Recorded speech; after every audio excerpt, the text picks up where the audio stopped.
The Fortunes and Misfortunes of the Famous Moll Flanders. By Daniel Defoe. The Fortunes and Misfortunes of the Famous Moll Flanders. Who was born in Newgate, and during a life of continued variety for 60 years, besides her childhood. Was 12 year a whore, 5 times a wife, whereof once to her own brother, 12 year a thief, 8 year a transported felon in Virginia, at last grew rich, lived honest, and dies a penitent. Written from her own memorandums. The author's preface. The world is so taken up of late with novels and romances, that it will be hard for a private history to be taken for genuine, where the names and other circumstances of the person are concealed. And on this account we must be content to leave the reader to pass his own opinion upon the ensuing sheet, and take it just as he pleases. The author is here supposed to be writing her own history, and in the very beginning of her account she gives the reasons why she thinks fit to conceal her true name, after which there is no occasion to say any more about that. It is true that the original of this story is put into new words, and the style of the famous lady we here speak of is a little altered. Particularly she is made to tell her own tale in modester words than she told it at first, the copy which came first to hand having been written in language more like one still in Newgate than one grown penitent and humble, as she afterwards pretends to be. The pen employed in finishing her story, and making it what you now see it to be, has had no little difficulty to put it into a dress fit to be seen, and to make it speak language fit to be read. When a woman debauched from her youth, nay, even being the offspring of debauchery and vice, comes to give an account of all her vicious practices, and even to descend to the particular occasions and circumstances by which she ran through in 60 years, an author must be hard put to it wrap it up so clean as not to give room, especially for vicious readers, to turn it to his disadvantage. All possible care, however, has been taken to give no lewd ideas, no immodest turns in the new dressing up of this story, no, not to the worst parts of her expressions. To this purpose some of the vicious part of her life, which could not be modestly told, is quite left out, and several other parts are very much shortened. What is left, 'tis hoped will not offend the chastest reader or the modest hearer. And as the best use is made even of the worst story, the moral, 'tis hoped will keep the reader serious, even where the story might incline him to be otherwise. To give the history of a wicked life repented of, necessarily requires that the wicked part should be make as wicked as the real history of it will bear, to illustrate and give a beauty to the penitent part, which is certainly the best and brightest, if related with equal spirit and life. It is suggested there cannot be the same life, the same brightness and beauty, in relating the penitent part as is in the criminal part. If there is any truth in that suggestion, I must be allowed to say 'tis because there is not the same taste and relish in the reading. And indeed it is too true that the difference lies not in the real worth of the subject so much as in the gust and palate of the reader. But as this work is chiefly recommended to those who know how to read it, and how to make the good uses of it which the story all along recommends to them, so it is to be hoped that such readers will be more pleased with the moral than the fable, with the application than with the relation, and with the end of the writer than with the life of the person written of. There is in this story abundance of delightful incidents, and all of them usefully applied. There is an agreeable turn artfully given them in the relating, that naturally instructs the reader, either one way or other. The first part of her lewd life with the young gentleman at Colchester has so many happy turns given it to expose the crime, and warn all whose circumstances are adapted to it, of the ruinous end of such things, and the foolish, thoughtless, and abhorred conduct of both the parties, that it abundantly atones for all the lively description she gives of her folly and wickedness. The repentance of her lover at the bath, and how brought by the just alarm of his fit of sickness to abandon her. The just caution given there against even the lawful intimacies of the dearest friends, and how unable they are to preserve the most solemn resolutions of virtue without divine assistance. These are parts which, to a just discernment, will appear to have more real beauty in them, than all the amorous chain of story which introduces it. In a word, as the whole relation is carefully garbled of all the levity and looseness that was in it, so it all applied, and with the utmost care, to virtuous and religious uses. None can, without being guilty of manifest injustice, cast any reproach upon it, or upon our design in publishing it. The advocates for the stage have, in all ages, made this the great argument to persuade people that their plays are useful, and that they ought to be allowed in the most civilized and in the most religious government.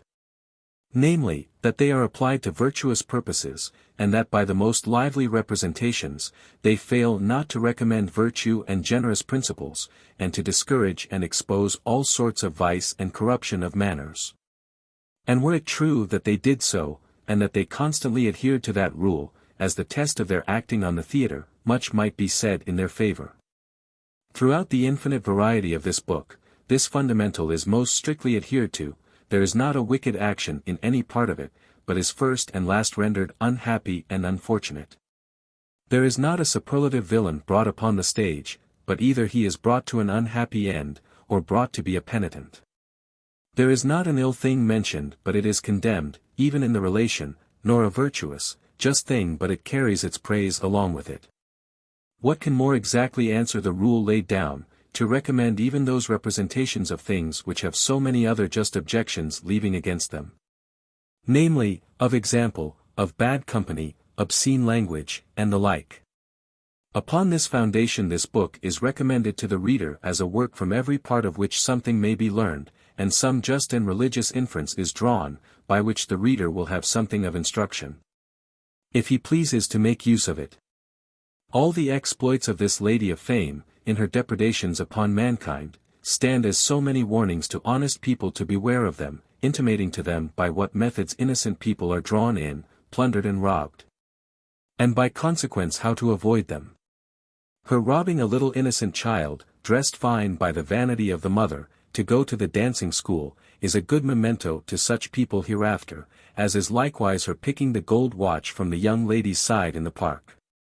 Her getting a parcel from a hare-brained wench at the coaches in St. John Street, her booty made at the fire, and again at Harwich, all give us excellent warnings in such cases to be more present to ourselves in sudden surprises of every sort. Her application to a sober life and industrious management at last in Virginia, with her transported spouse, is a story fruitful of instruction to all the unfortunate creatures who are obliged to seek their re-establishment abroad, whether by the misery of transportation or other disaster. Letting them know that diligence and application have their due encouragement, even in the remotest parts of the world, and that no case can be so low, so despicable, or so empty of prospect, but that an unwearied industry will go a great way to deliver us from it, will in time raise the meanest creature to appear again in the world, and give him a new case for his life. There are a few of the serious inferences which we are led by the hand to in this book, and these are fully sufficient to justify any man in recommending it to the world, and much more to justify the publication of it. There are two of the most beautiful parts still behind, which this story gives some idea of, and lets us into the parts of them, but they are either of them too long to be brought into the same volume, and indeed are, as I may call them, whole volumes of themselves, viz. 1. The life of her governess, as she calls her, who had run through, it seems, in a few years, all the eminent degrees of a gentlewoman, a whore, and a bawd, a midwife and a midwife keeper, as they are called, a pawnbroker, a child-taker, a receiver of thieves, and of thieves' purchase, that is to say, of stolen goods, and in a word, herself a thief, a breeder up of thieves and the like, and yet at last a penitent. The second is the life of her transported husband, a highwayman, who it seems, lived a 12 years' life of successful villainy upon the road, and even at last came off so well as to be a volunteer transport, not a convict, and in whose life there is an incredible variety. But, as I have said, these are things too long to bring in here, so neither can I make a promise of the coming out by themselves. We cannot say, indeed, that this history is carried on quite to the end of the life of this famous Moll Flanders, as she calls herself, for nobody can write their own life to the full end of it, unless they can write it after they are dead.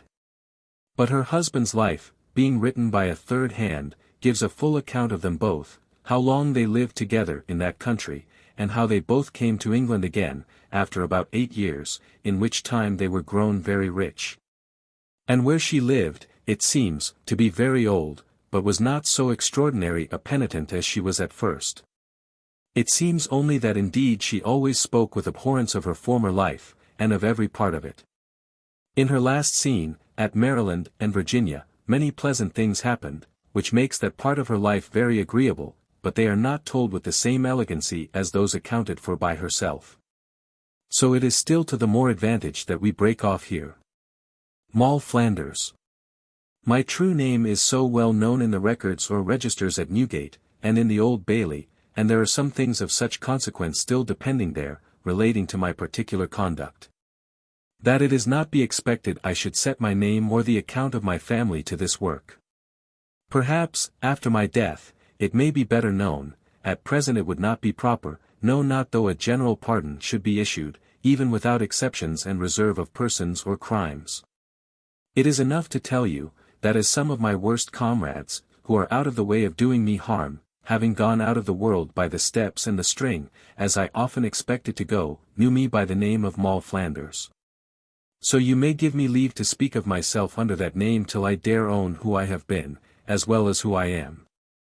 I have been told that in one of our neighbor nations, whether it be in France or where else I know not, they have an order from the king, that when any criminal is condemned either to die, or to the galleys, or to be transported, if they leave any children, as such are generally unprovided for, by the poverty or forfeiture of their parents, so they are immediately taken into the care of the government, and put into a hospital called the House of Orphans, where they are bred up, clothed, fed, taught, and when fit to go out, are placed out to trades or to services, so as to be well able to provide for themselves by an honest, industrious behavior. Had this been the custom in our country, I had not been left a poor desolate girl without friends, without clothes, without help or helper in the world, as was my fate. And by which I was not only exposed to very great distresses, even before I was capable either of understanding my case or how to amend it, but brought into a course of life which was not only scandalous in itself, but which in its ordinary course tended to the swift destruction both of soul and body. But the case was otherwise here. My mother was convicted of felony for a certain petty theft scarce worth naming, viz. having an opportunity of borrowing 3 pieces of fine holland of a certain draper in Cheapside. The circumstances are too long to repeat, and I have heard them related so many ways, that I can scarce be certain which is the right account. However it was, this they all agree in, that my mother pleaded her belly, and being found quick with child, she was respite for about 7 months. In which time having brought me into the world, and being about again, she was called down, as they term it, to her former judgment, but obtained the favor of being transported to the plantations, and left me about half a year old. And in bad hands, you may be sure. This is too near the first hours of my life for me to relate anything of myself but by hearsay. It is enough to mention, that as I was born in such an unhappy place, I had no parish to have recourse to for my nourishment in my infancy. Nor can I give the least account how I was kept alive, other than that, as I have been told, some relation of my mother's took me away for a while as a nurse, but at whose expense, or by whose direction, I know nothing at all of it. The first account that I can recollect, or could ever learn of myself, was that I had wandered among a crew of those people they call gypsies, or Egyptians. But I believe it was but a very little while that I had been among them, for I had not had my skin discolored or blackened, as they do very young to all the children they carry about with them. Nor can I tell how I came among them, or how I got from them. It was at Colchester, in Essex, that those people left me. And I have a notion in my head that I left them there, that is, that I hid myself and would not go any farther with them, but I am not able to be particular in that account. Only this I remember, that being taken up by some of the parish officers of Colchester, I gave an account that I came into the town with the gypsies, but that I would not go any farther with them, and that so they had left me. But whither they were gone that I knew not, nor could they expect it of me. For though they send round the country to inquire after them, it seems they could not be found. I was now in a way to be provided for. For though I was not a parish charge upon this or that part of the town by law, yet as my case came to be known, and that I was too young to do any work, being not above 3 years old, compassion moved the magistrates of the town to order some care to be taken of me, and I became one of their own as much as if I had been born in the place. In the provision they made for me, it was my good hap to be put to nurse, as they call it, to a woman who was indeed poor but had been in better circumstances, and who got a little livelihood by taking such as I was supposed to be, and keeping them with all necessaries, till they were at a certain age, in which it might be supposed they might go to service or get their own bread. This woman had also had a little school, which she kept to teach children to read and to work. And having, as I have said, lived before that in good fashion, she bred up the children she took with a great deal of art, as well as with a great deal of care. But that which was worth all the rest, she bred them up very religiously, being herself a very sober, pious woman, very housewifely and clean, and very mannerly, and with good behavior. So that in a word, expecting a plain diet, coarse lodging, and mean clothes, we were brought up as mannerly and as genteelly as if we had been at the dancing school. I was continued here till I was 8 years old, when I was terrified with news that the magistrates, as I think they called them, had ordered that I should go to service. I was able to do but very little service wherever I was to go, except it was to run of errands and be a drudge to some cookmaid, and this they told me of often, which put me into a great fright. For I had a thorough aversion to going to service, as they called it, that is, to be a servant, though I was so young, and I told my nurse, as we called her, that I believed I could get my living without going to service, if she pleased to let me. For she had taught me to work with my needle, and spin worsted, which is the chief trade of that city, and I told her that if she would keep me, I would work for her, and I would work very hard. I talked to her almost every day of working hard. And, in short, I did nothing but work and cry all day, which grieved the good, kind woman so much, that at last she began to be concerned for me, for she loved me very well. One day after this, as she came into the room where all we poor children were at work, she sat down just over against me, not in her usual place as mistress, but as if she set herself on purpose to observe me and see me work. I was doing something she had set me to, as I remember, it was marking some shirts which she had taken to make, and after a while she began to talk to me. "Thou foolish child," says she, "thou art always crying," for I was crying then. "Prithee, what dost cry for?" "Because they will take me away," says I, "and put me to service, and I can't work housework." "Well, child," says she, "but though you can't work housework, as you call it, you will learn it in time, and they won't put you to hard things at first." "Yes, they will," says I, "and if I can't do it they will beat me, and the maids will beat me to make me do great work, and I am but a little girl and I can't do it," and then I cried again, till I could not speak any more to her. This moved my good motherly nurse, so that she from that time resolved I should not go to service yet, so she bid me not cry, and she would speak to Mr. Mayor, and I should not go to service till I was bigger. Well, this did not satisfy me, for to think of going to service was such a frightful thing to me, that if she had assured me I should not have gone till I was 20 years old, it would have been the same to me. I should have cried, I believe, all the time, with the very apprehension of its being to be so at last. When she saw that I was not pacified yet, she began to be angry with me. "And what would you have?" says she. "Don't I tell you that you shall not go to service till you are bigger?" Said I, "but then I must go at last." "Why, what," said she, "is the girl mad? What would you be, a gentlewoman?" "Yes," says I, and cried heartily till I roared out again. This set the old gentlewoman laughing at me, as you may be sure it would. "Well, madam, forsooth," says she, gibing at me, "you would be a gentlewoman. And pray how will you come to be a gentlewoman? What? Will you do it by your finger's end?" "Yes," says I again, very innocently. "Why, what can you earn?" says she, "what can you get at your work?" "Threepence," said I, "when I spin, and 4 pence when I work plain work." "Alas! Poor gentlewoman," said she again, laughing, "what will that do for thee?" "It will keep me," says I, "if you will let me live with you." And this I said in such a poor petitioning tone, that it made the poor woman's heart yearn to me, as she told me afterwards. "But," says she, "that will not keep you and buy you clothes too, and who must buy the little gentlewoman clothes?" says she, and smiled all the while at me. I will work harder, then, says I, and you shall have it all. Poor child. It won't keep you, says she, it will hardly keep you in victuals. Then I will have no victuals, says I, again very innocently, let me but live with you. Why, can you live without victuals, says she. Yes, again says I, very much like a child, you may be sure, and still I cried heartily. I had no policy in all this, you may easily see it was all nature.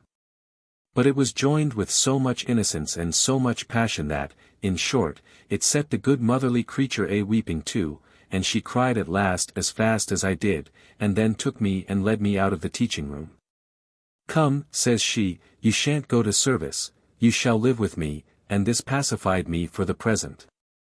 Some time after this, she going to wait on the mayor, and talking of such things as belonged to her business, at last my story came up, and my good nurse told Mr. Mayor the whole tale. He was so pleased with it, that he would call his lady and his 2 daughters to hear it, and it made mirth enough among them, you may be sure.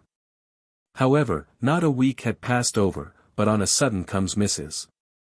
Mayoress and her 2 daughters to the house to see my old nurse, and to see her school and the children. When they had looked about them a little, well, Mrs. says the Mayoress to my nurse, and pray which is the little lass that intends to be a gentlewoman? I heard her, and I was terribly frightened at first, though I did not know why neither, but Mrs. Mayoress comes up to me. Well, miss, says she, and what are you at work upon?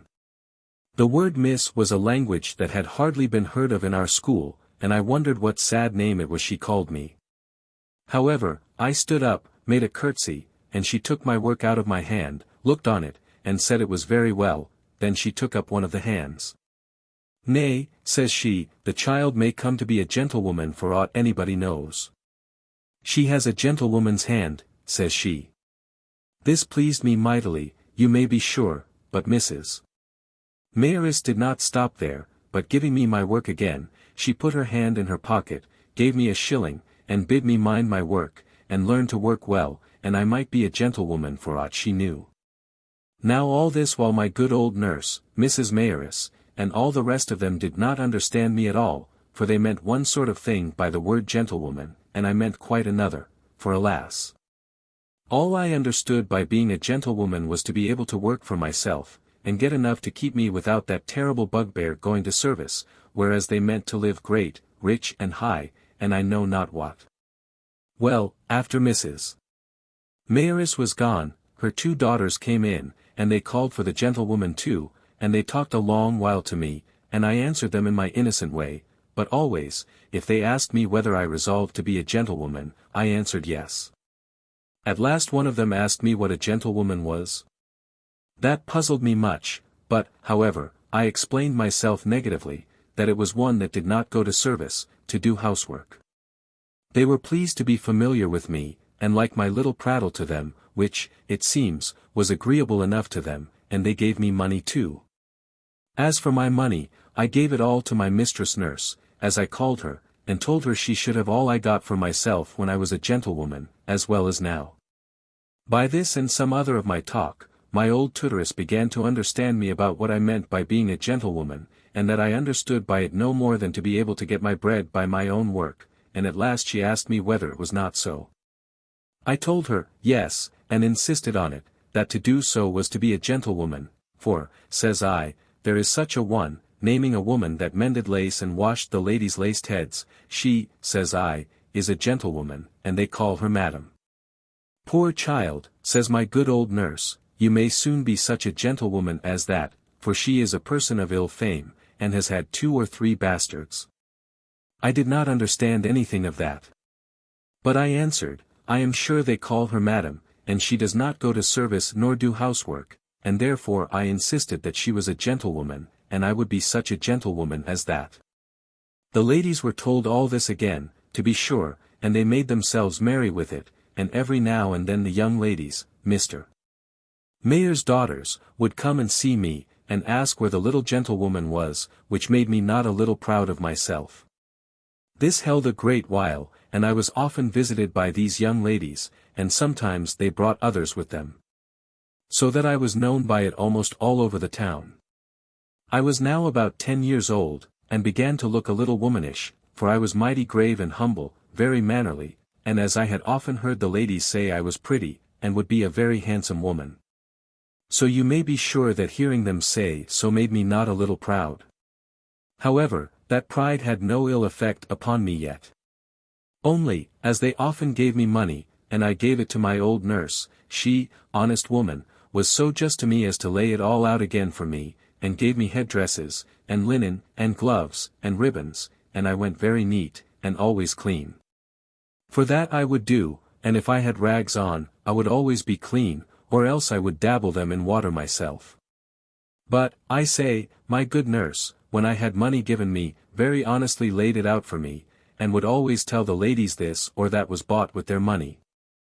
And this made them oftentimes give me more, till at last I was indeed called upon by the magistrates, as I understood it, to go out to service. But then I was come to be so good a workwoman myself, and the ladies were so kind to me, that it was plain I could maintain myself, that is to say, I could earn as much for my nurse as she was able by it to keep me, so she told them that if they would give her leave, she would keep the gentlewoman, as she called me, to be her assistant and teach the children, which I was very well able to do. For I was very nimble at my work, and had a good hand with my needle, though I was yet very young. But the kindness of the ladies of the town did not end here, for when they came to understand that I was no more maintained by the public allowance as before, they gave me money oftener than formerly. And as I grew up they brought me work to do for them, such as linen to make, and laces to mend, and heads to dress up, and not only paid me for doing them, but even taught me how to do them. So that now I was a gentlewoman indeed, as I understood that word. I not only found myself clothes and paid my nurse for my keeping, but got money in my pocket too beforehand. The ladies also gave me clothes frequently of their own or their children's. Some stockings, some petticoats, some gowns, some one thing, some another, and these my old woman managed for me like a mere mother, and kept them for me, obliged me to mend them, and turn them and twist them to the best advantage. For she was a rare housewife. At last one of the ladies took so much fancy to me that she would have me home to her house, for a month, she said, to be among her daughters. Now, though this was exceeding kind in her, yet, as my old good woman said to her, unless she resolved to keep me for good and all, she would do the little gentlewoman more harm than good. Well, says the lady, that's true. And therefore I'll only take her home for a week, then, that I may see how my daughters and she agree together, and how I like her temper, and then I'll tell you more. And in the meantime, if anybody comes to see her as they used to do, you may only tell them you have sent her out to my house. This was prudently managed enough, and I went to the lady's house. But I was so pleased there with the young ladies, and they so pleased with me, that I had enough to do to come away, and they were as unwilling to part with me. However, I did come away, and lived almost a year more with my honest old woman, and began now to be very helpful to her, for I was almost 14 years old, was tall of my age, and looked a little womanish. But I had such a taste of genteel living at the lady's house that I was not so easy in my old quarters as I used to be, and I thought it was fine to be a gentlewoman indeed, for I had quite other notions of a gentlewoman now than I had before. And as I thought, I say, that it was fine to be a gentlewoman, so I loved to be among gentlewomen, and therefore I longed to be there again. About the time that I was 14 years and a quarter old, my good nurse, mother I rather to call her, fell sick and died. I was then in a sad condition indeed, for as there is no great bustle in putting an end to a poor body's family when once they are carried to the grave, so the poor good woman being buried, the parish children she kept were immediately removed by the churchwardens. The school was at an end, and the children of it had no more to do but just stay at home till they were sent somewhere else. And as for what she left, her daughter, a married woman with 6 or 7 children, came and swept it all away at once, and removing the goods, they had no more to say to me than to jest with me, and tell me that the little gentlewoman might set up for herself if she pleased.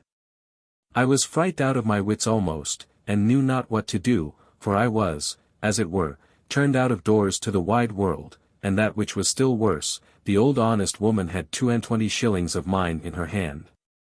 Which was all the estate the little gentlewoman had in the world. And when I asked the daughter for it, she huffed me and laughed at me, and told me she had nothing to do with it. It was true the good, poor woman had told her daughter of it, and that it lay in such a place, that it was the child's money, and had called once or twice for me to give it me, but I was, unhappily, out of the way somewhere or other. And when I came back she was past being in a condition to speak of it. However, the daughter was so honest afterwards as to give it me, though at first she used me cruelly about it. Now was I a poor gentlewoman indeed, and I was just that very night to be turned into the wide world. For the daughter removed all the goods, and I had not so much as a lodging to go to, or a bit of bread to eat. But it seems some of the neighbors, who had known my circumstances, took so much compassion of me as to acquaint the lady in whose family I had been a week, as I mentioned above. And immediately she sent her maid to fetch me away, and 2 of her daughters came with the maid though unsent. So I went with them, bag and baggage, and with a glad heart, you may be sure. The fright of my condition had made such an impression upon me, that I did not want now to be a gentlewoman, but was very willing to be a servant, and that any kind of servant they thought fit to have me be. But my new generous mistress, for she exceeded the good woman I was with before, in everything, as well as in the matter of estate, I say, in everything except honesty. And for that, though this was a lady most exactly just, yet I must not forget to say on all occasions, that the first, though poor, was as uprightly honest as it was possible for any one to be. I was no sooner carried away, as I have said, by this good gentlewoman, but the first lady, that is to say, the mayoress that was, sent her 2 daughters to take care of me.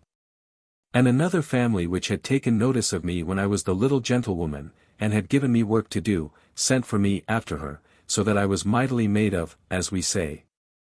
Nay, and they were not a little angry, especially Madame the Mayoress, that her friend had taken me away from her, as she called it, for, as she said, I was hers by right, she having been the first that took any notice of me.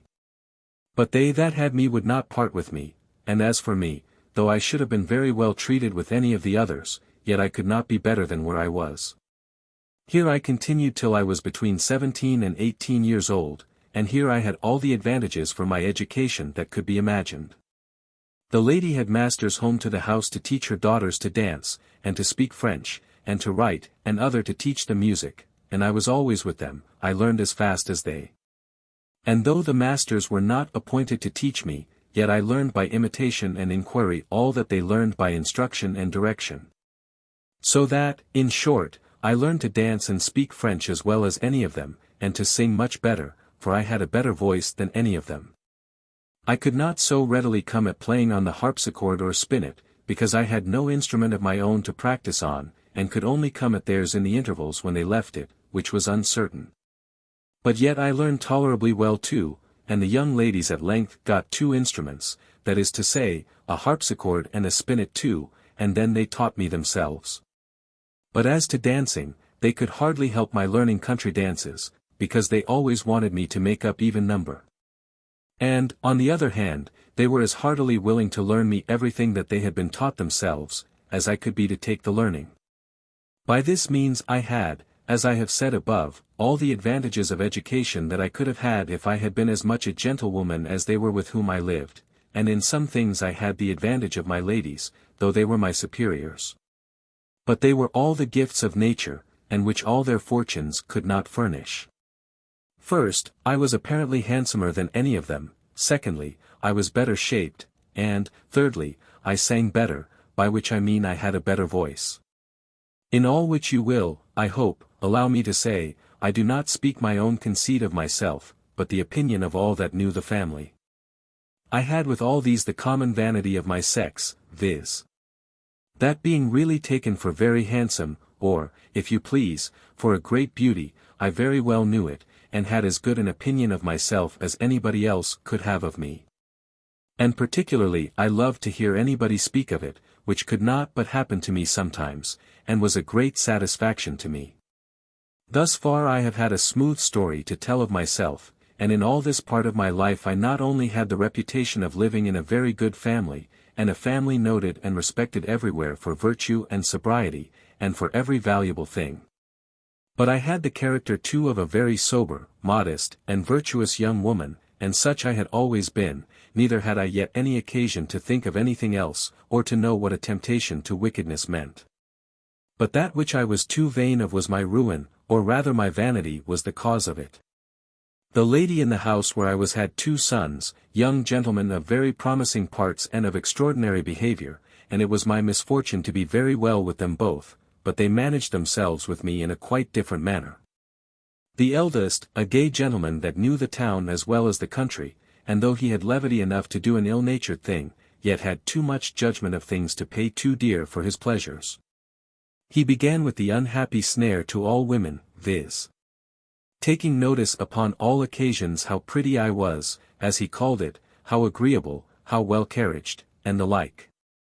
And this he contrived so subtly, as if he had known as well how to catch a woman in his net as a partridge when he went a-setting. For he would contrive to be talking this to his sisters when, though I was not by, yet when he knew I was not far off but that I should be sure to hear him. His sisters would return softly to him, "Hush, brother, she will hear you. She is but in the next room."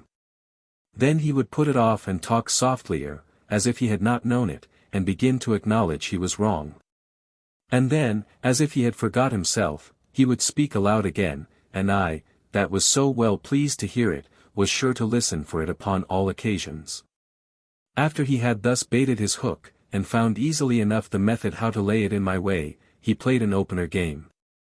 And one day, going by his sister's chamber when I was there, doing something about dressing her, he comes in with an air of gaiety. "Oh, Mrs. Betty," said he to me, "how do you do, Mrs. Betty? Don't your cheeks burn, Mrs. Betty?" I made a curtsy and blushed, but said nothing.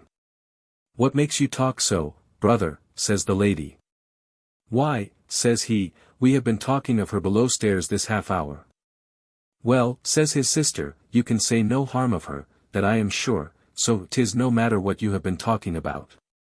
"Nay," says he, "'tis so far from talking harm of her, that we have been talking a great deal of good, and a great many fine things have been said of Mrs. Betty, I assure you, and particularly, that she is the handsomest young woman in Colchester. And, in short, they begin to toast her health in the town."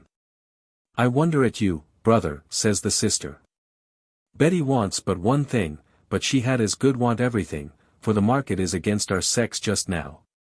And if a young woman have beauty, birth, breeding, wit, sense, manners, modesty, and all these to an extreme, yet if she have not money, she's nobody, she had as good want them all for nothing but money now recommends a woman. The men play the game all into their own hands." Her younger brother, who was by, cried, "Hold, sister, you run too fast, I am an exception to your rule. I assure you, if I find a woman so accomplished as you talk of, I assure you, I would not trouble myself about the money." "Oh," says the sister, "but you will take care not to fancy one, then, without the money." "You don't know that neither," says the brother. "But why, sister," says the elder brother, "why do you exclaim so at the men for aiming so much at the fortune? You are none of them that want a fortune, whatever else you want." "I understand you, brother," replies the lady very smartly, "you suppose I have the money, and want the beauty, but as times go now, the first will do without the last, so I have the better of my neighbors." "Well," says the younger brother, "but your neighbors, as you call them, may be even with you, for beauty will steal a husband sometimes in spite of money, and when the maid chances to be handsomer than the mistress, she oftentimes makes as good a market, and rides in a coach before her." I thought it was time for me to withdraw and leave them, and I did so, but not so far but that I heard all their discourse, in which I heard abundance of the fine things said of myself, which served to prompt my vanity, but, as I soon found, was not the way to increase my interest in the family, for the sister and the younger brother fell grievously out about it. And as he said some very disobliging things to her upon my account, so I could easily see that she resented them by her future conduct to me, which indeed was very unjust to me. For I had never had the least thought of what she suspected as to her younger brother. Indeed, the elder brother, in his distant, remote way, had said a great many things as in jest, which I had the folly to believe were in earnest, or to flatter myself with the hopes of what I ought to have supposed he never intended. And perhaps never thought of. It happened one day that he came running upstairs, towards the room where his sisters used to sit and work, as he often used to do. And calling to them before he came in, as was his way too, I, being there alone, stepped to the door, and said, "Sir, the ladies are not here, they are walked down the garden." As I stepped forward to say this, towards the door, he was just got to the door, and clasping me in his arms, as if it had been by chance, "Oh, Mrs. Betty," says he, "are you here? That's better still. I want to speak with you more than I do with them," and then, having me in his arms, he kissed me 3 or 4 times. I struggled to get away, and yet did it but faintly neither, and he held me fast, and still kissed me, till he was almost out of breath, and then, sitting down, says, "Dear Betty, I am in love with you." His words, I must confess, fired my blood. All my spirits flew about my heart and put me into disorder enough, which he might easily have seen in my face. He repeated it afterwards several times, that he was in love with me, and my heart spoke as plain as a voice, that I liked it. Nay, whenever he said, "I am in love with you," my blushes plainly replied, "Would you were, sir." However, nothing else passed at that time, it was but a surprise, and when he was gone I soon recovered myself again. He had stayed longer with me, but he happened to look out at the window and see his sisters coming up the garden, so he took his leave, kissed me again, told me he was very serious, and I should hear more of him very quickly, and away he went. Leaving me infinitely pleased, though surprised. And had there not been one misfortune in it, I had been in the right, but the mistake lay here, that Mrs. Betty was in earnest and the gentleman was not. From this time my head ran upon strange things, and I may truly say I was not myself. To have such a gentleman talk to me of being in love with me, and of my being such a charming creature, as he told me I was, these were things I knew not how to bear, my vanity was elevated to the last degree. It is true I had my head full of pride, but, knowing nothing of the wickedness of the times, I had not one thought of my own safety or of my virtue about me. And had my young master offered it at first sight, he might have taken any liberty he thought fit with me, but he did not see his advantage, which was my happiness for that time.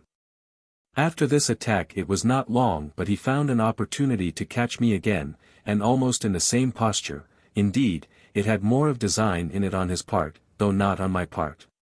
It was thus: the young ladies were all gone visiting with their mother, his brother was out of town, and as for his father, he had been in London for a week before. He had so well watched me that he knew where I was, though I did not so much as know that he was in the house. And he briskly comes up the stairs and, seeing me at work, comes into the room to me directly, and began just as he did before, with taking me in his arms, and kissing me for almost a quarter of an hour together.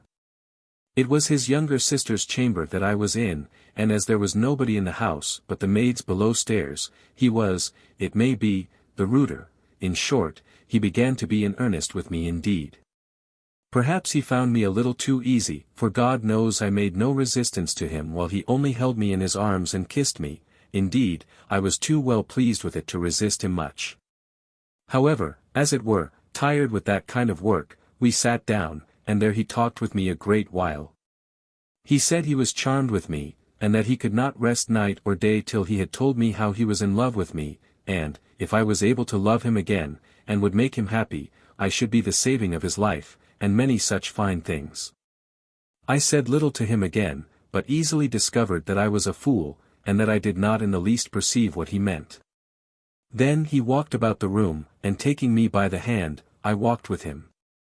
And by, taking his advantage, he threw me down upon the bed, and kissed me there most violently, but, to give him his due, offered no manner of rudeness to me, only kissed a great while. After this he thought he had heard somebody come upstairs, so got off from the bed, lifted me up, professing a great deal of love for me, but told me it was all an honest affection, and that he meant no ill to me. And with that he put 5 guineas into my hand, and went away downstairs. I was more confounded with the money than I was before with the love, and began to be so elevated that I scarce knew the ground I stood on. I am the more particular in this part, that if my story comes to be read by any innocent young body, they may learn from it to guard themselves against the mischiefs which attend an early knowledge of their own beauty. If a young woman once thinks herself handsome, she never doubts the truth of any man that tells her he is in love with her, for if she believes herself charming enough to captivate him, 'tis natural to expect the effects of it. This young gentleman had fired his inclination as much as he had my vanity, and, as if he had found that he had an opportunity and was sorry he did not take hold of it, he comes up again in half an hour or thereabouts. And falls to work with me again as before, only with a little less introduction. And first, when he entered the room, he turned about and shut the door. "Mrs. Betty," said he, "I fancied before somebody was coming upstairs, but it was not so. However," adds he, "if they find me in the room with you, they shan't catch me a-kissing of you." I told him I did not know who should be coming upstairs, for I believed there was nobody in the house but the cook and the other maid, and they never came up those stairs. "Well, my dear," says he, "'tis good to be sure, however." And so he sits down, and we began to talk. And now, though I was still all on fire with his first visit, and said little, he did as it were put words in my mouth, telling me how passionately he loved me, and that though he could not mention such a thing till he came to this estate, yet he was resolved to make me happy then, and himself too. That is to say, to marry me, an abundance of such fine things, which I, poor fool, did not understand the drift of, but acted as if there was no such thing as any kind of love but that which tended to matrimony. And if he had spoke of that, I had no room, as well as no power, to have said no, but we were not come that length yet. We had not sat long, but he got up, and, stopping my very breath with kisses, threw me upon the bed again. But then being both well warmed, he went farther with me than decency permits me to mention, nor had it been in my power to have denied him at that moment, had he offered much more than he did. However, though he took these freedoms with me, it did not go to that which they call the last favor, which, to do him justice, he did not attempt. And he made that self-denial of his a plea for all his freedoms with me upon other occasions after this. When this was over, he stayed but a little while, but he put almost a handful of gold in my hand, and left me, making 1,000 protestations of his passion for me, and of his loving me above all the women in the world. It will not be strange if I now began to think, but alas! It was but with very little solid reflection. I had a most unbounded stock of vanity and pride, and but a very little stock of virtue. I did indeed case sometimes with myself what young master aimed at, but thought of nothing but the fine words and the gold. Whether he intended to marry me, or not to marry me, seemed a matter of no great consequence to me. Nor did my thoughts so much as suggest to me the necessity of making any capitulation for myself, till he came to make a kind of formal proposal to me, as you shall hear presently. Thus I gave up myself to a readiness of being ruined without the least concern, and am a fair memento to all young women whose vanity prevails over their virtue. Nothing was ever so stupid on both sides. Had I acted as became me, and resisted as virtue and honor require, this gentleman had either desisted his attacks, finding no room to expect the accomplishment of his design, or had made fair and honorable proposals of marriage. In which case, whoever had blamed him, nobody could have blamed me. In short, if he had known me, and how easy the trifle he aimed at was to be had, he would have troubled his head no farther, but have given me 4 or 5 guineas, and have lain with me the next time he had come at me. And if I had known his thoughts, and how hard he thought I would be to be gained, I might have made my own terms with him. And if I had not capitulated for an immediate marriage, I might for a maintenance till marriage, and might have had what I would, for he was already rich to excess, besides what he had in expectation. But I seemed wholly to have abandoned all such thoughts as these, and was taken up only with the pride of my beauty, and of being beloved by such a gentleman. As for the gold, I spent whole hours in looking upon it. I told the guineas over and over 1,000 times a day. Never a poor vain creature was so wrapped up with every part of the story as I was, not considering what was before me, and how near my ruin was at the door. Indeed, I think I rather wished for that ruin than studied to avoid it. In the meantime, however, I was cunning enough not to give the least room to any in the family to suspect me, or to imagine that I had the least correspondence with this young gentleman. I scarce ever looked towards him in public, or answered if he spoke to me when anybody was near us.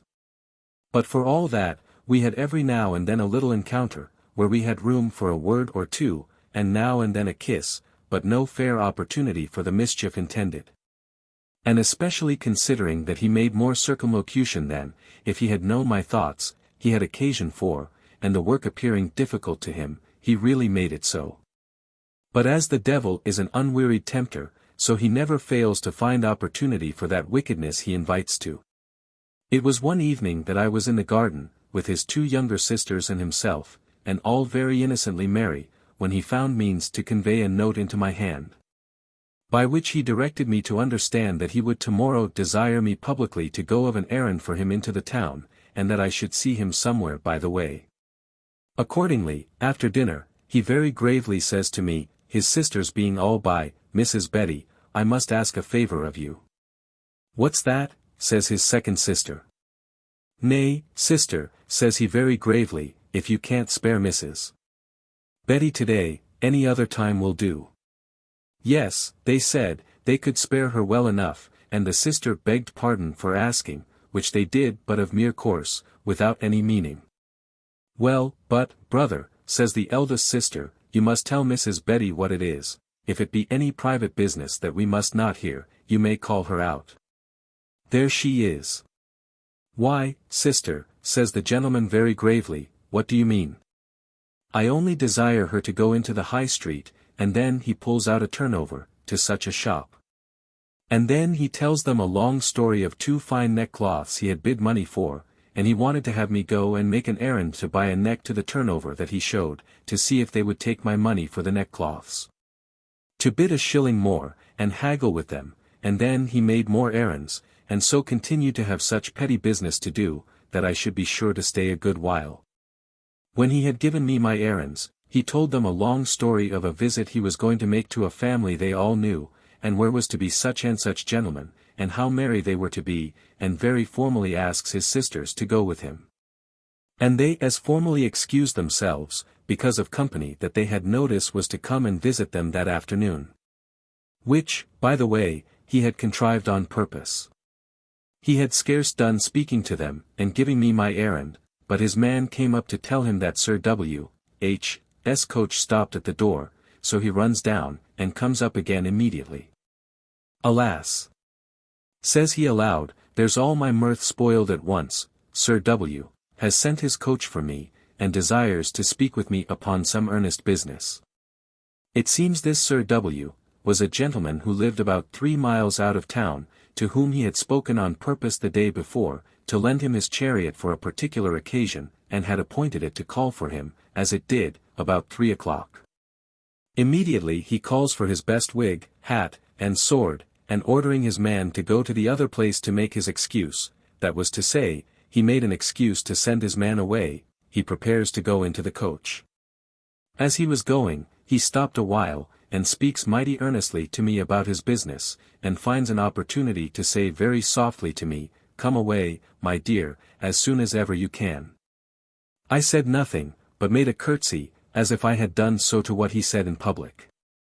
In about a quarter of an hour I went out too. I had no dress other than before, except that I had a hood, a mask, a fan, and a pair of gloves in my pocket. So that there was not the least suspicion in the house.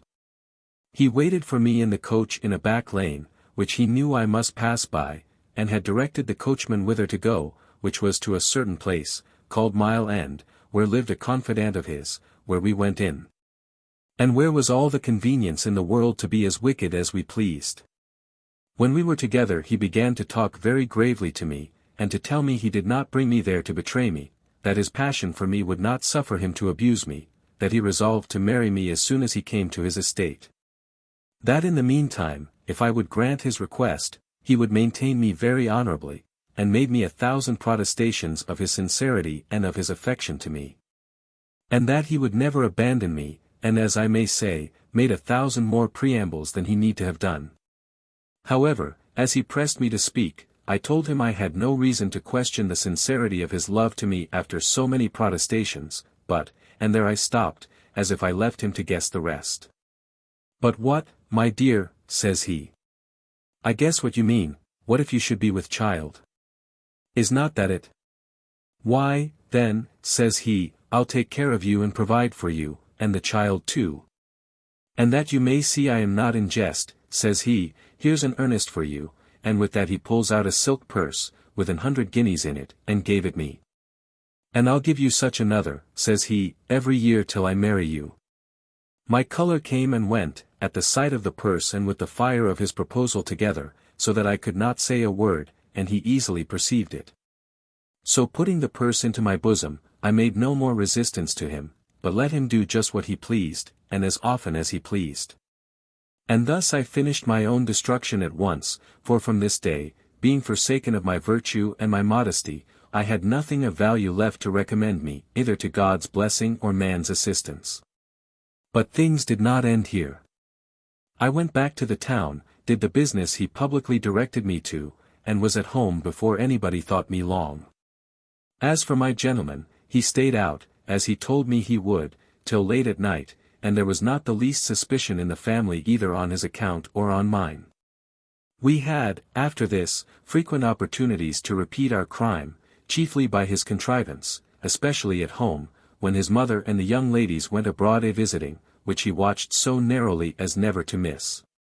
Knowing always beforehand when they went out, and then failed not to catch me all alone, and securely enough, so that we took our fill of our wicked pleasure for near half a year, and yet, which was the most to my satisfaction, I was not with child.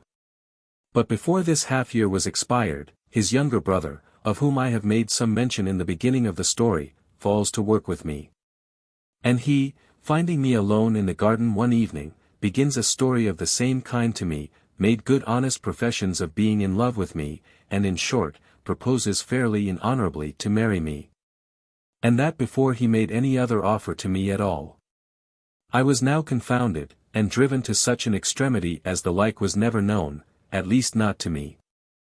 I resisted the proposal with obstinacy, and now I began to arm myself with arguments. I laid before him the inequality of the match, the treatment I should meet with in the family, the ingratitude it would be to his good father and mother, who had taken me into their house upon such generous principles, and when I was in such a low condition. And, in short, I said everything to dissuade him from his design that I could imagine, except telling him the truth, which would indeed have put an end to it all, but that I durst not think of mentioning. But here happened a circumstance that I did not expect indeed, which put me to my shifts, for this young gentleman, as he was plain and honest, so he pretended to nothing with me but what was so too. And, knowing his own innocence, he was not so careful to make his having a kindness for Mrs. Betty a secret in the house, as his brother was. And though he did not let them know that he had talked to me about it, yet he said enough to let his sisters perceive he loved me, and his mother saw it too, which, though they took no notice of it to me, yet they did to him. And immediately I found their carriage to me altered, more than ever before. I saw the cloud, though I did not foresee the storm. It was easy, I say, to see that their carriage to me was altered, and that it grew worse and worse every day. Till at last I got information among the servants that I should, in a very little while, be desired to remove. I was not alarmed at the news, having a full satisfaction that I should be otherwise provided for. And especially considering that I had reason every day to expect I should be with child, and that then I should be obliged to remove without any pretences for it. After some time the younger gentleman took an opportunity to tell me that the kindness he had for me had got vent in the family. He did not charge me with it, he said, for he knew well enough which way it came out.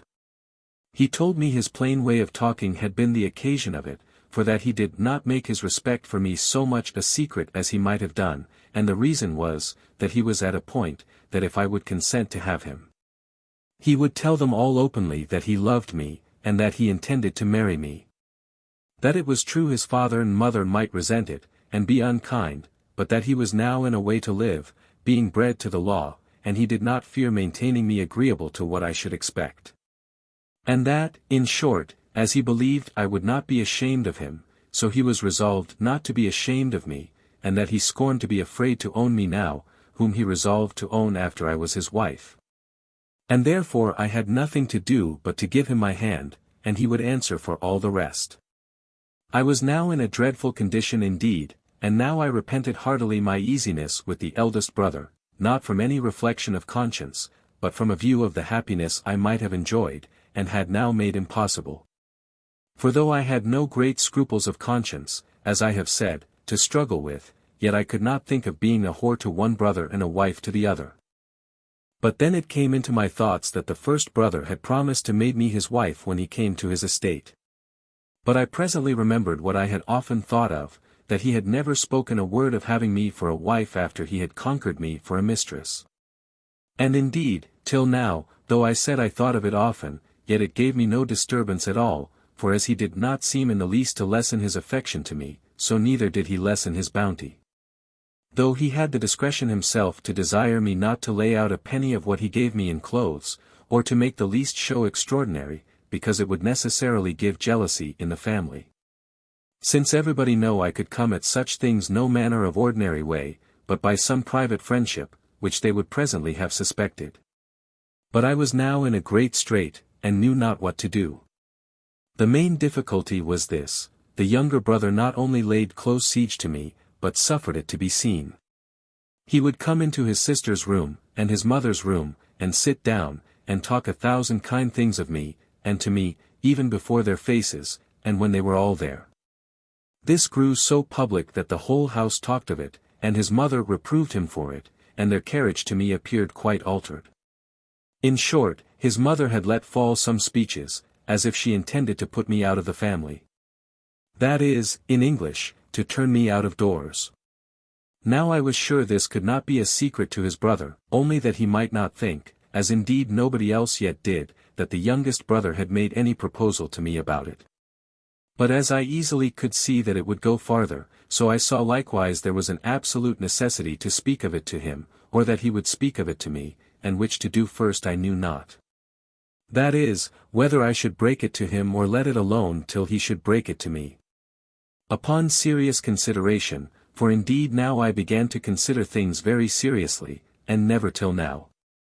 I say, upon serious consideration, I resolved to tell him of it first. And it was not long before I had an opportunity, for the very next day his brother went to London upon some business, and the family being out visiting, just as it had happened before, and as indeed was often the case. He came according to his custom, to spend an hour or two with Mrs. Betty. When he came and had sat down a while, he easily perceived there was an alteration in my countenance, that I was not so free and pleasant with him as I used to be, and particularly, that I had been crying. He was not long before he took notice of it, and asked me in very kind terms what was the matter, and if anything troubled me. I would have put it off if I could, but it was not to be concealed. So after suffering many importunities to draw that out of me which I longed as much as possible to disclose, I told him that it was true something did trouble me, and something of such a nature that I could not conceal from him. And yet that I could not tell how to tell him of it neither. That it was a thing that not only surprised me, but greatly perplexed me, and that I knew not what course to take, unless he would direct me. He told me with great tenderness, that let it be what it would, I should not let it trouble me, for he would protect me from all the world. I then began at a distance, and told him I was afraid the ladies had got some secret information of our correspondence. For that it was easy to see that their conduct was very much changed towards me for a great while, and that now it was come to that pass that they frequently found fault with me, and sometimes fell quite out with me. Though I never gave them the least occasion. That whereas I used always to lie with the eldest sister, I was lately put to lie by myself, or with one of the maids, and that I had overheard them several times talking very unkindly about me. But that which confirmed it all was, that one of the servants had told me that she had heard I was to be turned out, and that it was not safe for the family that I should be any longer in the house. He smiled when he heard all this, and I asked him how he could make so light of it, when he must needs know that if there was any discovery I was undone for ever, and that even it would hurt him, though not ruin him as it would me. I upbraided him, that he was like all the rest of the sex, that, when they had the character and honor of a woman at their mercy, oftentimes made it their jest, and at least looked upon it as a trifle, and counted the ruin of those they had had their will of as a thing of no value. He saw me warm and serious, and he changed his style immediately. He told me he was sorry I should have such a thought of him, that he had never given me the least occasion for it, but had been as tender of my reputation as he could be of his own. That he was sure our correspondence had been managed with so much address, that not one creature in the family had so much as a suspicion of it. That if he smiled when I told him my thoughts, it was at the assurance he lately received, that our understanding one another was not so much as known or guessed at. And that when he had told me how much reason he had to be easy, I should smile as he did, for he was very certain it would give me a full satisfaction. This is a mystery I cannot understand, says I, or how it should be to my satisfaction that I am to be turned out of doors. For if our correspondence is not discovered, I know not what else I have done to change the countenances of the whole family to me, or to have them treat me as they do now, who formerly used me with so much tenderness, as if I had been one of their own children. Why, look you, child, says he, that they are uneasy about you, that is true, but that they have the least suspicion of the case as it is, and as it respects you and I, is so far from being true, that they suspect my brother Robin. And, in short, they are fully persuaded he makes love to you, nay, the fool has put it into their heads to himself, for he is continually bantering them about it, and making a jest of himself. I confess I think he is wrong to do so, because he cannot but see it vexes them, and makes them unkind to you. But 'tis a satisfaction to me, because of the assurance it gives me, that they do not suspect me in the least, and I hope this will be to your satisfaction too. So it is, says I, one way. But this does not reach my case at all, nor is this the chief thing that troubles me, though I have been concerned about that too. What is it, then, says he? With which I fell to tears, and could say nothing to him at all. He strove to pacify me all he could, but began at last to be very pressing upon me to tell what it was. At last I answered that I thought I ought to tell him too, and that he had some right to know it. Besides, that I wanted his direction in the case, for I was in such perplexity that I knew not what course to take, and then I related the whole affair to him. I told him how imprudently his brother had managed himself, in making himself so public. For that if he had kept it a secret, as such a thing ought to have been, I could but have denied him positively, without giving any reason for it, and he would in time have ceased his solicitations. But that he had the vanity, first, to depend upon it that I would not deny him, and then had taken the freedom to tell his resolution of having me to the whole house. I told him how far I had resisted him, and told him how sincere and honorable his offers were. But, says I, my case will be doubly hard. For as they carry it ill to me now, because he desires to have me, they'll carry it worse when they shall find I have denied him. And they will presently say, there's something else in it, and then out it comes that I am married already to somebody else, or that I would never refuse a match so much above me as this was. This discourse surprised him indeed very much. He told me that it was a critical point indeed for me to manage, and he did not see which way I should get out of it, but he would consider it, and let me know next time we met, what resolution he was come to about it. And in the meantime desired I would not give my consent to his brother, nor yet give him a flat denial, but that I would hold him in suspense a while.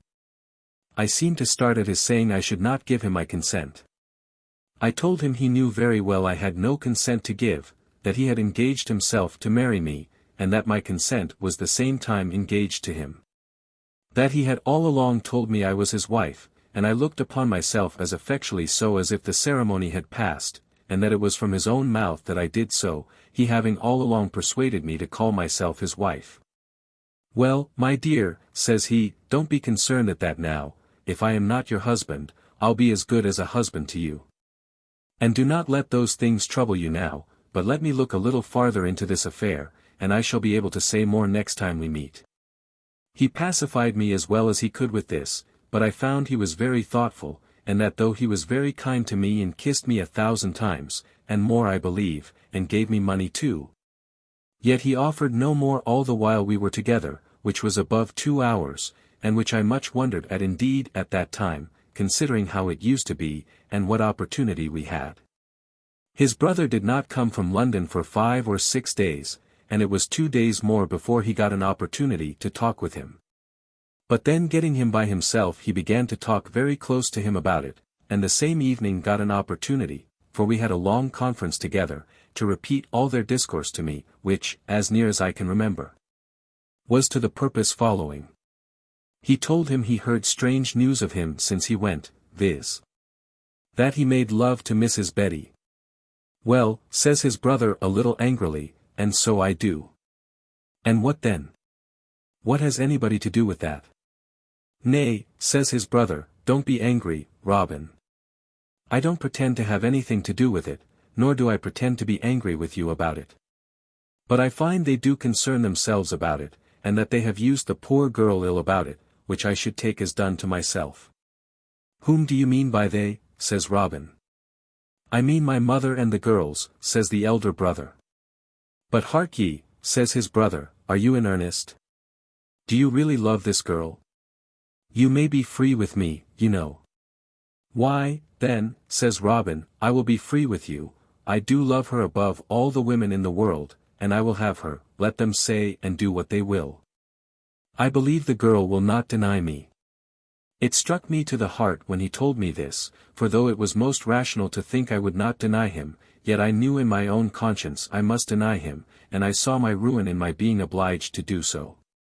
But I knew it was my business to talk otherwise then, so I interrupted him in his story thus. Said I, does he think I cannot deny him? But he shall find I can deny him, for all that. Well, my dear, says he, but let me give you the whole story as it went on between us, and then say what you will. Then he went on and told me that he replied thus, but, brother, you know she has nothing, and you may have several ladies with good fortunes. 'Tis no matter for that, said Robin. I love the girl, and I will never please my pocket in marrying, and not please my fancy. And so, my dear, adds he, there is no opposing him. Yes, says I, you shall see I can oppose him. I have learnt to say no, now though I had not learnt it before. If the best lord in the land offered me marriage now, I could very cheerfully say no to him. Well, but, my dear, says he, what can you say to him? You know, as you said when we talked of it before, he will ask you many questions about it, and all the house will wonder what the meaning of it should be. Why, says I, smiling, I can stop all their mouths at one clap by telling him, and them too, that I am married already to his elder brother. He smiled a little too at the word, but I could see it startled him, and he could not hide the disorder it put him into. However, he returned, why, though that may be true in some sense, yet I suppose you are but in jest when you talk of giving such an answer as that, it may not be convenient on many accounts. No, says I pleasantly, I am not so fond of letting the secret come out without your consent. But what, then, can you say to him, or to them, says he, when they find you positive against a match which would be apparently so much to your advantage? Why, says I, should I be at a loss? First of all, I am not obliged to give me any reason at all. On the other hand, I may tell them I am married already, and stop there, and that will be a full stop too to him, for he can have no reason to ask one question after it. Says he. But the whole house will tease you about that, even to father and mother, and if you deny them positively, they will be disobliged at you, and suspicious besides. Why, says I, what can I do? What would you have me do? I was in strait enough before, and as I told you, I was in perplexity before, and acquainted you with the circumstances, that I might have your advice. My dear, says he, I have been considering very much upon it, you may be sure, and though it is a piece of advice that has a great many mortifications in it to me, and may at first seem strange to you, yet, all things considered, I see no better way for you than to let him go on. And if you find him hearty and in earnest, marry him. I gave him a look full of horror at those words, and, turning pale as death, was at the very point of sinking down out of the chair I sat in. When, giving a start, my dear, says he aloud, what's the matter with you? Where are you going, and a great many such things. And with jogging and called to me, fetched me a little to myself, though it was a good while before I fully recovered my senses, and was not able to speak for several minutes more. When I was fully recovered he began again. My dear, says he, what made you so surprised at what I said? I would have you consider seriously of it. You may see plainly how the families stand in this case, and they would be stark mad if it was my case, as it is my brother's. And for aught I see, it would be my ruin and yours too.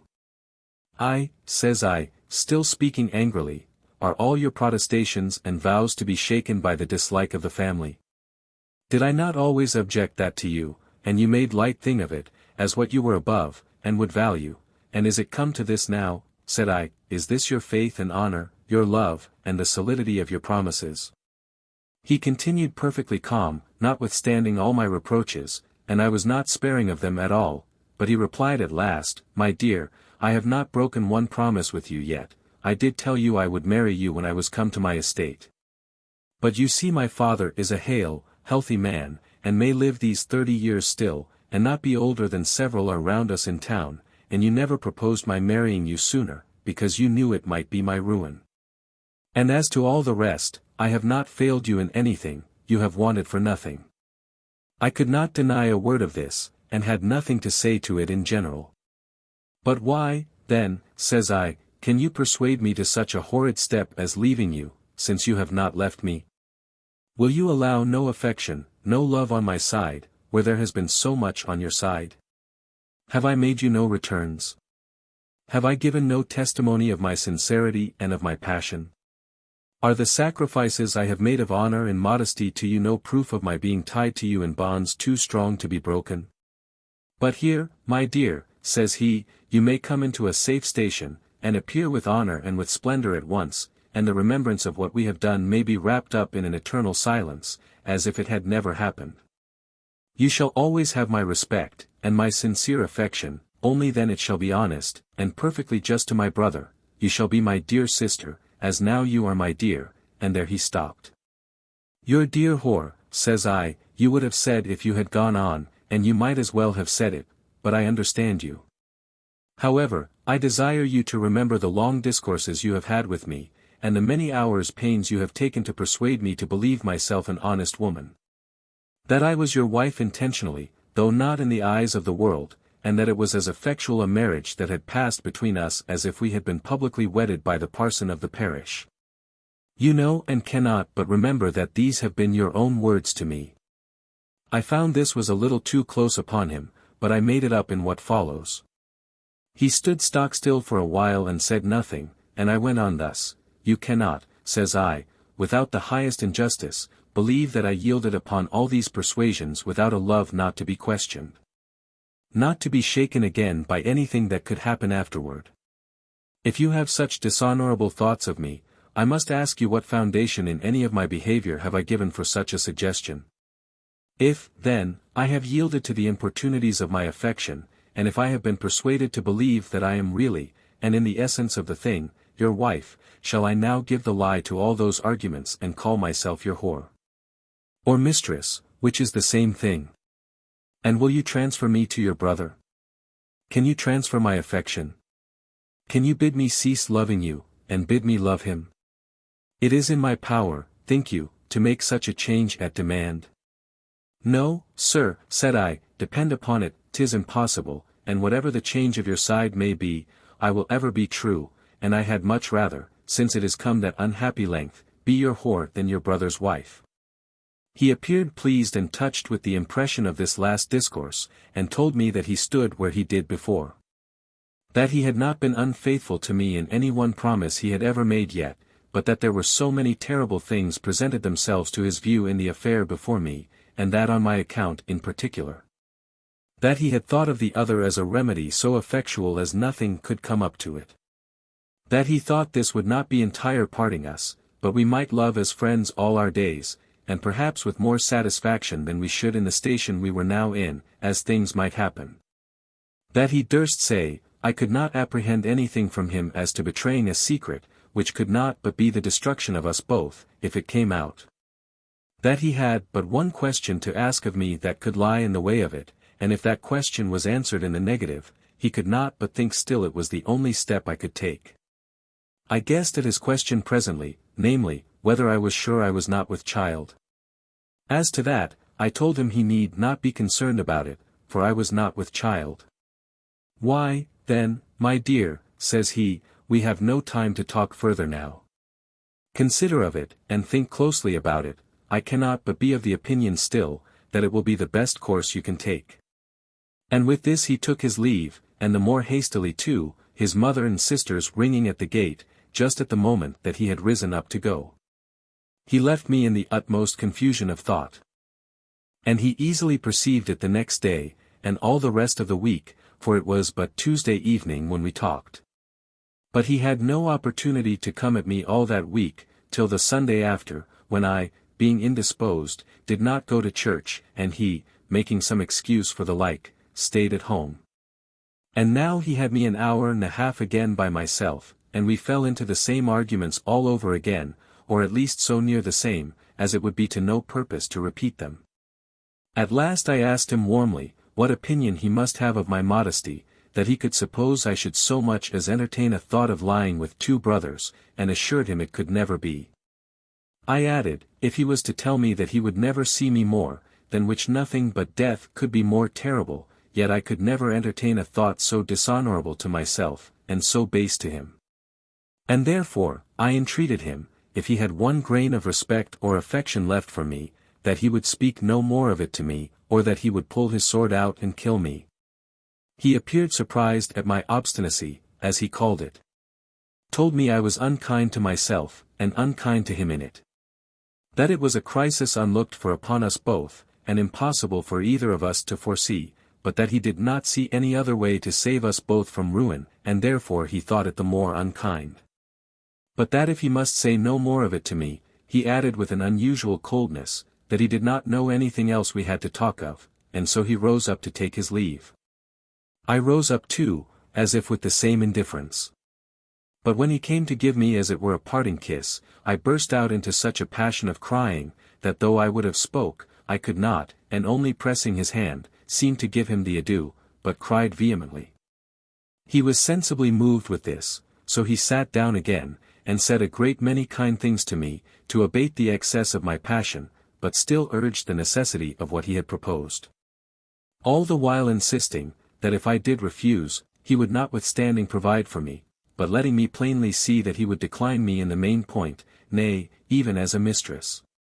Making it a point of honor not to lie with the woman that, for aught he knew, might come to be his brother's wife. The bare loss of him as a gallant was not so much my affliction as the loss of his person, whom indeed I loved to distraction. And the loss of all the expectations I had, and which I always had built my hopes upon, of having him one day for my husband. These things oppressed my mind so much, that, in short, I fell very ill. The agonies of my mind, in a word, threw me into a high fever, and long it was, that none in the family expected my life. I was reduced very low indeed, and was often delirious and light-headed. But nothing lay so near me as the fear that, when I was light-headed, I should say something or other to his prejudice. I was distressed in my mind also to see him, and so he was to see me, for he really loved me most passionately. But it could not be, there was not the least room to desire it on one side or other, or so much as to make it decent. It was near 5 weeks that I kept my bed, and though the violence of my fever abated in 3 weeks, yet it several times returned. And the physicians said 2 or 3 times, they could do no more for me, but that they must leave nature and the distemper to fight it out, only strengthening the first with cordials to maintain the struggle. After the end of 5 weeks I grew better, but was so weak, so altered, so melancholy, and recovered so slowly, that the physicians apprehended I should go into a consumption. And which vexed me most, they gave it as their opinion that my mind was oppressed, that something troubled me, and, in short, that I was in love. Upon this, the whole house was set upon me to examine me, and to press me to tell whether I was in love or not, and with whom, but as I well might, I denied my being in love at all. They had on this occasion a squabble one day about me at table, that had like to have put the whole family in an uproar, and for some time did so. They happened to be all at table but the father. As for me, I was ill, and in my chamber. At the beginning of the talk, which was just as they had finished their dinner, the old gentlewoman, who had sent me somewhat to eat, called her maid to go up and ask me if I would have any more. But the maid brought down word I had not eaten half what she had sent me already. Alas, says the old lady, that poor girl. I am afraid she will never be well. Well, says the elder brother, how should Mrs. Betty be well? They say she is in love. I believe nothing of it, says the old gentlewoman. I don't know, says the eldest sister, what to say to it. They have made such a rout about her being so handsome, and so charming, and I know not what, and that in her hearing too, that has turned the creature's head, I believe, and who knows what possessions may follow such doings. For my part, I don't know what to make of it. Why, sister, you must acknowledge she is very handsome, says the elder brother. Aye, and a great deal handsomer than you, sister, says Robin, and that's your mortification. Well, well, that is not the question, says his sister, that girl is well enough, and she knows it well enough, she need not be told of it to make her vain. We are not talking of her being vain, says the elder brother, but of her being in love. It may be she is in love with herself, it seems my sisters think so. I would she was in love with me, says Robin, I'd quickly put her out of her pain. What do ye mean by that, son, says the old lady, how can you talk so? Why, madam, says Robin, again, very honestly, do you think I'd let the poor girl die for love, and of one that is near at hand to be had, too? Fie, brother. Says the second sister, how can you talk so? Would you take a creature that has not a groat in the world? Prithee, child, says Robin, beauty's a portion, and good humour with it is a double portion. I wish thou hadst have her stock of both for thy portion. So there was her mouth stopped. I find, says the eldest sister, if Betty is not in love, my brother is. I wonder he has not broke his mind to Betty, I warrant she won't say no. They that yield when they're asked, says Robin, are one step before them that were never asked to yield, sister, and 2 steps before them that yield before they are asked, and that's an answer to you, sister. This fired the sister, and she flew into a passion, and said, things were come to that pass that it was time the wench, meaning me, was out of the family.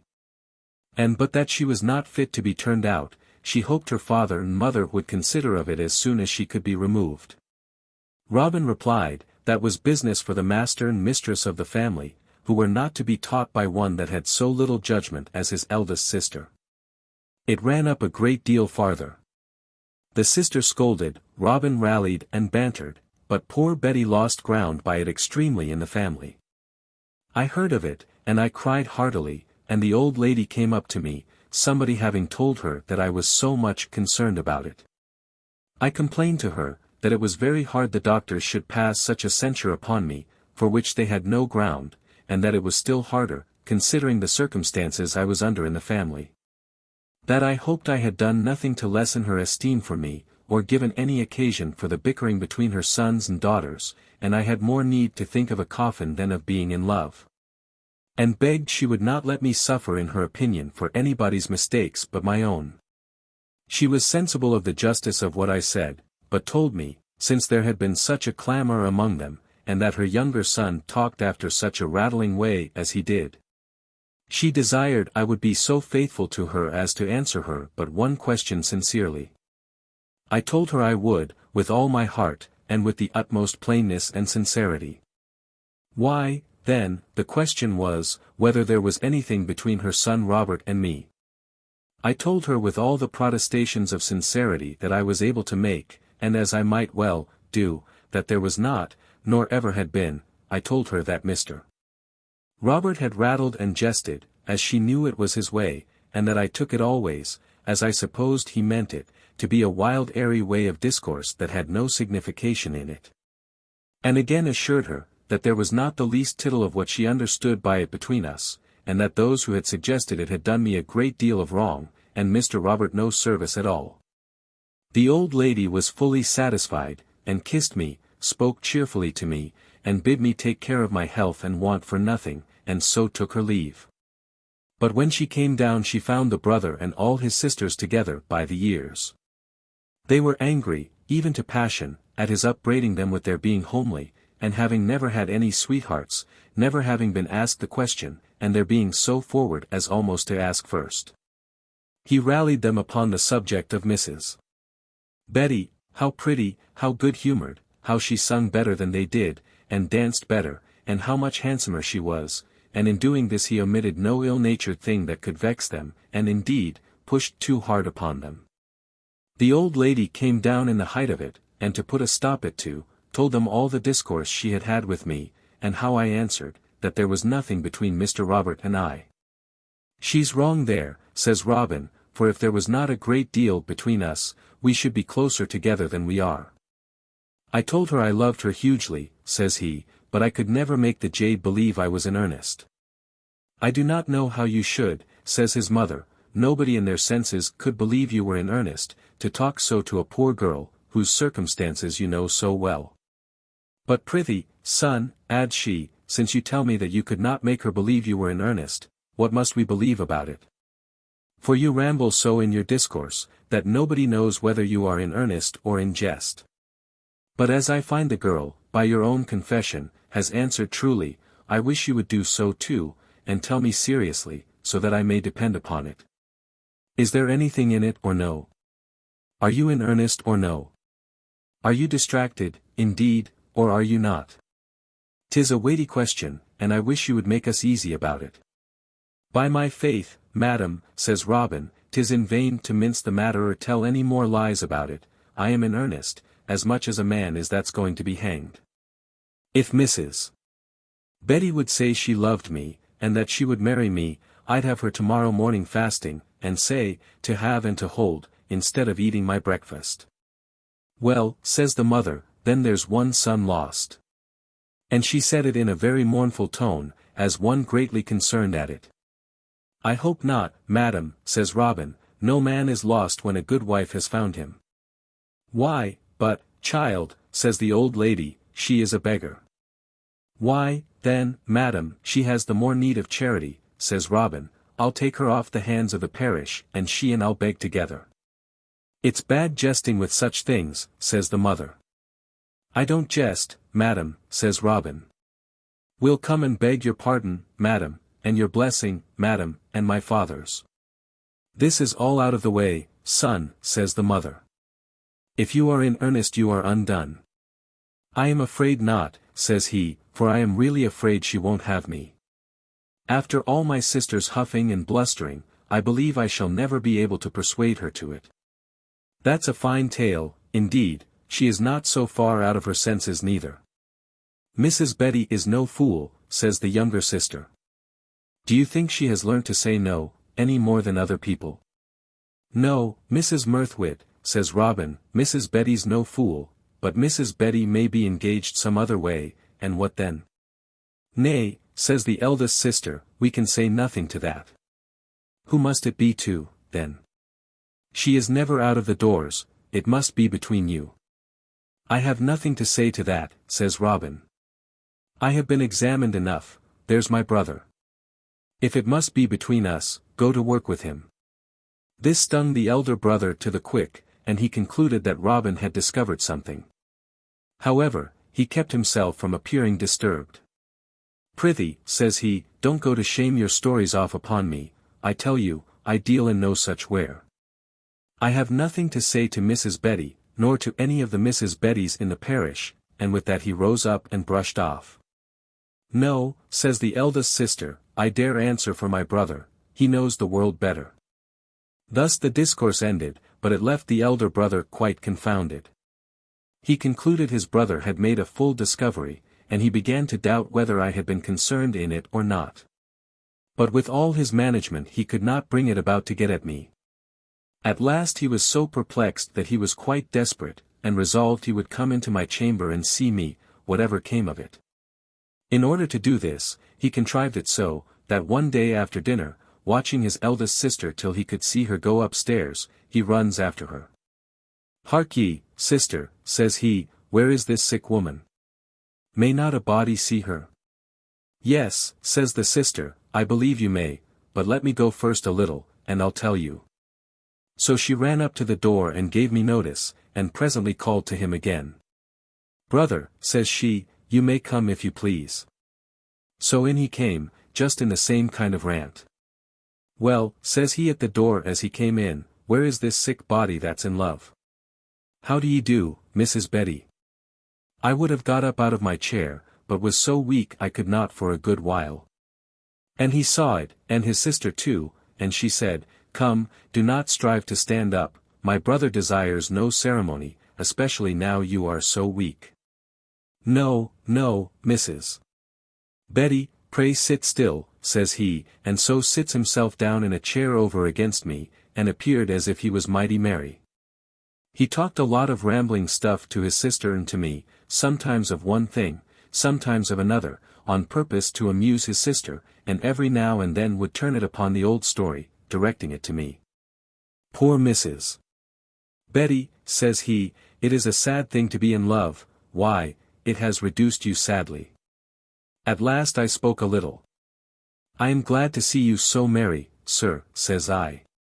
But I think the doctor might have found something better to do than to make his game at his patients. If I had been ill of no other distemper, I know the proverb too well to have let him come to me. What proverb, says he, oh. I remember it now. What? Where love is the case. The doctor's an ass. Is not that it, Mrs. Betty? I smiled and said nothing. Nay, says he, I think the effect has proved it to be love, for it seems the doctor has been able to do you but little service. You mend very slowly, they say. I doubt there's somewhat in it, Mrs. Betty, I doubt you are sick of the incurables, and that is love. I smiled and said, No, indeed, sir, that's none of my distemper. We had a deal of such discourse, and sometimes others that signified as little. By and by he asked me to sing them a song, at which I smiled, and said my singing days were over. At last he asked me if he should play upon his flute to me. His sister said she believed it would hurt me, and that my head could not bear it. I bowed, and said, No, it would not hurt me. And, pray, madam, said I, do not hinder it, I love the music of the flute very much. Then his sister said, Well, do, then, brother. With that he pulled out the key of his closet. Dear sister, says he, I am very lazy, do step to my closet and fetch my flute. It lies in such a drawer, naming a place where he was sure it was not, that she might be a little while looking for it. As soon as she was gone, he related the whole story to me of the discourse his brother had about me, and of his pushing it at him, and his concern about it, which was the reason of his contriving this visit to me.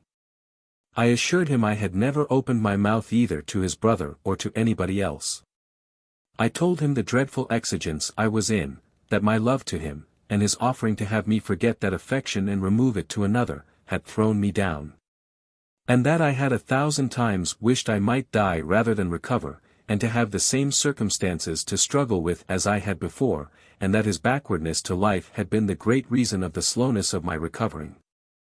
I added that I foresaw that as soon as I was well, I must quit the family, and that as for marrying his brother, I abhorred the thoughts of it after what had been my case with him. And that he might depend upon it I would never see his brother again upon that subject. That if he would break all his vows and oaths and engagements with me, be that between his conscience and his honor and himself. But he should never be able to say that I, whom he had persuaded to call myself his wife, and who had given him the liberty to use me as a wife, was not as faithful to him as a wife ought to be, whatever he might be to me. He was going to reply, and had said that he was sorry I could not be persuaded, and was going to say more, but he heard his sister coming, and so did I. And yet I forced out these few words as a reply, that I could never be persuaded to love one brother and marry another. He shook his head and said, Then I am ruined, meaning himself. And that moment his sister entered the room and told him she could not find the flute. Well, says he merrily, this laziness won't do, so he gets up and goes himself to go to look for it, but comes back without it too. Not but that he could have found it, but because his mind was a little disturbed, and he had no mind to play, and, besides, the errand he sent his sister on was answered another way. For he only wanted an opportunity to speak to me, which he gained, though not much to his satisfaction. I had, however, a great deal of satisfaction in having spoken my mind to him with freedom, and with such an honest plainness, as I have related. And though it did not at all work the way I desired, that is to say, to oblige the person to me the more, yet it took from him all possibility of quitting me but by a downright breach of honor, and giving up all the faith of a gentleman to me, which he had so often engaged by, never to abandon me, but to make me his wife as soon as he came to his estate. It was not many weeks after this before I was about the house again, and began to grow well, but I continued melancholy, silent, dull, and retired, which amazed the whole family, except he that knew the reason of it. Yet it was a great while before he took any notice of it, and I, as backward to speak as he, carried respectfully to him, but never offered to speak a word to him that was particular of any kind whatsoever. And this continued for 16 or 17 weeks. So that, as I expected every day to be dismissed the family, on account of what distaste they had taken another way, in which I had no guilt, so I expected to hear no more of this gentleman, after all his solemn vows and protestations, but to be ruined and abandoned. At last I broke the way myself in the family for my removing.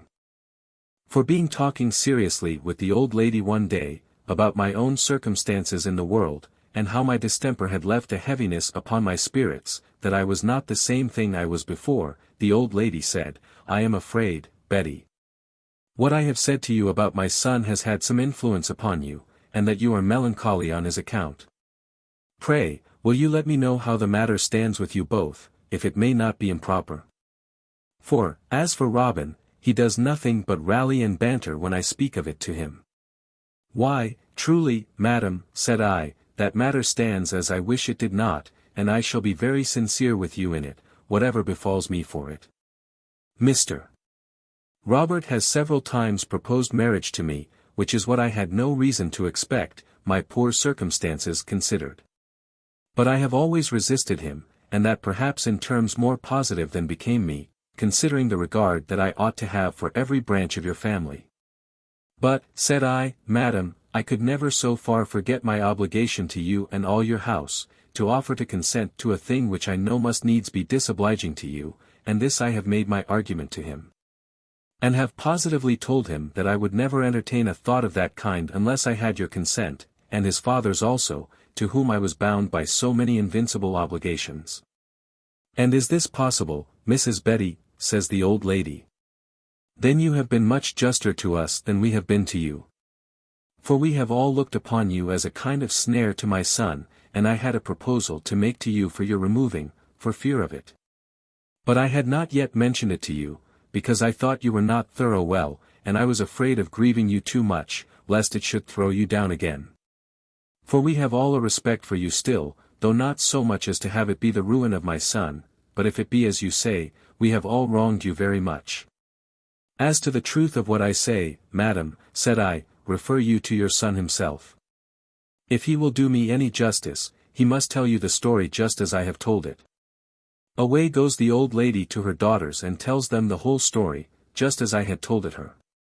And they were surprised at it, you may be sure, as I believed they would be. One said she could never have thought it, another said Robin was a fool. A third said she would not believe a word of it, and she would warrant that Robin would tell the story another way. But the old gentlewoman, who was resolved to go to the bottom of it before I could have the least opportunity of acquainting her son with what had passed, resolved too that she would talk with her son immediately, and to that purpose sent for him. For he was gone but to a lawyer's house in the town, upon some petty business of his own, and upon her sending he returned immediately. Upon his coming up to them, for they were all still together, "Sit down, Robin," says the old lady, "I must have some talk with you." "With all my heart, madam," says Robin, looking very merry. "I hope it is about a good wife, for I am at a great loss in that affair." "How can that be?" says his mother, "did not you say you resolved to have Mrs. Betty?" "Ay, madam," says Robin, "but there is one has forbid the banns." "Forbid the banns?" says his mother, who can that be? Even Mrs. Betty herself, says Robin. How so, says his mother. Have you asked her the question, then? Yes, indeed, madam, says Robin. I have attacked her in form 5 times since she was sick, and am beaten off. The jade is so stout she won't capitulate nor yield upon any terms, except such as I cannot effectually grant. Explain yourself, says the mother, for I am surprised. I do not understand you. I hope you are not in earnest. Why, madam, says he, the case is plain enough upon me, it explains itself. She won't have me, she says. Is not that plain enough? I think 'tis plain, and pretty rough too. Well, but, says the mother, you talk of conditions that you cannot grant.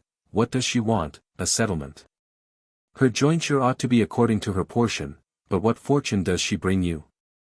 Nay, as to fortune, says Robin, she is rich enough, I am satisfied in that point, but 'tis I that am not able to come up to her terms, and she is positive she will not have me without. Here the sisters put in. Madam, says the second sister, 'tis impossible to be serious with him, he will never give a direct answer to anything, you had better let him alone, and talk no more of it to him. You know how to dispose of her out of his way if you thought there was anything in it. Robin was a little warmed with his sister's rudeness, but he was even with her, and yet with good manners too. There are 2 sorts of people, madam, says he, turning to his mother, that there is no contending with, that is, a wise body and a fool. 'Tis a little hard I should engage with both of them together. The younger sister then put in. We must be fools indeed, says she, in my brother's opinion, that he should think we can believe he has seriously asked Mrs. Betty to marry him, and that she has refused him. Answer, and answer not, says Solomon, replied her brother.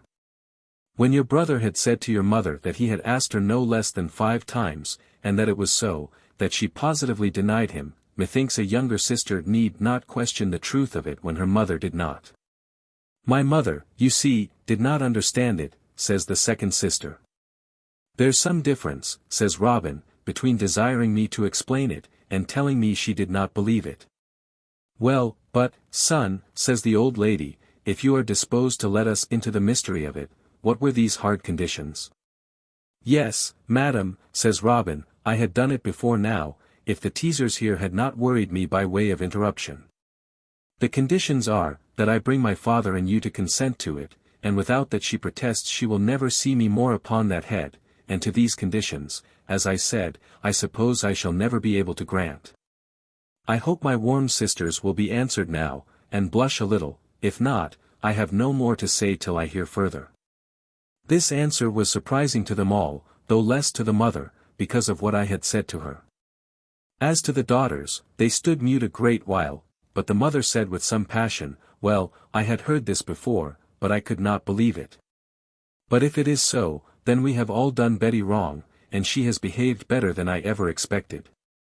Nay, says the eldest sister, if it be so, she has acted handsomely indeed. I confess, says the mother, it was none of her fault, if he was fool enough to take a fancy to her, but to give such an answer to him, shows more respect to your father and me than I can tell how to express. I shall value the girl the better for it as long as I know her. But I shall not, says Robin, unless you will give your consent. I'll consider of that a while, says the mother. I assure you, if there were not some other objections in the way, this conduct of hers would go a great way to bring me to consent. I wish it would go quite through it, says Robin. If you had as much thought about making me easy as you have about making me rich, you would soon consent to it. Why, Robin, says the mother again, are you really in earnest? Would you so fain have her as you pretend? Really, madam, says Robin, I think 'tis hard you should question me upon that head after all I have said. I won't say that I will have her. How can I resolve that point, when you see I cannot have her without your consent? Besides, I am not bound to marry at all. But this I will say, I am in earnest in, that I will never have anybody else if I can help it, so you may determine for me. Betty or nobody is the word, and the question which of the two shall be in your breast to decide, madam, provided only, that my good-humoured sisters here may have no vote in it. All this was dreadful to me, for the mother began to yield, and Robin pressed her home on it.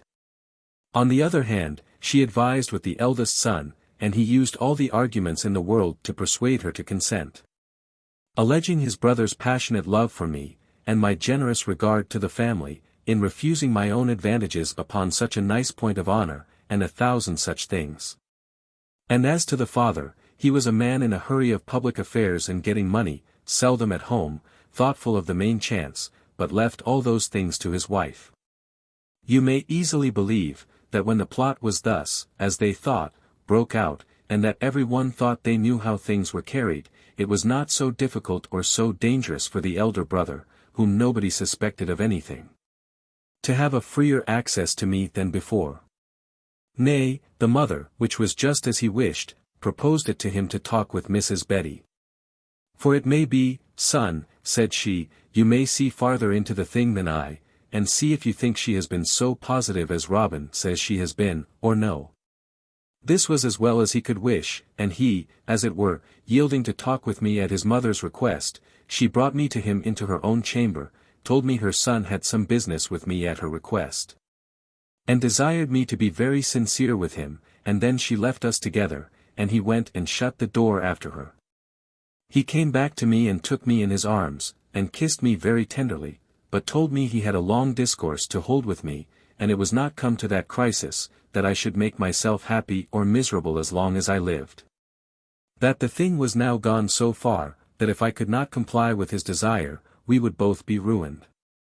Then he told the whole story between Robin, as he called him, and his mother and sisters and himself, as it is above.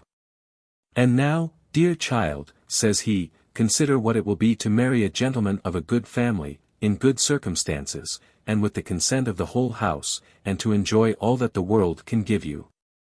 And what, on the other hand, to be sunk into the dark circumstances of a woman that has lost her reputation.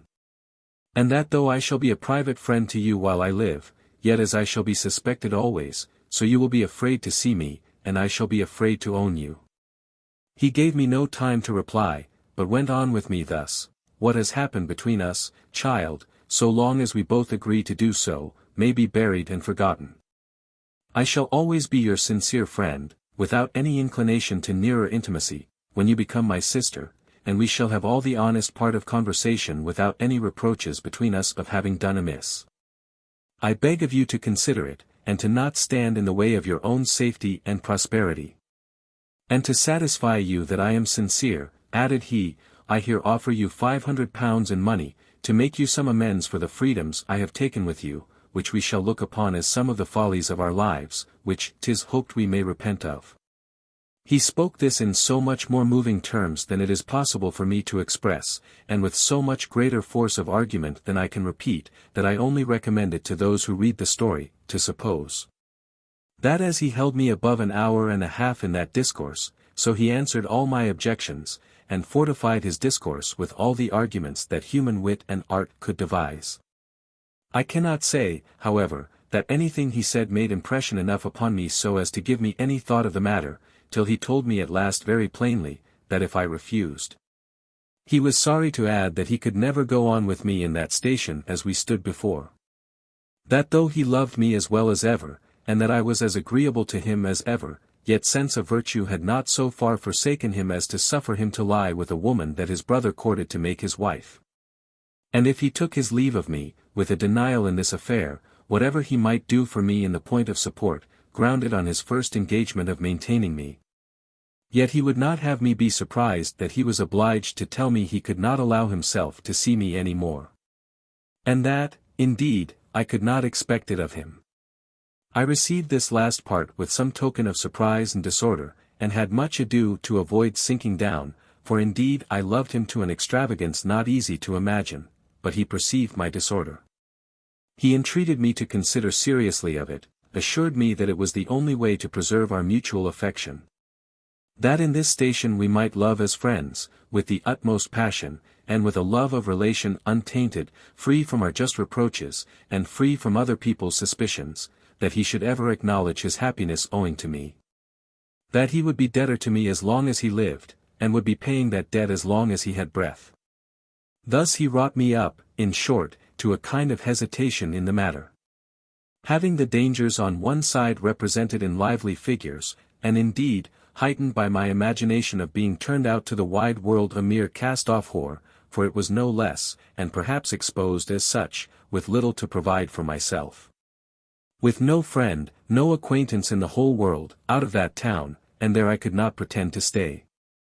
All this terrified me to the last degree, and he took care upon all occasions to lay it home to me in the worst colours that it could be possible to be drawn in. On the other hand, he failed not to set forth the easy, prosperous life which I was going to live. He answered all that I could object from affection, and from former engagements, with telling me the necessity that was before us of taking other measures now.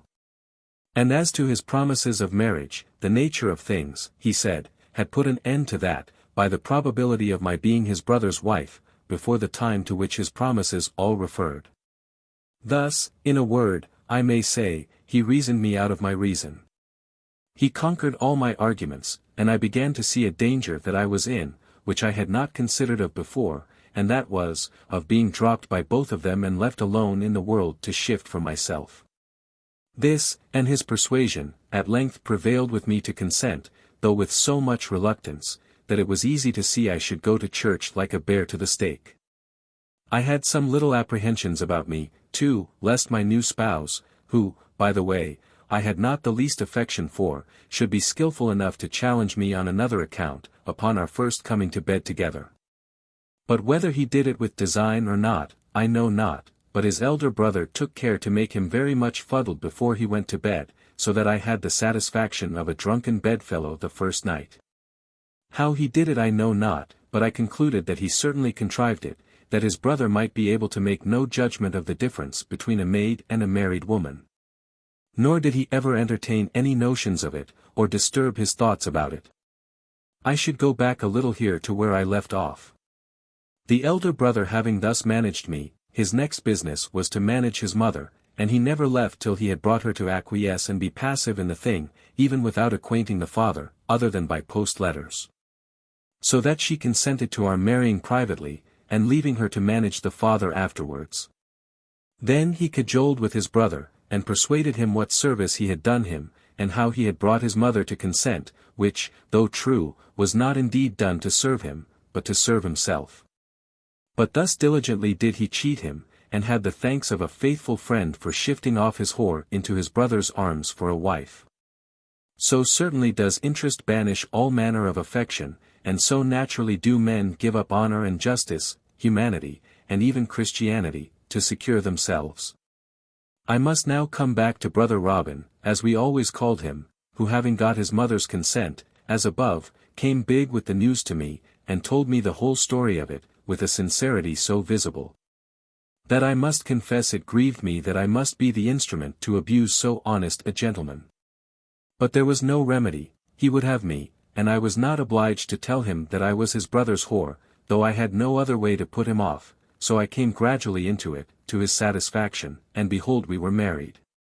Modesty forbids me to reveal the secrets of the marriage bed, but nothing could have happened more suitable to my circumstances than that, as above, my husband was so fuddled when he came to bed, that he could not remember in the morning whether he had had any conversation with me or no, and I was obliged to tell him he had, though in reality he had not, that I might be sure he could make to inquiry about anything else.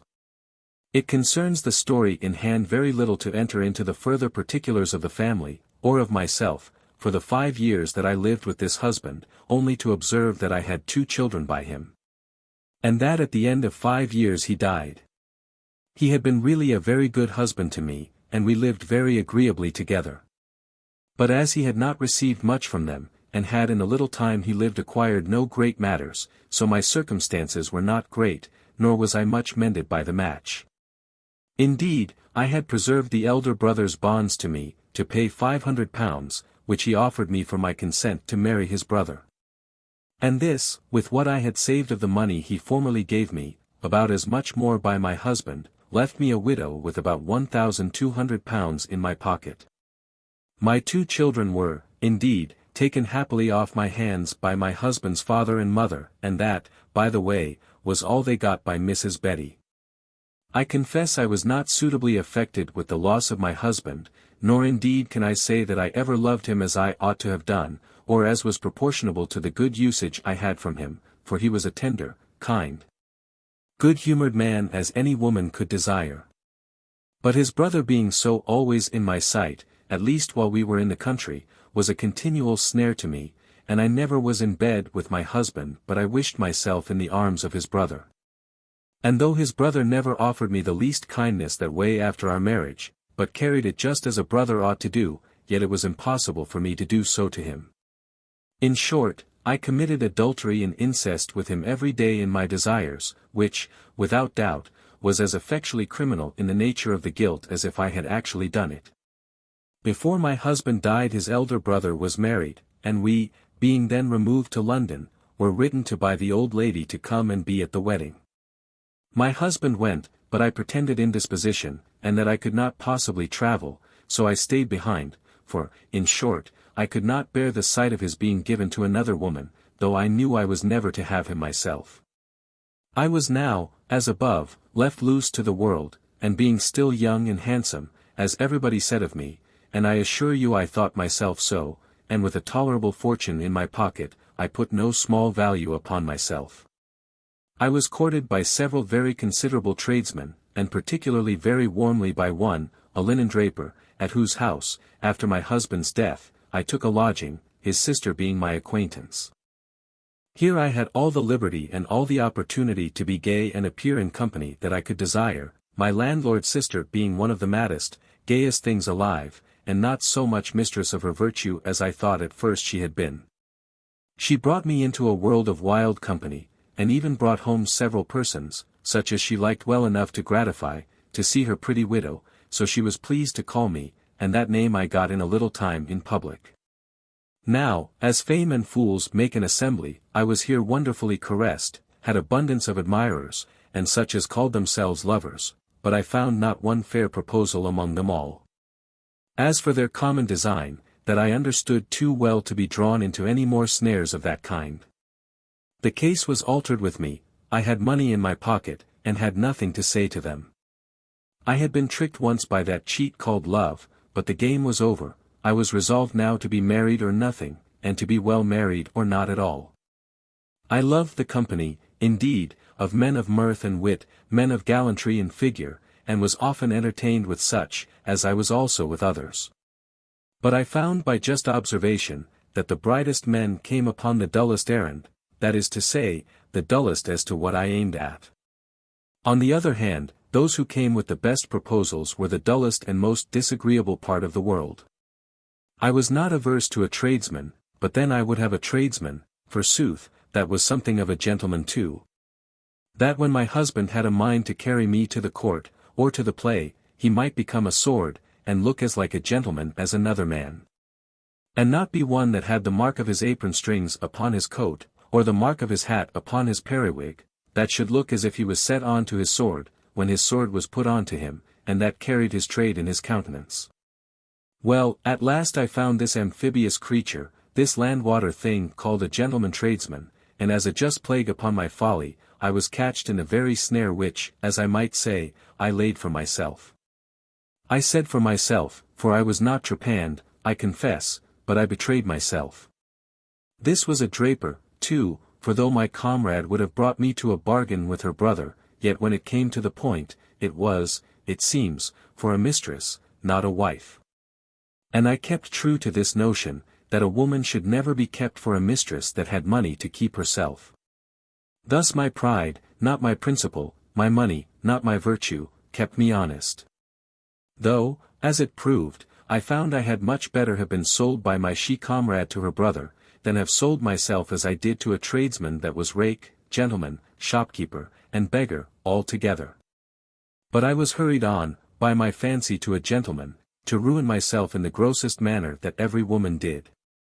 For my new husband coming to a lump of money at once, fell into such a profusion of expense, that all I had, and all he had before, if he had anything worth mentioning, would not have held it out above 1 year. He was very fond of me for about 1/4 of a year, and what I got by that was, that I had the pleasure of seeing a great deal of my money spent upon myself, and, as I may say, had some of the spending it too. "Come, my dear," says he to me one day, "shall we go and take a turn into the country for about a week?" "Aye, my dear," says I, "whither would you go?" "I care not whither," says he, "but I have a mind to look like quality for a week." "We'll go to Oxford," says he. "How," says I, "shall we go? I am no horsewoman, and 'tis too far for a coach." "Too far," says he, "no place is too far for a coach and six. If I carry you out, you shall travel like a duchess." Says I, "My dear, 'tis a frolic, but if you have a mind to it, I don't care."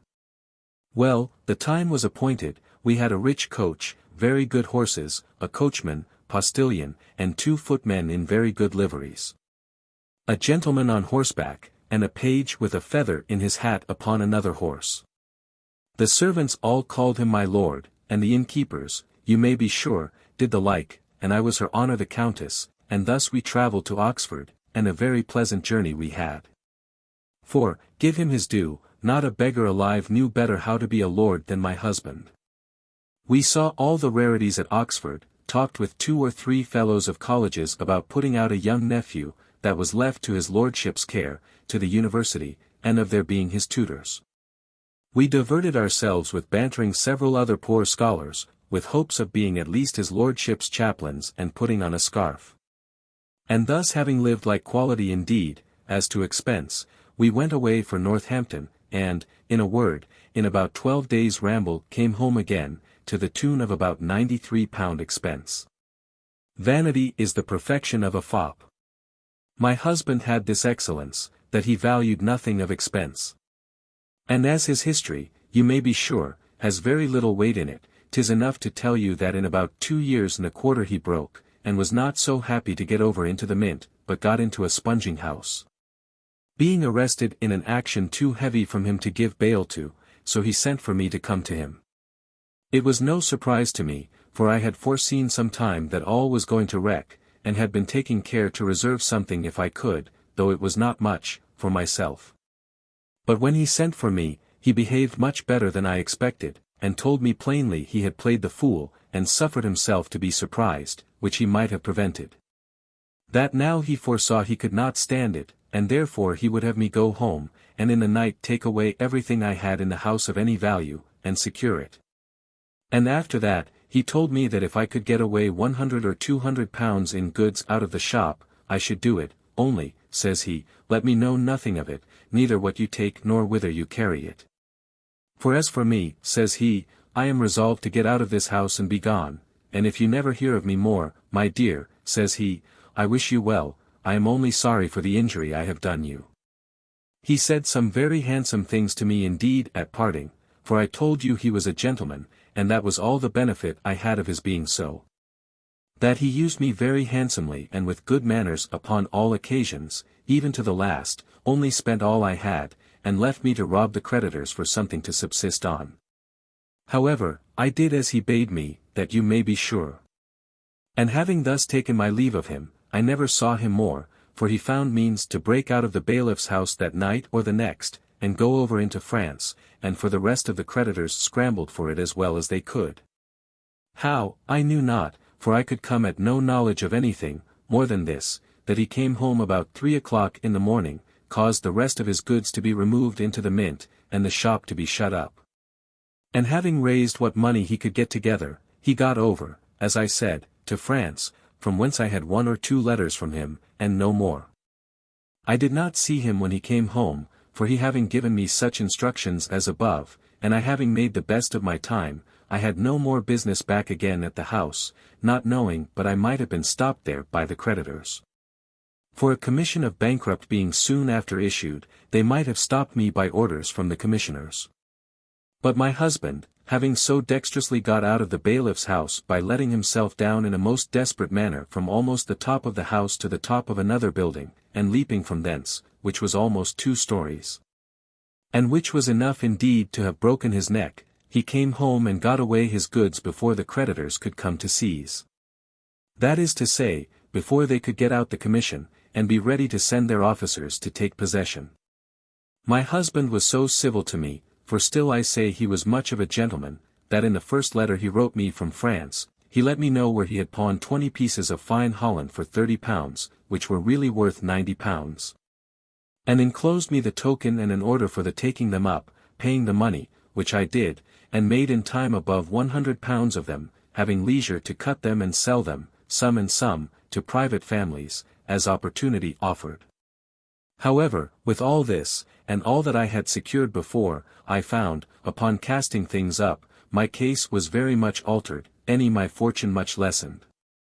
For, including the Hollands and a parcel of fine muslins, which I carried off before, and some plate, and other things, I found I could hardly muster up £500. And my condition was very odd, for though I had no child, I had had one by my gentleman draper, but it was buried, yet I was a widow bewitched. I had a husband and no husband, and I could not pretend to marry again, though I knew well enough my husband would never see England any more, if he lived 50 years. Thus, I say, I was limited from marriage, what offer might soever be made me.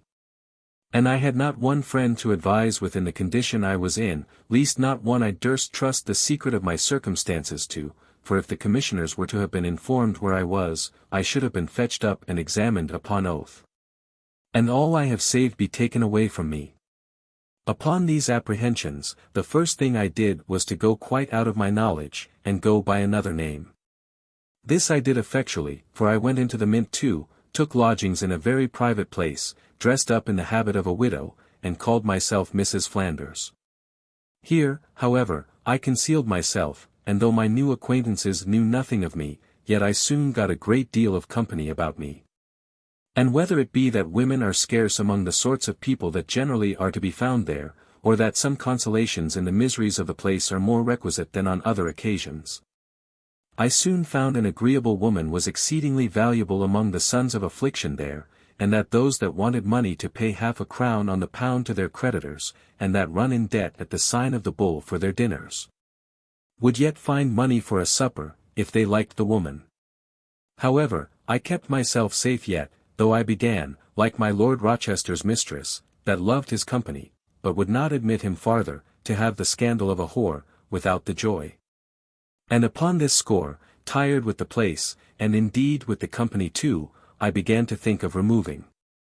It was indeed a subject of strange reflection to me to see men who were overwhelmed in perplexed circumstances, who were reduced some degrees below being ruined, whose families were objects of their own terror and other people's charity. Yet while a penny lasted, nay, even beyond it, endeavoring to drown themselves, laboring to forget former things, which now it was the proper time to remember, making more work for repentance, and sinning on, as a remedy for sin past. But it is none of my talent to preach, these men were too wicked, even for me. There was something horrid and absurd in their way of sinning, for it was all a force even upon themselves, they did not only act against conscience, but against nature. They put a rape upon their temper to drown the reflections, which their circumstances continually gave them. And nothing was more easy than to see how sighs would interrupt their songs, and paleness and anguish sit upon their brows, in spite of the forced smiles they put on. Nay, sometimes it would break out at their very mouths when they had parted with their money for a lewd treat or a wicked embrace. I have heard them, turning about, fetch a deep sigh, and cry, "What a dog am I!" Well, Betty, my dear, I'll drink thy health, though, meaning the honest wife, that perhaps had not a half-crown for herself and 3 or 4 children. The next morning they are at their penitentials again. And perhaps the poor weeping wife comes over to him, either brings him some account of what his creditors are doing, and how she and the children are turned out of doors, or some other dreadful news, and this adds to his self-reproaches. But when he has thought and pored on it till he is almost mad, having no principles to support him, nothing within him or above him to comfort him, but finding it all darkness on every side, he flies to the same relief again, viz. to drink it away, debauch it away, and falling into company of men in just the same condition with himself, he repeats the crime, and thus he goes every day one step onward of his way to destruction. I was not wicked enough for such fellows as these yet. On the contrary, I began to consider here very seriously what I had to do, how things stood with me, and what course I ought to take. I knew I had no friends, no, not one friend or relation in the world, and that little I had left apparently wasted, which when it was gone, I saw nothing but misery and starving was before me. Upon these considerations, I say, and filled with horror at the place I was in, and the dreadful objects which I had always before me, I resolved to be gone. I had made an acquaintance with a very sober, good sort of a woman, who was a widow too, like me, but in better circumstances. Her husband had been a captain of a merchant ship, and having had the misfortune to be cast away coming home on a voyage from the West Indies, which would have been very profitable if he had come safe, was so reduced by the loss, that though he had saved his life then, it broke his heart, and killed him afterwards. And his widow, being pursued by the creditors, was forced to take shelter in the Mint. She soon made things up with the help of friends, and was at liberty again. And finding that I rather was there to be concealed, than by any particular prosecutions, and finding also that I agreed with her, or rather she with me, in a just abhorrence of the place and of the company, she invited to go home with her till I could put myself in some posture of settling in the world to my mind. Withal telling me, that it was 10 to 1 but some good captain of a ship might take a fancy to me, and court me, in that part of the town where she lived. I accepted her offer, and was with her half a year, and should have been longer, but in that interval what she proposed to me happened to herself, and she married very much to her advantage. But whose fortune soever was upon the increase, mine seemed to be upon the wane, and I found nothing present, except 2 or 3 boatswains, or such fellows, but as for the commanders, they were generally of 2 sorts, 1. Such as, having good business, that is to say, a good ship, resolved not to marry but with advantage, that is, with a good fortune, 2. Such as, being out of employ, wanted a wife to help them to a ship. I mean, 1. A wife who, having some money, could enable them to hold, as they call it, a good part of a ship themselves, so to encourage owners to come in.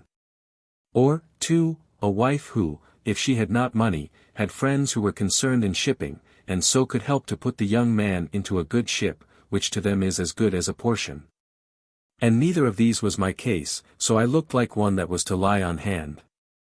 This knowledge I soon learned by experience, viz. that the state of things was altered as to matrimony, and that I was not to expect at London what I had found in the country, that marriages were here the consequences of politic schemes for forming interests, and carrying on business. And that love had no share, or but very little, in the matter. That as my sister-in-law at Colchester had said, beauty, wit, manners, sense, good humor, good behavior, education, virtue, piety, or any other qualification, whether of body or mind, had no power to recommend. That money only made a woman agreeable, that men chose mistresses indeed by the gust of their affection, and it was requisite to a whore to be handsome, well-shaped, have a good mien and a graceful behavior. But that for a wife, no deformity would shock the fancy, no ill qualities the judgment, the money was the thing, the portion was neither crooked nor monstrous, but the money was always agreeable, whatever the wife was. On the other hand, as the market ran very unhappily on the men's side, I found the women had lost the privilege of saying no. That it was a favor now for a woman to have the question asked, and if any young lady had so much arrogance as to counterfeit a negative, she never had the opportunity given her of denying twice, much less of recovering that false step, and accepting what she had but seemed to decline. The men had such choice everywhere, that the case of the women was very unhappy, for they seemed to ply at every door, and if the man was by great chance refused at one house, he was sure to be received at the next. Besides this, I observed that the men made no scruple to set themselves out, and to go a fortune hunting, as they call it, when they had really no fortune themselves to demand it, or merit to deserve it.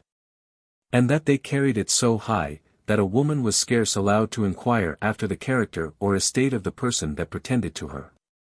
This I had an example of, in a young lady in the next house to me, and with whom I had contracted an intimacy.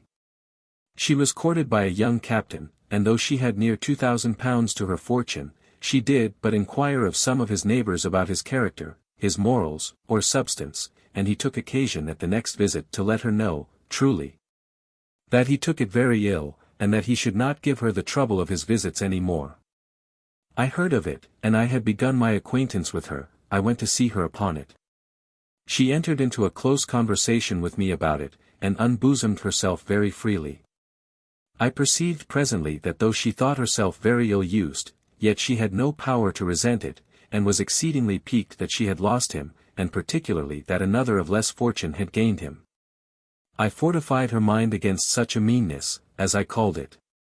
I told her, that as low as I was in the world, I would have despised a man that should think I ought to take him upon his own recommendation only, without having the liberty to inform myself of his fortune and of his character.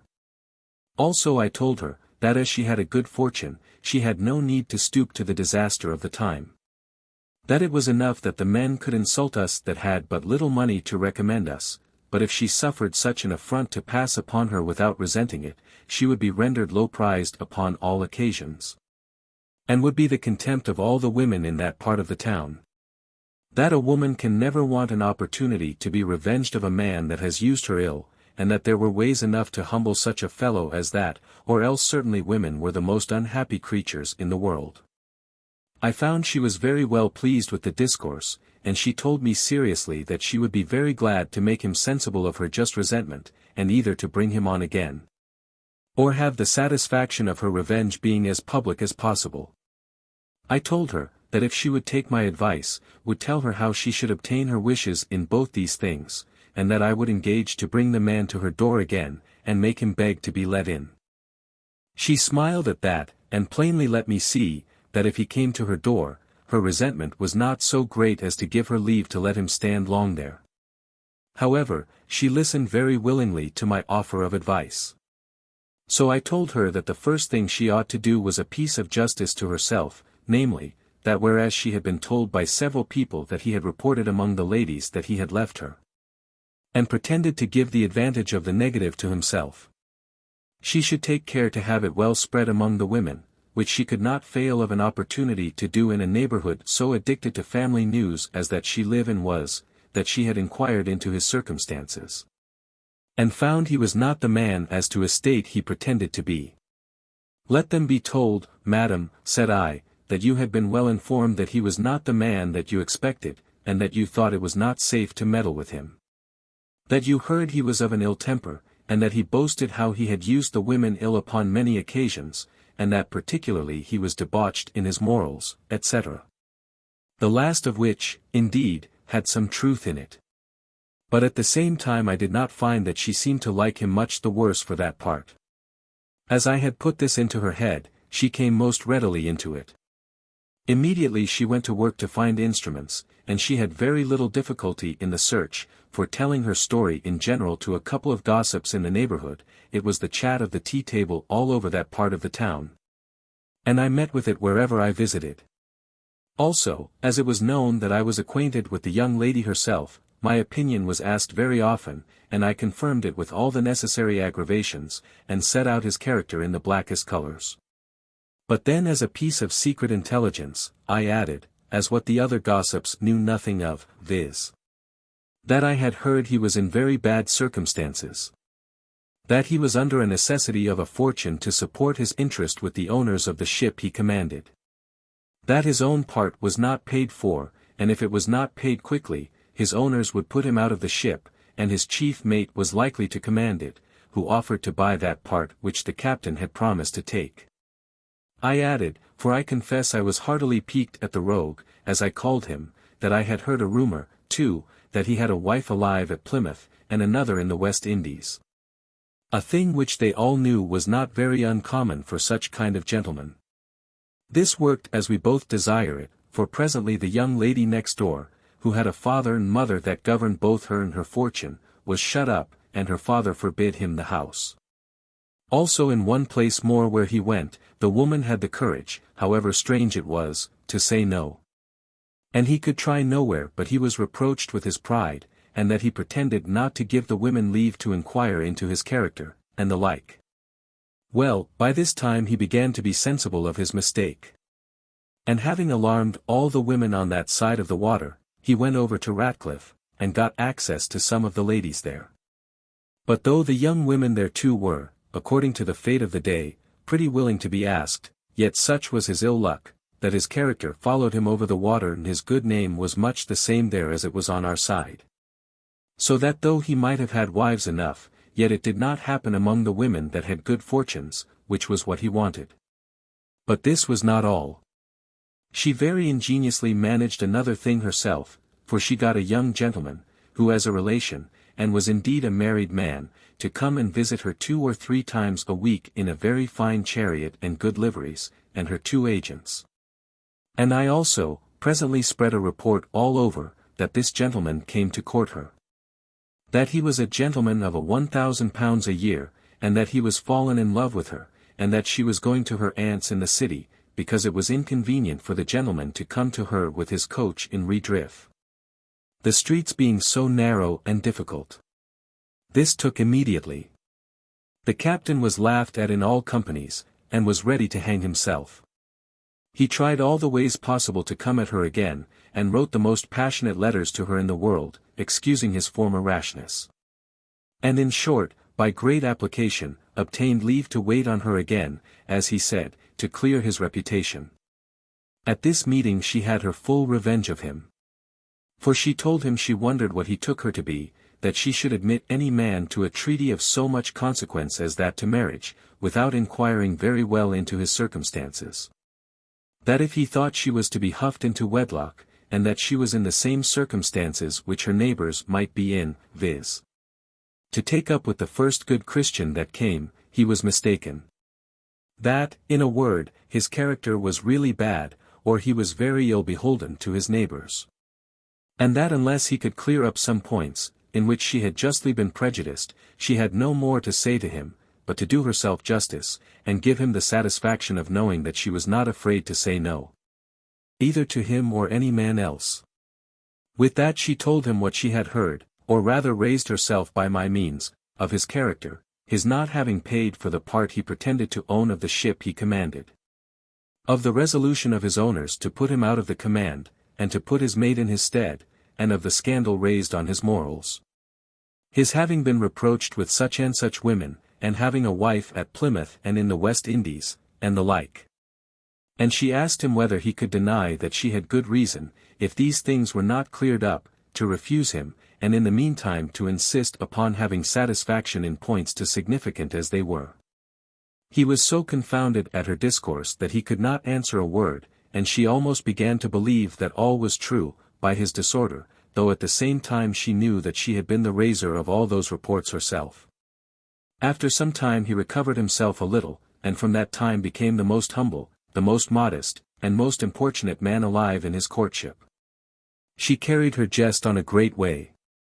She asked him, if he thought she was so at her last shift that she could or ought to bear such treatment, and if he did not see that she did not want those who thought it worth their while to come farther to her than he did. Meaning the gentleman whom she had brought to visit her by way of sham. She brought him by these tricks to submit to all possible measures to satisfy her, as well of his circumstances as of his behavior. He brought her undeniable evidence of his having paid for his part of the ship. He brought her certificates from his owners, that the report of their intending to remove him from the command of the ship and put his chief mate in was false and groundless. In short, he was quite the reverse of what he was before. Thus I convinced her, that if the men made their advantage of our sex in the affair of marriage, upon the supposition of there being such choice to be had, and of the women being so easy, it was only owing to this. That the women wanted courage to maintain their ground and to play their part.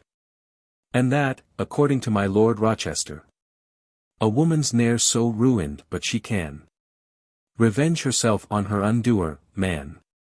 After these things this young lady played her part so well, that though she resolved to have him, and that indeed having him was the main bent of her design, yet she made his obtaining her be to him the most difficult thing in the world. And this she did, not by a haughty reserved carriage, but by a just policy, turning the tables upon him, and playing back upon him his own game. For as he pretended, by a kind of lofty carriage, to place himself above the occasion of a character, and to make inquiring into his character a kind of an affront to him, she broke with him upon that subject. And at the same time that she make him submit to all possible inquiry after his affairs, she apparently shut the door against his looking into her own. It was enough to him to obtain her for a wife. As to what she had, she told him plainly, that as he knew her circumstances, it was but just she should know his. And though at the same time he had only known her circumstances by common fame, yet he had made so many protestations of his passion for her, that he could ask no more but her hand to his grand request. And the like ramble according to the custom of lovers. In short, he left himself no room to ask any more questions about her estate, and she took the advantage of it like a prudent woman, for she placed part of her fortune so in trustees, without letting him know anything of it. That it was quite out of his reach, and made him be very well content with the rest. It is true she was pretty well besides, that is to say, she had about £1,400 in money, which she gave him. And the other, after some time, she brought to light as a perquisite to herself, which he was to accept as a mighty favour, seeing though it was not to be his, it might ease him in the article of her particular expenses. And I must add, that by this conduct the gentleman himself became not only the more humble in his applications to her to obtain her, but also was much the more an obliging husband to her when he had her. I cannot but remind the ladies here how much they place themselves below the common station of a wife, which, if I may be allowed not to be partial, is low enough already. I say, they place themselves below their common station, and prepare their own mortifications, by their submitting so to be insulted by the men beforehand, which I confess I see no necessity of. This relation may serve, therefore, to let the ladies see that the advantage is not so much on the other side as the men think it is. And though it may be true that the men have but too much choice among us, and that some women may be found who will dishonor themselves, be cheap, and easy to come at, and will scarce wait to be asked, yet if they will have women, as I may say, worth having, they may find them as uncomfortable as ever, and that those that are otherwise are a sort of people that have such deficiencies, when had, as rather recommend the ladies that are difficult than encourage the men to go on with their easy courtship, and expect wives equally valuable that will come at first call. Nothing is more certain than that the ladies always gain of the men by keeping their ground, and letting their pretended lovers see they can resent being slighted, and that they are not afraid of saying no. They, I observe, insult us mightily with telling us of the number of women. That the wars, and the sea, and trade, and other incidents have carried the men so much away, that there is no proportion between the numbers of the sexes, and therefore the women have the disadvantage. But I am far from granting that the number of women is so great, or the number of men so small, but if they will have me tell the truth, the disadvantage of the women is a terrible scandal upon the men, and it lies here, and here only.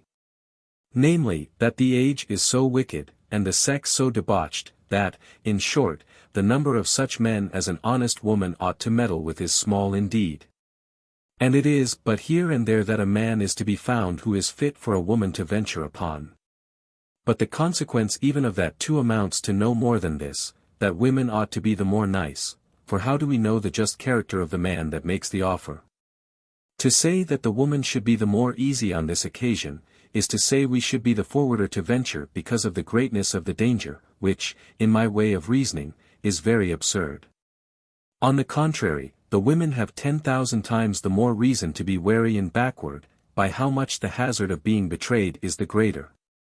And would the ladies consider this, and act the wary part, they would discover every cheat that offered, for, in short, the lives of very few men nowadays will bear a character.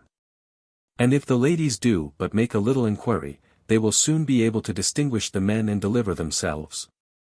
As for women that do not think their own safety worth their thought, that, impatient of their perfect state, resolve, as they call it, to take the first good Christian that comes, that run into matrimony as a horse rushes into the battle. I can say nothing to them but this, that they are a sort of ladies that are to be prayed for among the rest of distempered people. And to me they look like people that venture their whole estates in a lottery where there is 100,000 blanks to one prize. No man of common sense will value a woman the less for not giving up herself at the first attack, or for accepting his proposal without inquiring into his person or character. On the contrary, he must think her the weakest of all creatures in the world, as the rate of men now goes. In short, he must have a very contemptible opinion of her capacities, nay, every of her understanding, that, having but one case of her life, shall call that life away at once, and make matrimony, like death, be a leap in the dark. I would fain have the conduct of my sex a little regulated in this particular, which is the thing in which, of all the parts of life, I think at this time we suffer most in. 'Tis nothing but lack of courage, the fear of not being married at all, and of that frightful state of life called an old maid, of which I have a story to tell by itself. This, I say, is the woman's snare. But would the ladies once but get above that fear and manage rightly, they would more certainly avoid it by standing their ground, in a case so absolutely necessary to their felicity, that by exposing themselves as they do. And if they did not marry so soon as they may do otherwise, they would make themselves amends by marrying safer. She is always married too soon who gets a bad husband, and she is never married too late who gets a good one.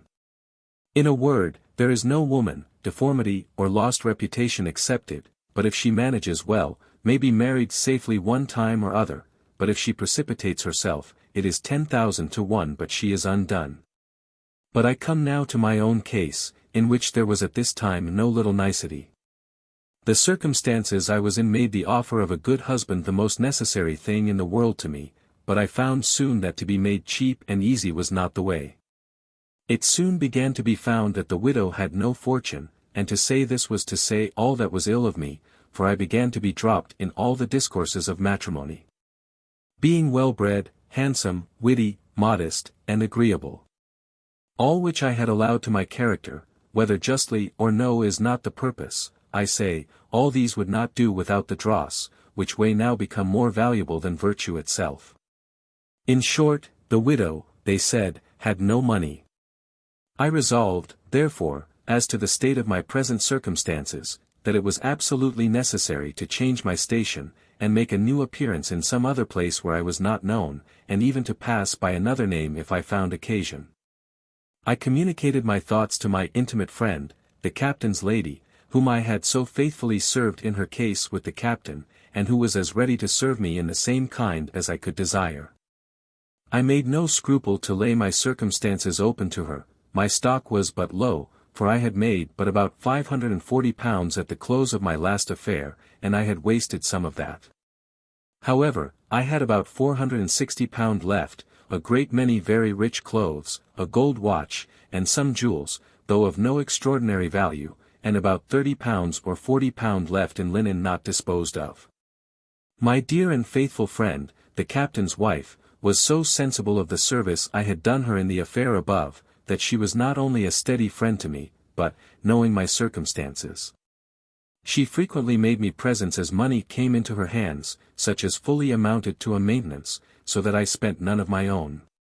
And at last she made this unhappy proposal to me, viz. That as we had observed, as above, how the men made no scruple to set themselves out as persons meriting a woman of fortune, when they had really no fortune of their own, it was but just to deal with them in their own way and, if it was possible, to deceive the deceiver. The captain's lady, in short, put this project into my head, and told me if I would be ruled by her I should certainly get a husband of fortune, without leaving him any room to reproach me with want of my own. I told her, as I had reason to do, that I would give up myself wholly to her directions, and that I would have neither tongue to speak nor feet to step in that affair but as she should direct me, depending that she would extricate me out of every difficulty she brought me into, which she said she would answer for. The first step she put me upon was to call her cousin, and go to a relation's house of hers in the country, where she directed me, and where she brought her husband to visit me. And calling me cousin, she worked matters so about, that her husband and she together invited me most passionately to come to town and be with them, for they now live in a quite different place from where they were before. In the next place, she tells her husband that I had at least £1,500 fortune, and that after some of my relations I was like to have a great deal more. It was enough to tell her husband this, there needed nothing on my side. I was but to sit still and wait the event, for it presently went all over the neighborhood that the young widow at Captain S. was a fortune, that she had at least £1,500, and perhaps a great deal more, and that the captain said so. And if the captain was asked at any time about me, he made no scruple to affirm it, though he knew not one word of the matter, other than that his wife had told him so. And in this he thought no harm, for he really believed it to be so, because he had it from his wife. So slender a foundation will those fellows build upon, if they do but think there is a fortune in the game. With the reputation of this fortune, I presently found myself blessed with admirers enough, and that I had my choice of men, as scarce as they said they were, which, by the way, confirms what I was saying before. This being my case, I, who had a subtle game to play, had nothing now to do but to single out from them all the properest man that might be for my purpose. That is to say, the man who was most likely to depend upon the hearsay of a fortune, and not inquire too far into the particulars, and unless I did this I did nothing, for my case would not bear much inquiry. I picked out my man without much difficulty, by the judgment I made of his way of courting me. I had let him run on with his protestations and oaths that he loved me above all the world, that if I would make him happy, that was enough. All which I knew was upon supposition, nay, it was upon a full satisfaction, that I was very rich, though I never told him a word of it myself. This was my man, but I was to try him to the bottom, and indeed in that consisted my safety. For if he balked, I knew I was undone, as surely as he was undone if he took me, and if I did not make some scruple about his fortune, it was the way to lead him to raise some about mine. And first, therefore, I pretended on all occasions to doubt his sincerity, and told him, perhaps he only courted me for my fortune. He stopped my mouth in that part with the thunder of his protestations, as above, but still I pretended to doubt. One morning he pulls off his diamond ring, and writes upon the glass of the sash in my chamber this line: "You I love, and you alone."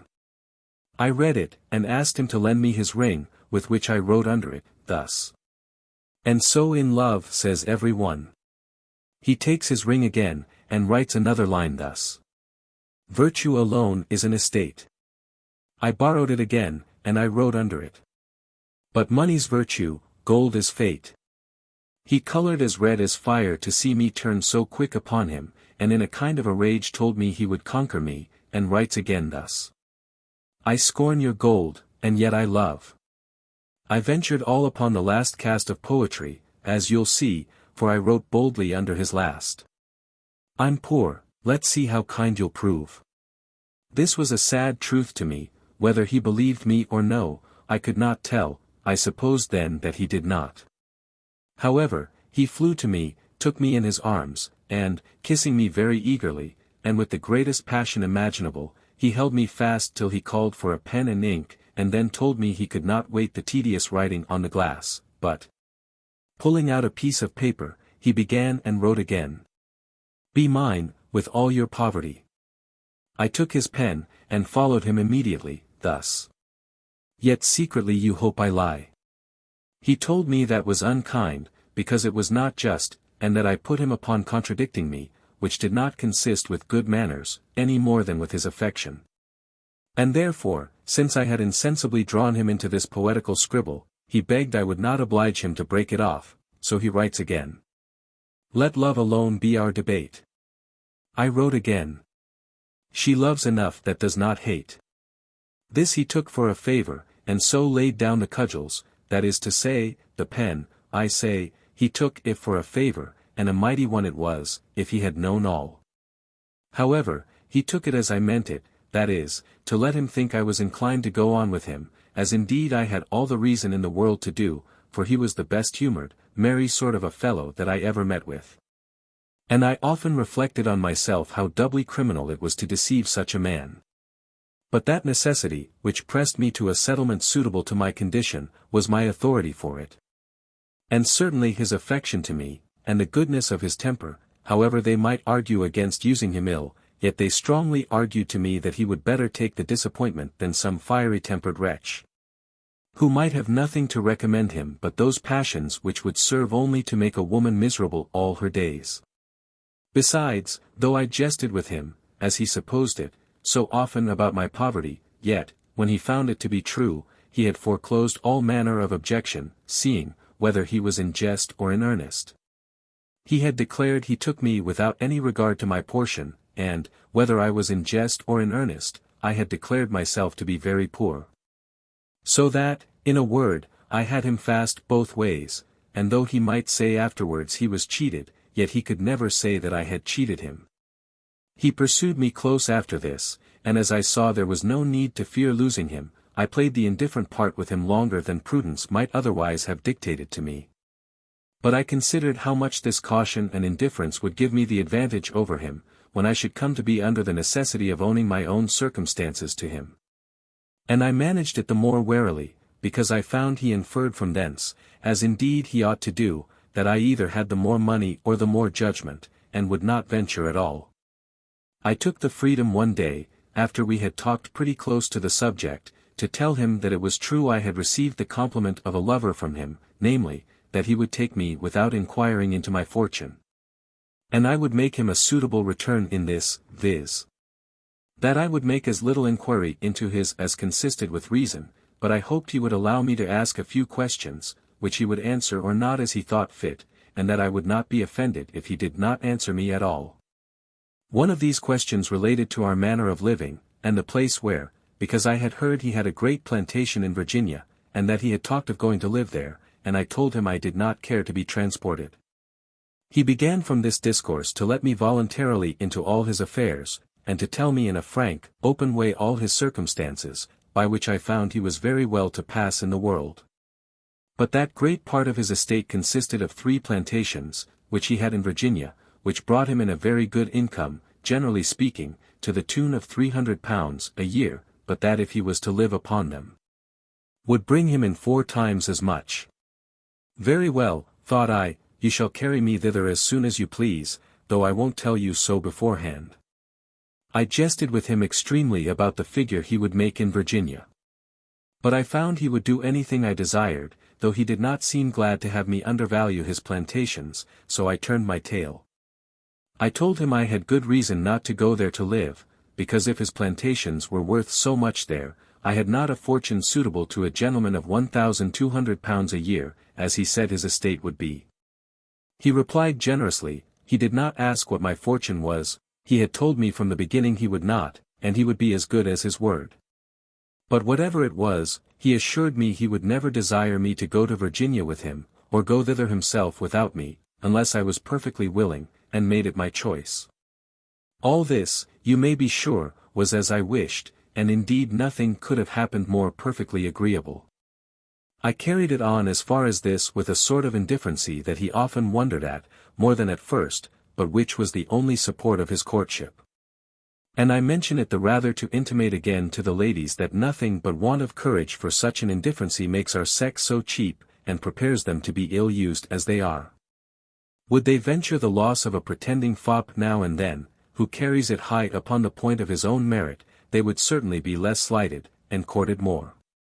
Had I discovered really and truly what my great fortune was, and that in all I had not full £500 when he expected £1,500, yet I had hooked him so fast, and played him so long, that I was satisfied he would have had me in my worst circumstances.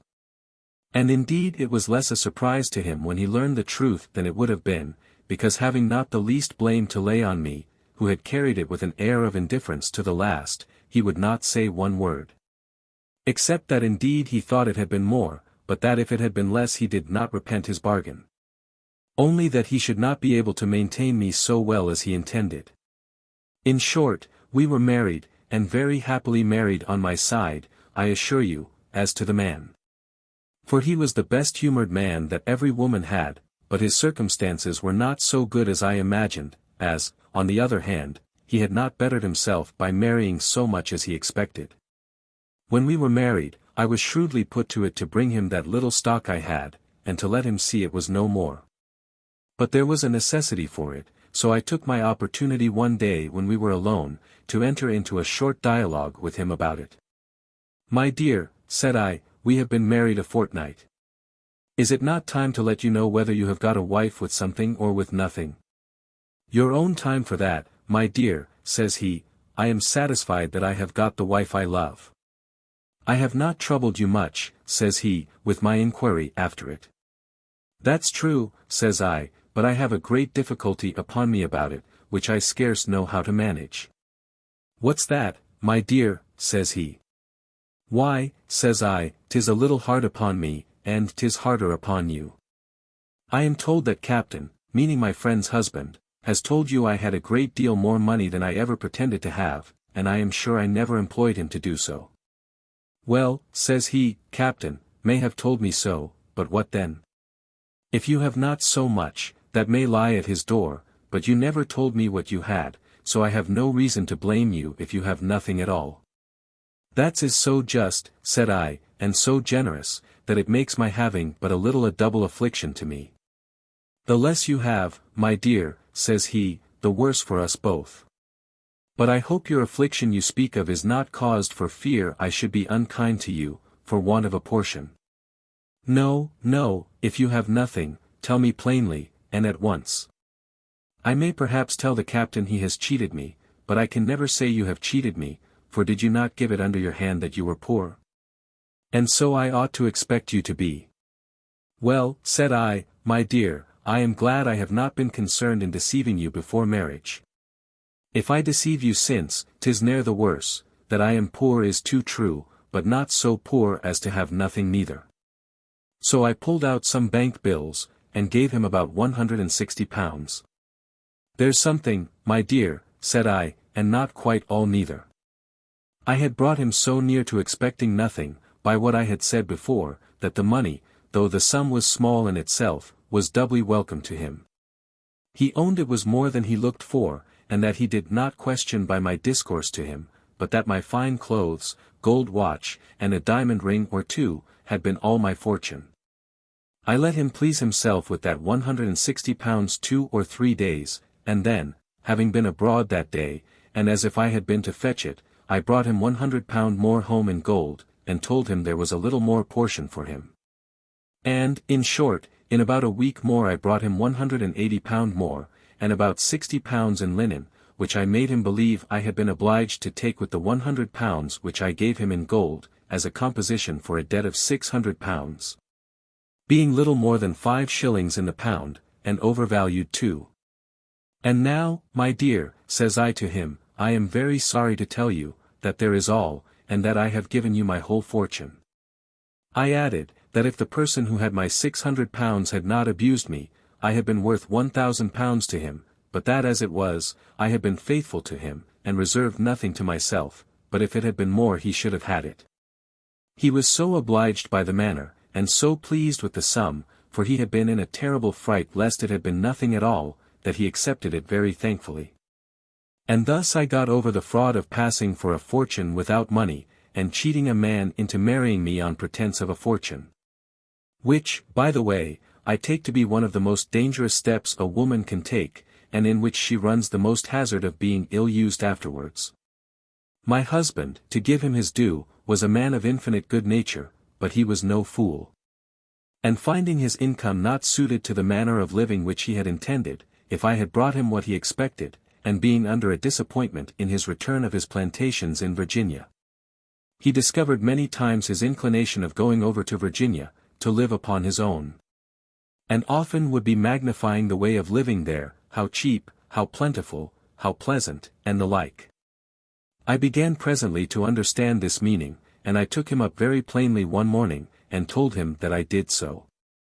That I found his estate turned to no account at this distance, compared to what it would do if he lived upon the spot, and that I found he had a mind to go and live there. And I added, that I was sensible he had been disappointed in a wife, and that finding his expectations not answered that way, I could do no less, to make him amends. Then tell him that I was very willing to go over to Virginia with him and live there. He said 1,000 kind things to me upon the subject of my making such a proposal to him. He told me, that however he was disappointed in his expectations of a fortune, he was not disappointed in a wife, and that I was all to him that a wife could be, and he was more than satisfied on the whole when the particulars were put together. But that this offer was so kind, that it was more than he could express. To bring the story short, we agreed to go. He told me that he had a very good house there, that it was well furnished, that his mother was alive and lived in it, and one sister, which was all the relations he had. That as soon as he came there, his mother would remove to another house, which was her own for life, and his after her decease, so that I should have all the house to myself, and I found all this to be exactly as he had said. To make this part of the story short, we put on board the ship which we went in, a large quantity of good furniture for our house, with stores of linen and other necessaries, and a good cargo for sale, and away we went. To give an account of the manner of our voyage, which was long and full of dangers, is out of my way. I kept no journal, neither did my husband.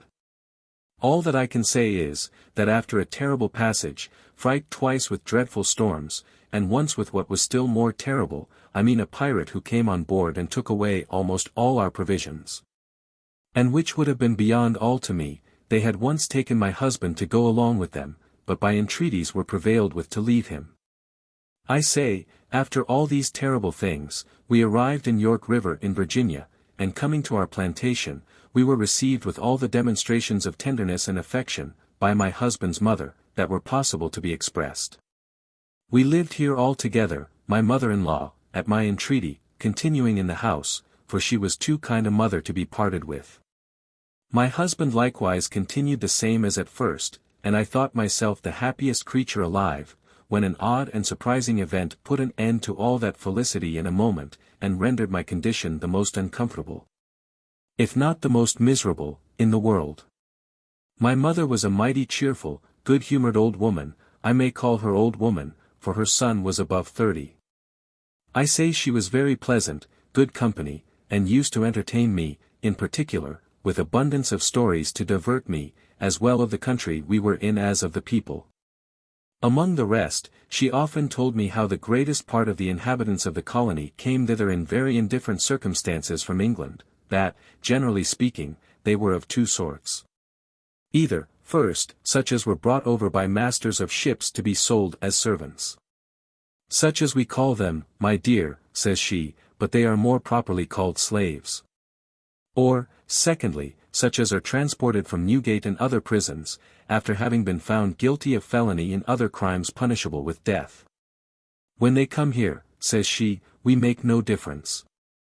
The planters buy them, and they work together in the field till their time is out.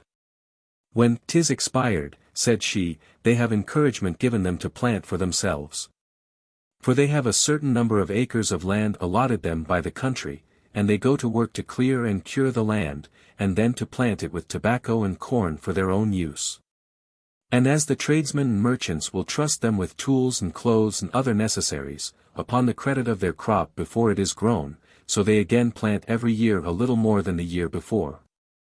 And so buy whatever they want with the crop that is before them. Hence, child, says she, man in Newgate bird becomes a great man, and we have, continued she, several justices of the peace, officers of the trained bands, and magistrates of the towns they live in, that have been burnt in the hand. She was going on with that part of the story, when her own part in it interrupted her, and with a great deal of good-humored confidence she told me she was one of the second sort of inhabitants herself. That she came away openly, having ventured too far in a particular case, so that she was become a criminal. And here's the mark of it, child, says she.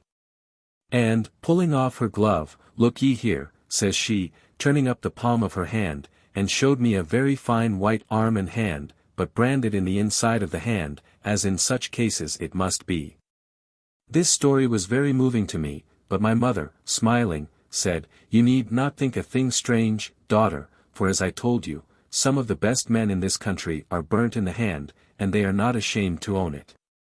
There's Major, says she, he was an eminent pickpocket, there's Justice was a shoplifter, and both of them were burnt in the hand, and I could name you several such as they are. We had frequent discourses of this kind, and abundance of instances she gave me of the like.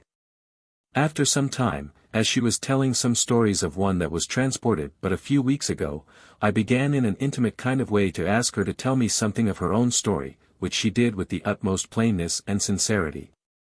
How she had fallen into very ill company in London in her young days, occasioned by her mother sending her frequently to carry victuals and other relief to a kinswoman of hers who was a prisoner in Newgate, and who lay in a miserable starving condition, was afterwards condemned to be hanged, but having got respite by pleading her belly, dies afterwards in the prison. Here my mother-in-law ran out in a long account of the wicked practices in that dreadful place, and how it ruined more young people than all the town besides. And child, says my mother, perhaps you may know little of it, or, it may be, have heard nothing about it. But depend upon it, says she, we all know here that there are more thieves and rogues made by that one prison of Newgate than by all the clubs and societies of villains in the nation. 'Tis that cursed place, says my mother, that hath peopled this colony. Here she went on with her own story so long, and in so particular a manner, that I began to be very uneasy. But coming to one particular that required telling her name, I thought I should have sunk down in the place. She perceived I was out of order, and asked me if I was not well, and what ailed me. I told her I was so affected with the melancholy story she had told, and the terrible things she had gone through, that it had overcome me, and I begged of her to talk no more of it. Why, my dear, says she very kindly, what need these things trouble you? These passages were long before your time, and they give me no trouble at all now. Nay, I look back on them with a particular satisfaction, as they have been a means to bring me to this place. Then she went on to tell me how she very luckily fell into a good family, where, behaving herself well, and her mistress dying, her master married her, by whom she had my husband and his sister. And that by her diligence and good management after her husband's death, she had improved the plantations to such a degree as they then were, so that most of the estate was of her getting, not her husband's. For she had been a widow upwards of 16 years. I heard this part of the story with very little attention, because I wanted much to retire and give vent to my passions, which I did soon after. And let any one judge what must be the anguish of my mind, when I came to reflect that this was certainly no more or less than my own mother, and I had now had 2 children, and was big with another by my own brother. And lay with him still every night. I was now the most unhappy of all women in the world. Oh!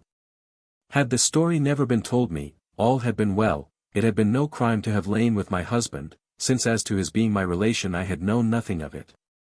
I had now such a load on my mind that it kept me perpetually waking. To reveal it, which would have been some ease to me, I could not find would be to any purpose, and yet to conceal it would be next to impossible.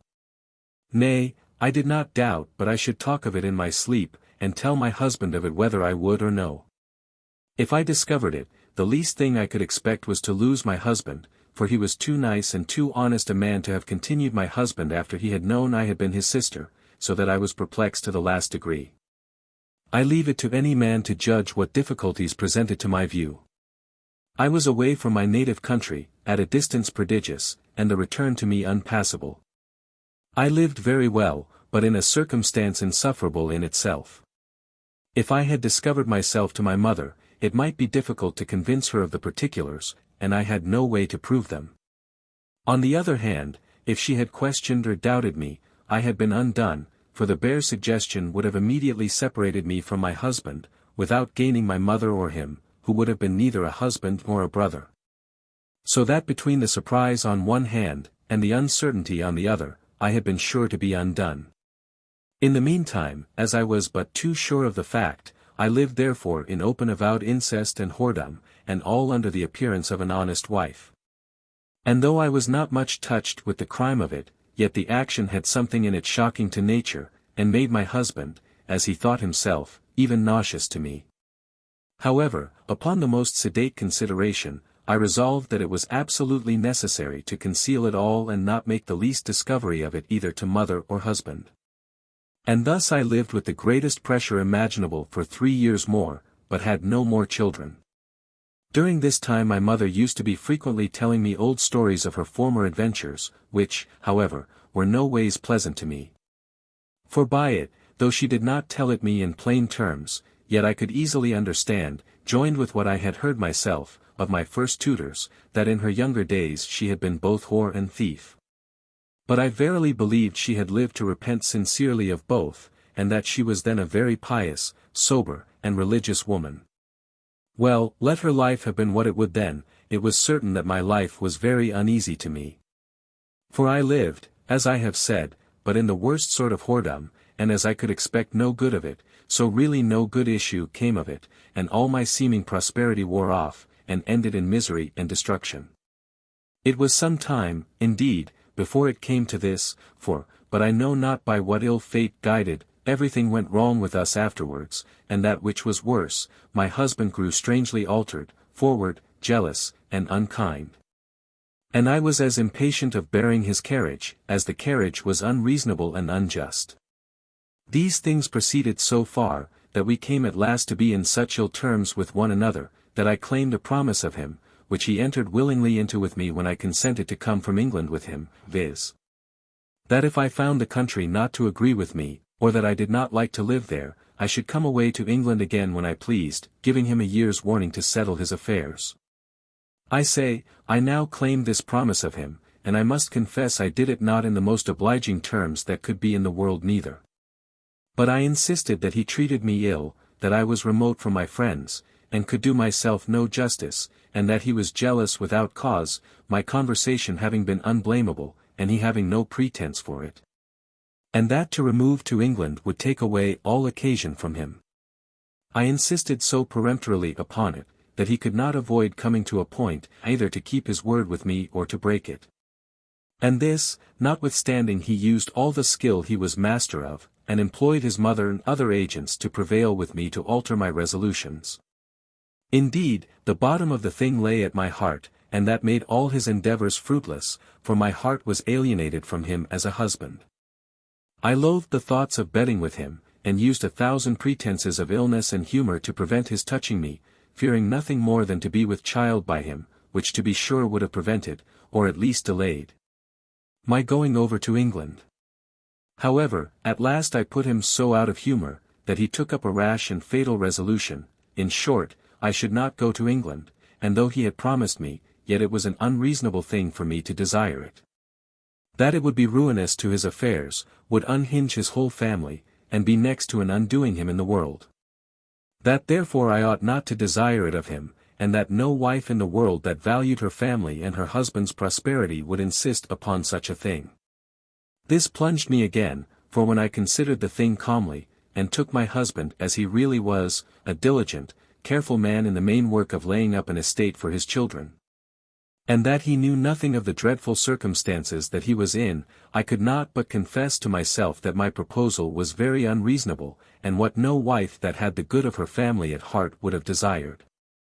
But my discontents were of another nature. I looked upon him no longer as a husband, but as a near relation, the son of my own mother, and I resolved somehow or other to be clear of him, but which way I did not know, nor did it seem possible. It is said by the ill-natured world, of our sex, that if we are set on a thing, it is impossible to turn us from our resolutions. In short, I never ceased poring upon the means to bring to pass my voyage, and came that length with my husband at last, as to propose going without him. This provoked him to the last degree, and he called me not only an unkind wife, but an unnatural mother, and asked me how I could entertain such a thought without horror, as that of leaving my 2 children, for one was dead, without a mother, and to be brought up by strangers, and never to see them more. It was true, had things been right, I should not have done it, but now it was my real desire never to see them, or him either, any more. And as to the charge of unnatural, I could easily answer it to myself, while I knew that the whole relation was unnatural in the highest degree in the world. However, it was plain there was no bringing my husband to anything. He would neither go with me nor let me go without him, and it was quite out of my power to stir without his consent, as any one that knows the constitution of the country I was in, knows very well. We had many family quarrels about it, and they began in time to grow up to a dangerous height. For as I was quite estranged from my husband, as he was called, in affection, so I took no heed to my words, but sometimes gave him language that was provoking. And, in short, strove all I could to bring him to a parting with me, which was what above all things in the world I desired most. He took my carriage very ill, and indeed he might well do so, for at last I refused to bed with him, and carrying on the breach upon all occasions to extremity, he told me once he thought I was mad, and if I did not alter my conduct, he would put me under cure. That is to say, into a madhouse. I told him he should find I was far enough from mad, and that it was not in his power, or any other villain's, to murder me. I confess at the same time I was heartily frightened at his thoughts of putting me into a madhouse, which would at once have destroyed all the possibility of breaking the truth out, whatever the occasion might be. For that then no one would have given credit to a word of it. This therefore brought me to a resolution, whatever came of it, to lay open my whole case. But which way to do it, or to whom, was an inextricable difficulty, and took me many months to resolve. In the meantime, another quarrel with my husband happened, which came up to such a mad extreme as almost pushed me on to tell it him all to his face. But though I kept it in so as not to come to the particulars, I spoke so much as put him into the utmost confusion, and in the end brought out the whole story. He began with a calm expostulation upon my being so resolute to go to England. I defended it, and one hard word bringing on another, as is usual in all family strife, he told me I did not treat him as if he was my husband, or talk of my children as if I was a mother, and, in short, that I did not deserve to be used as a wife. That he had used all the fair means possible with me. That he had argued with all the kindness and calmness that a husband or a Christian ought to do, and that I made him such a vile return, that I treated him rather like a dog than a man, and rather like the most contemptible stranger than a husband. That he was very loath to use violence with me, but that, in short, he saw a necessity of it now, and that for the future he should be obliged to take such measures as should reduce me to my duty. My blood was now fired to the utmost, though I knew what he had said was very true, and nothing could appear more provoked. I told him, for his fair means and his foul, they were equally contemned by me. That for my going to England, I was resolved on it, come what would, and that as to treating him not like a husband, and not showing myself a mother to my children, there might be something more in it than he understood at present. But, for his further consideration, I thought fit to tell him thus much, that he neither was my lawful husband, nor they lawful children, and that I had reason to regard neither of them more than I did. I confess I was moved to pity him when I spoke it, for he turned pale as death, and stood mute as one thunderstruck, and once or twice I thought he would have fainted. In short, it put him in a fit something like an apoplexy. He trembled, a sweat or dew ran off his face, and yet he was cold as a clod, so that I was forced to run and fetch something for him to keep life in him. When he recovered of that, he grew sick and vomited, and in a little after was put to bed, and the next morning was, as he had been indeed all night, in a violent fever. However, it went off again, and he recovered, though but slowly, and when he came to be a little better, he told me I had given him a mortal wound with my tongue, and he had only one thing to ask before he desired an explanation. I interrupted him, and told him I was sorry I had gone so far, since I saw what disorder it put him into, but I desired him not to talk to me of explanations, for that would but make things worse. This heightened his impatience, and, indeed, perplexed him beyond all bearing, for now he began to suspect that there was some mystery yet unfolded, but could not make the least guess at the real particulars of it. All that ran in his brain was, that I had another husband alive, which I could not say in fact might not be true, but I assured him, however, there was not the least of that in it. And indeed, as to my other husband, he was effectually dead in law to me, and had told me I should look on him as such, so I had not the least uneasiness on that score. But now I found the thing too far gone to conceal it much longer, and my husband himself gave me an opportunity to ease myself of the secret, much to my satisfaction. He had labored with me 3 or 4 weeks, but to no purpose, only to tell him whether I had spoken these words only as the effect of my passion, to put him in a passion, or whether there was anything of truth in the bottom of them. But I continued inflexible, and would explain nothing, unless he would first consent to my going to England, which he would never do, he said, while he lived. On the other hand, I said it was in my power to make him willing when I pleased, nay, to make him entreat me to go, and this increased his curiosity, and made him importunate to the highest degree, but it was all to no purpose. At length he tells all this story to his mother, and sets her upon me to get the main secret out of me, and she used her utmost skill with me indeed. But I put her to a full stop at once by telling her that the reason and mystery of the whole matter lay in herself, and that it was my respect to her that had made me conceal it. And that, in short, I could go no farther, and therefore conjured her not to insist upon it. She was struck dumb at this suggestion, and could not tell what to say or to think. But, laying aside the supposition as a policy of mine, continued her importunity on account of her son, and, if possible, to make up the breach between us two. As to that, I told her that it was indeed a good design in her, but that it was impossible to be done, and that if I should reveal to her the truth of what she desired, she would grant it to be impossible, and cease to desire it. At last I seemed to be prevailed on by her importunity, and told her I dared trust her with a secret of the greatest importance, and she would soon see that this was so, and that I would consent to lodge it in her breast, if she would engage solemnly not to acquaint her son with it without my consent. She was long in promising this part, but rather than not come at the main secret, she agreed to that too, and after a great many other preliminaries, I began, and told her the whole story.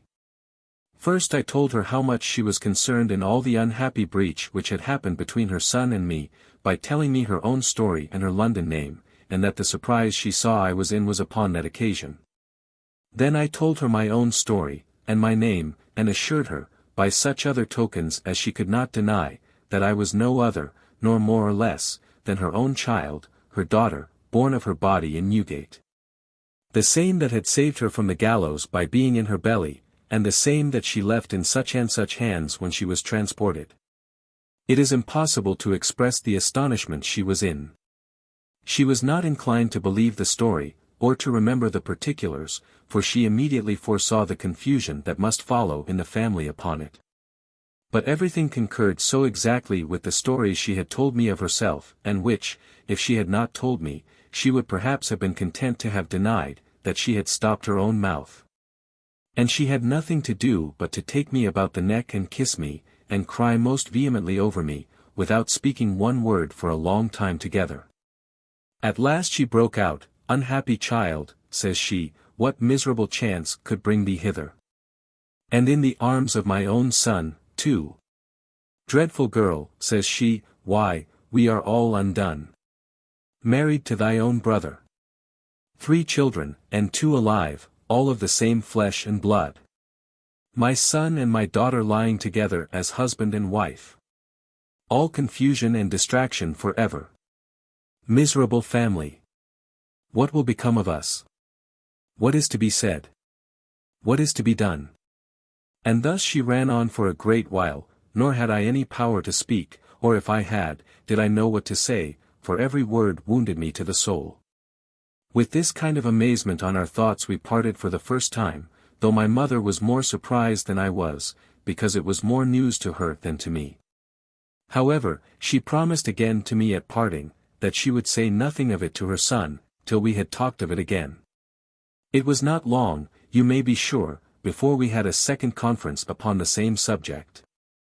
When, as if she had been willing to forget the story she had told me of herself, or to suppose that I had forgot some of the particulars, she began to tell them with alterations and omissions. But I refreshed her memory and set her to rights in many things which I supposed she had forgot, and then came in so opportunely with the whole history, that it was impossible for her to go from it.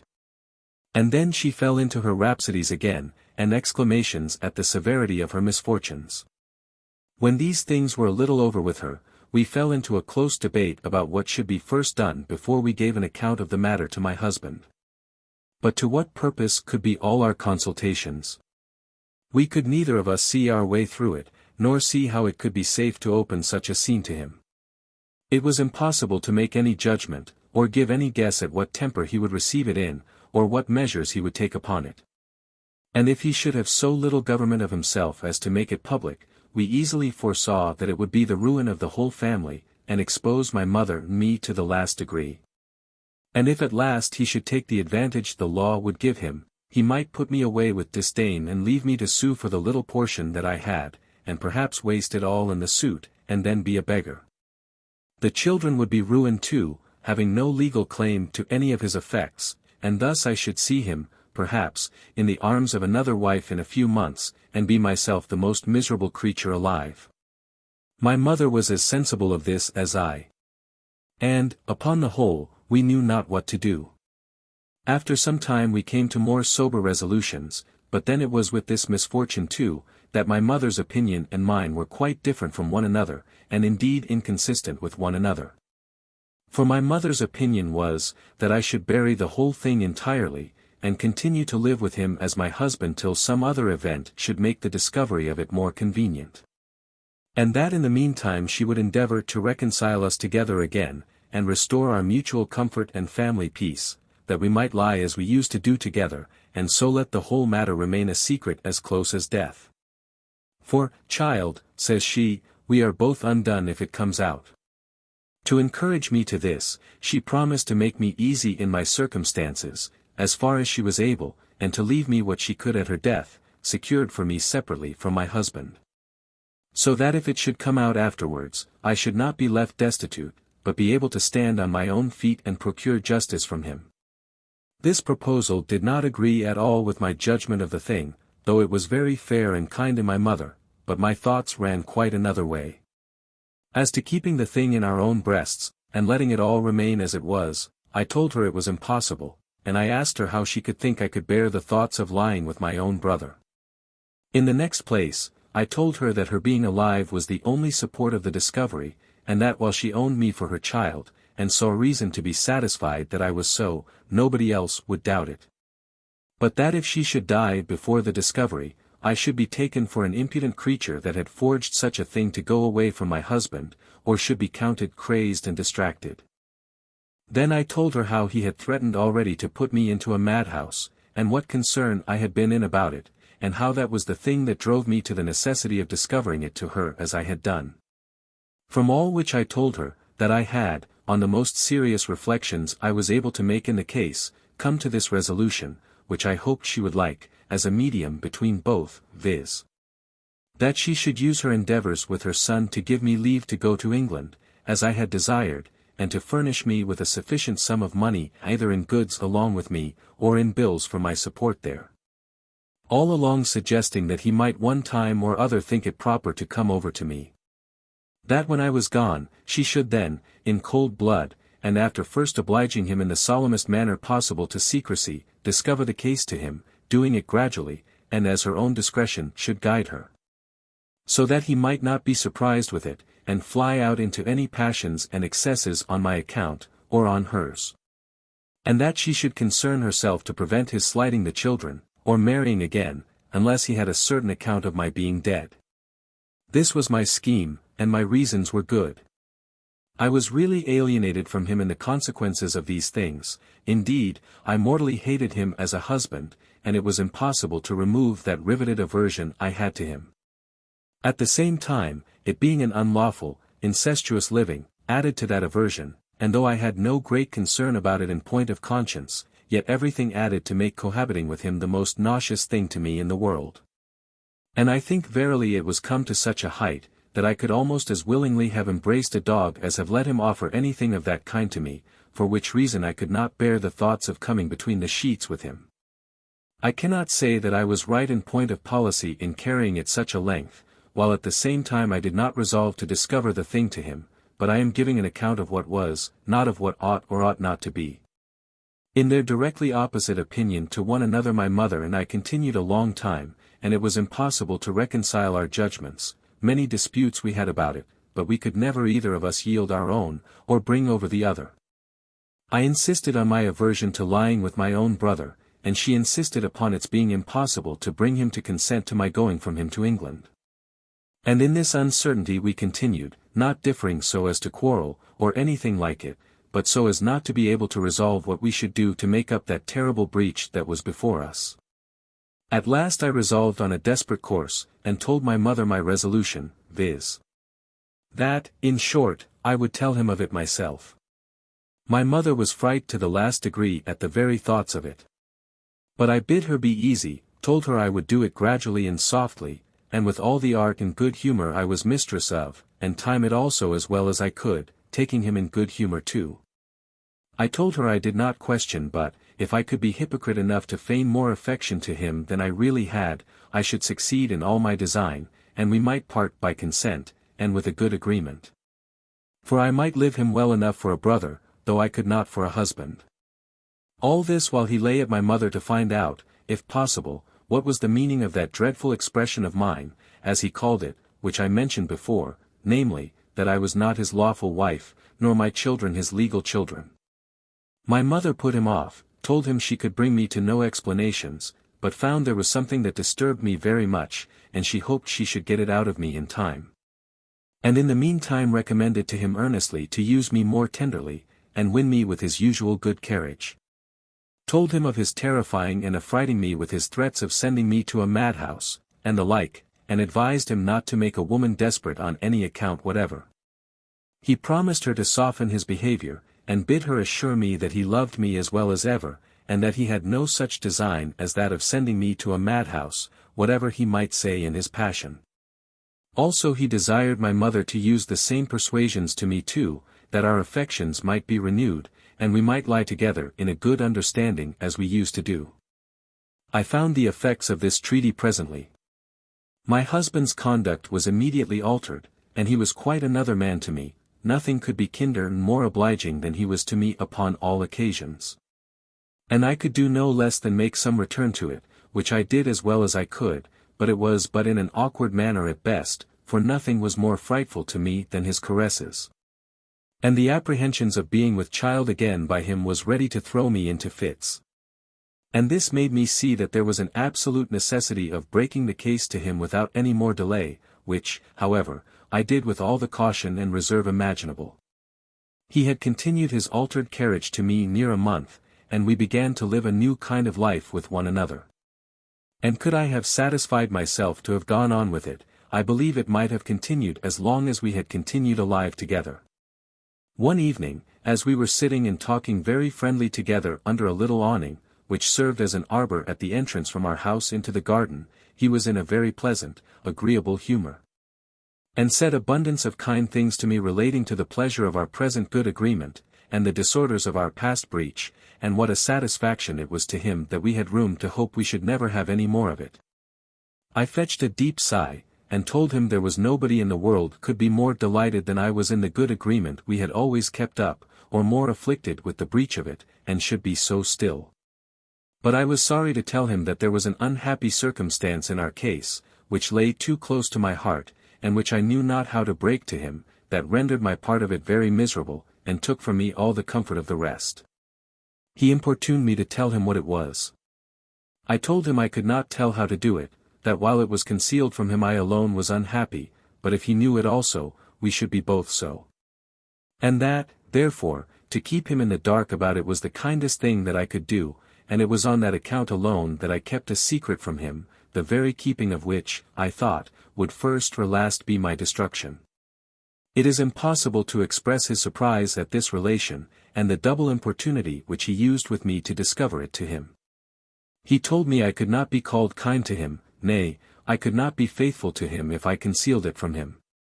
I told him I thought so too, and yet I could not do it. He went back to what I had said before to him, and told me he hoped it did not relate to what I had said in my passion, and that he had resolved to forget all that as the effect of a rash, provoked spirit. I told him I wished I could forget it all too, but that it was not to be done, the impression was too deep, and I could not do it, it was impossible. He then told me he was resolved not to differ with me in anything, and that therefore he would importune me no more about it, resolving to acquiesce in whatever I did or said. Only begged I should then agree, that whatever it was, it should no more interrupt our quiet and our mutual kindness. This was the most provoking thing he could have said to me, for I really wanted his further importunities, that I might be prevailed with to bring out that which indeed it was like death to me to conceal. So I answered him plainly that I could not say I was glad not to be importuned, thought I could not tell how to comply. But come, my dear, said I, what conditions will you make with me upon the opening this affair to you? Any conditions in the world, said he, that you can in reason desire of me. Well, said I, come, give it me under your hand, that if you do not find I am in any fault, or that I am willingly concerned in the causes of the misfortune that is to follow, you will not blame me, use me the worse, do me any injury, or make me be the sufferer for that which is not my fault. That, says he, is the most reasonable demand in the world, not to blame you for that which is not your fault. Give me a pen and ink, says he. So I ran in and fetched a pen, ink, and paper, and he wrote the condition down in the very words I had proposed it, and signed it with his name. Well, says he, what is next, my dear? Why, says I, the next is, that you will not blame me for not discovering the secret of it to you before I knew it. Very just again, says he, with all my heart, so he wrote down that also, and signed it. Well, my dear, says I, then I have but one condition more to make with you, and that is, that as there is nobody concerned in it but you and I, you shall not discover it to any person in the world, except your own mother. And that in all the measures you shall take upon the discovery, as I am equally concerned in it with you, though as innocent as yourself, you shall do nothing in a passion, nothing to my prejudice or to your mother's prejudice, without my knowledge and consent. This a little amazed him, and he wrote down the words distinctly, but read them over and over before he signed them, hesitating at them several times, and repeating them, my mother's prejudice. And your prejudice. What mysterious thing can this be? However, at last he signed it. Well, says I, my dear, I'll ask you no more under your hand. But as you are to hear the most unexpected and surprising thing that perhaps ever befell any family in the world, I beg you to promise me you will receive it with composure and a presence of mind suitable to a man of sense. I'll do my utmost, says he, upon condition you will keep me no longer in suspense, for you terrify me with all these preliminaries. Well, then, says I, it is this, as I told you before in a heat, that I was not your lawful wife, and that our children were not legal children, so I must let you know now in calmness and in kindness, but with affliction enough. That I am your own sister, and you my own brother, and that we are both the children of our mother now alive, and in the house, who is convinced of the truth of it, in a manner not to be denied or contradicted. I saw him turn pale and look wild, and I said, now remember your promise, and receive it with presence of mind, for who could have said more to prepare you for it than I have done? However, I called a servant, and got him a little glass of rum, which is the usual dram of that country, for he was just fainting away. When he was a little recovered, I said to him, this story, you may be sure, requires a long explanation, and therefore, have patience and compose your mind to hear it out, and I'll make it as short as I can. And with this, I told him what I thought was needful of the fact, and particularly how my mother came to discover it to me, as above. And now, my dear, says I, you will see reason for my capitulations, and that I neither have been the cause of this matter, nor could be so, and that I could know nothing of it before now. I am fully satisfied of that, says he, but 'tis a dreadful surprise to me. However, I know a remedy for it all, and a remedy that shall put an end to your difficulties, without your going to England. That would be strange, said I, as all the rest. No, no, says he, I'll make it easy, there's nobody in the way of it but myself. He looked a little disordered when he said this, but I did not apprehend anything from it at that time, believing, as it used to be said, that they who do those things never talk of them, or that they who talk of such things never do them. But things were not come to their height with him, and I observed he became pensive and melancholy, and in a word, as I thought, a little distempered in his head. I endeavored to talk him into temper, and to reason him into a kind of scheme for our government in the affair, and sometimes he would be well, and talk with some courage about it. But the weight of it lay too heavy upon his thoughts, and, in short, it went so far that he made attempts upon himself, and in one of them had actually strangled himself, and had not his mother come into the room in the very moment, he had died. But with the help of a negro servant she cut him down and recovered him. Things were now come to a lamentable height in the family. My pity for him now began to revive that affection which at first I really had for him, and I endeavored sincerely, by all the kind carriage I could, to make up the breach. But, in short, it had gotten too great a head, it preyed upon his spirits, and it threw him into a long, lingering consumption, though it happened not to be mortal. In this distress I did not know what to do, as his life was apparently declining, and I might perhaps have married again there, very much to my advantage. It had been certainly my business to have stayed in the country, but my mind was restless too, and uneasy. I hankered after coming to England, and nothing would satisfy me without it. In short, by an unwearied importunity, my husband, who was apparently decaying, as I observed, was at last prevailed with. And so my own fate pushing me on, the way was made clear for me, and my mother concurring, I obtained a very good cargo for my coming to England. When I parted with my brother, for such I am now to call him, we agreed that after I arrived he should pretend to have an account that I was dead in England, and so might marry again when he would. He promised, and engaged to me to correspond with me as a sister, and to assist and support me as long as I lived. And that if he died before me, he would leave sufficient to his mother to take care of me still, in the name of a sister, and he was in some respects careful of me, when he heard of me. But it was so oddly managed that I felt the disappointments very sensibly afterwards, as you shall hear in its time. I came away for England in the month of August, after I had been 8 years in that country. And now a new scene of misfortunes attended me, which perhaps few women have gone through the life of. We had an indifferent good voyage till we came just upon the coast of England, and where we arrived in 32 days, but were then ruffled with 2 or 3 storms, one of which drove us away to the coast of Ireland. And we put in at Kinsale. We remained there about 13 days, got some refreshment on shore, and put to sea again, though we met with very bad weather again, in which the ship sprung her mainmast, as they called it, for I knew not what they meant. But we got at last into Milford Haven, in Wales, where, though it was remote from our port, yet having my foot safe upon the firm ground of my native country, the Isle of Britain, I resolved to venture it no more upon the waters, which had been so terrible to me. So getting my clothes and money on shore, with my bills of loading and other papers, I resolved to come for London, and leave the ship to get to her port as she could. The port whither she was bound was to Bristol, where my brother's chief correspondent lived.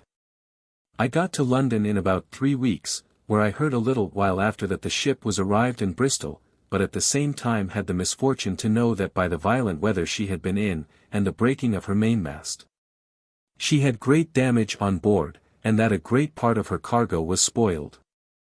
I had now a new scene of life upon my hands, and a dreadful appearance it had. I was come away with a kind of final farewell. What I brought with me was indeed considerable, had it come safe, and by the help of it, I might have married again tolerably well. But as it was, I was reduced to between 200 or 300 pounds in the whole, and this without any hope of recruit. I was entirely without friends, nay, even so much as without acquaintance, for I found it was absolutely necessary not to revive former acquaintances. And as for my subtle friend that set me up formerly for a fortune, she was dead, and her husband also, as I was informed, upon sending a person unknown to inquire. The looking after my cargo of goods soon after obliged me to take a journey to Bristol, and during my attendance upon that affair I took the diversion of going to the bath, for as I was still far from being old, so my humour, which was always gay, continued so to an extreme. And being now, as it were, a woman of fortune though I was a woman without a fortune, I expected something or other might happen in my way that might mend my circumstances, as had been my case before. The bath is a place of gallantry enough, expensive, and full of snares. I went thither, indeed, in the view of taking anything that might offer, but I must do myself justice, as to protest I knew nothing amiss. I meant nothing but in an honest way, nor had I any thoughts about me at first that looked the way which afterwards I suffered them to be guided. Here I stayed the whole latter season, as it is called there, and contracted some unhappy acquaintances, which rather prompted the follies I fell afterwards into than fortified me against them. I lived pleasantly enough, kept good company, that is to say, gay, fine company. But had the discouragement to find this way of living sunk me exceedingly, and that as I had no settled income, so spending upon the main stock was but a certain kind of bleeding to death. And this gave me many sad reflections in the interval of my other thoughts. However, I shook them off, and still flattered myself that something or other might offer for my advantage. But I was in the wrong place for it. I was not now at Redriff, where, if I had set myself tolerably up, some honest sea captain or other might have talked with me upon the honourable terms of matrimony. But I was at the Bath, where men find a mistress sometimes, but very rarely look for a wife, and consequently all the particular acquaintances a woman can expect to make there must have some tendency that way. I had spent the first season well enough, for though I had contracted some acquaintance with a gentleman who came to the Bath for his diversion, yet I had entered into no felonious treaty, as it might be called. I had resisted some casual offers of gallantry, and had managed that way well enough. I was not wicked enough to come into the crime for the mere vice of it, and I had no extraordinary offers made me that tempted me with the main thing which I wanted. However, I went this length the first season, viz. I contracted an acquaintance with a woman in whose house I lodged, who, though she did not keep an ill house, as we call it, yet had none of the best principles in herself. I had on all occasions behaved myself so well as not to get the least slur upon my reputation on any account whatever. And all the men that I had conversed with were of so good reputation that I had not given the least reflection by conversing with them. Nor did any of them seem to think there was room for a wicked correspondence, if they had any of them offered it.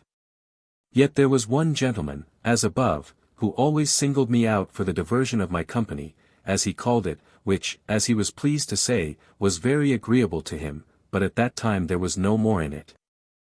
I had many melancholy hours at the Bath after the company was gone.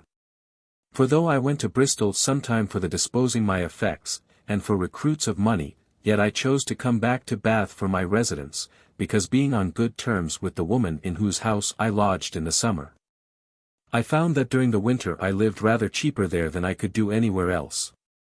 Here, I say, I passed the winter as heavily as I had passed the autumn cheerfully. But having contracted a nearer intimacy with the said woman in whose house I lodged, I could not avoid communicating to her something of what lay hardest upon my mind, and particularly the narrowness of my circumstances, and the loss of my fortune by the damage of my goods at sea. I told her also, that I had a mother and a brother in Virginia in good circumstances. And as I had really written back to my mother in particular to represent my condition, and the great loss I had received, which indeed came to almost £500, so I did not fail to let my new friend know that I expected a supply from thence. And so indeed I did. And as the ships went from Bristol to York River, in Virginia, and back again generally in less time from London, and that my brother corresponded chiefly at Bristol, I thought it was much better for me to wait here for my returns than to go to London, where also I had not the least acquaintance. My new friend appeared sensibly affected with my condition, and indeed was so very kind as to reduce the rate of my living with her to so low a price during the winter, that she convinced me she got nothing by me. And as for lodging, during the winter I paid nothing at all. When the spring season came on, she continued to be as kind to me as she could, and I lodged with her for a time, till it was found necessary to do otherwise. She had some persons of character that frequently lodged in her house, and in particular the gentleman who, as I said, singled me out for his companion the winter before. And he came down again with another gentleman in his company and 2 servants, and lodged in the same house. I suspected that my landlady had invited him thither, letting him know that I was still with her. But she denied it, and protested to me that she did not, and he said the same. In a word, this gentleman came down and continued to single me out for his peculiar confidence as well as conversation. He was a complete gentleman, that must be confessed, and his company was very agreeable to me, as mine, if I might believe him, was to him. He made no professions to me but of an extraordinary respect, and he had such an opinion of my virtue, that, as he often professed, he believed if he should offer anything else, I should reject him with contempt. He soon understood from me that I was a widow, that I had arrived at Bristol from Virginia by the last ships, and that I waited at Bath till the next Virginia fleet should arrive, by which I expected considerable effects. I understood by him, and by others of him, that he had a wife, but that the lady was distempered in her head, and was under the conduct of her own relations, which he consented to. To avoid any reflections that might, as was not unusual in such cases, be cast on him for mismanaging her cure. And in the meantime he came to the Bath to divert his thoughts from the disturbance of such a melancholy circumstance as that was. My landlady, who of her own accord encouraged the correspondence on all occasions, gave me an advantageous character of him, as a man of honor and of virtue, as well as of great estate. And indeed I had a great deal of reason to say so of him too. For though we lodged both on a floor, and he had frequently come into my chamber, even when I was in bed, and I also into his when he was in bed, yet he never offered anything to me further than a kiss, or so much as solicited me to anything till long after, as you shall hear. I frequently took notice to my landlady of his exceeding modesty, and she again used to tell me, she believed it was so from the beginning. However, she used to tell me that she thought I ought to expect some gratification from him for my company, for indeed he did, as it were, engross me, and I was seldom from him. I told her I had not given him the least occasion to think I wanted it, or that I would accept of it from him. She told me she would take that part upon her, and she did so, and managed it so dexterously, that the first time we were together alone, after she had talked with him, he began to inquire a little into my circumstances. As how I had subsisted myself since I came on shore, and whether I did not want money. I stood off very boldly. I told him that though my cargo of tobacco was damaged, yet that it was not quite lost. That the merchant I had been consigned to had so honestly managed for me that I had not wanted, and that I hoped, with frugal management, I should make it hold out till more would come, which I expected by the next fleet. That in the meantime I had retrenched my expenses, and whereas I kept a maid last season, now I lived without. And whereas I had a chamber and a dining room then on the first floor, as he knew, I now had but one room, 2 pair of stairs, and the like. But I live, said I, as well satisfied now as I did then. Adding, that his company had been a means to make me live much more cheerfully than otherwise I should have done, for which I was much obliged to him, and so I put off all room for any offer for the present. However, it was not long before he attacked me again, and told me he found that I was backward to trust him with the secret of my circumstances, which he was sorry for. Assuring me that he inquired into it with no design to satisfy his own curiosity, but merely to assist me, if there was any occasion. But since I would not own myself to stand in need of any assistance, he had but one thing more to desire of me, and that was, that I would promise him that when I was any way straitened, or like to be so, I would frankly tell him of it. And that I would make use of him with the same freedom that he made the offer. Adding, that I should always find I had a true friend, though perhaps I was afraid to trust him. I omitted nothing that was fit to be said by one infinitely obliged, to let him know that I had a due sense of his kindness. And indeed from that time I did not appear so much reserved to him as I had done before, though still within the bounds of the strictest virtue on both sides. But how free soever our conversation was, I could not arrive to that sort of freedom which he desired, viz. To tell him I wanted money, though I was secretly very glad of his offer. Some weeks passed after this, and still I never asked him for money. When my landlady, a cunning creature, who had often pressed me to it, but found that I could not do it, makes a story of her own inventing, and comes in bluntly to me when we were together. "Oh, widow," says she, "I have bad news to tell you this morning." "What is that?" said I. "Are the Virginia ships taken by the French?" For that was my fear. "No, no," says she, "but the man you sent to Bristol yesterday for money is come back, and says he has brought none." Now I could by no means like her project. I thought it looked too much like prompting him, which indeed he did not want, and I clearly saw that I should lose nothing by being backward to ask, so I took her up short. "I can't image why he should say so to you," said I, "for I assure you he brought me all the money I sent him for, and here it is," said I, pulling out my purse with about 12 guineas in it. And added, "I intend you shall have most of it by and by."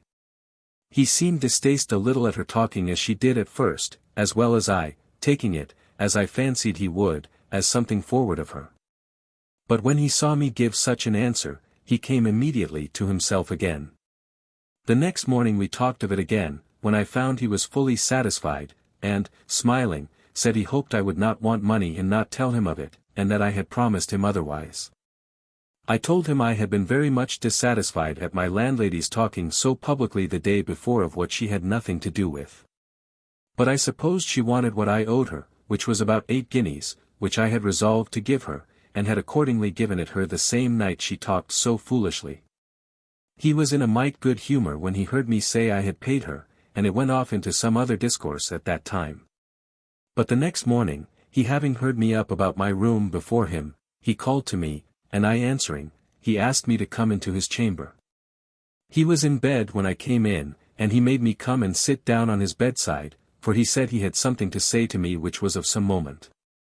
After some very kind expressions, he asked me if I would be very honest to him, and give a sincere answer to one thing he would desire of me. After some little cavil at the word sincere, and asking him if I had ever given him any answers which were not sincere, I promised him I would.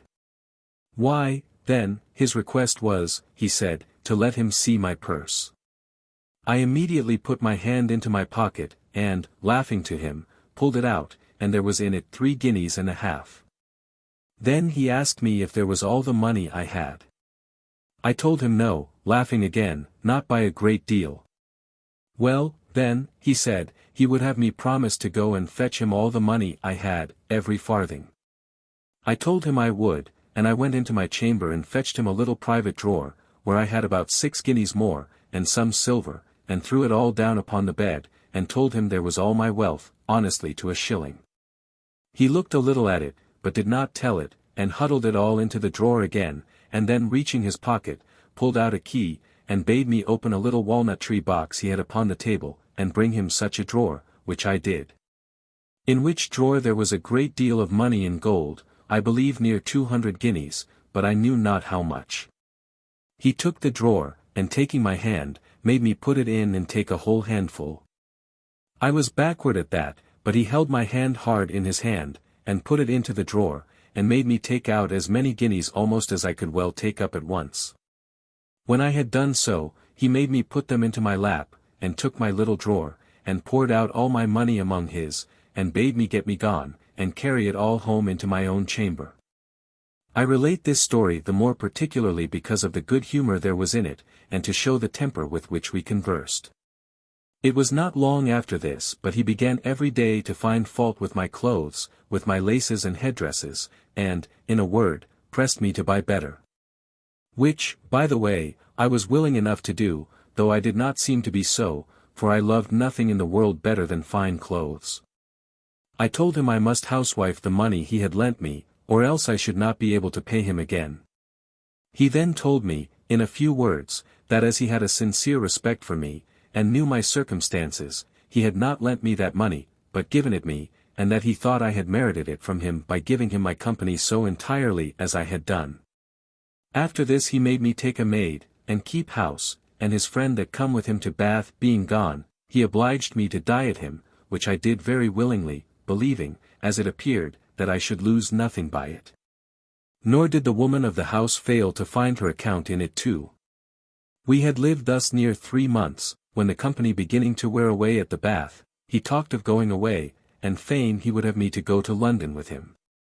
I was not very easy in that proposal, not knowing what posture I was to live in there, or how he might use me. But while this was in debate he fell very sick.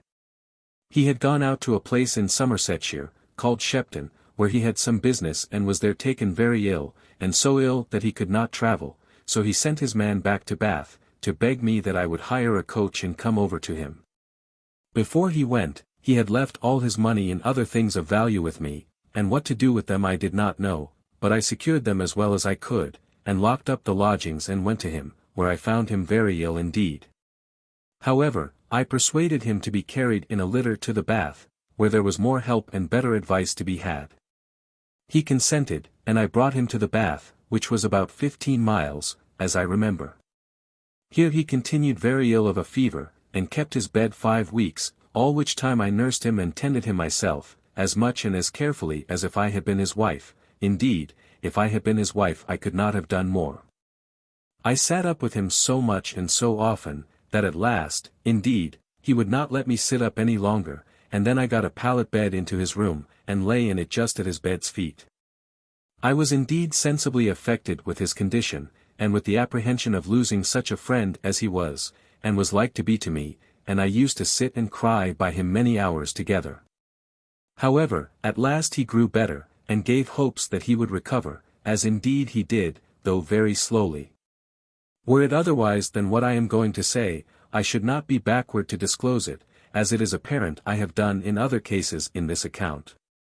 But I affirm, that through all this conversation, abating the freedom of coming into the chamber when I or he was in bed, and abating the necessary offices of attending him night and day when he was sick, there had not passed the least immodest word or action between us. Oh, that it had been so to the last!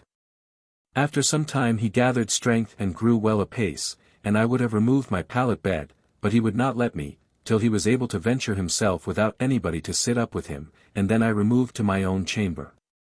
He took many occasions to express his sense of my tenderness and concern for him, and when he grew quite well, he made me a present of 50 guineas for my care and, as he called it, for hazarding my life to save his. And now he made deep protestations of a sincere inviolable affection for me, but all along attested it to be with the utmost reserve for my virtue and his own. I told him I was fully satisfied of it. He carried it that length that he protested to me, that if he was naked in bed with me, he would as sacredly preserve my virtue as he would defend it if I was assaulted by a ravisher. I believed him, and told him I did so. But this did not satisfy him. He would, he said, wait for some opportunity to give me an undoubted testimony of it.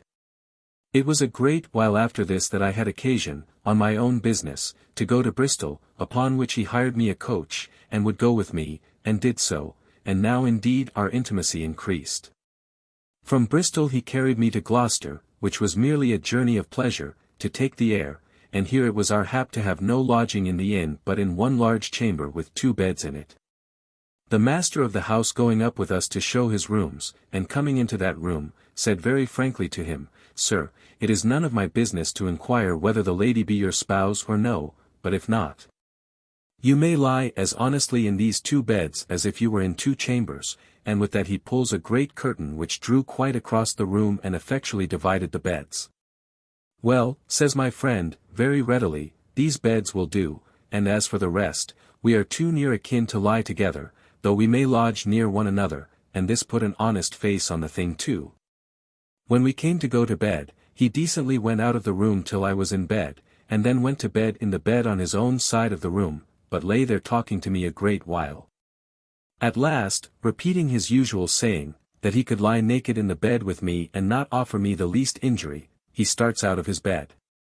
"And now, my dear," says he, "you shall see how just I will be to you, and that I can keep my word," and away he comes to my bed.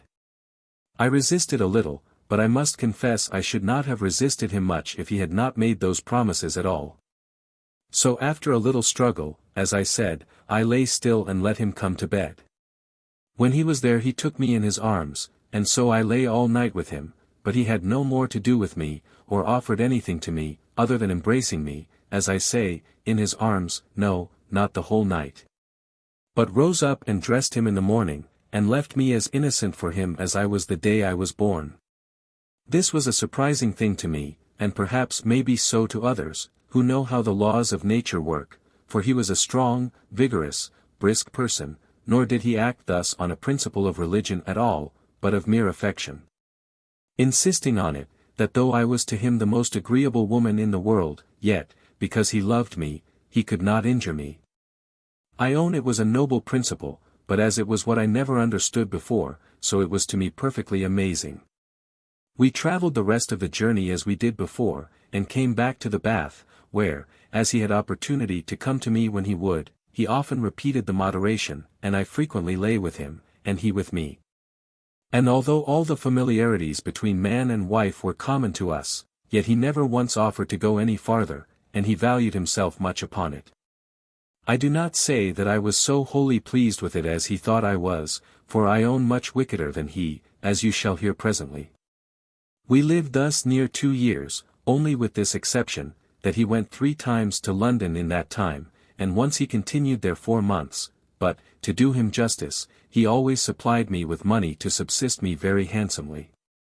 Had we continued thus, I confess we had had much to boast of, but as wise men say, it is ill venturing too near the brink of a command, so we found it, and here again I must do him the justice to own that the first breach was not on his part.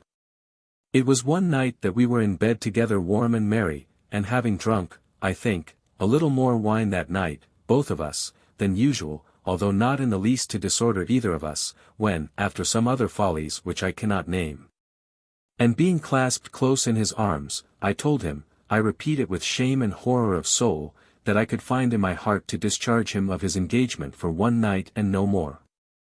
He took me at my word immediately, and after that there was no resisting him, neither indeed had I any mind to resist him any more, let what would come of it. Thus the government of our virtue was broken, and I exchanged the place of friend for that unmusical, harsh-sounding title of whore. In the morning we were both at our penitentials. I cried very heartily, he expressed himself very sorry. But that was all either of us could do at that time, and the way being thus cleared, and the bars of virtue and conscience thus removed, we had the less difficult afterwards to struggle with. It was but a dull kind of conversation that we had together for all the rest of that week. I looked on him with blushes, and every now and then started that melancholy objection, what if I should be with child now? What will become of me then? He encouraged me by telling me, that as long as I was true to him, he would be so to me, and since it was gone such a length, which indeed he never intended, yet if I was with child, he would take care of that, and of me too. This hardened us both. I assured him if I was with child, I would die for want of a midwife rather than name him as the father of it, and he assured me I should never want if I should be with child. These mutual assurances hardened us in the thing, and after this we repeated the crime as often as we pleased, till at length, as I had feared, so it came to pass, and I was indeed with child. After I was sure it was so, and I had satisfied him of it too, we began to think of taking measures for the managing it, and I proposed trusting the secret to my landlady, and asking her advice, which he agreed to. My landlady, a woman, as I found, used to such things, made light of it. She said she knew it would come to that at last, and made us very merry about it. As I said above, we found her an experienced old lady at such work. She undertook everything, engaged to procure a midwife and a nurse, to satisfy all inquiries, and bring us off with reputation, and she did so very dexterously indeed. When I grew near my time she desired my gentleman to go away to London, or make as if he did so. When he was gone, she acquainted the parish officers that there was a lady ready to lie in at her house, but that she knew her husband very well, and gave them, as she pretended, an account of his name, which she called Sir Walter Cleave. Telling them he was a very worthy gentleman, and that she would answer for all inquiries, and the like. This satisfied the parish officers presently, and I lay in with as much credit as I could have done if I had really been my Lady Cleave. And was assisted in my travail by 3 or 4 of the best citizens' wives of Bath who lived in the neighbourhood, which, however, made me a little the more expensive to him. I often expressed my concern to him about it, but he bid me not be concerned at it. As he had furnished me very sufficiently with money for the extraordinary expenses of my lying in, I had everything very handsome about me, but did not affect to be gay or extravagant neither. Besides, knowing my own circumstances, and knowing the world as I had done, and that such kind of things do not often last long, I took care to lay up as much money as I could for a wet day, as I called it. Making him believe it was all spent upon the extraordinary appearance of things in my lying in. By this means, and including what he had given me as above, I had at the end of my lying in about 200 guineas by me, including also what was left of my own. I was brought to bed of a fine boy indeed, and a charming child it was. And when he heard of it he wrote me a very kind, obliging letter about it, and then told me, he thought it would look better for me to come away for London as soon as I was up and well. That he had provided apartments for me at Hammersmith, as if I came thither only from London, and that after a little while I should go back to the Bath, and he would go with me.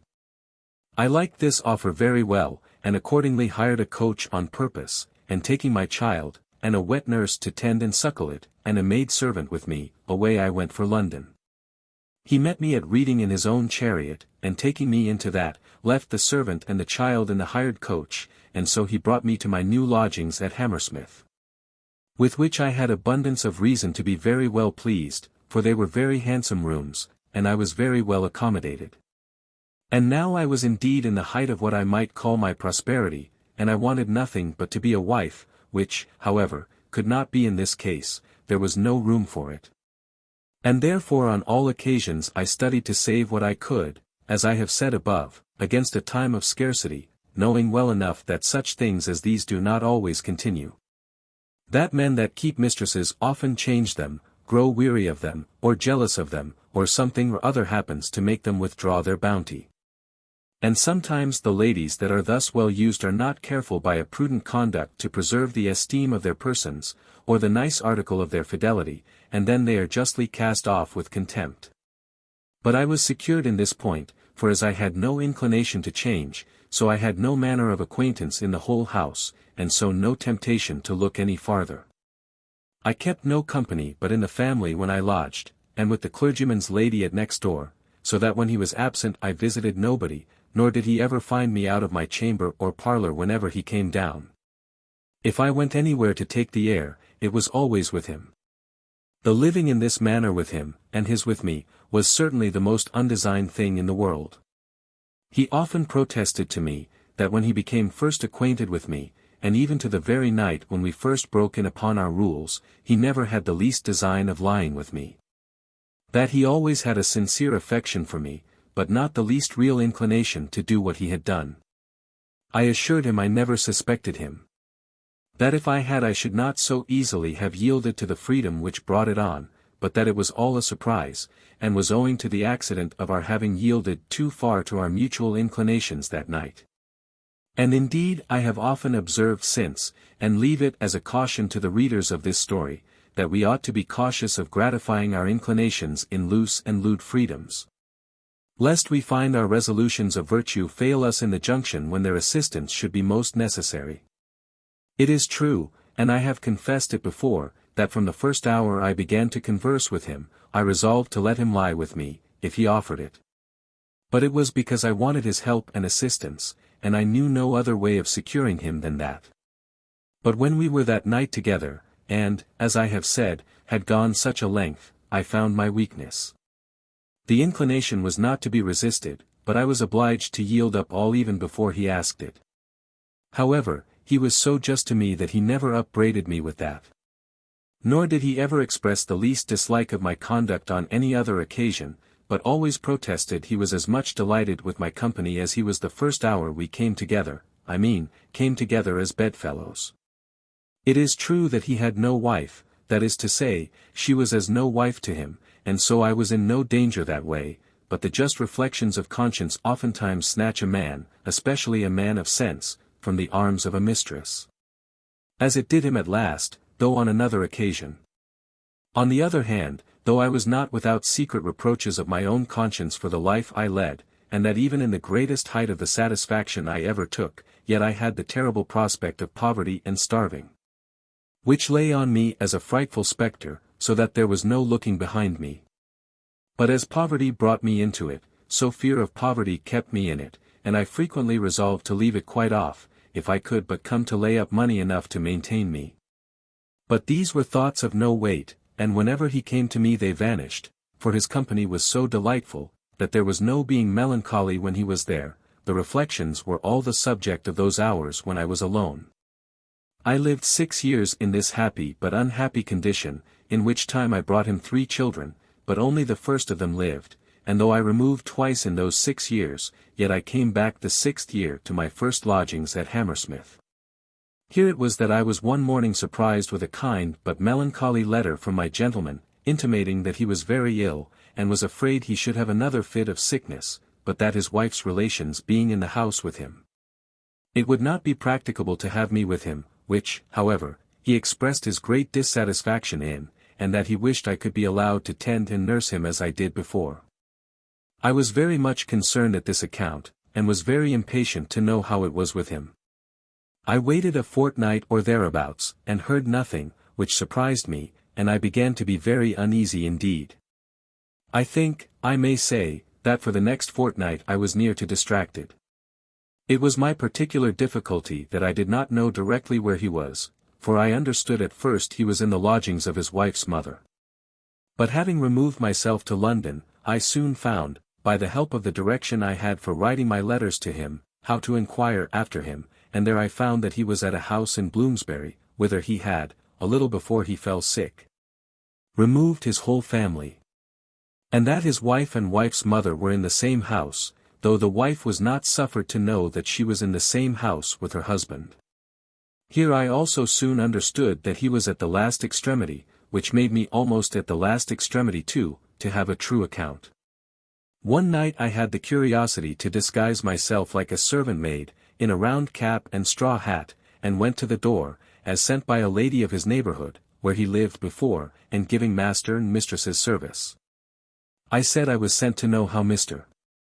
did, and how he had rested that night. In delivering this message I got the opportunity one desired. For, speaking with one of the maids, I held a long gossip's tale with her, and had all the particulars of his illness, which I found was a pleurisy, attended with a cough and a fever. She told me also who was in the house, and how his wife was, who, by her relation, they were in some hopes might recover her understanding. But as to the gentleman himself, in short she told me the doctors said there was very little hopes of him, that in the morning they thought he had been dying, and that he was but little better then. For they did not expect that he could live over the next night. This was heavy news for me, and I began now to see an end of my prosperity, and to see also that it was very well I had played to good housewife, and secured or saved something while he was alive. For that now I had no view of my own living before me. It lay very heavy upon my mind, too, that I had a son, a fine lovely boy, about 5 years old, and no provision made for it, at least that I knew of. With these considerations, and a sad heart, I went home that evening, and began to cast with myself how I should live, and in what manner to bestow myself, for the residue of my life. You may be sure I could not rest without inquiring again very quickly what was become of him.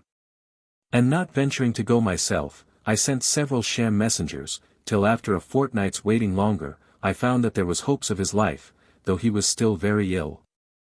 Then I abetted my sending any more to the house, and in some time after I learned in the neighborhood that he was about house, and then that he was abroad again. I made no doubt then but that I should soon hear of him, and began to comfort myself with my circumstances being, as I thought, recovered. I waited a week, and 2 weeks, and with much surprise and amazement I waited near 2 months and heard nothing, but that, being recovered, he was gone into the country for the air, and for the better recovery after his distemper. After this it was yet 2 months more, and then I understood he was come to his city house again, but still I heard nothing from him.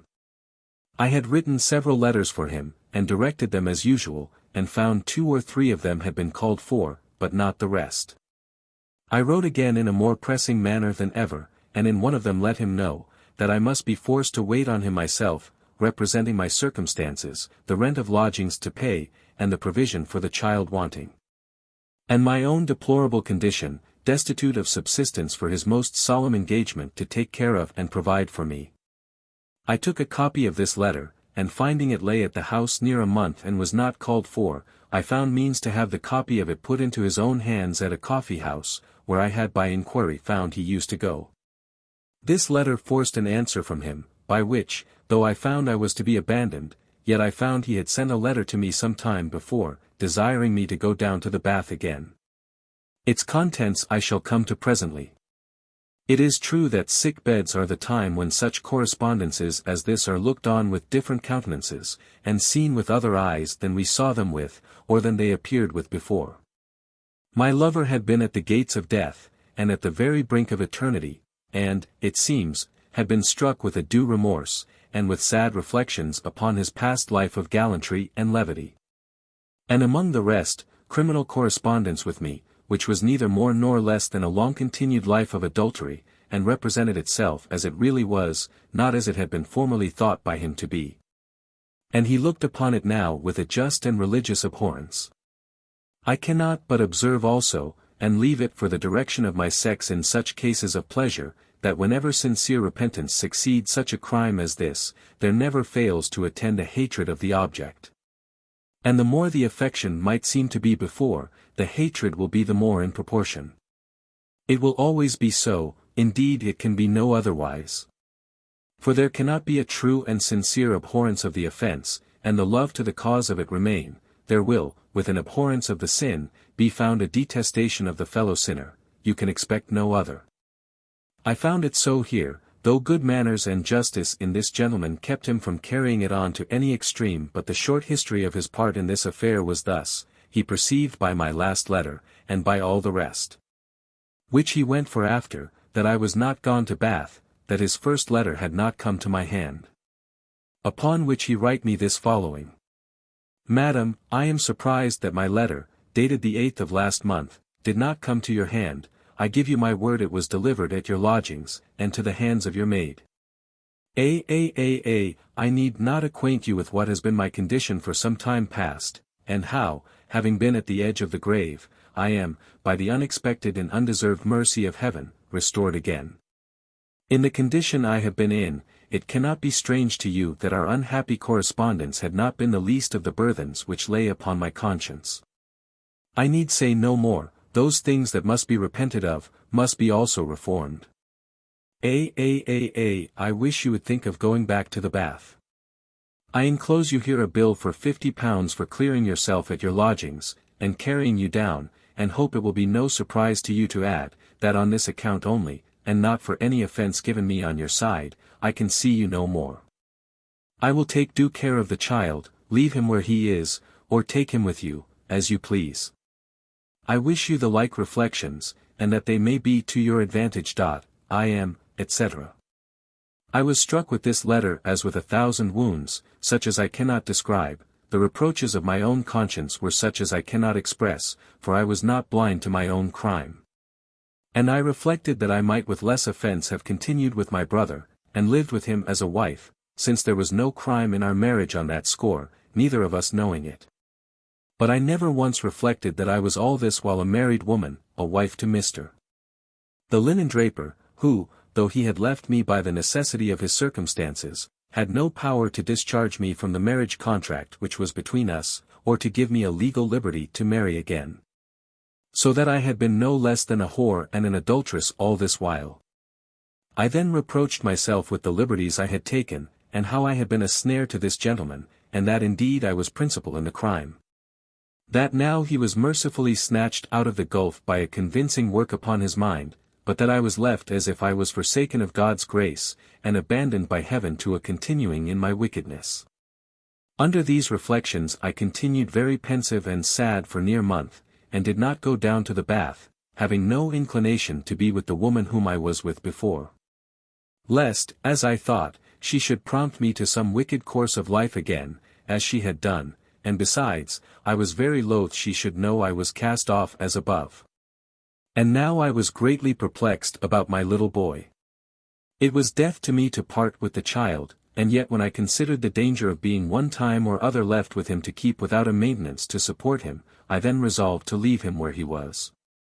But then I concluded also to be near him myself too, that I then might have the satisfaction of seeing him, without the care of providing for him. I sent my gentleman a short letter, therefore, that I had obeyed his orders in all things but that of going back to the bath, which I could not think of for many reasons. That however parting from him was a wound to me that I could never recover, yet that I was fully satisfied his reflections were just, and would be very far from desiring to obstruct his reformation or repentance. Then I represented my own circumstances to him in the most moving terms that I was able. I told him that those unhappy distresses which first moved him to a generous and an honest friendship for me, would, I hope, move him to a little concern for me now, though the criminal part of our correspondence, which I believe neither of us intended to fall into at the time, was broken off. That I desired to repent as sincerely as he had done, but entreated him to put me in some condition that I might not be exposed to the temptations which the devil never fails to excite us to from the frightful prospect of poverty and distress. And if he had the least apprehensions of my being troublesome to him, I begged he would put me in a posture to go back to my mother in Virginia, from when he knew I came, and that would put an end to all his fears on that account. I concluded, that if he would send me £50 more to facilitate my going away, I would send him back a general release, and would promise never to disturb him more with any importunities. Unless it was to hear of the well-doing of the child, whom, if I found my mother living and my circumstances able, I would send for to come over to me, and take him also effectually off his hands. This was indeed all a cheat thus far, viz. That I had no intention to go to Virginia, as the account of my former affairs there may convince anybody of, but the business was to get this last £50 of him, if possible, knowing well enough it would be the last penny I was ever to expect. However, the argument I used, namely, of giving him a general release, and never troubling him any more, prevailed effectually with him, and he sent me a bill for the money by a person who brought with him a general release for me to sign. And which I frankly signed, and received the money. And thus, though full sore against my will, a final end was put to this affair. And here I cannot but reflect upon the unhappy consequence of two great freedoms between persons stated as we were, upon the pretence of innocent intentions, love of friendship, and the like. For the flesh has generally so great a share in those friendships, that is great odds but inclination prevails at last over the most solemn resolutions. And that vice breaks in at the breaches of decency, which really innocent friendship ought to preserve with the greatest strictness. But I leave the readers of these things to their own just reflections, which they will be more able to make effectual than I, who so soon forgot myself, and am therefore but a very indifferent monitor. I was now a single person again, as I may call myself. I was loosed from all the obligations either of wedlock or mistressship in the world, except my husband the linen draper, whom, I having not now heard from in almost 15 years, nobody could blame me for thinking myself entirely freed from. Seeing also he had at his going away told me, that if I did not hear frequently from him, I should conclude he was dead, and I might freely marry again to whom I pleased. I now began to cast up my accounts. I had by many letters and much importunity, and with the intercession of my mother too, had a second return of some goods from my brother, as I now call him, in Virginia, to make up the damage of the cargo I brought away with me. And this too was upon the condition of my sealing a general release to him, and to send it him by his correspondent at Bristol, which, though I thought hard of, yet I was obliged to promise to do. However, I managed so well in this case, that I got my goods away before the release was signed, and then I always found something or other to say to evade the thing, and to put off the signing it at all. Till at length I pretended I must write to my brother, and have his answer, before I could do it. Including this recruit, and before I got the last £50, I found my strength to amount, put all together, to about £400, so that with that I had about £450. I had saved above £100 more, but I met with a disaster with that, which was this, that a goldsmith in whose hands I had trusted it, broke, so I lost £70 of my money, the man's composition not making above £30 out of his £100. I had a little plate, but not much, and was well enough stocked with clothes and linen. With this stock I had the world to begin again, but you are to consider that I was not now the same woman as when I lived at Redriff. For, first of all, I was near 20 years older, and did not look the better for my age, nor for my rambles to Virginia and back again. And though I omitted nothing that might set me out to advantage, except painting, for that I never stooped to, and had pride enough to think I did not want it, yet there would always be some difference seen between 25 and 42. I cast about innumerable ways for my future state of life, and began to consider very seriously what I should do, but nothing offered.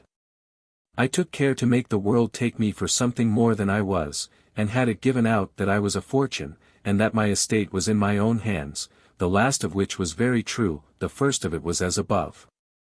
I had no acquaintance, which was one of my worst misfortunes, and the consequence of that was, I had no adviser, at least who could assist and advise together. And above all, I had nobody to whom I could in confidence commit the secret of my circumstances to, and could depend upon for their secrecy and fidelity. And I found by experience, that to be friendless is the worst condition, next to being in want that a woman can be reduced to. I say a woman, because 'tis evident men can be their own advisers, and their own directors, and know how to work themselves out of difficulties and into business better than women.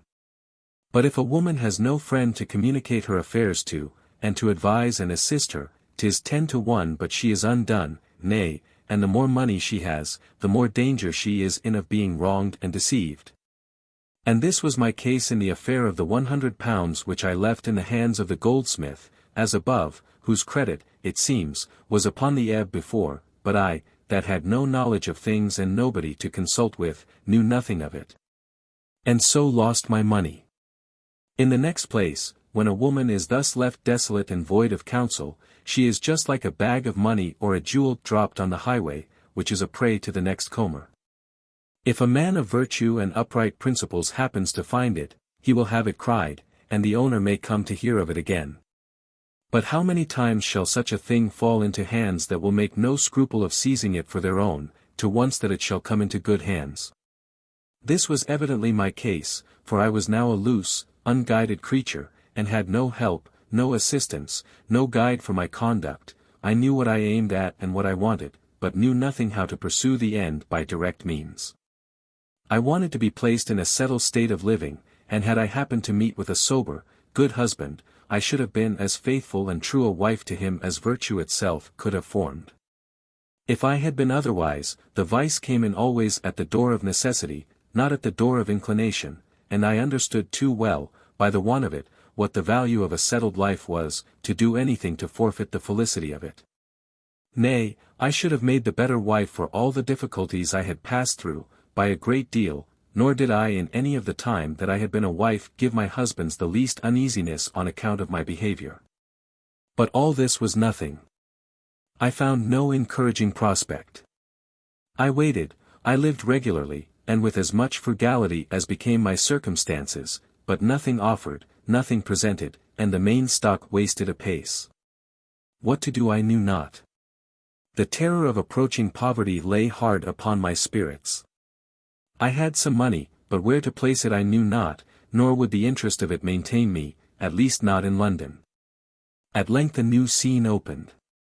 There was in the house where I lodged a north country woman that went for a gentlewoman, and nothing was more frequent in her discourse than her account of the cheapness of provisions, and the easy way of living in her country. How plentiful and how cheap everything was, what good company they kept, and the like, till at last I told her she almost tempted me to go and live in her country. For I that was a widow, though I had sufficient to live on, yet had no way of increasing it. And that I found I could not live here under £100 a year, unless I kept no company, no servant, made no appearance, and buried myself in privacy, as if I was obliged to it by necessity. I should have observed, that she was always made to believe, as everybody else was, that I was a great fortune, or at least that I had £3,000 or £4,000, if not more, and all in my own hands. And she was mighty sweet upon me when she thought me inclined in the least to go into her country. She said she had a sister lived near Liverpool, that her brother was a considerable gentleman there, and had a great estate also in Ireland. That she would go down there in about 2 months, and if I would give her my company thither, should be as welcome as herself for a month or more as I pleased, till I should see how I liked the country.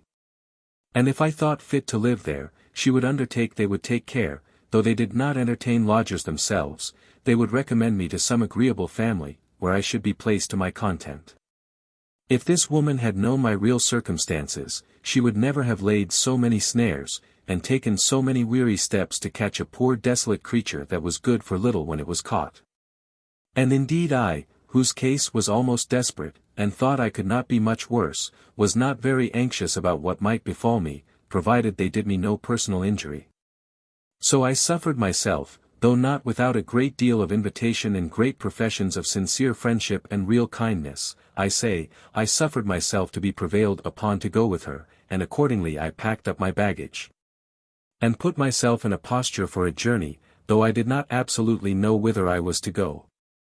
And now I found myself in great distress. What little I had in the world was all in money, except as before, a little plate, some linen, and my clothes. As for my household stuff, I had little or none, for I had lived always in lodgings. But I had not one friend in the world with whom to trust that little I had, or to direct me how to dispose of it, and this perplexed me night and day. I thought of the bank, and of the other companies in London, but I had no friend to commit the management of it to, and keep and carry about with me bank bills, tallies, orders, and such things, I looked upon as unsafe. That if they were lost, my money was lost, and then I was undone, and, on the other hand, I might be robbed and perhaps murdered in a strange place for them. This perplexed me strangely, and what to do I knew not. It came in my thoughts one morning that I would go to the bank myself, where I had often been to receive the interest of some bills I had, which had interest payable on them, and where I had found a clerk, to whom I applied myself. Very honest and just to me, and particularly so fair one time that when I had mistold my money, and taken less than my due, and was coming away, he set me to rights and gave me the rest, which he might have put into his own pocket. I went to him and represented my case very plainly, and asked if he would trouble himself to be my adviser, who was a poor friendless widow, and knew not what to do. He told me, if I desired his opinion of anything within the reach of his business, he would do his endeavor that I should not be wronged, but that he would also help me to a good sober person who was a grave man of his acquaintance, who was a clerk in such business too, though not in their house, whose judgment was good, and whose honesty I might depend upon. For, added he, I will answer for him, and for every step he takes. If he wrongs you, madam, of 1 farthing, it shall lie at my door, I will make it good, and he delights to assist people in such cases, he does it as an act of charity. I was a little at a stand in this discourse, but after some pause I told him I had rather have depended upon him, because I had found him honest, but if that could not be, I would take his recommendation sooner than any one's else. I dare say, madam, says he, that you will be as well satisfied with my friend as with me, and he is thoroughly able to assist you, which I am not. It seems he had his hands full of the business of the bank, and had engaged to meddle with no other business than that of his office, which I heard afterwards, but did not understand then. He added, that his friend should take nothing of me for his advice or assistance, and this indeed encouraged me very much. He appointed the same evening, after the bank was shut and business over, for me to meet him and his friend. And indeed as soon as I saw his friend, and he began but to talk of the affair, I was fully satisfied that I had a very honest man to deal with. His countenance spoke it, and his character, as I heard afterwards, was everywhere so good, that I had no room for any more doubts upon me. After the first meeting, in which I only said what I had said before, we parted, and he appointed me to come the next day to him, telling me I might in the meantime satisfy myself of him by inquiry, which, however, I knew not how well to do, having no acquaintance myself. Accordingly I met him the next day, when I entered more freely with him into my case. I told him my circumstances at large, that I was a widow come over from America, perfectly desolate and friendless. That I had a little money, and but a little, and was almost distracted for fear of losing it, having no friend in the world to trust with the management of it, that I was going into the north of England to live cheap, that my stock might not waste. That I would willingly lodge my money in the bank, but that I durst not carry the bills about me, and the like, as above, and how to correspond about it, or with whom, I knew not. He told me I might lodge the money in the bank as an account, and its being entered into the books would entitle me to the money at any time, and if I was in the north I might draw bills on the cashier and receive it when I would. But that then it would be esteemed as running cash, and the bank would give no interest for it. That I might buy stock with it, and so it would lie in store for me, but that then if I wanted to dispose of it, I must come up to town on purpose to transfer it, and even it would be with some difficulty I should receive the half-yearly dividend. Unless I was here in person, or had some friend I could trust with having the stock in his name to do it for me, and that would have the same difficulty in it as before. And with that he looked hard at me and smiled a little. At last, says he, why do you not get a head steward, madam, that may take you and your money together into keeping, and then you would have the trouble taken off your hands. I, sir, and the money too, it may be, said I, for truly I find the hazard that way is as much as 'tis t'other way.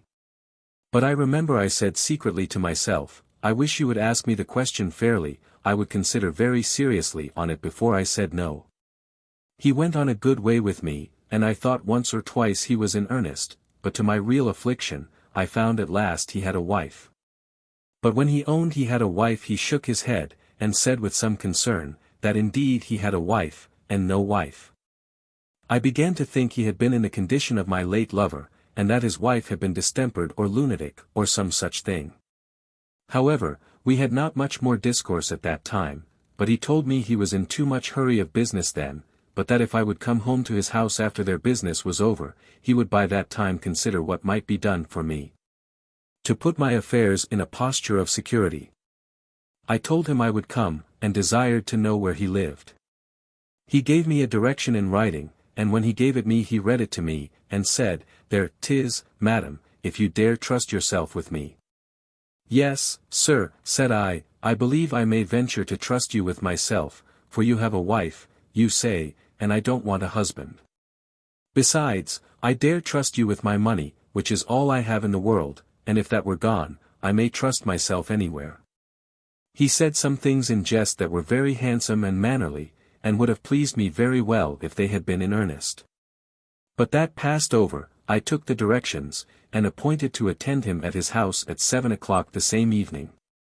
When I came he made several proposals for my placing my money in the bank, in order to my having interest for it. But still some difficulty or other came in the way, which he objected as not safe.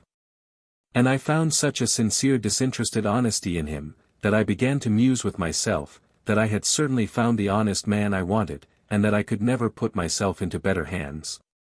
So I told him with a great deal of frankness that I had never met with a man or woman yet that I could trust, or in whom I could think myself safe, but that I saw he was so disinterestedly concerned for my safety, that I said I would freely trust him with the management of that little I had, if he would accept to be steward for a poor widow that could give him no salary.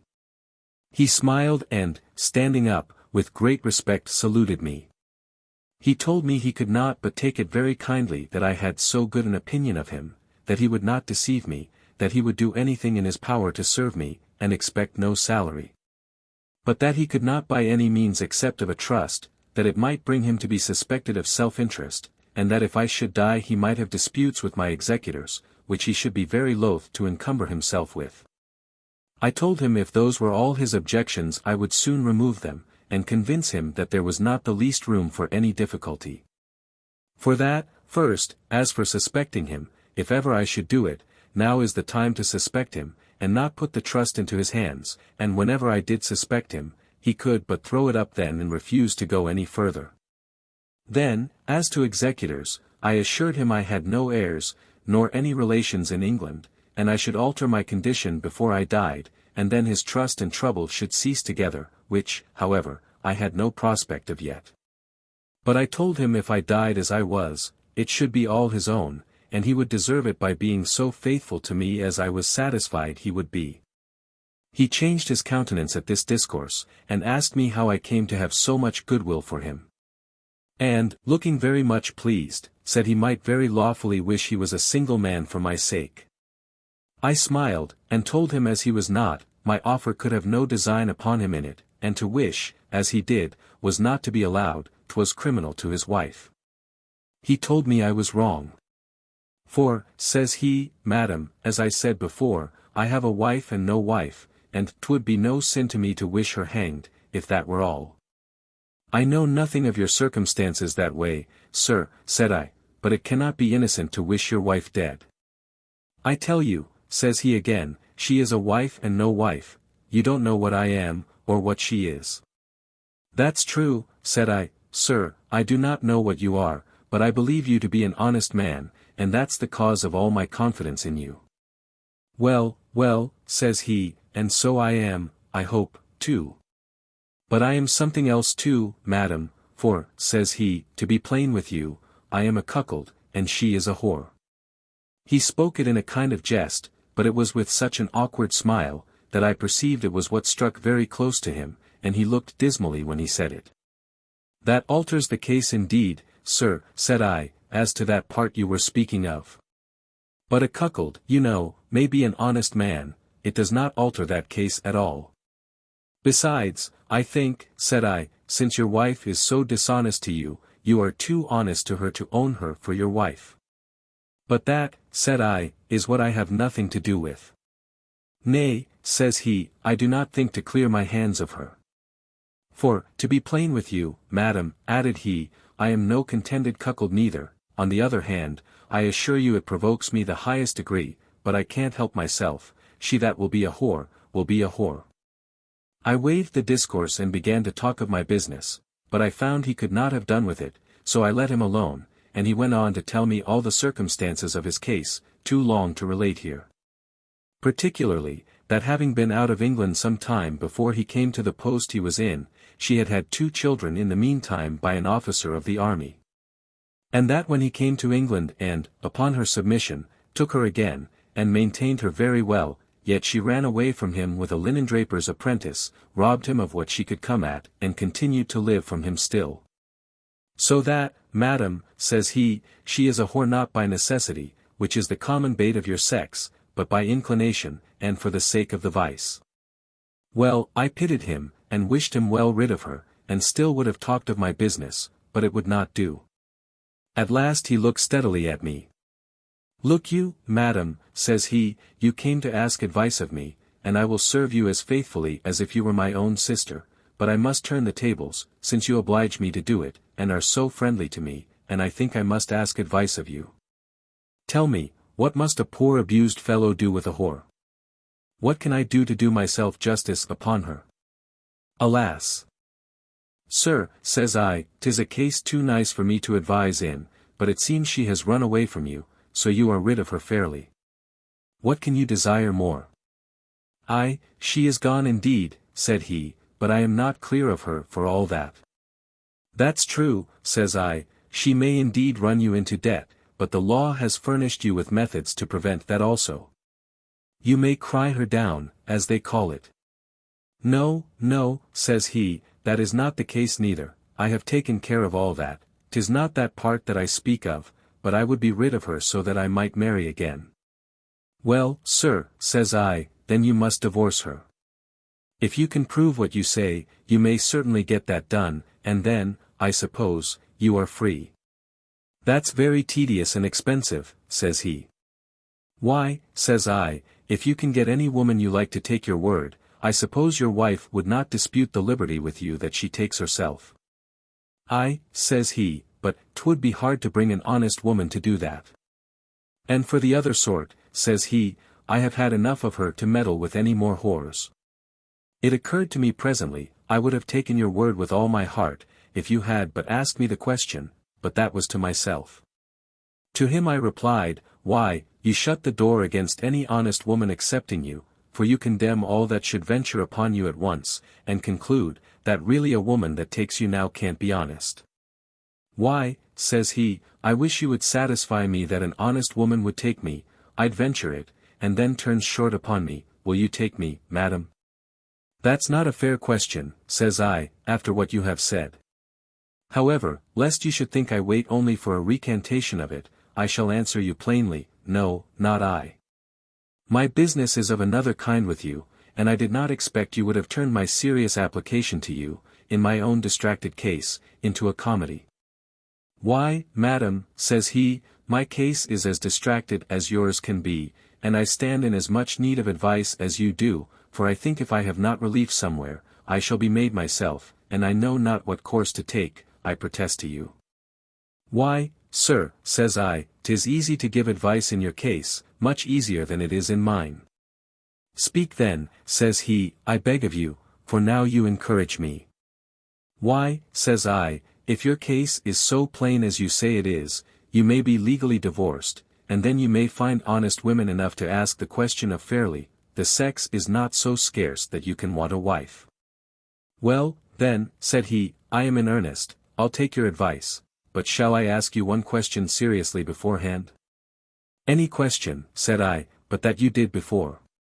No, that answer will not do, said he, for, in short, that is the question I shall ask. You may ask what questions you please, but you have my answer to that already, said I. Besides, sir, said I, can you think so ill of me as that I would give any answer to such a question beforehand? Can any woman alive believe you in earnest, or think you design anything but to banter her? Well, well, says he, I do not banter you, I am in earnest, consider of it. But, sir, says I, a little gravely, I came to you about my own business, I beg of you to let me know, what you will advise me to do. I will be prepared, says he, against you come again. Nay, says I, you have forbid my coming any more. Why so, said he, and looked a little surprised. Because, said I, you can't expect I should visit you on the account you talk of. Well, says he, you shall promise me to come again, however, and I will not say any more of it till I have gotten the divorce, but I desire you will prepare to be better conditioned when that's done, for you shall be the woman. Or I will not be divorced at all. Why, I owe it to your unlooked-for kindness, if it were to nothing else, but I have other reasons too. He could not have said anything in the world that pleased me better. However, I knew that the way to secure him was to stand off while the thing was so remote, as it appeared to be, and that it was time enough to accept of it when he was able to perform it. So I said very respectfully to him, it was time enough to consider of these things when he was in a condition to talk of them. In the meantime, I told him, I was going a great way from him, and he would find objects enough to please him better. We broke off here for the present, and he made me promise him to come again the next day, for his resolutions upon my own business, which after some pressing I did, though had he seen farther into me, I wanted no pressing on that account. I came the next evening, accordingly, and brought my maid with me, to let him see that I kept a maid, but I sent her away as soon as I was gone in. He would have had me let the maid have stayed, but I would not, but ordered her allowed to come for me again about 9 o'clock. But he forbade that, and told me he would see me safe home, which, by the way, I was not very well pleased with, supposing he might do that to know where I lived and inquire into my character and circumstances. However, I ventured that, for all that the people there or thereabout knew of me, was to my advantage, and all the character he had of me, after he had inquired, was that I was a woman of fortune, and that I was a very modest, sober body. Which, whether true or not in the main, yet you may see how necessary it is for all women who expect anything in the world, to preserve the character of their virtue, even when perhaps they may have sacrificed the thing itself. I found, and was not a little pleased with it, that he had provided a supper for me. I found also he lived very handsomely, and had a house very handsomely furnished, all of which I was rejoiced at indeed, for I looked upon it as all my own. We had now a second conference upon the subject matter of the last conference.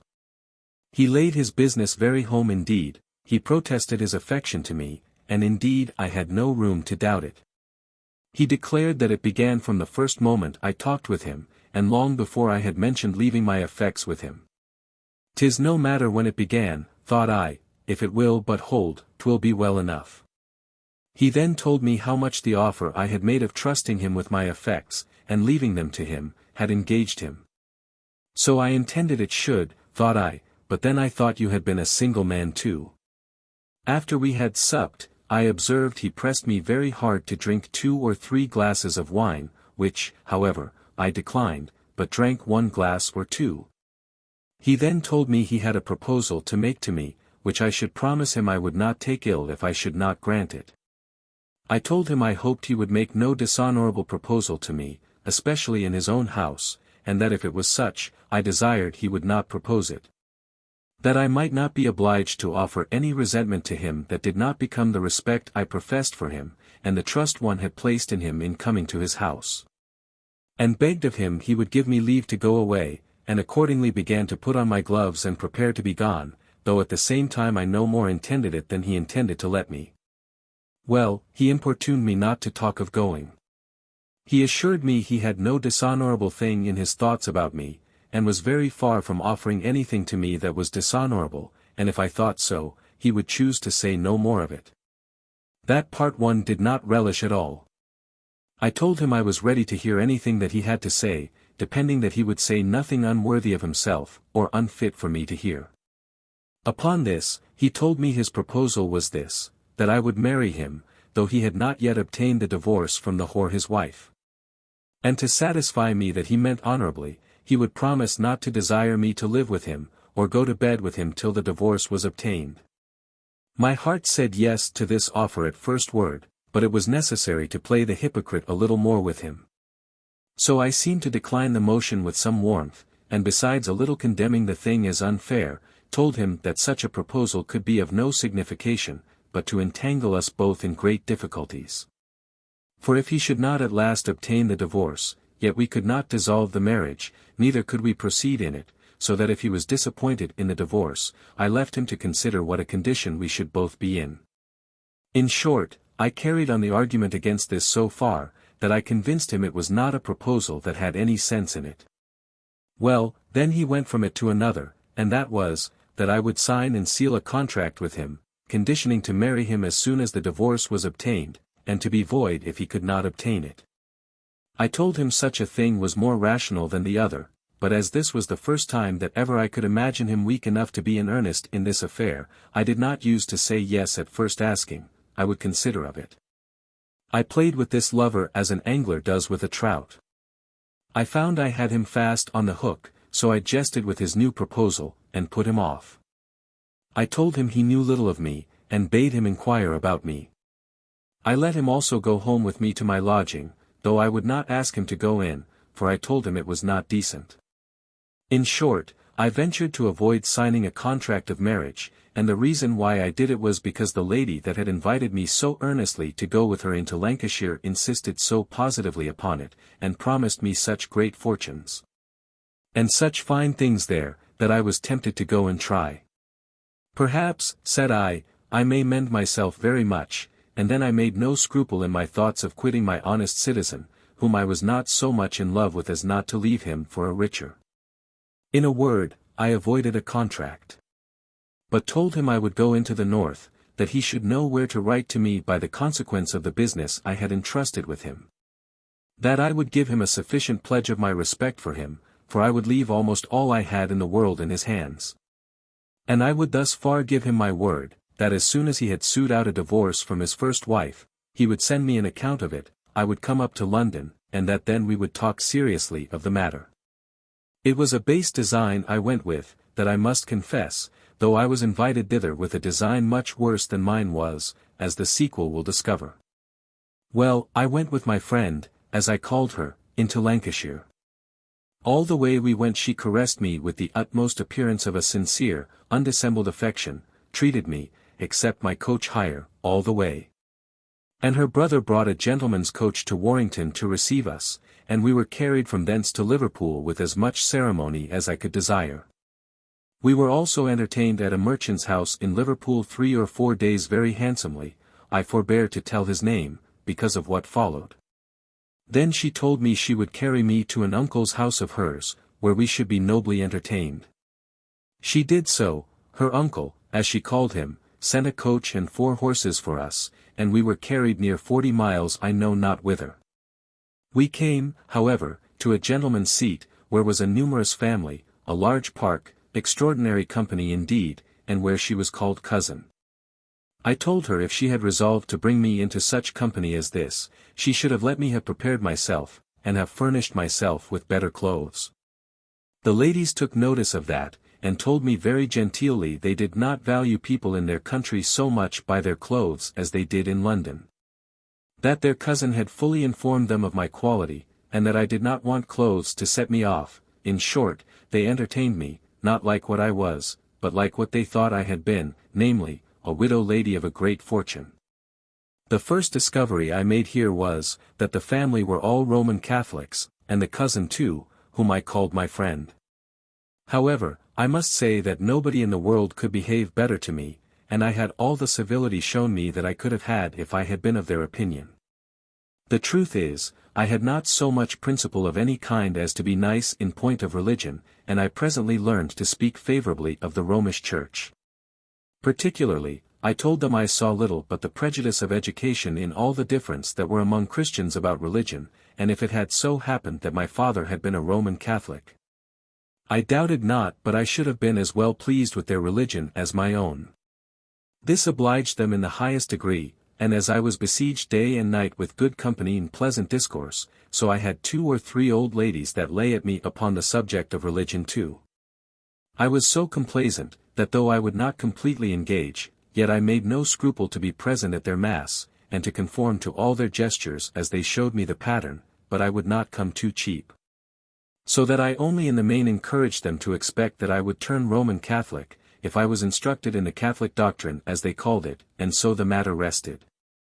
I stayed here about 6 weeks. And then my conductor led me back to a country village, about 6 miles from Liverpool, where her brother, as she called him, came to visit me in his own chariot, and in a very good figure, with 2 footmen in a good livery. And the next thing was to make love to me. As it had happened to me, one would think I could not have been cheated, and indeed I thought so myself, having a safe card at home, which I resolved not to quit unless I could mend myself very much. However, in all appearance this brother was a match worth my listening to, and the least his estate was valued at was £1,000 a year, but the sister said it was worth £1,500 a year, and lay most of it in Ireland.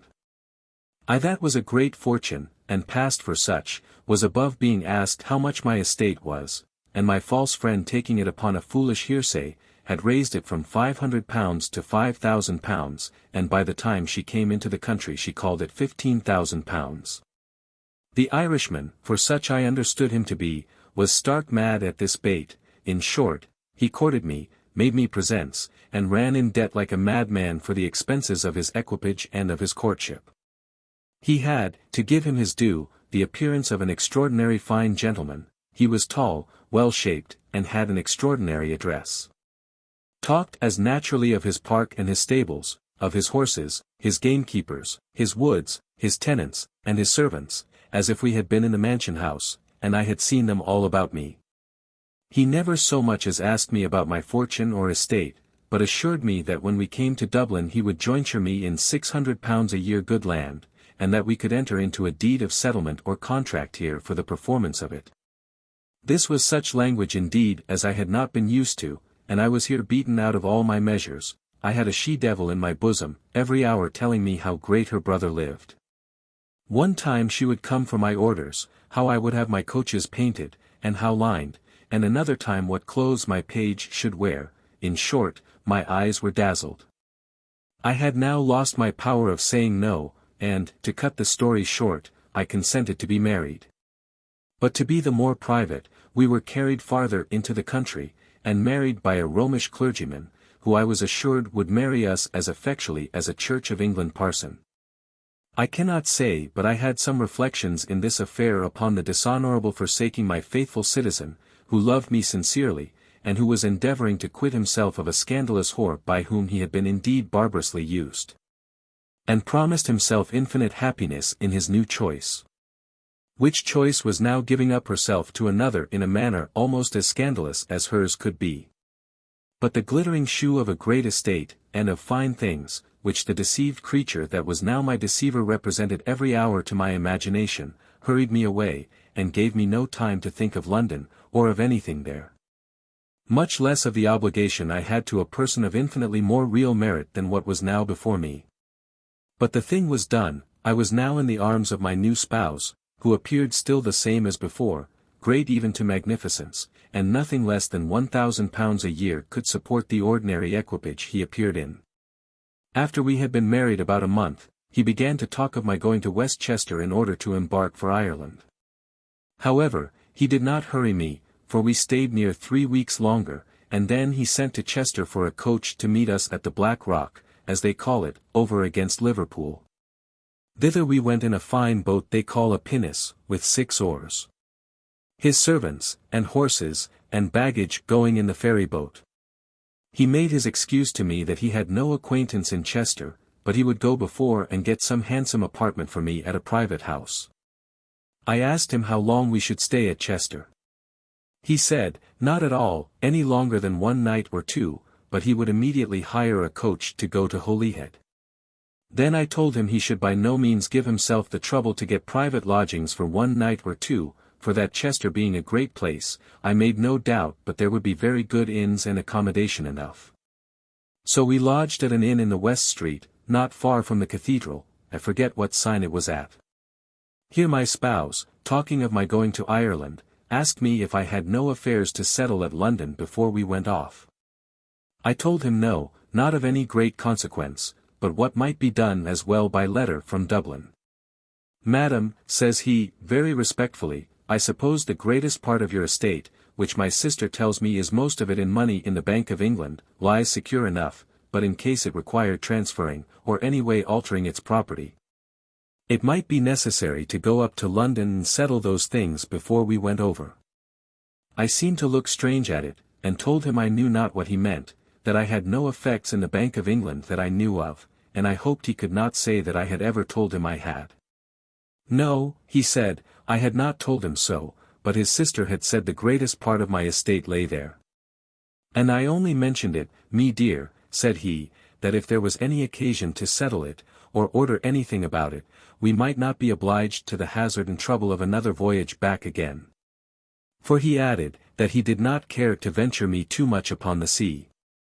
I was surprised at this talk, and began to consider very seriously what the meaning of it must be. And it presently occurred to me that my friend, who called him brother, had represented me in colors which were not my due. And I thought, since it was come to that pitch, that I would know the bottom of it before I went out of England, and before I should put myself into I knew not whose hands in a strange country. Upon this I called his sister into my chamber the next morning, and letting her know the discourse her brother and I had been upon the evening before, I conjured her to tell me what she had said to him. And upon what foot it was that she had made this marriage. She owned that she had told him that I was a great fortune, and said that she was told so at London. Told so, says I warmly, did I ever tell you so?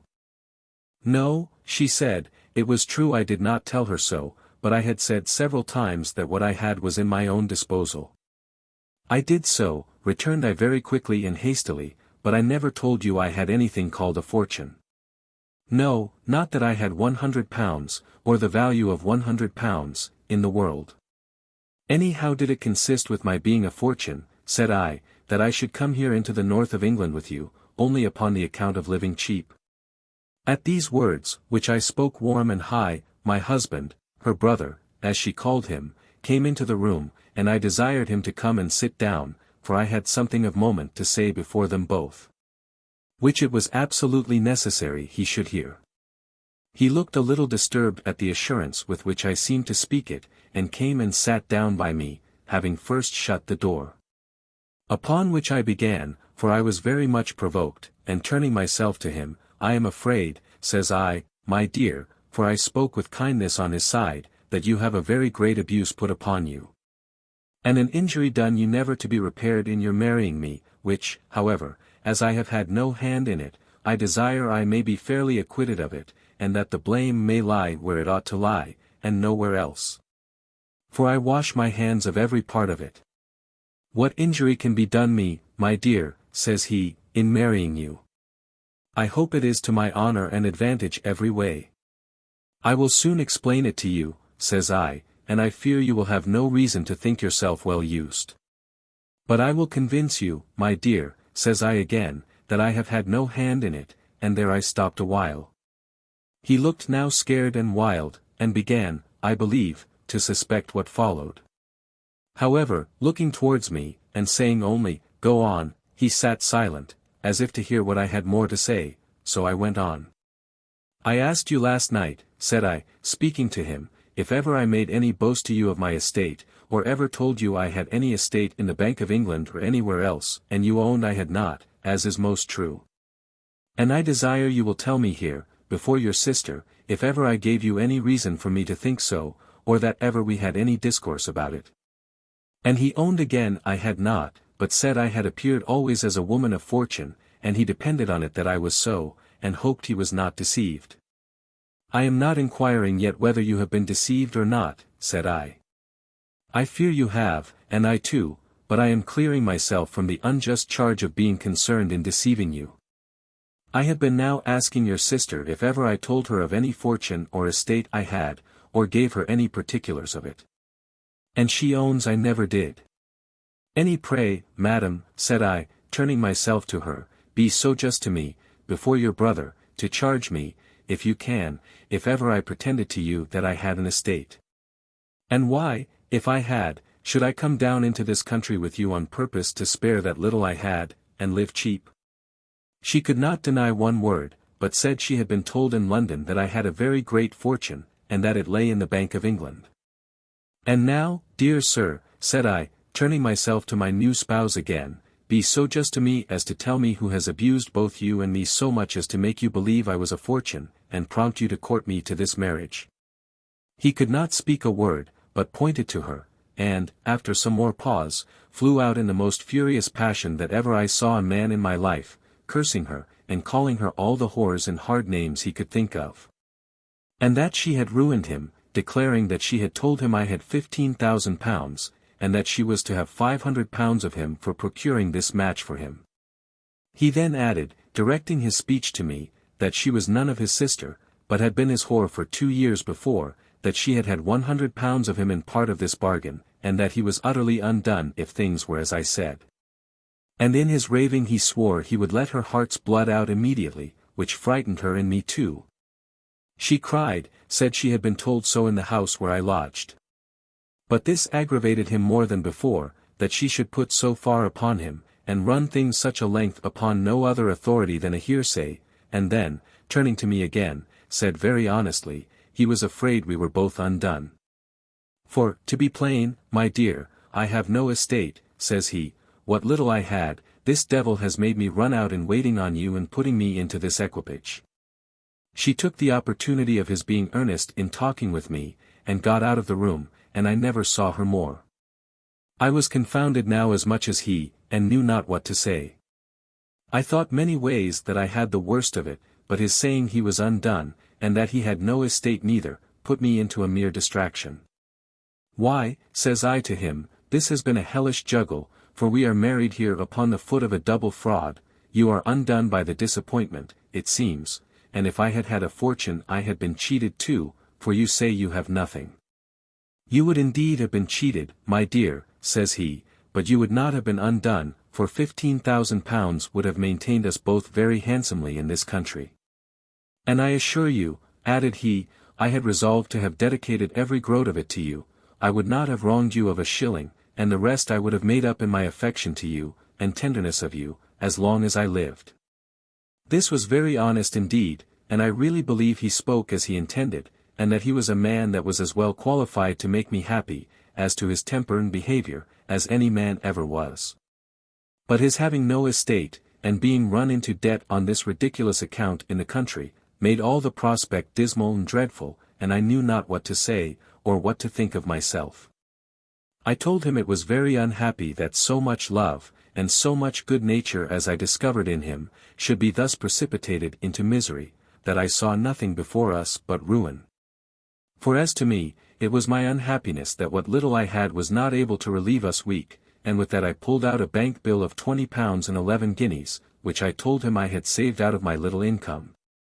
And that by the account that creature had given me of the way of living in that country, I expected it would maintain me 3 or 4 years.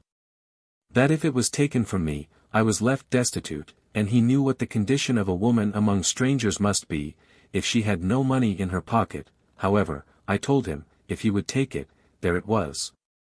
He told me with a great concern, and I thought I saw tears stand in his eyes, that he would not touch it, that he abhorred the thoughts of stripping me and make me miserable. That, on the contrary, he had 50 guineas left, which was all he had in the world, and he pulled it out and threw it down on the table, bidding me take it, though he were to starve for want of it.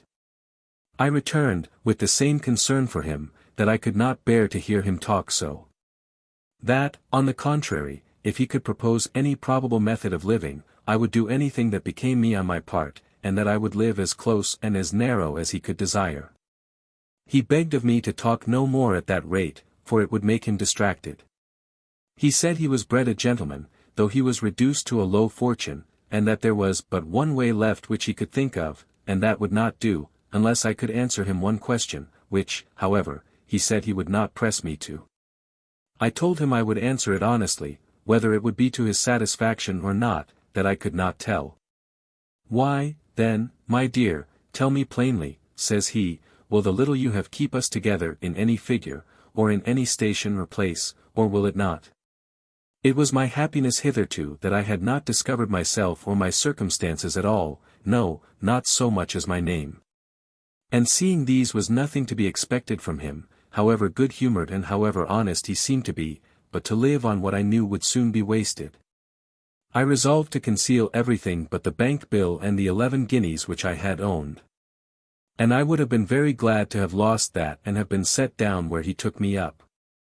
I had indeed another bank bill about me of £30, which was the whole of what I brought with me, as well to subsist on in the country, as not knowing what might offer.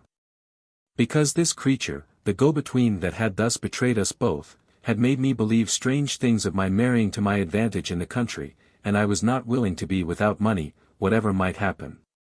This bill I concealed, and that made me the freer of the rest, in consideration of his circumstances, for I really pitied him heartily. But to return to his question, I told him I never willingly deceived him, and I never would. I was very sorry to tell him that the little I had would not subsist us. That it was not sufficient to subsist me alone in the south country, and that this was the reason that made me put myself into the hands of that woman who called him brother. She having assured me that I might board very handsomely at a town called Manchester, where I had not yet been, for about £6 a year.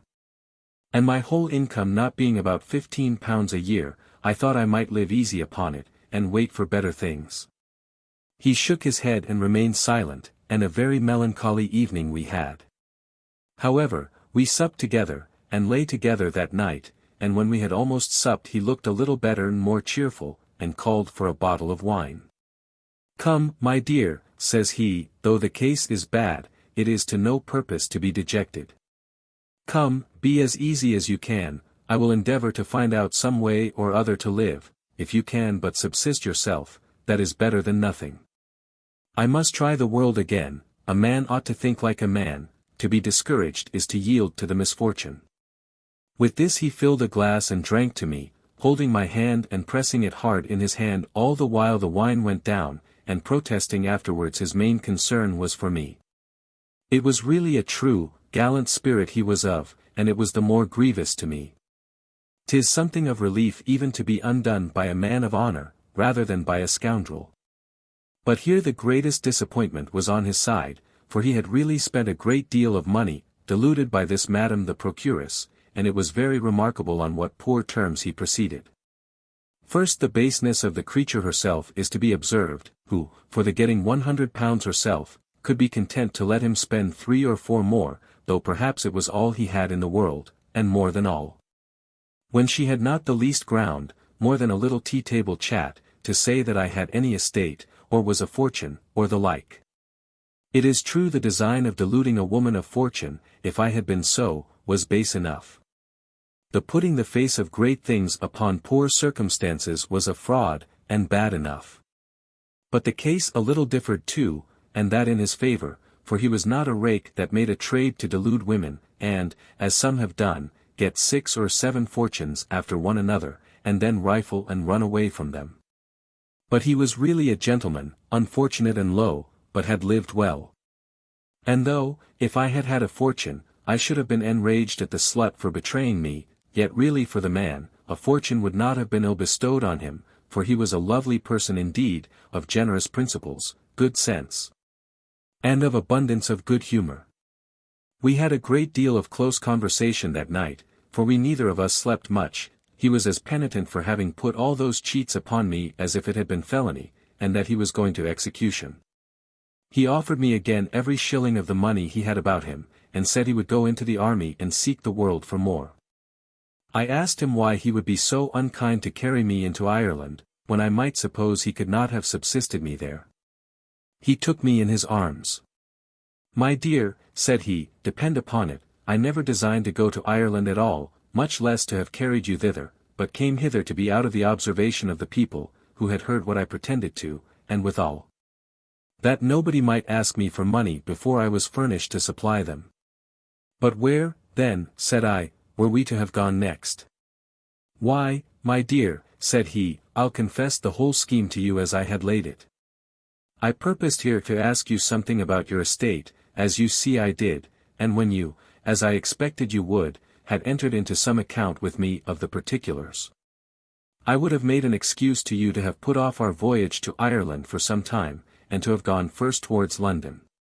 Then, my dear," said he, "I resolved to have confessed all the circumstances of my own affairs to you, and let you know I had indeed made use of these artifices to obtain your consent to marry me, but had now nothing to do but ask to your pardon. And to tell you how abundantly, as I have said above, I would endeavour to make you forget what was past, by the felicity of the days to come.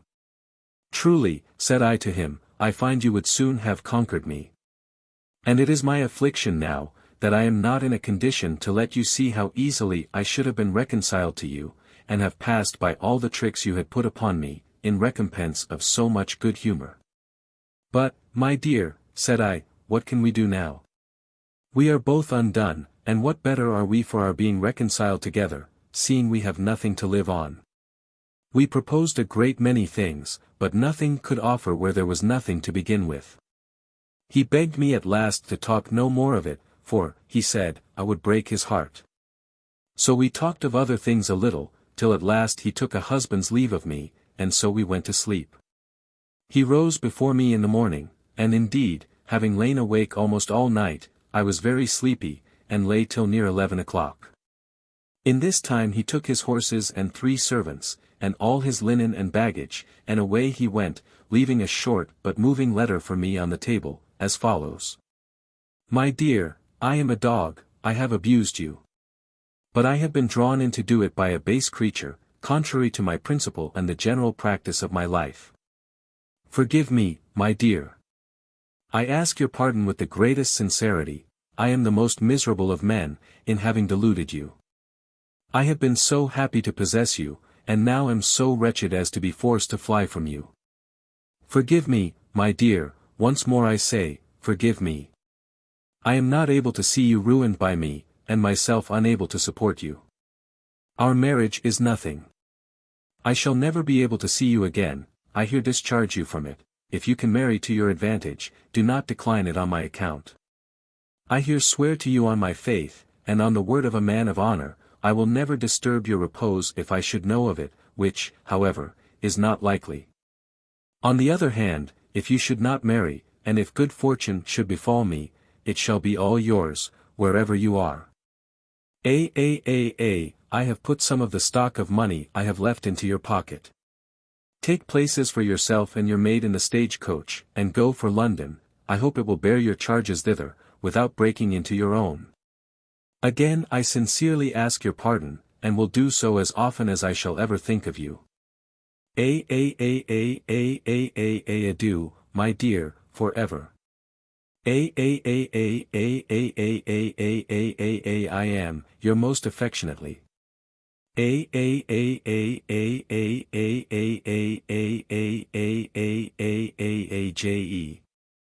Nothing that ever befell me in my life sank so deep into my heart as this farewell. I reproached him 1,000 times in my thoughts for leaving me, for I would have gone with him through the world, if I had begged my bread. I felt in my pocket, and there found 10 guineas, his gold watch, and 2 little rings, one a small diamond ring worth only about £6, and the other a plain gold ring. I sat me down and looked upon these things 2 hours together, and scarce spoke a word, till my maid interrupted me by telling me my dinner was ready. I ate but little, and after dinner I fell into a vehement fit of crying, every now and then calling him by his name, which was James. "Oh Jemmy," said I, come back, come back. I'll give you all I have, I'll beg, I'll starve with you." And thus I ran raving about the room several times, and then sat down between whiles, and then walking about again, called upon him to come back, and then cried again. And thus I passed the afternoon, till about 7 o'clock, when it was near dusk, in the evening, being August, when, to my unspeakable surprise, he comes back into the inn, but without a servant, and comes directly up into my chamber. I was in the greatest confusion imaginable, and so was he too. I could not imagine what should be the occasion of it, and began to be at odds with myself whether to be glad or sorry. But my affection biased all the rest, and it was impossible to conceal my joy, which was too great for smiles, for it burst out into tears. He was no sooner entered the room but he ran to me and took me in his arms, holding me fast, and almost stopping my breath with his kisses, but spoke not a word. At length I began. "My dear," said I, "how could you go away from me?" To which he gave no answer, for it was impossible for him to speak. When our ecstasies were a little over, he told me he was gone about 15 miles, but it was not in his power to go any farther without coming back to see me again, and to take his leave of me once more. I told him how I had passed my time, and how loud I had called him to come back again. He told me he heard me very plain upon Delamere Forest, at a place about 12 miles off. I smiled. "Nay," says he, "do not think I am in jest, for if ever I heard your voice in my life, I heard you call me aloud, and sometimes I thought I saw you running after me." "Why," said I, "what did I say?" For I had not named the words to him. "You called aloud," says he, and said, "Oh Jemmy! Oh Jemmy! Come back, come back." I laughed at him. "My dear," says he, "do not laugh, for, depend upon it, I heard your voice as plain as you hear mine now. If you please, I'll go before a magistrate and make oath of it." I then began to be amazed and surprised, and indeed frightened, and told him what I had really done, and how I had called after him, as above. When we had amused ourselves a while about this, I said to him, "Well, you shall go away from me no more, I'll go all over the world with you rather." He told me it would be a very difficult thing for him to leave me, but since it must be, he hoped I would make it as easy to me as I could, but as for him, it would be his destruction that he foresaw. However, he told me that he considered he had left me to travel to London alone, which was too long a journey, and that as he might as well go that way as any way else, he was resolved to see me safe thither, or near it. And if he did go away then without taking his leave, I should not take it ill of him, and this he made me promise. He told me how he had dismissed his 3 servants, sold their horses, and sent the fellows away to seek their fortunes, and all in a little time, at a town on the road, I know not where. "And," says he, "it cost me some tears all alone by myself, to think how much happier they were than their master, for they could go to the next gentleman's house to see for a service, whereas," said he, "I knew not whither to go, or what to do with myself." I told him I was so completely miserable in parting with him, that I could not be worse. And that now he was come again, I would not go from him, if he would take me with him, let him go whither he would, or do what he would. And in the meantime I agreed that we would go together to London, but I could not be brought to consent he should go away at last and not take his leave of me, as he proposed to do. But told him, jesting, that if he did, I would call him back again as loud as I did before. Then I pulled out his watch and gave it him back, and his 2 rings, and his 10 guineas. But he would not take them, which made me very much suspect that he resolved to go off upon the road and leave me. The truth is, the circumstances he was in, the passionate expressions of his letter, the kind, gentlemanly treatment I had from him in all the affair, with the concern he showed for me in it. His manner of parting with that large share which he gave me of his little stock left, all these had joined to make such impressions on me, that I really loved him most tenderly, and could not bear the thoughts of parting with him. 2 days after this we quitted Chester, I in the stage-coach, and he on horseback. I dismissed my maid at Chester. He was very much against my being without a maid, but she being a servant hired in the country, and I resolving to keep no servant at London. I told him it would have been barbarous to have taken the poor wench and have turned her away as soon as I came to town. And it would also have been a needless charge on the road, so I satisfied him, and he was easy enough on the score. He came with me as far as Dunstable, within 30 miles of London, and then he told me fate and his own misfortunes obliged him to leave me, and that it was not convenient for him to go to London, for reasons which it was of no value to me to know. And I saw him preparing to go. The stage-coach we were in did not usually stop at Dunstable, but I desiring it but for a quarter of an hour, they were content to stand at an inn-door a while, and we went into the house. Being in the inn, I told him I had but one favour more to ask of him, and that was, that since he could not go any farther, he would give me leave to stay a week or 2 in the town with him. That we might in that time think of something to prevent such a ruinous thing to us both, as a final separation would be. And that I had something of moment to offer him, that I had never said yet, and which perhaps he might find practicable to our mutual advantage. This was too reasonable a proposal to be denied, so he called the landlady of the house, and told her his wife was taken ill, and so ill that she could not think of going any farther in the stage-coach, which had tired her almost to death. And asked if she could not get us a lodging for 2 or 3 days in a private house, where I might rest me a little, for the journey had been too much for me. The landlady, a good sort of woman, well-bred and very obliging, came immediately to see me. Told me she had 2 or 3 very good rooms in a part of the house quite out of the noise, and if I saw them, she did not doubt but I would like them, and I should have one of her maids, that should do nothing else but be appointed to wait on me.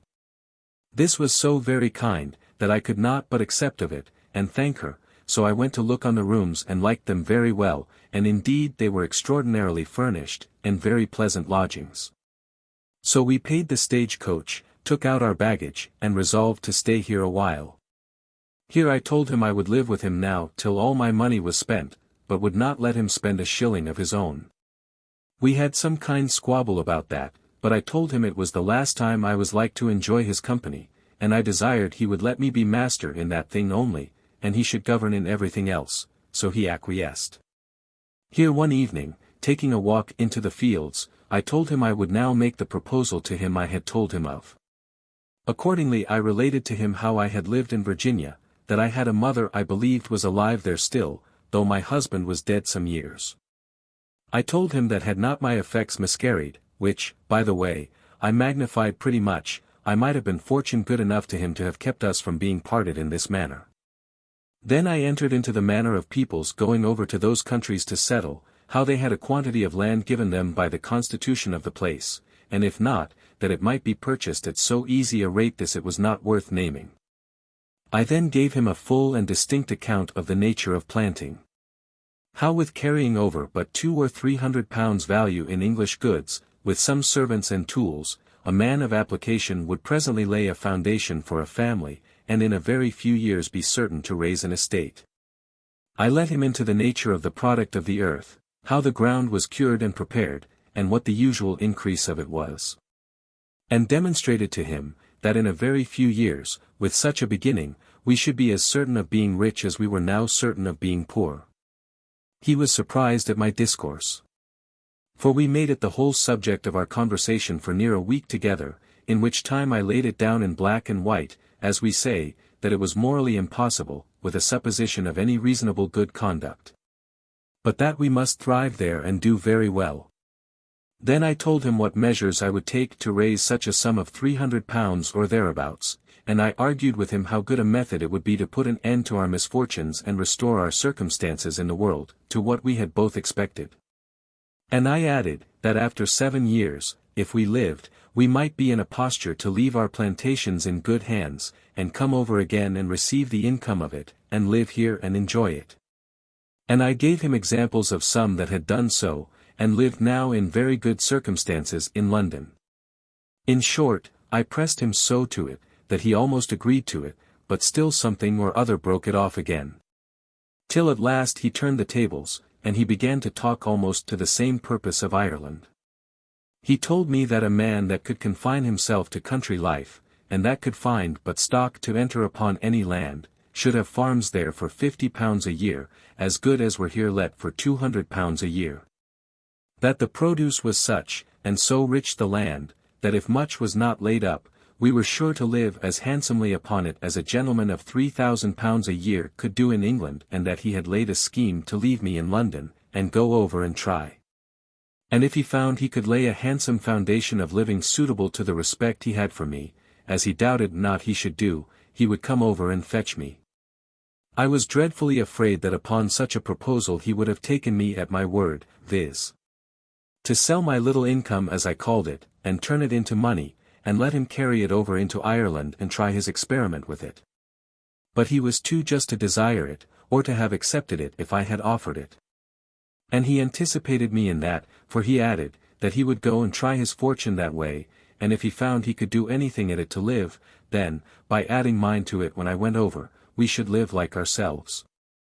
But that he would not hazard a shilling of mine till he had made the experiment with a little, and he assured me that if he found nothing to be done in Ireland, he would then come to me and join in my project for Virginia. He was so earnest upon his project being to be tried first, that I could not withstand him. However, he promised to let me hear from him in a very little time after his arriving there, to let me know whether his prospect answered his design, that if there was not a possibility of success, I might take the occasion to prepare for our other voyage, and then, he assured me, he would go with me to America with all his heart. I could bring him to nothing further than this. However, those consultations entertained us near a month, during which I enjoyed his company, which indeed was the most entertaining that ever I met in my life before. In this time he let me into the whole story of his own life, which was indeed surprising, and full of an infinite variety sufficient to fill up a much brighter history, for its adventures and incidents, than any I ever saw in print. But I shall have occasion to say more of him hereafter. We parted at last, though with the utmost reluctance on my side. And indeed he took his leave very unwillingly too, but necessity obliged him, for his reasons were very good why he would not come to London, as I understood more fully some time afterwards. I gave him a direction how to write to me, though still I reserved the grand secret, and never broke my resolution, which was not to let him ever know my true name, who I was, or where to be found. He likewise let me know how to write a letter to him, so that, he said, he would be sure to receive it. I came to London the next day after we parted, but did not go directly to my old lodgings. But for another nameless reason took a private lodging in St. John's Street, or, as it is vulgarly called, St. James's, near Clerkenwell. And here, being perfectly alone, I had leisure to sit down and reflect seriously upon the last 7 months' ramble I had made, for I had been abroad no less.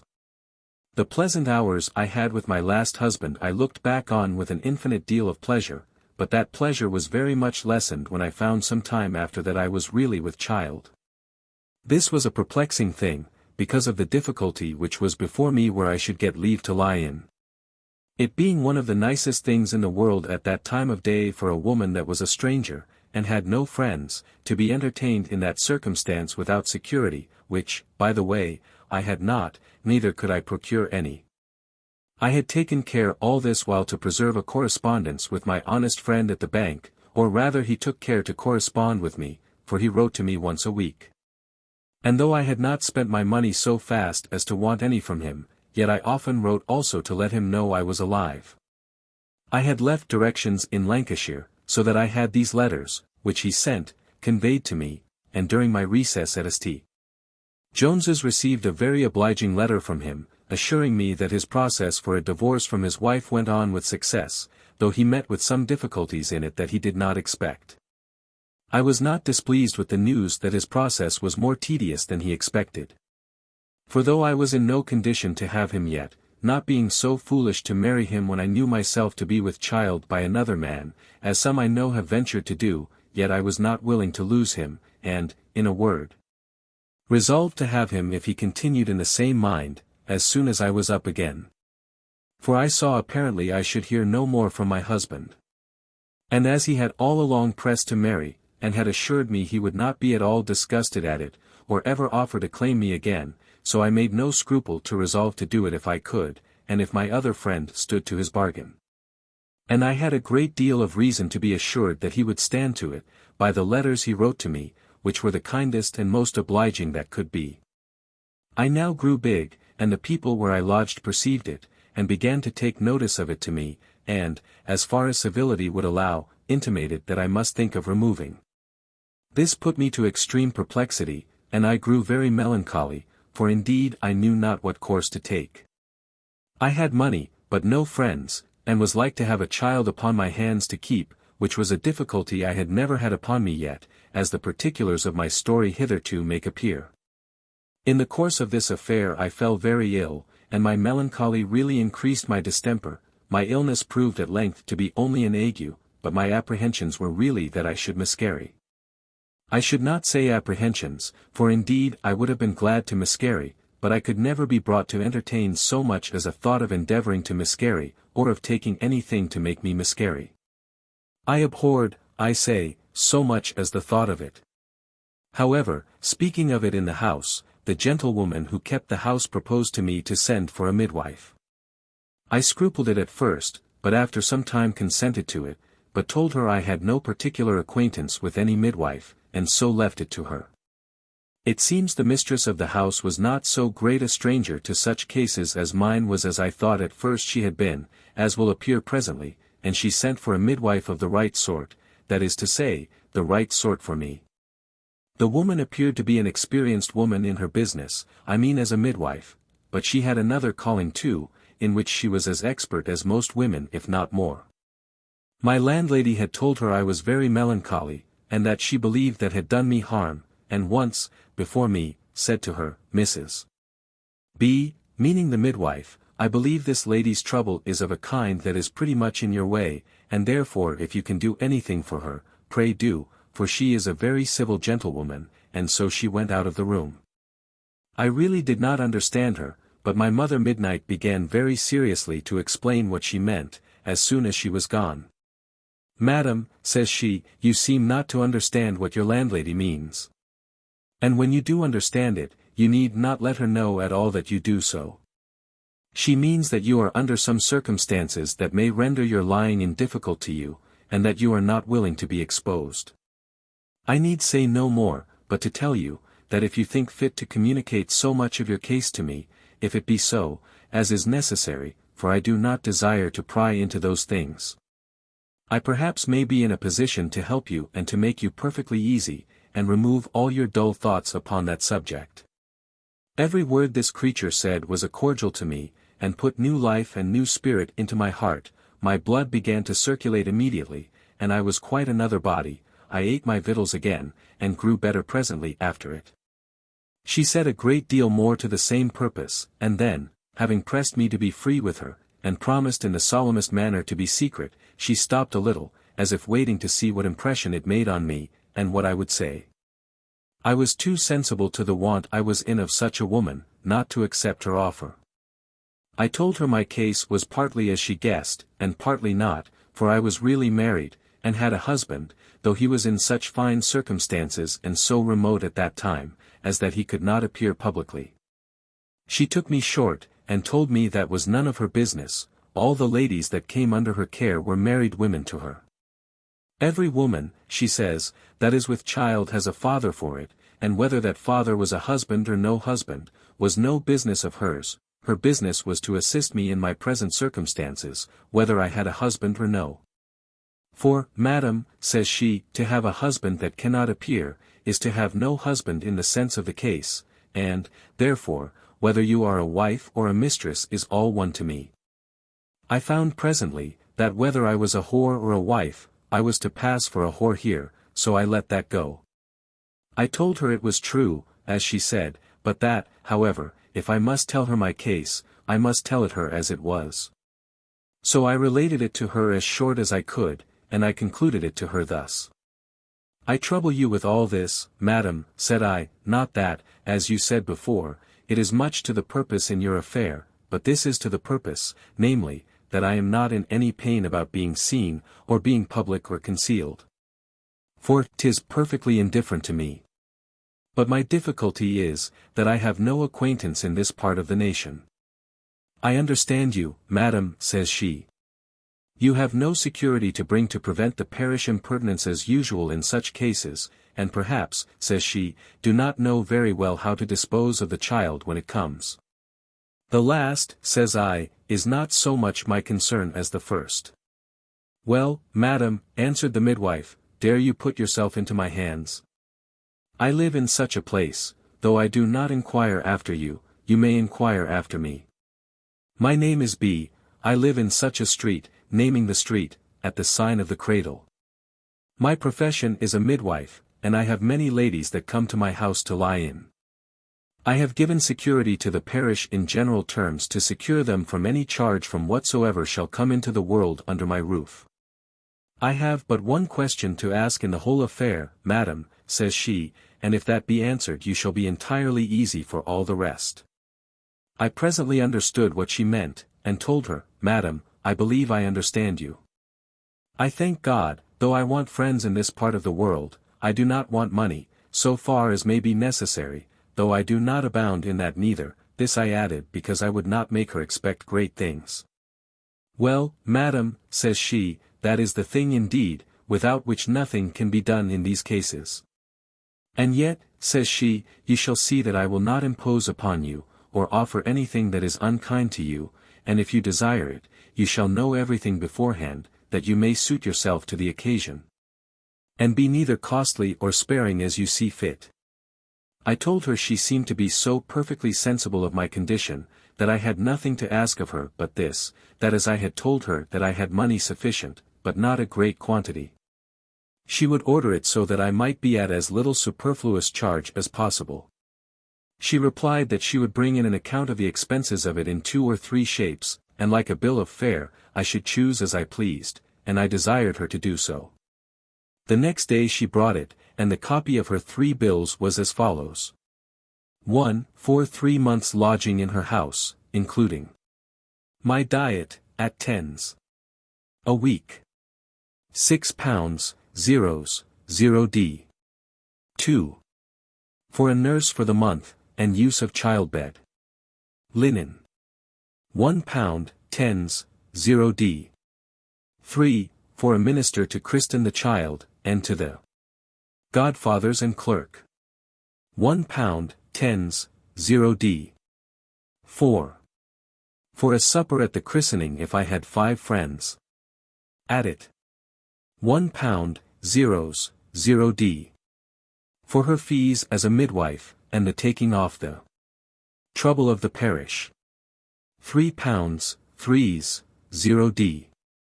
To her maid servant attending. £0, 10s, 0d. £13, 13s, 0d. This was the first bill, the second was the same terms. 1. For 3 months' lodging and diet, etc., at 20s. Per week. £13, 0d. 2. For a nurse for the month, and the use of linen and lace. £2, 10s, 0d. 3. For the minister to christen the child, etc., as above. £2, 0d. 4. For supper and for sweetmeats. £3, 3s, 0d. For her fees as above. £5, 5s, 0d. For a servant maid. £1, 0s, 0d. £26, 18s, 0d. This was the second-rate bill. The third, she said, was for a degree higher, and when the father or friends appeared. 1. For 3 months' lodging and diet, having 2 rooms and a garret for a servant. £30, 0d. 2. For a nurse for the month, and the finest suit of childbed linen. £4, 4s, 0d. 3. For the minister to christen the child, etc. £2, 10s, 0d. 4. For a supper, the gentleman to send in the wine. £6, 0d. For my fees, etc. £10, 10s, 0d. The maid, besides their own maid, only. £0, 10s, 0d. £53, 14s, 0d. I looked upon all 3 bills, and smiled, and told her I did not see but that she was very reasonable in her demands, all things considered, and for that I did not doubt but her accommodations were good. She told me I should be judge of that when I saw them. I told her I was sorry to tell her that I feared I must be her lowest-rated customer. And perhaps, madam, said I, you will make me the less welcome upon that account. No, not at all, said she, for where I have 1 of the 3rd sort I have 2 of the 2nd, and 4 to 1 of the 1st, and I get as much by them in proportion as by any. But if you doubt my care of you, I will allow any friend you have to overlook and see if you are well waited on or no. Then she explained the particulars of her bill. In the first place, madam, said she, I would have you observe that here is 3 months' keeping, you are but 10 shillings a week, I undertake to say you will not complain of my table. I suppose, says she, you do not live cheaper where you are now. No, indeed, said I, not so cheap, for I give 6 shillings per week for my chamber, and find my own diet as well as I can, which costs me a great deal more. Then, madam, says she, if the child should not live, or should be dead-born, as you know sometimes happens, then there is the minister's article saved, and if you have no friends to come to you, you may save the expense of a supper. So that take those articles out, madam, says she, your lying in will not cost you above £5, 3s. In all more than your ordinary charge of living. This was the most reasonable thing that I ever heard of. So I smiled, and told her I would come and be her customer. But I told her also, that as I had 2 months and more to do, I might perhaps be obliged to stay longer with her than 3 months, and desired to know if she would not be obliged to remove me before it was proper. No, she said. Her house was large, and besides, she never put anybody to remove, that had lain in, till they were willing to go. And if she had more ladies offered, she was not so ill-beloved among her neighbors but she could provide accommodations for 20, if there was occasion. I found she was an eminent lady in her way. And, in short, I agreed to put myself into her hands, and promised her. She then talked of other things, looked about into my accommodations where I was, found fault with my wanting attendance and conveniences, and that I should not be used so at her house. I told her I was shy of speaking, for the woman of the house looked stranger, or at least I thought so, since I had been ill, because I was with child. And I was afraid she would put some affront or other upon me, supposing that I had been able to give but a slight account of myself. Oh dear, said she, her ladyship is no stranger to these things. She has tried to entertain ladies in your condition several times, but she could not secure the parish, and besides, she is not such a nice lady as you take her to be. However, since you are going, you shall not meddle with her, but I'll see you are a little better looked after while you are here than I think you are, and it shall not cost you the more neither. I did not understand her at all. However, I thanked her, and so we parted. The next morning she sent me a chicken roasted and hot, and a pint bottle of sherry, and ordered the maid to tell me that she was to wait on me every day as long as I stayed there. This was surprisingly good and kind, and I accepted it very willingly.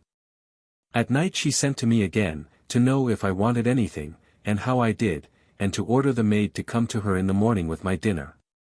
The maid had orders to make me some chocolate in the morning before she came away, and did so, and at noon she brought me the sweetbread of a breast of veal, whole, and a dish of soup for my dinner.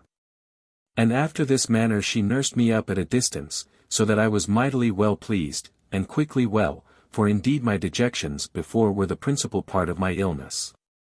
I expected, as is usually the case among such people, that the servant she sent me would have been some imprudent brazen wench of Drury Lane breeding, and I was very uneasy at having her with me upon that account.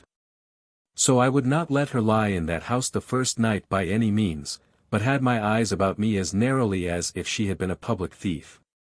My gentlewoman guessed presently what was the matter, and sent her back with a short note, that I might depend upon the honesty of her maid, that she would be answerable for her upon all accounts. And that she took no servants into her house without very good security for their fidelity. I was then perfectly easy. And indeed the maid's behavior spoke for itself, for a modester, quieter, soberer girl never came into anybody's family, and I found her so afterwards. As soon as I was well enough to go abroad, I went with the maid to see the house, and to see the apartment I was to have. And everything was so handsome and so clean and well, that, in short, I had nothing to say, but was wonderfully pleased and satisfied with what I had met with, which, considering the melancholy circumstances I was in, was far beyond what I looked for. It might be expected that I should give some account of the nature of the wicked practices of this woman, in whose hands I was now fallen. But it would be too much encouragement to the vice, to let the world see what easy measures were here taken to rid the women's unwelcome burthen of a child clandestinely gotten. This grave matron had several sorts of practice, and this was one particular, that if a child was born, though not in her house, for she had occasion to be called to many private labors, she had people at hand, who for a piece of money would take the child off their hands, and off from the hands of the parish too. And those children, as she said, were honestly provided for and taken care of. What should become of them all, considering so many, as by her account she was concerned with, I cannot conceive. I had many times discourses upon that subject with her. But she was full of this argument, that she saved the life of many an innocent lamb, as she called them, which would otherwise perhaps have been murdered. And of many women who, made desperate by the misfortune, would otherwise be tempted to destroy their children, and bring themselves to the gallows. I granted her that this was true, and a very commendable thing, provided the poor children fell into good hands afterwards, and were not abused, starved, and neglected by the nurses that bred them up. She answered, that she always took care of that, and had no nurses in her business but what were very good, honest people, and such as might be depended upon. I could say nothing to the contrary, and so was obliged to say, Madam, I do not question you do your part honestly, but what those people do afterwards is the main question. And she stopped my mouth again with saying that she took the utmost care about it. The only thing I found in all her conversation on these subjects that gave me any distaste, was, that one time in discouraging about my being far gone with child, and the time I expected to come. She said something that looked as if she could help me off with my burthen sooner, if I was willing. Or, in English, that she could give me something to make me miscarry, if I had a desire to put an end to my troubles that way, but I soon let her see that I abhorred the thoughts of it. And, to do her justice, she put it off so cleverly, that I could not say she really intended it, or whether she only mentioned the practice as a horrible thing. For she couched her words so well, and took my meaning so quickly, that she gave her negative before I could explain myself. To bring this part into as narrow a compass as possible, I quitted my lodging at St. Jones's and went to my new governess, for so they called her in the house, and there I was indeed treated with so much courtesy, so carefully looked to, so handsomely provided, and everything so well, that I was surprised at it. And could not at first see what advantage my governess made of it.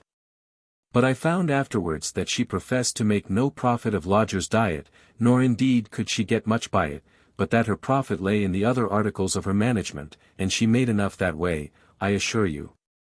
For 'tis scarce credible what practice she had, as well abroad as at home, and yet all upon the private account, or, in plain English, the whoring account.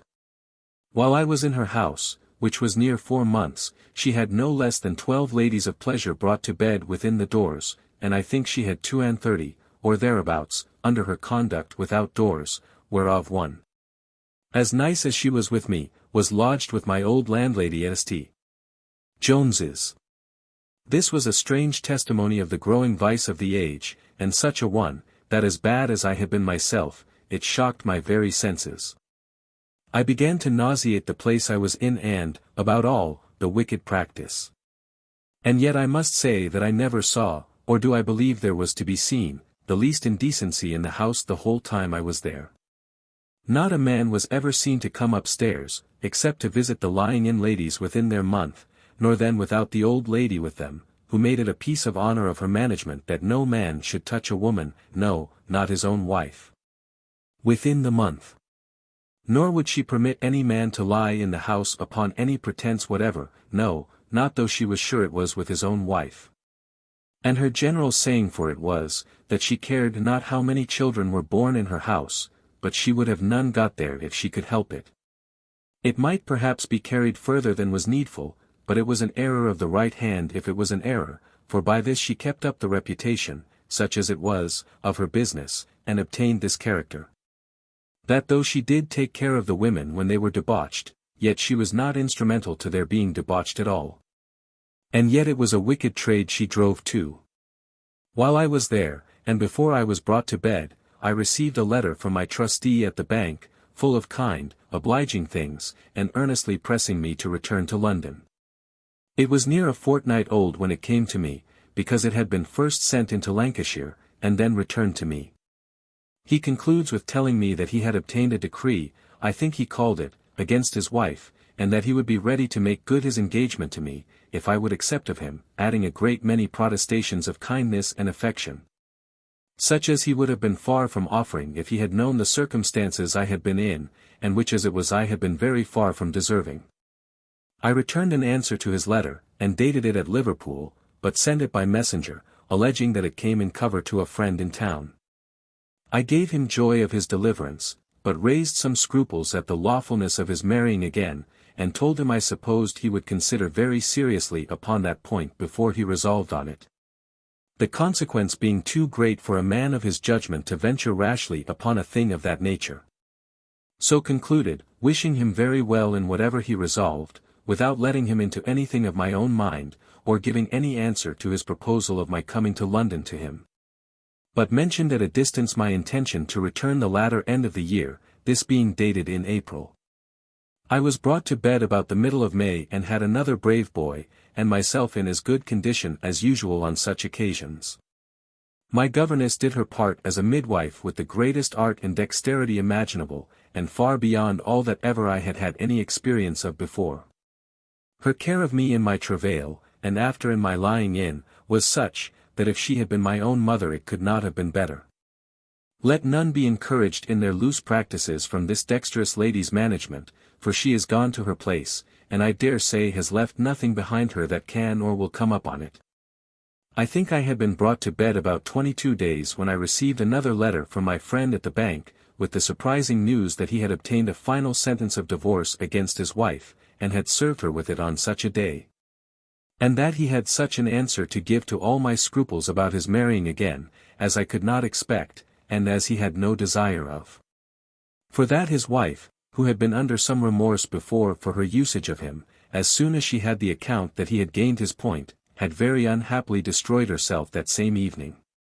He expressed himself very handsomely as to his being concerned at her disaster, but cleared himself of having any hand in it, and that he had only done himself justice in a case in which he was notoriously injured and abused. However, he said that he was extremely afflicted at it, and had no view of any satisfaction left in his world, but only in the hope that I would come and relieve him by my company. And then he pressed me violently indeed to give him some hopes that I would at least come up to town and let him see me, when he would further enter into discourse about it. I was exceedingly surprised at the news, and began now seriously to reflect on my present circumstances, and the inexpressible misfortune it was to me to have a child upon my hands, and what to do in it I knew not. At last I opened my case at a distance to my governess.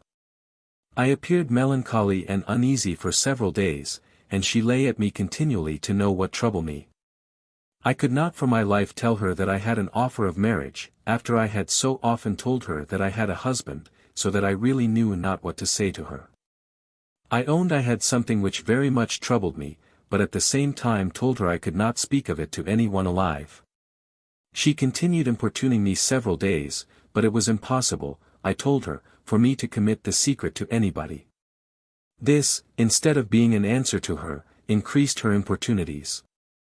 She urged her having been trusted with the greatest secrets of this nature, that it was her business to conceal everything, and that to discover things of that nature would be her ruin. She asked me if ever I had found her tattling to me of other people's affairs, and how could I suspect her. She told me, to unfold myself to her was telling it to nobody, that she was silent as death. That it must be a very strange case indeed that she could not help me out of, but to conceal it was to deprive myself of all possible help, or means of help, and to deprive her of the opportunity of serving me. In short, she had such a bewitching eloquence, and so great a power of persuasion that there was no concealing anything from her. So I resolved to unbosom myself to her. I told her the history of my Lancashire marriage, and how both of us had been disappointed, how we came together, and how we parted. How he absolutely discharged me, as far as lay in him, free liberty to marry again, protesting that if he knew it he would never claim me, or disturb or expose me. That I thought I was free, but was dreadfully afraid to venture, for fear of the consequences that might follow in case of a discovery. Then I told her what a good offer I had.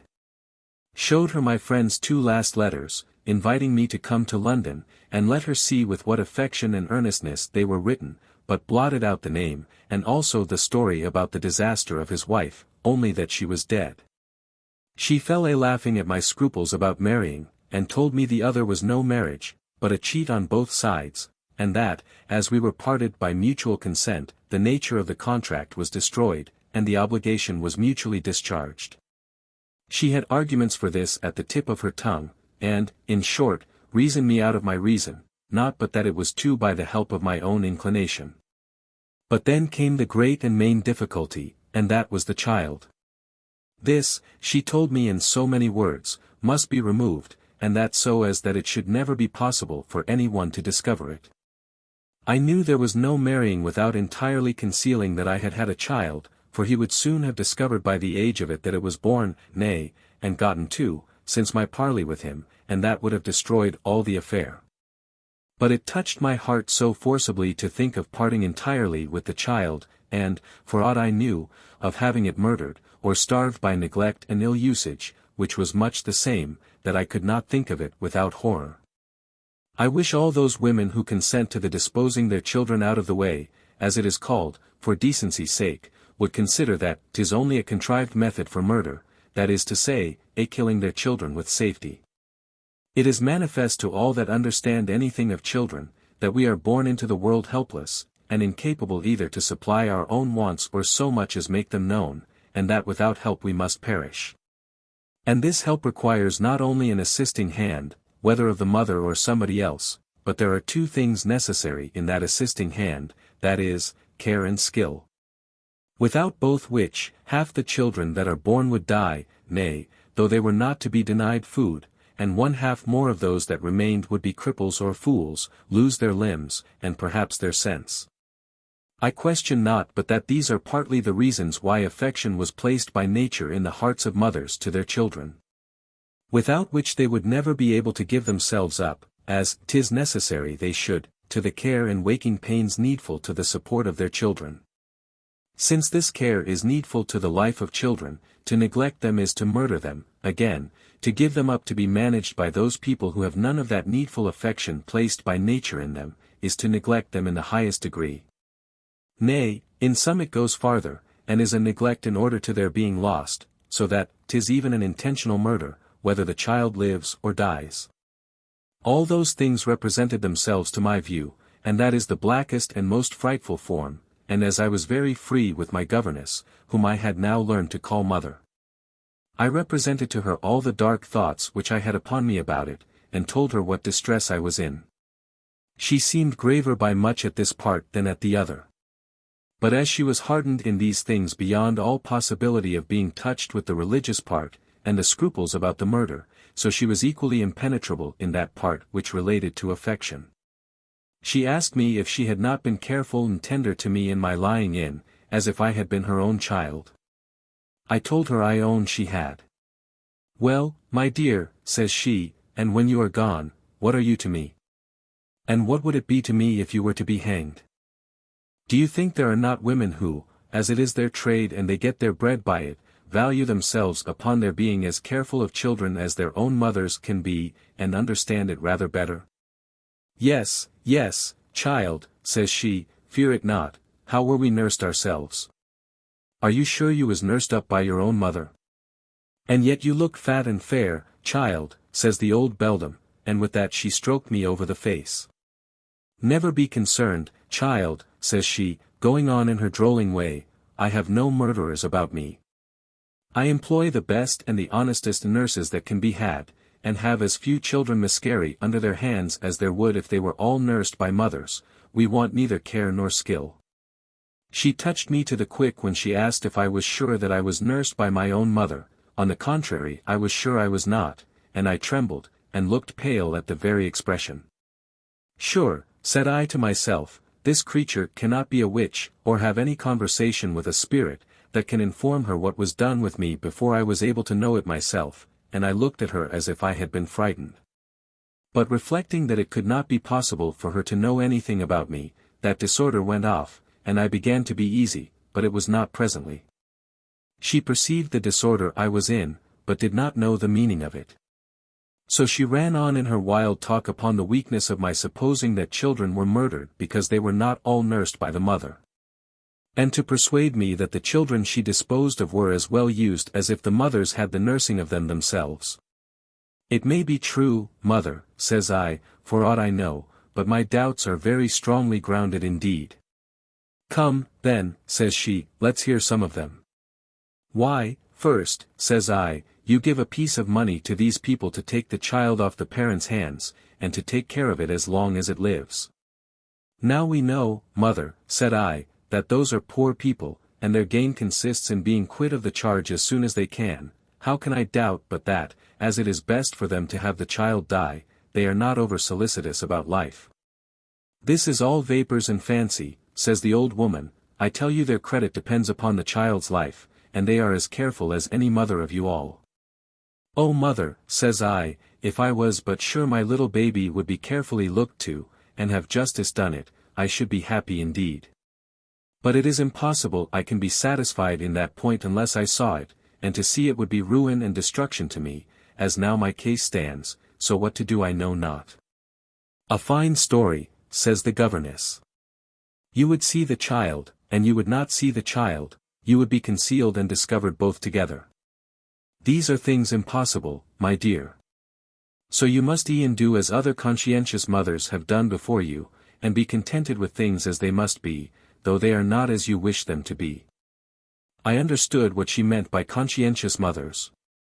She would have said conscientious whores, but she was not willing to disoblige me, for really in this case I was not a whore, because legally married, the force of former marriage excepted. However, let me be what I would, I was not come up to that pitch of hardness common to the profession, I mean, to be unnatural, and regardless of the safety of my child. And I preserved this honest affection so long, that I was upon the point of giving up my friend at the bank, who lay so hard at me to come to him and marry him, that, in short, there was hardly any room to deny him. At last my old governess came to me, with her usual assurance. "Come, my dear," says she, "I have found out a way how you shall be at a certainty that your child shall be used well, and yet the people that take care of it shall never know you, or who the mother of the child is."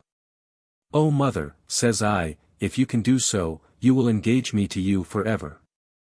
"Well," says she, "are you willing to be a some small annual expense, more than what we usually give to the people we contract with?" "I," says I, "with all my heart, provided I may be concealed." "As to that," says the governess, "you shall be secure, for the nurse shall never so much as dare to inquire about you, and you shall once or twice a year go with me and see your child, and see how 'tis used. And be satisfied that it is in good hands, nobody knowing who you are." "Why," said I, "do you think, mother, that when I come to see my child, I shall be able to conceal my being the mother of it? Do you think that possible?" "Well, well," says my governess, "if you discover it, the nurse shall be never the wiser. For she shall be forbid to ask any questions about you, or to take any notice. If she offers it, she shall lose the money which you are supposed to give her, and the child shall be taken from her too." I was very well pleased with this. So the next week a countrywoman was brought from Hertford, or thereabouts, who was to take the child off our hands entirely for £10 in money. But if I would allow £5 a year more of her, she would be obliged to bring the child to my governess's house as often as we desired, or we should come down and look at it, and see how well she used it. The woman was very wholesome looking, a likely woman, a categour's wife, but she had very good clothes and linen, and everything well about her, and with a heavy heart and many a tear, I let her have my child. I had been down at Hertford, and looked at her and at her dwelling, which I liked well enough, and I promised her great things if she would be kind to the child, so she knew at first word that I was the child's mother. But she seemed to be so much out of the way, and to have no room to inquire after me, that I thought I was safe enough. So, in short, I consented to let her have the child, and I gave her £10. That is to say, I gave it to my governess, who gave it the poor woman before my face, she agreeing never to return the child back to me, or to claim anything more for its keeping or bringing up. Only that I promised, if she took a great deal of care of it, I would give her something more as often as I came to see it, so that I was not bound to pay the £5, only that I promised my governess I would do it. And thus my great care was over, after a manner, which though it did not at all satisfy my mind, yet was the most convenient for me, as my affairs then stood, of any that could be thought of at that time. I then began to write to my friend at the bank in a more kindly style, and particularly about the beginning of July I sent him a letter, that I proposed to be in town some time in August. He returned me an answer in the most passionate terms imaginable, and desired me to let him have timely notice, and he would come and meet me, 2 days' journey. This puzzled me scurvily, and I did not know what answer to make of it. Once I resolved to take the stage-coach to Westchester, on purpose only to have the satisfaction of coming back, that he might see me really come in the same coach.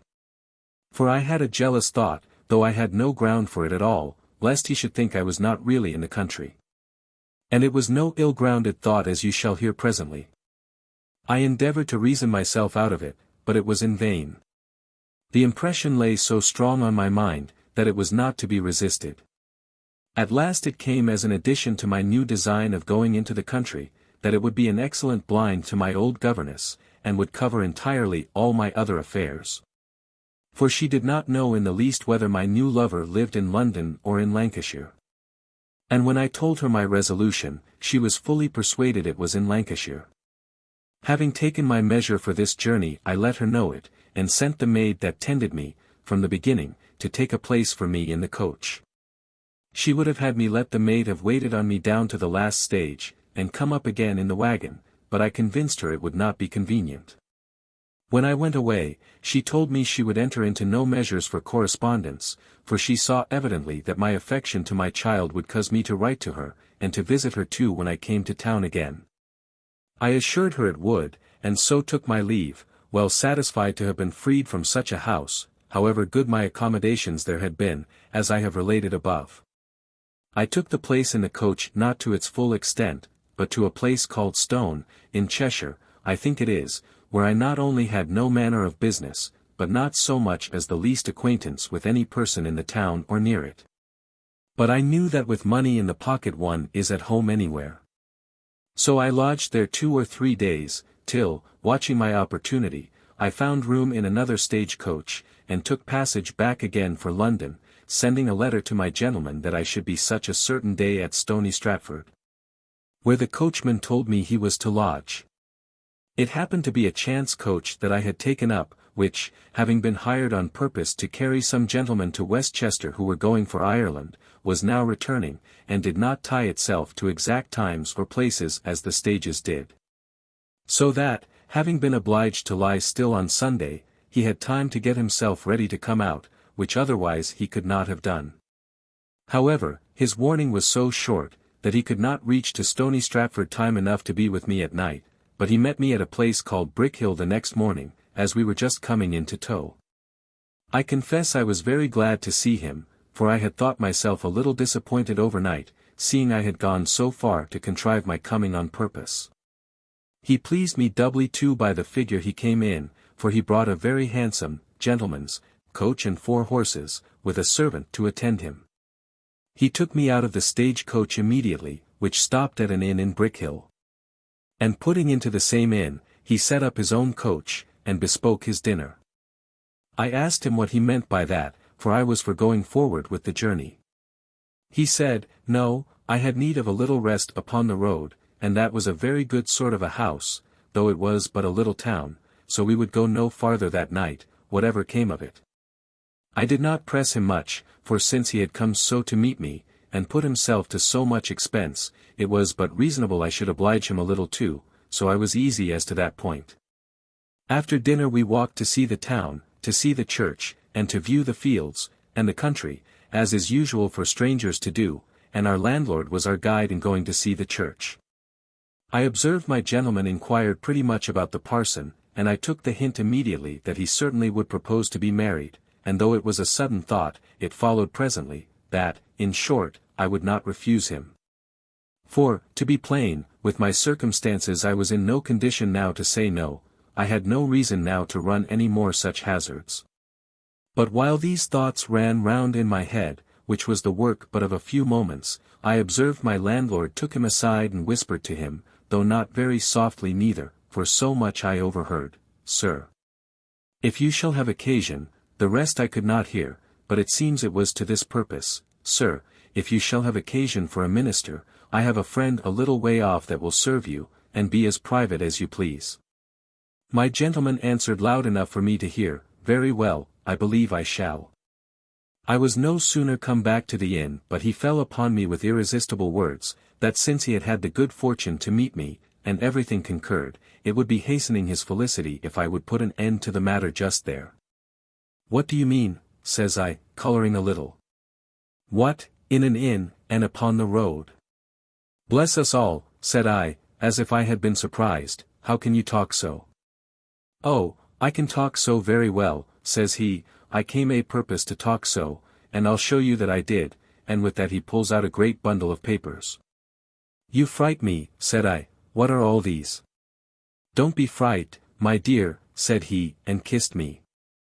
This was the first time that he had been so free to call me, my dear. Then he repeated it, don't be frightened, you shall see what it is all. Then he laid them all abroad. There was first the deed or sentence of divorce from his wife, and the full evidence of her playing the whore. Then there were the certificates of the minister and churchwardens of the parish where she lived, proving that she was buried, and intimating the manner of her death. The copy of the coroner's warrant for a jury to sit upon her, and the verdict of the jury, who brought it in non compos mentis. All this was indeed to the purpose, and to give me satisfaction, though, by the way, I was not so scrupulous, had he known all, but that I might have taken him without it.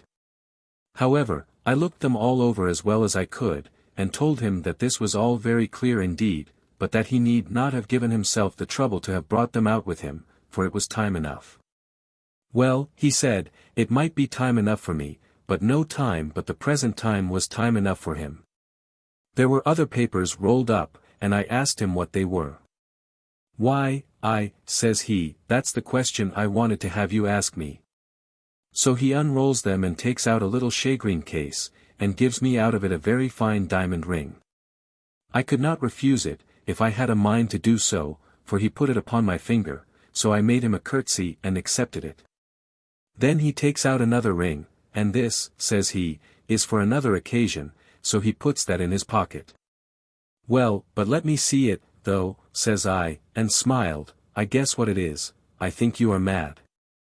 I should have been mad if I had done less, says he, and still he did not show me, and I had a great mind to see it, so I says, well, but let me see it.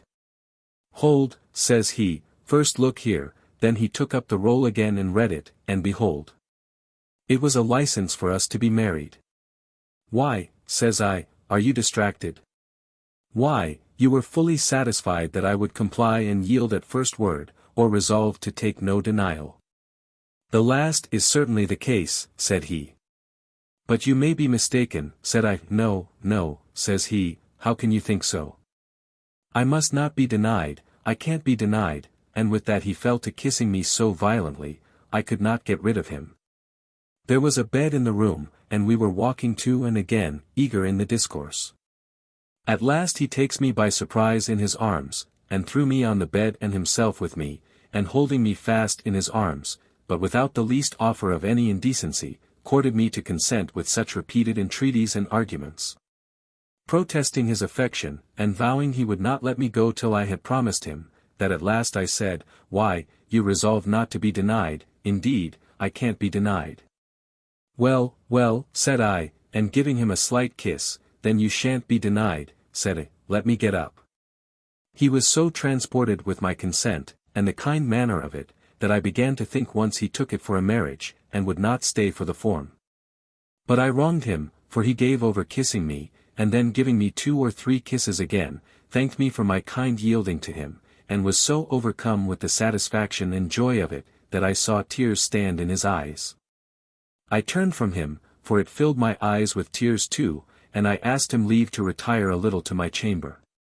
If ever I had a grain of true repentance for a vicious and abominable life for 24 years past, it was then. Oh, what a felicity is it to mankind, said I to myself, that they cannot see into the hearts of one another. How happy had it been for me if I had been wife to a man of so much honesty, and so much affection from the beginning. Then it occurred to me, what an abominable creature am I. And how is this innocent gentleman going to be abused by me? How little does he think, that having divorced a whore, he is throwing himself into the arms of another. That he is going to marry one that has lain with 2 brothers, and has had 3 children by her own brother. One that was born in Newgate, whose mother was a whore, and is now a transported thief. One that has lain with 13 men, and has had a child since he saw me. Poor gentleman, said I, what is he going to do? After this reproaching myself was over, it following thus, well, if I must be his wife, if it please God to give me grace, I'll be a true wife to him, and love him suitably to the strange excess of his passion for me. I will make him amends if possible, by what he shall see, for the cheats and abuses I put upon him, which he does not see. He was impatient for my coming out of my chamber, but finding me long, he went downstairs and talked with my landlord about the parson. My landlord, an officious though well-meaning fellow, had sent away for the neighbouring clergyman. And when my gentleman began to speak of it to him, and talk of sending for him, "Sir," says he to him, "my friend is in the house," so without any more words he brought them together. When he came to the minister, he asked him if he would venture to marry a couple of strangers that were both willing. The parson said that Mr. had said something to him of it, that he hoped it was no clandestine business. That he seemed to be a grave gentleman, and he supposed Madam was not a girl, so that the consent of friends should be wanted. To put you out of doubt of that, says my gentleman, read this paper, and out he pulls the license. I am satisfied, says the minister, where is the lady? You shall see her presently, says my gentleman. When he had said thus he comes upstairs, and I was by that time come out of my room. So he tells me the minister was below, and that he had talked with him, and that upon showing him the license, he was free to marry us with all his heart, but he asks to see you, so he asked if I would let him come up. "'Tis time enough," said I, "in the morning, is it not?" "Why," said he, "my dear," he seemed to scruple whether it was not some young girl stolen from her parents, and I assured him we were both of age to command our own consent. "And that made him ask to see you." "Well," said I, "do as you please," so up they brings the parson, and a merry, good sort of gentleman he was. He had been told, it seems, that we had met there by accident, that I came in the Chester coach, and my gentleman in his own coach to meet me, that we were to have met last night at Stony Stratford, but that he could not reach so far. "Well, sir," says the parson, "every ill turn has some good in it. The disappointment, sir," says he to my gentleman, "was yours, and the good turn is mine, for if you had met at Stony Stratford I had not had the honour to marry you. Landlord, have you a common prayer book?" I started as if I had been frightened. "Lord, sir," says I, "what do you mean? What, to marry in an inn, and at night too?" "Madam," says the minister, "if you will have it be in the church, you shall. But I assure you your marriage will be as firm here as in the church. We are not tied by the canons to marry nowhere but in the church, and if you will have it in the church, it will be a public as a county fair.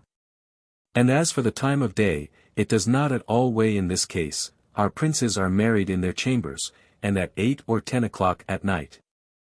I was a great while before I could be persuaded, and pretended not to be willing at all to be married but in the church. But it was all grimace, so I seemed at last to be prevailed on, and my landlord and his wife and daughter were called up. My landlord was father and clerk and all together, and we were married, and very merry we were. Though I confess the self-reproaches which I had upon me before lay close to me, and extorted every now and then a deep sigh from me, which my bridegroom took notice of, and endeavoured to encourage me, thinking, poor man, that I had some little hesitations at the step I had taken so hastily. We enjoyed ourselves that evening completely, and yet all was kept so private in the inn that not a servant in the house knew of it, for my landlady and her daughter waited on me, and would not let any of the maids come upstairs. Except while we were at supper. My landlady's daughter I called my bridesmaid. And sending for a shopkeeper the next morning, I gave the young woman a good suit of knots, as good as the town would afford, and finding it was a lace-making town, I gave her mother a piece of bone lace for a head. One reason that my landlord was so close was, that he was unwilling the minister of the parish should hear of it. But for all that somebody heard of it, so that we had the bells set a-ringing the next morning early, and the music, such as the town would afford, under our window. But my landlord brazened it out, that we were married before we came thither, only that, being his former guests, we would have our wedding supper at his house. We could not find in our hearts to stir the next day. For, in short, having been disturbed by the bells in the morning, and having perhaps not slept over much before, we were so sleepy afterwards that we lay in bed till almost 12 o'clock. I begged my landlady that we might not have any more music in the town, nor ringing of bells, and she managed it so well that we were very quiet, but an odd passage interrupted all my mirth for a good while. The great room of the house looked into the street, and my new spouse being below stairs, I had walked to the end of the room. And it being a pleasant, warm day, I had opened the window, and was standing at it for some air, when I saw 3 gentlemen come by on horseback and go into an inn just against us. It was not to be concealed, nor was it so doubtful as to leave me any room to question it, but the second of the 3 was my Lancashire husband.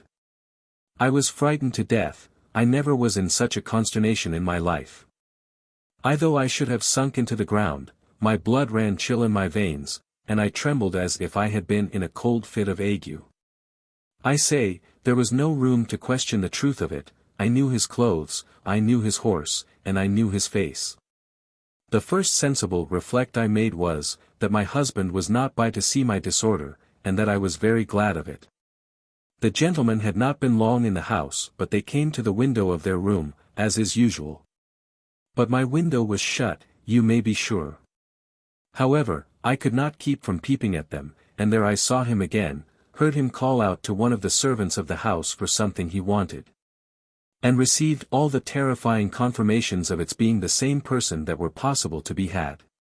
My next concern was to know, if possible, what was his business there, but that was impossible. Sometimes my imagination formed an idea of one frightful thing, sometimes of another. Sometimes I thought he had discovered me, and was come to upbraid me with ingratitude and breach of honor, and every moment I fancied he was coming up the stairs to insult me. And innumerable fancies came into my head of what was never in his head, nor ever could be, unless the devil had revealed it to him. I remained in this fright nearly 2 hours, and scarce ever kept my eye from the window or door of the inn where they were. At last, hearing a great clatter in the passage of their inn, I ran to the window, and, to my great satisfaction, saw them all 3 go out again and travel on westward.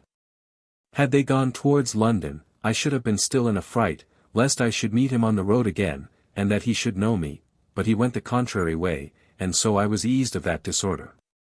We resolved to be going the next day, but about 6 o'clock at night we were alarmed with a great uproar in the street, and people riding as if they had been out of their wits. And what was it but a hue and cry after 3 highwaymen that had robbed 2 coaches and some other travellers near Dunstable Hill, and notice had, it seems, been given that they had been seen at Brickhill at such a house. Meaning the house where those gentlemen had been. The house was immediately beset and searched, but there were witnesses enough that the gentlemen had been gone over 3 hours. The crowd having gathered about, we had the news presently, and I was heartily concerned now another way. I presently told the people of the house, that I durst to say those were not the persons, for that I knew one of the gentlemen to be a very honest person, and of a good estate in Lancashire. The constable who came with the hue and cry was immediately informed of this, and came over to me to be satisfied from my own mouth, and I assured him that I saw the 3 gentlemen as I was at the window. That I saw them afterwards at the windows of the room they dined in. That I saw them afterwards take horse, and I could assure him I knew one of them to be such a man, that he was a gentleman of a very good estate, and an undoubted character in Lancashire, from whence I was just now upon my journey. The assurance with which I delivered this gave the mob gentry a check, and gave the constable such satisfaction, that he immediately sounded a retreat, told his people these were not the men. But that he had an account they were very honest gentlemen.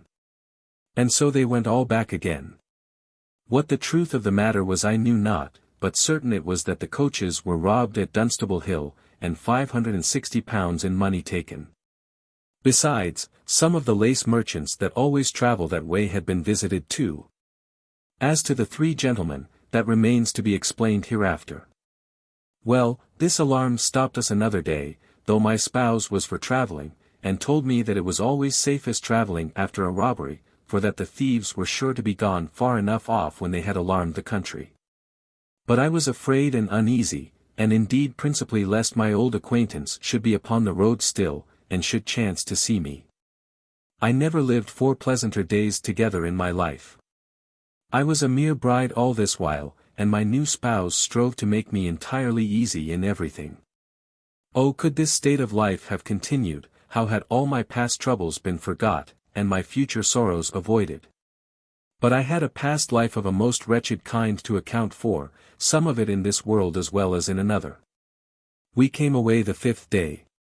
And my landlord, because he saw me uneasy, mounted himself, his son, and 3 honest country fellows with good firearms, and, without telling us of it, followed the coach, and would see us safe into Dunstable.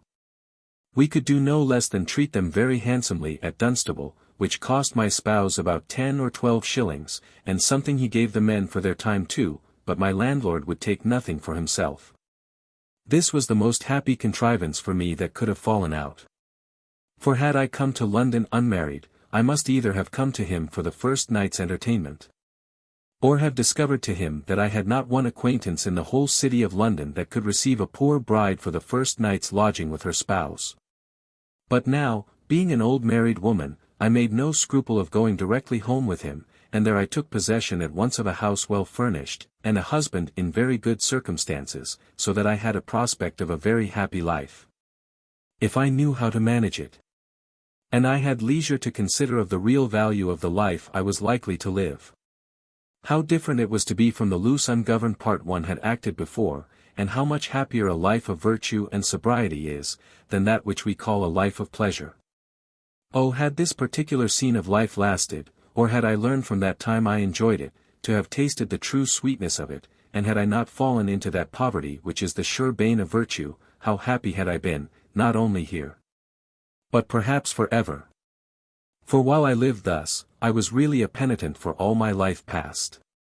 I looked back on it with abhorrence, and might truly be said to hate myself for it. I often reflected how my lover at the bath, struck at the hand of God, repented and abandoned me, and refused to see me any more, though he loved me to an extreme. But I, prompted by that worst of devils, poverty, returned to the vile practice, and made the advantage of what they call a handsome face to be the relief to my necessities, and beauty be a pimp to vice. Now I seemed landed in a safe harbor, after the stormy voyage of life past was at an end, and I began to be thankful for my deliverance. I sat many an hour by myself, and wept over the remembrance of past follies, and the dreadful extravagances of a wicked life, and sometimes I flattered myself that I had sincerely repented. But there are temptations which it is not in the power of human nature to resist, and few know what would be their case if driven to the same exigencies. As covetousness is the root of all evil, so poverty is, I believe, the worst of all snares. But I waive that discourse till I come to an experiment. I lived with this husband with the utmost tranquillity. He was a quiet, sensible, sober man, virtuous, modest, sincere, and in his business diligent and just. His business was in a narrow compass, and his income sufficient to a plentiful way of living in the ordinary way. I do not say to keep an equipage, and make a figure, as the world calls it, nor did I expect it, or desire it. For as I abhorred the levity and extravagance of my former life, so I chose now to live retired, frugal, and within ourselves. I kept no company, made no visits, minded my family, and obliged my husband. And this kind of life became a pleasure to me. We lived in an uninterrupted course of ease and content for 5 years, when a sudden blow from an almost invisible hand blasted all my happiness, and turned me out into the world in a condition the reverse of all that had been before it. My husband having trusted one of his fellow clerks with a sum of money, too much for our fortunes to bear the loss of, the clerk failed, and the loss fell very heavy on my husband, yet it was not so great neither but that, if he had had spirit and courage to have looked his misfortunes in the face, his credit was so good that, as I told him, he would easily recover it. For to sink under trouble is to double the weight, and he that will die in it, shall die in it. It was in vain to speak comfortably to him, the wound had sunk too deep, it was a stab that touched the vitals. He grew melancholy and disconsolate, and from thence lethargic, and died. I foresaw the blow, and was extremely oppressed in my mind, for I saw evidently that if he died I was undone. I had had 2 children by him and no more, for, to tell the truth, it began to be time for me to leave bearing children, for I was now 48, and I suppose if he had lived I should have had no more. I was now left in a dismal and disconsolate case indeed, and in several things worse than ever. First, it was past the flourishing time with me when I might expect to be courted for a mistress. That agreeable part had declined some time, and the ruins only appeared of what had been, and that which was worse than all this, that I was the most dejected, disconsolate creature alive. I that had encouraged my husband, and endeavored to support his spirits under his trouble, could not support my own. I wanted that spirit in trouble which I told him was so necessary to him for bearing the burthen. But my case was indeed deplorable, for I was left perfectly friendless and helpless, and the loss my husband had sustained had reduced his circumstances so low, that though indeed I was not in debt, yet I could easily foresee that what was left would not support me long. That while it wasted daily for subsistence, I had not way to increase it 1 shilling, so that it would be soon all spent, and then I saw nothing before me but the utmost distress. And this represented itself so lively to my thoughts, that it seemed as if it was come, before it was really very near. Also my very apprehensions doubled the misery, for I fancied every 6pence that I paid for a loaf of bread was the last that I had in the world, and that tomorrow I was to fast, and be starved to death. In this distress I had no assistant, no friend to comfort or advise me. I sat and cried and tormented myself night and day, wringing my hands, and sometimes raving like a distracted woman. And indeed I have often wondered it had not affected my reason, for I had the vapours to such a degree, that my understanding was sometimes quite lost in fancies and imaginations. I lived 2 years in this dismal condition, wasting that little I had, weeping continually over my dismal circumstances, and, as it were, only bleeding to death, without the least hope or prospect of help from God or man. And now I had cried too long, and so often, that tears were, as I might say, exhausted, and I began to be desperate, for I grew poor apace. For a little relief I had put off my house and took lodgings. And as I was reducing my living, so I sold off most of my goods, which put a little money in my pocket, and I lived near a year upon that, spending very sparingly, and eking things out to the utmost. But still when I looked before me, my very heart would sink within me at the inevitable approach of misery and want. Oh, let none read this part without seriously reflecting on the circumstances of a desolate state, and how they would grapple with mere want of friends and want of bread. It will certainly make them think not of sparing what they have only, but of looking up to heaven for support, and of the wise man's prayer, "Give me not poverty, lest I steal." Let them remember that a time of distress is a time of dreadful temptation, and all the strength to resist is taken away. Poverty presses, the soul is made desperate by distress, and what can be done? It was one evening, when being brought, as I may say, to the last gasp, I think I may truly say I was distracted and raving, when prompted by I know not what spirit, and, as it were, doing I did not know what or why. I dressed me, for I had still pretty good clothes, and went out. I am very sure I had no manner of design in my head when I went out. I neither knew nor considered where to go, or on what business. But as the devil carried me out and laid his bait for me, so he brought me, to be sure, to the place, for I knew not whither I was going or what I did. Wandering thus about, I knew not whither, I passed by an apothecary's shop in Leadenhall Street, when I saw lie on a stool just before the counter a little bundle wrapped in a white cloth.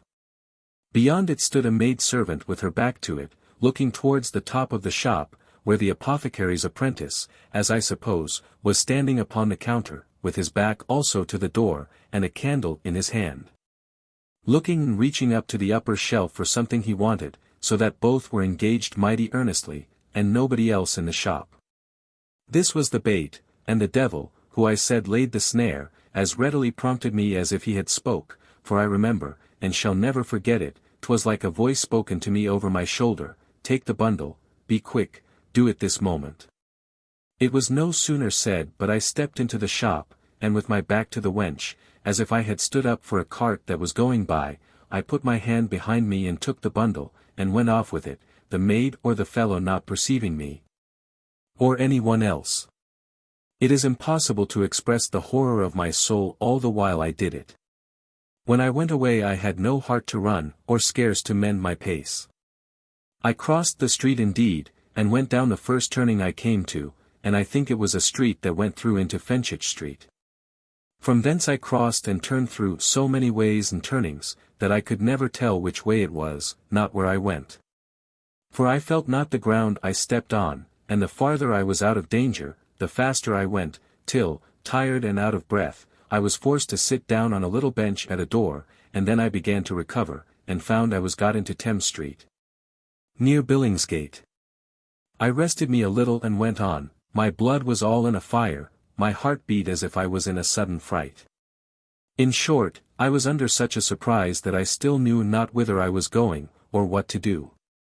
After I had tired myself thus with walking a long way about, and so eagerly, I began to consider and make home to my lodging, where I came about 9 o'clock at night. When the bundle was made up for, or on what occasion laid where I found it, I knew not, but when I came to open it I found there was a suit of childbed linen in it, very good and almost new, the lace very fine.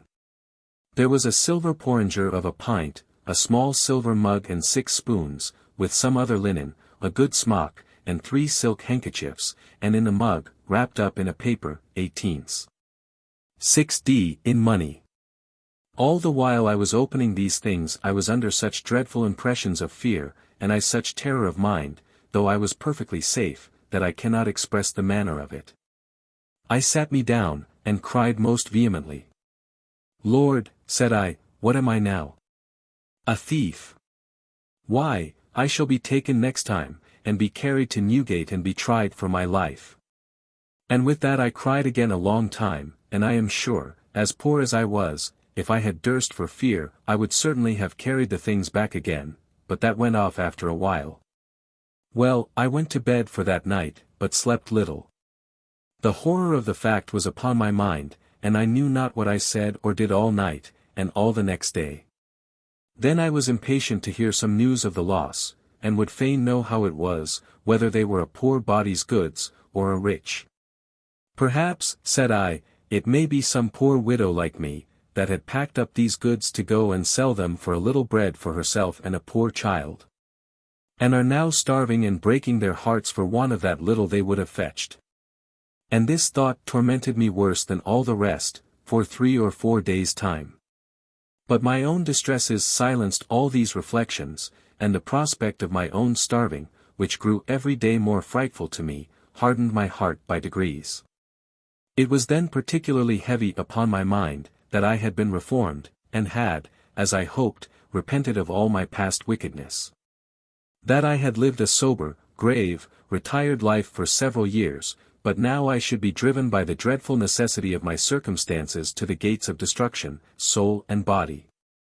And 2 or 3 times I fell upon my knees, praying to God, as well as I could, for deliverance, but I cannot but say, my prayers had no hope in them. I knew not what to do, it was all fear without, and dark within. And I reflected on my past life as not sincerely repented of, that heaven was now beginning to punish me on this side the grave, and would make me as miserable as I had been wicked. Had I gone on here I had perhaps been a true penitent. But I had an evil counselor within, and he was continually prompting me to relieve myself by the worst means. So one evening he tempted me again, by the same wicked impulse that had said, take that bundle, to go out again and seek for what might happen. I went out now by daylight, and wandered about I knew not whither, and in search of I knew not what, when the devil put a snare in my way of a dreadful nature indeed, and such a one as I have never had before or since. Going through Aldersgate Street, there was a pretty little child who had been at a dancing school, and was going home, all alone, and my prompter, like a true devil, set me upon this innocent creature. I talked to it, and it prattled to me again, and I took it by the hand and led it along till I came to a paved alley that goes into Bartholomew Close, and I led it in there. The child said that was not its way home. I said, yes, my dear, it is. I'll show you the way home. The child had a little necklace on of gold beads, and I had my eye upon that, and in the dark of the alley I stooped, pretending to mend the child's clog that was loose, and took off her necklace, and the child never felt it. And so led the child on again. Here, I say, the devil put me upon killing the child in the dark alley, that it might not cry, but the very thought frightened me so that I was ready to drop down, but I turned the child about and bade it go back again, for that was not its way home. The child said, so she would, and I went through into Bartholomew Close, and then turned round to another passage that goes into St. John Street. Then, crossing into Smithfield, went down Chick Lane and into Field Lane to Holborn Bridge, when, mixing with the crowd of people usually passing there, it was not possible to have been found out. And thus I enterprised my second sally into the world. The thoughts of this booty put out all the thoughts of the first, and the reflections I had made wore quickly off. Poverty, as I have said, hardened my heart, and my own necessities made me regardless of anything. The last affair left no great concern upon me, for as I did the poor child no harm, I only said to myself, I had given the parents a just reproof for their negligence in leaving the poor little lamb to come home by itself. And it would teach them to take more care of it another time. This string of beads was worth about 12 or 14 pounds. I suppose it might have been formerly the mother's, for it was too big for the child's wear, but that perhaps the vanity of the mother, to have her child look fine at the dancing school, had made her let the child wear it.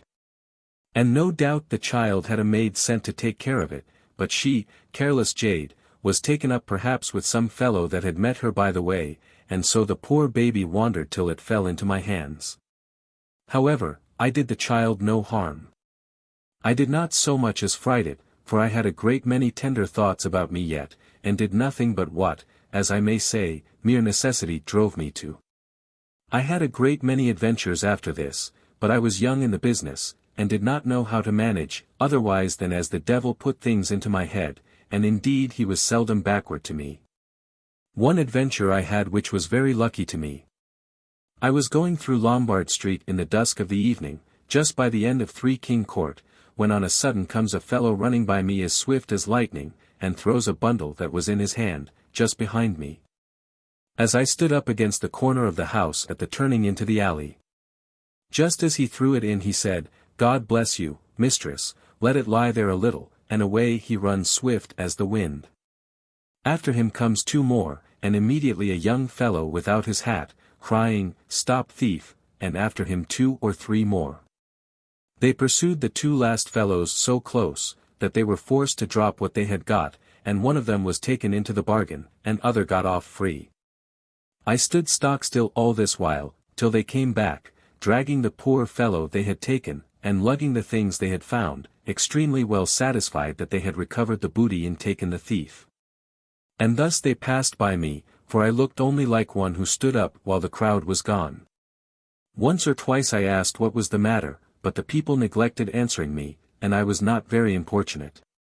But after the crowd was wholly past, I took my opportunity to turn about and take up what was behind me and walk away. This, indeed, I did with less disturbance than I had done formerly, for these things I did not steal, but they were stolen to my hand. I got safe to my lodgings with this cargo, which was a piece of fine black lustring silk, and a piece of velvet. The latter was but part of a piece of about 11 yards, the former was a whole piece of near 50 yards. It seems it was a mercer's shop that they had rifled.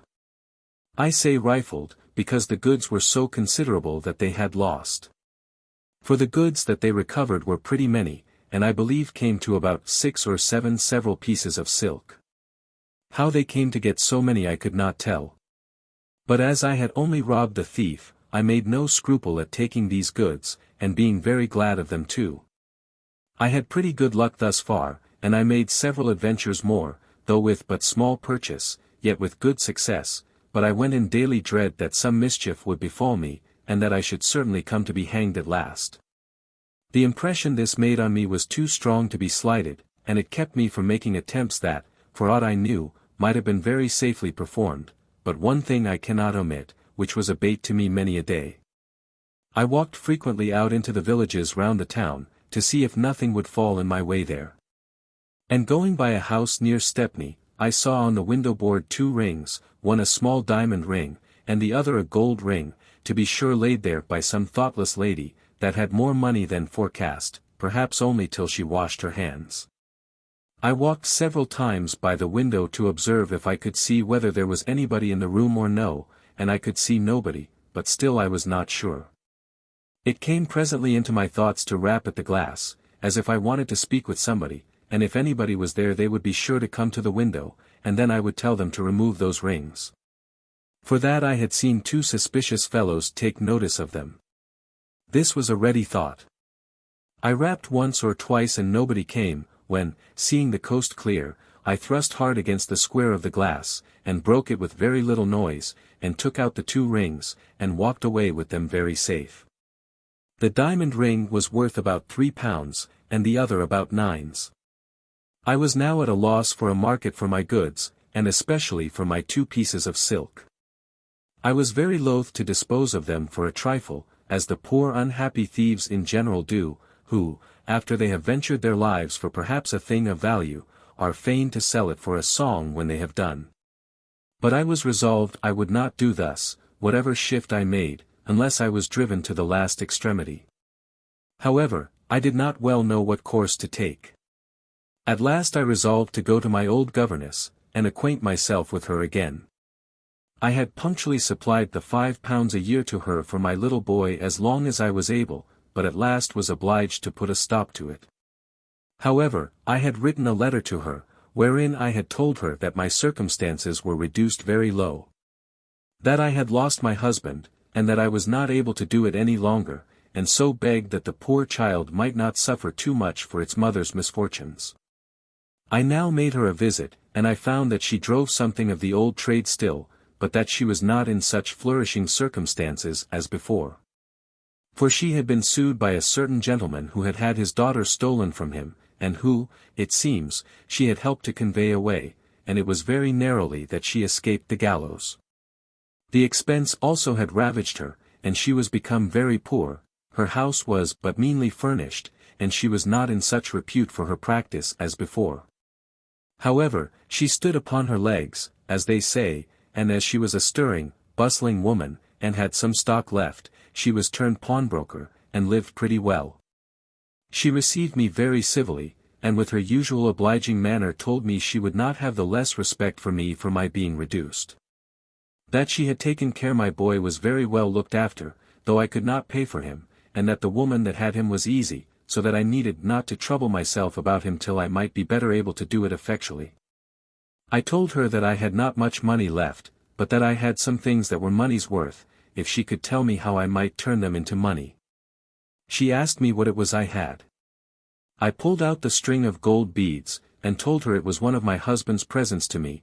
Then I showed her the 2 parcels of silk, which I told her I had from Ireland, and brought up to town with me, and the little diamond ring. As to the small parcel of plate and spoons, I had found means to dispose of them myself before, and as for the childbed linen I had, she offered me to take it herself, believing it to have been my own. She told me that she was turned pawnbroker, and that she would sell those things for me as pawn to her, and so she sent presently for proper agents that bought them, being in her hands, without any scruple, and gave good prices too. I now began to think this necessary woman might help me a little in my low condition to some business, for I would gladly have turned my hand to any honest employment if I could have got it. But here she was deficient. Honest business did not come within her reach. If I had been younger, perhaps she might have helped me to a spark, but my thoughts were off that kind of livelihood, as being quite out of the way after 50, which was my case, and so I told her. She invited me at last to come, and be at her house till I could find something to do, and it should cost me very little, and this I gladly accepted of. And now living a little easier, I entered into some measures to have my little son by my last husband taken off, and this she made easy too, reserving a payment only of £5 a year, if I could pay it. This was such a help to me, that for a good while I left off the wicked trade that I had so newly taken up. And gladly I would have got my bread by the help of my needle if I could have got work, but that was very hard to do for one that had no manner of acquaintance in the world.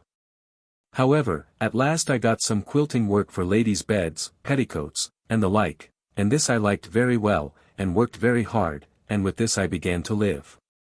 But the diligent devil, who resolved I should continue in his service, continually prompted me to go out and take a walk, that is to say, to see if anything would offer in the old way.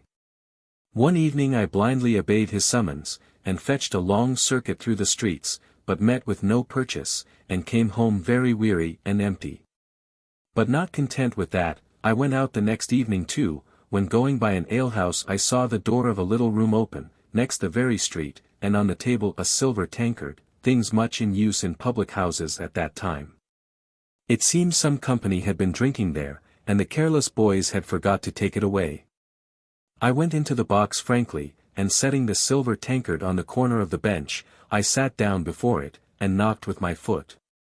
A boy came presently, and I bade him fetch me a pint of warm ale, for it was cold weather. The boy ran, and I heard him go down the cellar to draw the ale. While the boy was gone, another boy came into the room, and cried, "D ye call?" I spoke with a melancholy air, and said, "No, child, the boy is gone for a pint of ale for me." While I sat here, I heard the woman in the bar say, "Are they all gone in the 5, which was the box I sat in?" And the boy said, "Yes." "Who fetched the tankard away?" says the woman. "I did," says another boy. "That's it," pointing, it seems, to another tankard, which he had fetched from another box by mistake. Or else it must be, that the rogue forgot that he had not brought it in, which certainly he had not. I heard all this, much to my satisfaction, for I found plainly that the tankard was not missed, and yet they concluded it was fetched away. So I drank my ale, called to pay, and as I went away I said, "Take care of your plate, child," meaning a silver pint mug, which he brought me drink in. The boy said, "Yes, madam, very welcome," and away I came. I came home to my governess, and now I thought it was a time to try her, that if I might be put to the necessity of being exposed, she might offer me some assistance. When I had been at home some time, and had an opportunity of talking to her, I told her I had a secret of the greatest consequence in the world to commit to her, if she had respect enough for me to keep it a secret. She told me she had kept one of my secrets faithfully, why should I doubt her keeping another?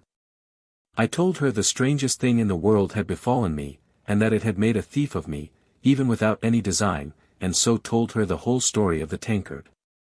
"And have you brought it away with you, my dear?" says she. "To be sure I have," says I, and showed it her. "But what shall I do now?" says I, "must not carry it again." "Carry it again," says she. "Aye, if you are minded to be sent to Newgate for stealing it."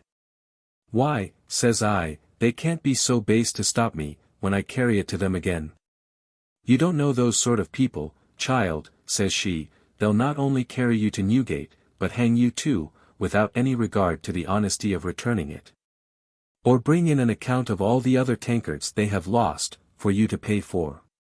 "What must I do, then?" says I. "Nay," says she, "as you have played the cunning part and stole it, you must e'en keep it, there's no going back now.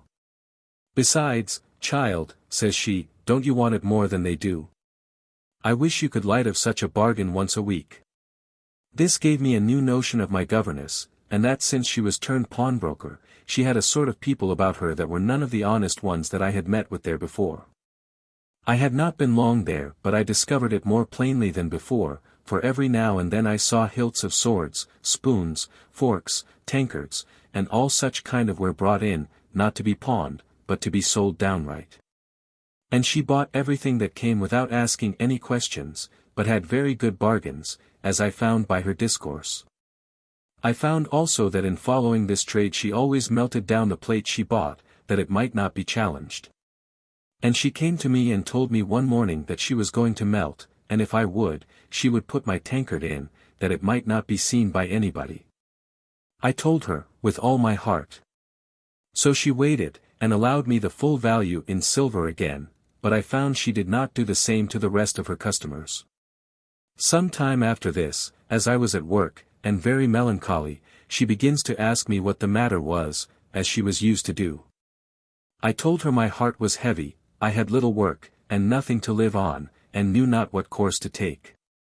She laughed, and told me I must go out again and try my fortune, it might be that I might meet with another piece of plate. "Oh mother," says I, "that is a trade I have no skill in, and if I should be taken I am undone at once." Says she, "I could help you to a schoolmistress that shall make you as dexterous as herself." I trembled at that proposal, for hitherto I had had no confederates, nor any acquaintance among that tribe. But she conquered all my modesty, and all my fears, and in a little time, by the help of this confederate, I grew as impudent a thief, and as dexterous as ever Moll Cutpurse was, though, if fame does not belie her, not half so handsome. The comrade she helped me to dealt in 3 sorts of craft, viz. shoplifting, stealing of shop books and pocketbooks, and taking off gold watches from the ladies' sides. And this last she did so dexterously that no woman ever arrived to the performance of that art so as to do it like her.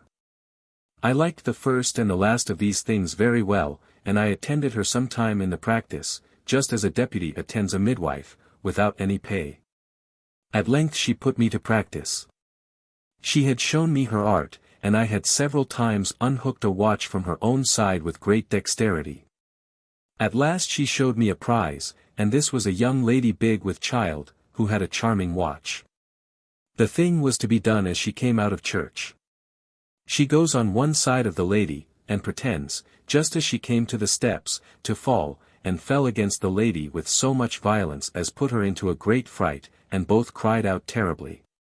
In the very moment that she jostled the lady, I had hold of the watch, and holding it the right way, the start she gave drew the hook out, and she never felt it.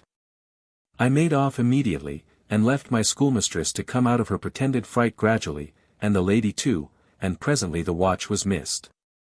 "Aye," says my comrade, "then it was those rogues that thrust me down, I warrant ye. I wonder the gentlewoman did not miss her watch before, then we might have taken them." She humoured the thing so well that nobody suspected her, and I was got home a full hour before her. This was my first adventure in company. The watch was indeed a very fine one, and had a great many trinkets about it, and my governess allowed us £20 for it, of which I had half. And thus I was entered a complete thief, hardened to the pitch above all the reflections of conscience or modesty, and to a degree which I must acknowledge I never thought possible in me. Thus the devil, who began, by the help of an irresistible poverty, to push me into this wickedness, brought me on to a height beyond the common rate, even when my necessities were not so great, or the prospect of my misery so terrifying. For I had now got into a little vein of work, and as I was not at a loss to handle my needle, it was very probable, as acquaintance came in, I might have got my bread honestly enough. I must say, that if such a prospect of work had presented itself at first, when I began to feel the approach of my miserable circumstances, I say, had such a prospect of getting my bread by working presented itself then, I had never fallen into this wicked trade, or into such a wicked gang as I was now embarked with. But practice had hardened me, and I grew audacious to the last degree, and the more so because I had carried it on so long, and had never been taken. For, in a word, my new partner in wickedness and I went on together so long, without being ever detected, that we not only grew bold, but we grew rich, and we had at one time 21 gold watches in our hands. I remember that one day being a little more serious than ordinary, and finding I had so good a stock beforehand as I had, for I had near £200 in money for my share, it came strongly into my mind, no doubt from some kind spirit, if such there be, that at first poverty excited me, and my distresses drove me to these dreadful shifts. So seeing those distresses were now relieved, and I could also get something towards a maintenance by working, and had so good a bank to support me, why should I now not leave off, as they say, while I was well? That I could not expect to go always free, and if I was once surprised, and miscarried, I was undone. This was doubtless the happy minute, when, if I had hearkened to the blessed hint, from whatsoever had it came, I had still a cast for an easy life. But my fate was otherwise determined. The busy devil that so industriously drew me in had too fast hold of me to let me go back, but as poverty brought me into the mire, so avarice kept me in, till there was no going back. As to the arguments which my reason dictated for persuading me to lay down, avarice stepped in and said, go on, you have had very good luck. Go on till you have gotten £400 or £500, and then you shall leave off, and then you may live easy without working at all. Thus I, that was once in the devil's clutches, was held fast there as with a charm, and had no power to go without the circle, till I was engulfed in labyrinths of trouble too great to get out at all.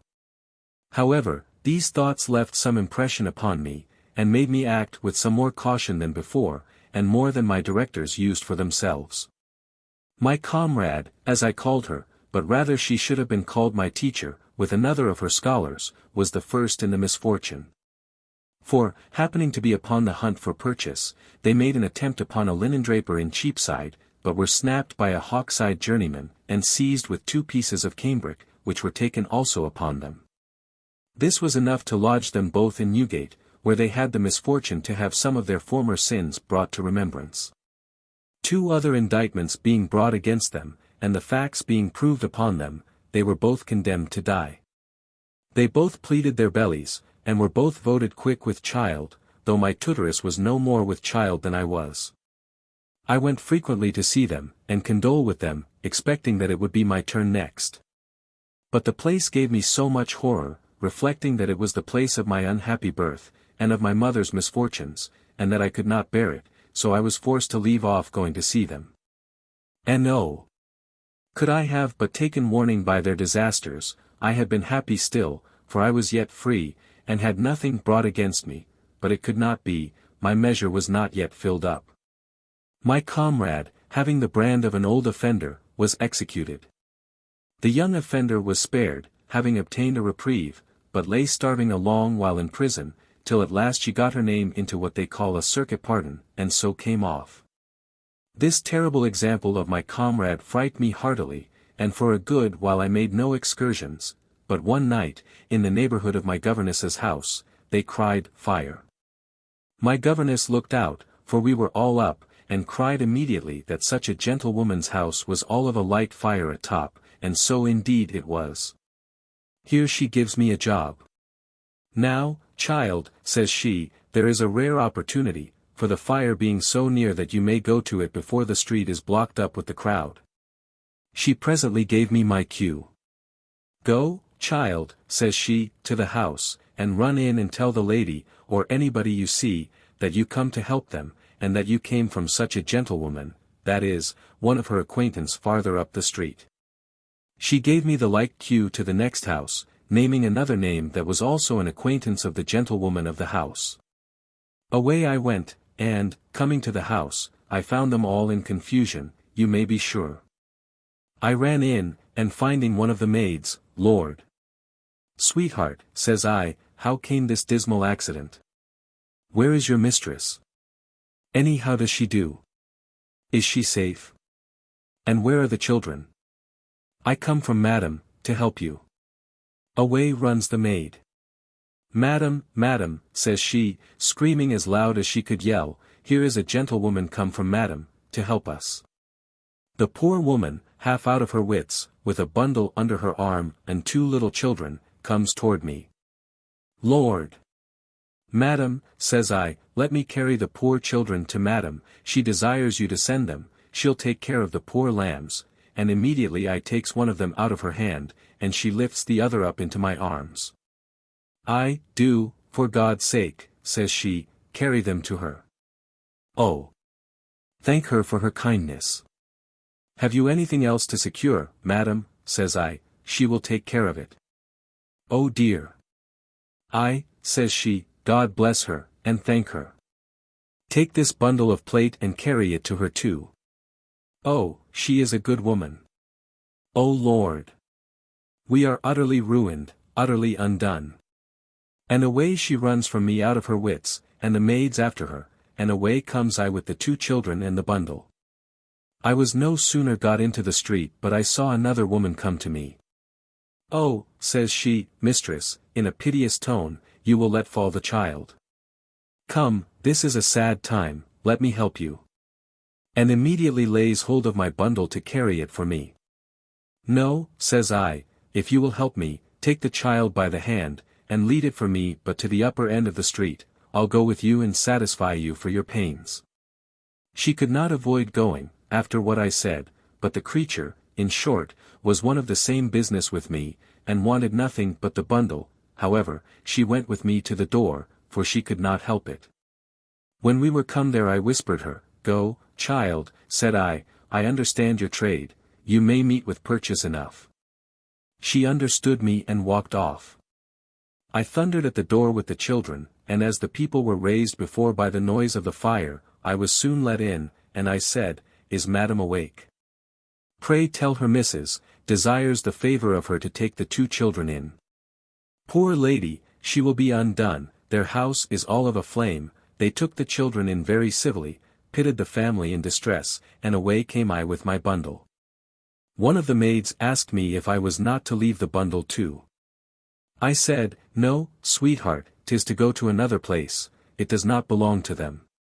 I was a great way out of the hurry now, and so I went on, clear of anybody's inquiry, and brought the bundle of plate, which was very considerable, straight home, and gave it to my old governess. She told me she would not look into it, but bade me go out again to look for more.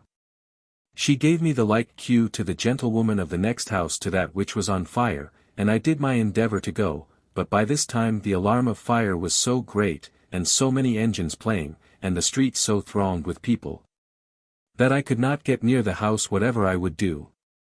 So I came back again to my governess's, and taking the bundle up into my chamber, I began to examine it. It is with horror that I tell what a treasure I found there. 'Tis enough to say, that besides most of the family plate, which was considerable, I found a gold chain, an old-fashioned thing, the locket of which was broken, so that I suppose it had not been used some years. But the gold was not the worse for that.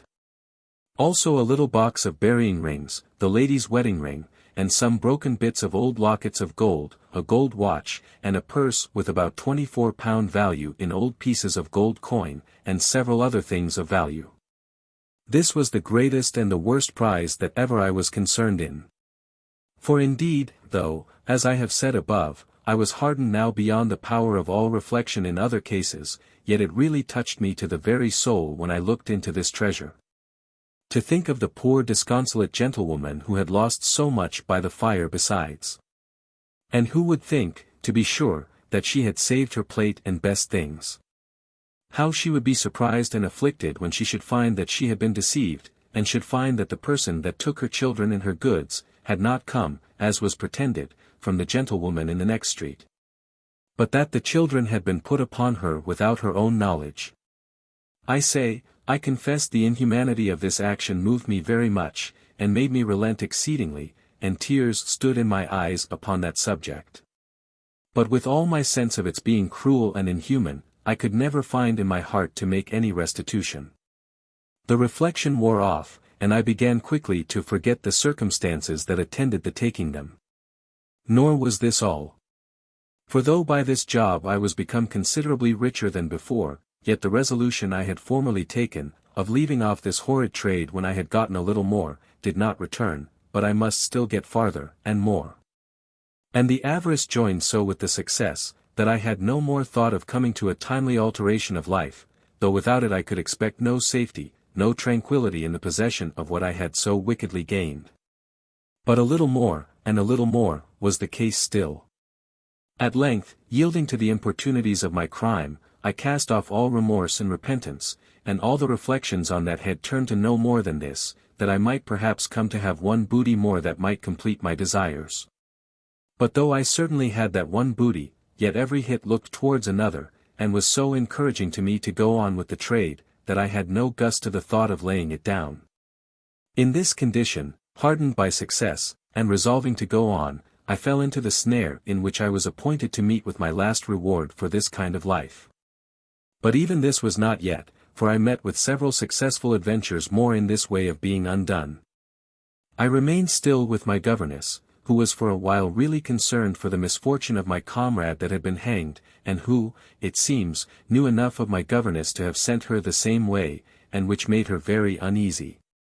Indeed, she was in a very great fright. It is true that when she was gone, and had not opened mouth to tell what she knew, my governess was easy as to that point, and perhaps glad she was hanged, for it was in her power to have obtained a pardon at the expense of her friends. But on the other hand, the loss of her, and the sense of her kindness in not making her market of what she knew, moved my governess to mourn very sincerely for her. I comforted her as well as I could, and she in return hardened me to merit more completely the same fate. However, as I have said, it made me the more wary, and particularly I was very shy of shoplifting, especially among the mercers and drapers, who are a set of fellows that have their eyes very much about them. I made a venture or two among the lace folks and the milliners, and particularly at one shop where I got notice of two young women who were newly set up, and had not been bred to the trade. There I think I carried off a piece of bone lace, worth 6 or 7 pounds, and a paper of thread. But this was but once, it was a trick that would not serve again. It was always reckoned a safe job when we heard of a new shop, and especially when the people were such as were not bred to shops. Such may depend upon it that they will be visited once or twice at their beginning, and they must be very sharp indeed if they can prevent it. I made another adventure or two, but they were but trifles too, though sufficient to live on. After this nothing considerable offering for a good while, I began to think that I must give over the trade in earnest.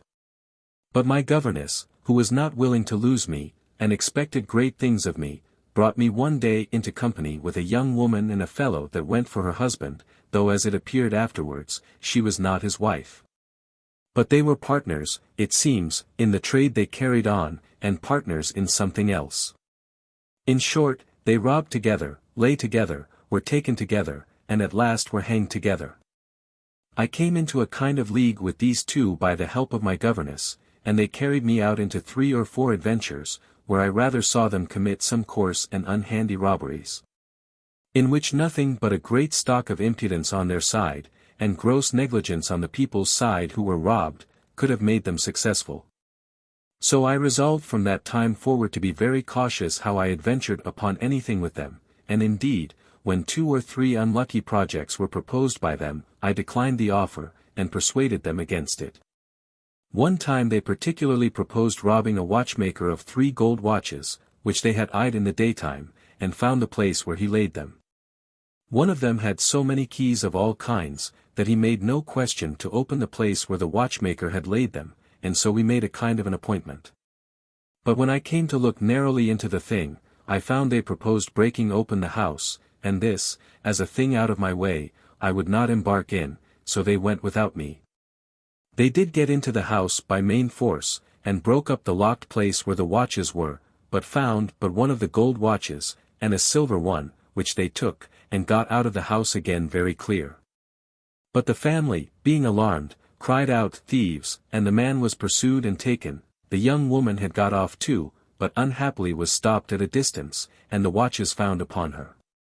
And thus I had a second escape, for they were convicted, and both hanged, being old offenders, though but young people. As I said before that they robbed together and lay together, so now they hang together, and there ended my new partnership. I began now to be very wary, having so narrowly escaped a scouring, and having such an example before me, but I had a new tempter, who prompted me every day, I mean my governess. And now a prize presented, which as it came by her management, so she expected a good share of the booty. There was a good quantity of Flanders lace lodged in a private house, where she had gotten intelligence of it, and Flanders lace being prohibited, it was a good booty to any custom-house officer that could come at it. I had a full account from my governess, as well of the quantity as of the very place where it was concealed, and I went to a custom-house officer, and told him I had such a discovery to make to him of such a quantity of lace. If he would assure me that I should have my due share of the reward. This was so just an offer, that nothing could be fairer, so he agreed, and taking a constable and me with him, we beset the house. As I told him I could go directly to the place, he left it to me. And the whole being very dark, I squeezed myself into it, with a candle in my hand, and so reached the pieces out to him, taking care as I gave him some so to secure as much about myself as I could conveniently dispose of. There was near £300 worth of lace in the whole, and I secured about £50 worth of it to myself. The people of the house were not owners of the lace, but a merchant who had entrusted them with it. So that they were not so surprised as I thought they would be. I left the officer overjoyed with his prize, and fully satisfied with what he had got, and appointed to meet him at a house of his own directing, where I came after I had disposed of the cargo I had about me, of which he had not the least suspicion. When I came to him he began to capitulate with me, believing I did not understand the right I had to a share in the prize, and would fain have put me off with £20, but I let him know that I was not so ignorant as he supposed I was. And yet I was glad, too, that he offered to bring me to a certainty. I asked £100, and he rose up to £30, I fell to £80, and he rose again to £40. In a word, he offered £50, and I consented, only demanding a piece of lace, which I thought came to about £8 or £9, as if it had been for my own wear, and he agreed to it. So I got £50 in money paid me that same night, and made an end of the bargain. Nor did he ever know who I was, or where to inquire for me, so that if it had been discovered that part of the goods were embezzled, he could have made no challenge upon me for it. I very punctually divided this spoil with my governess, and I passed with her from this time for a very dexterous manager in the nicest cases. I found that this last was the best and easiest sort of work that was in my way, and I made it my business to inquire out prohibited goods, and after buying some, usually betrayed them. But none of these discoveries amounted to anything considerable, not like that I related just now. But I was willing to act safe, and was still cautious of running the great risks which I found others did, and in which they miscarried every day. The next thing of moment was an attempt at a gentlewoman's good watch. It happened in a crowd, at a meeting-house, where I was in very great danger of being taken. I had full hold of her watch, but giving a great jostle, as if somebody had thrust me against her, and in the juncture giving the watch a fair pull, I found it would not come, so I let it go that moment, and cried out as if I had been killed. That somebody had trod upon my foot, and that there were certainly pickpockets there, for somebody or other had given a pull at my watch. For you are to observe that on these adventures we always went very well dressed, and I had very good clothes on, and a gold watch by my side, as like a lady as other fold. I had no sooner said so, but the other gentlewoman cried out, a pickpocket, too, for somebody, she said, had tried to pull her watch away. When I touched her watch I was close to her, but when I cried out I stopped as it were short, and the crowd bearing her forward a little, she made a noise too, but it was at some distance from me, so that she did not in the least suspect me. But when she cried out, a pickpocket, somebody cried, aye, and here has been another. This gentlewoman has been attempted too. At that very instance, a little farther in the crowd, and very luckily too, they cried out, a pickpocket, again, and really seized a young fellow in the very act. This, though unhappy for the wretch, was very opportunely for my case, though I had carried it off handsomely enough before. But now it was out of doubt, and all the loose part of the crowd ran that way, and the poor boy was delivered up to the rage of the street, which is a cruelty I need not describe, and which, however, they are always glad of. Rather than to be sent to Newgate, where they lie often a long time, till they are almost perished, and sometimes they are hanged, and the best they can look for, if they are convicted, is to be transported. This was a narrow escape to me, and I was so frightened that I ventured no more at gold watches a great while. There was indeed a great many concurring circumstances in this adventure which assisted to my escape. But the chief was, that the woman whose watch I had pulled at was a fool. That is to say, she was ignorant of the nature of the attempt, which one would have thought she should not have been, seeing she was wise enough to fasten her watch so that it could not be slipped up. But she was in such a fright that she had no thought about her proper for the discovery. For she, when she felt the pull, screamed out, and pushed herself forward, and put all the people about her into disorder, but said not a word of her watch, or of a pickpocket, for at least 2 minutes' time, which was time enough for me. And to spare. For as I had cried out behind her, as I have said, and bore myself back in the crowd as she bore forward, there were several people, at least 7 or 8, the throng being still moving on, that were got between me and her in that time. And then I crying out, a pickpocket, rather sooner than she, or at least as soon, she might as well be the person suspected as I, and the people were confused in their inquiry. Whereas, had she with a presence of mind needful on such an occasion, as soon as she felt the pull, not screamed out as she did, but turned immediately round and seized the next body that was behind her, she had infallibly taken me. This is a direction not of the kindest sort to the fraternity, but 'tis certainly a key to the clue of a pickpocket's motions, and whoever can follow it will as certainly catch the thief as he will be sure to miss if he does not. I had another adventure, which puts this matter out of doubt, and which may be an instruction for posterity in the case of a pickpocket. My good old governess, to give a short touch at her history, though she had left off the trade, was, as I may say, born a pickpocket, and, as I understood afterwards, had run through all the several degrees of that art. And yet had never been taken but once, when she was so grossly detected, that she was convicted and ordered to be transported. But being a woman of a rare tongue, and withal having money in her pocket, she found means, the ship putting into Ireland for provisions, to get on shore there, where she lived and practiced her old trade for some years. When falling into another sort of bad company, she turned midwife and procuress, and played 100 pranks there, which she gave me a little history of in confidence between us as we grew more intimate. And it was to this wicked creature that I owed all the art and dexterity I arrived to, in which there were few that ever went beyond me, or that practiced so long without any misfortune. It was after those adventures in Ireland, and when she was pretty well known in that country, that she left Dublin and came over to England, where, the time of her transportation being not expired, she left her former trade. For fear of falling into bad hands again, for then she was sure to have gone to wreck. Here she set up the same trade she had followed in Ireland, in which she soon, by her admirable management and good tongue, arrived to the height which I have already described, and indeed began to be rich. Though her trade fell off again afterwards, as I have hinted before. I mention thus much of the history of this woman here, the better to account for the concern she had in the wicked life I was now leading, into all the particulars of which she led me, as it were, by the hand, and gave me such directions. And I so well followed them, that I grew the greatest artist of my time and worked myself out of every danger with such dexterity, that when several more of my comrades ran themselves into Newgate presently, and by that time they had been half a year at the trade, I had now practiced upwards of 5 years, and the people at Newgate did not so much as know me. They had heard much of me indeed, and often expected me there, but I always got off, though many times in the extremest danger. One of the greatest dangers I was now in, was that I was too well known among the trade, and some of them, whose hatred was owing rather to envy than any injury I had done them, began to be angry that I should always escape when they were always catched and hurried to Newgate.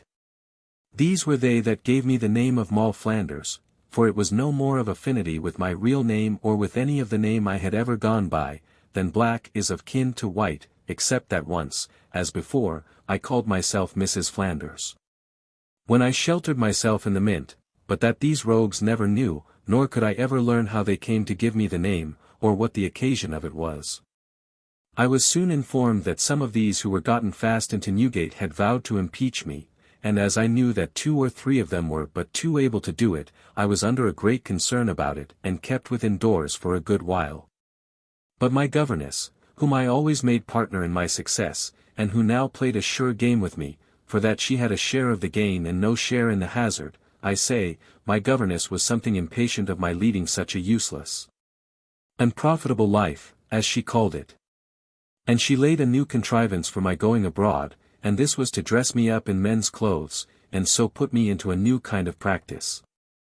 I was tall and personable, but a little too smooth-faced for a man. However, I seldom went abroad but in the night, it did well enough, but it was a long time before I could behave in my new clothes, I mean, as to my craft. It was impossible to be so nimble, so ready, so dexterous at these things in a dress so contrary to nature, and I did everything clumsily, so I had neither the success nor the easiness of escape that I had before, and I resolved to leave it off. But that resolution was confirmed soon after by the following accident. As my governess disguised me like a man, so she joined me with a man, a young fellow that was nimble enough at his business, and for about 3 weeks we did very well together. Our principal trade was watching shopkeepers' counters, and slipping off any kind of goods we could see carelessly laid anywhere, and we made several good bargains, as we called them, at this work. And as we kept always together, so we grew very intimate, yet he never knew that I was not a man, nay, though I several times went home with him to his lodgings, according as our business directed, and 4 or 5 times lay with him all night. But our design lay another way, and it was absolutely necessary to me to conceal my sex from him, as appeared afterwards.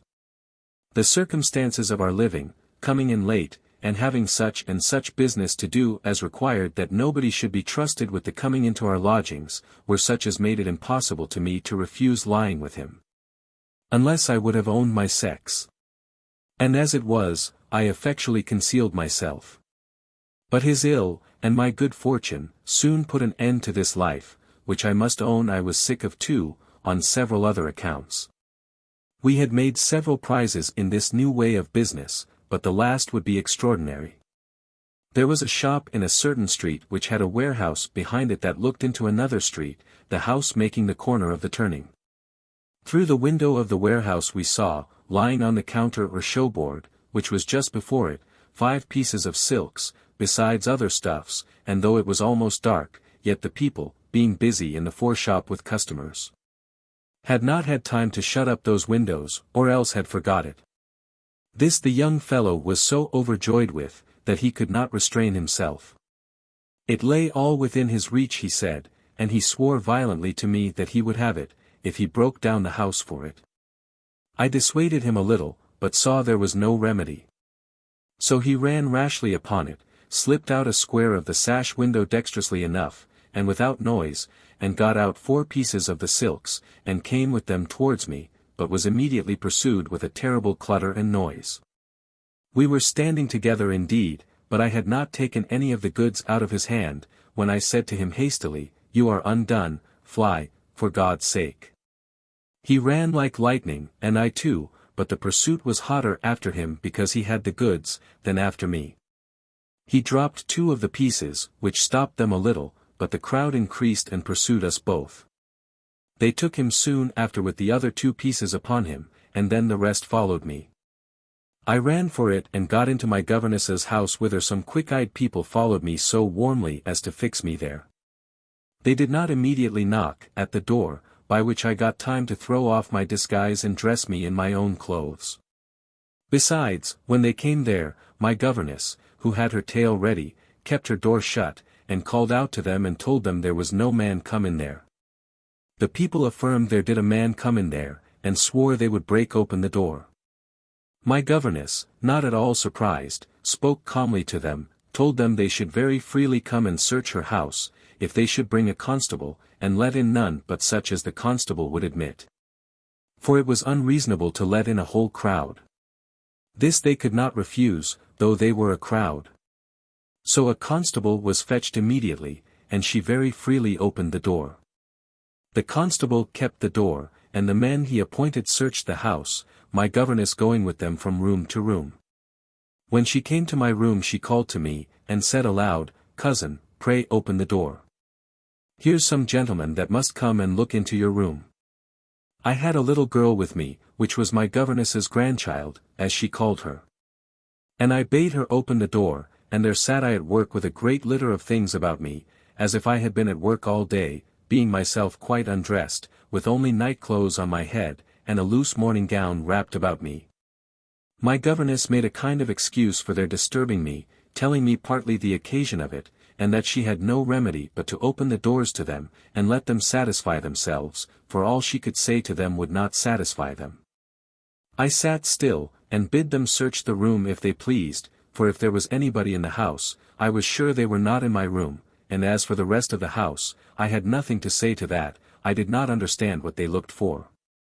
Everything looked so innocent and so honest about me, that they treated me civiler than I expected, but it was not till they had searched the room to a nicety, even under the bed, in the bed, and everywhere else where it was possible anything could be hid.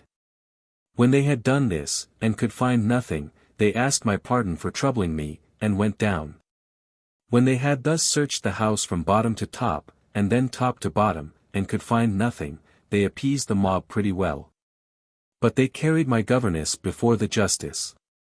2 men swore that they saw the man whom they pursued go into her house.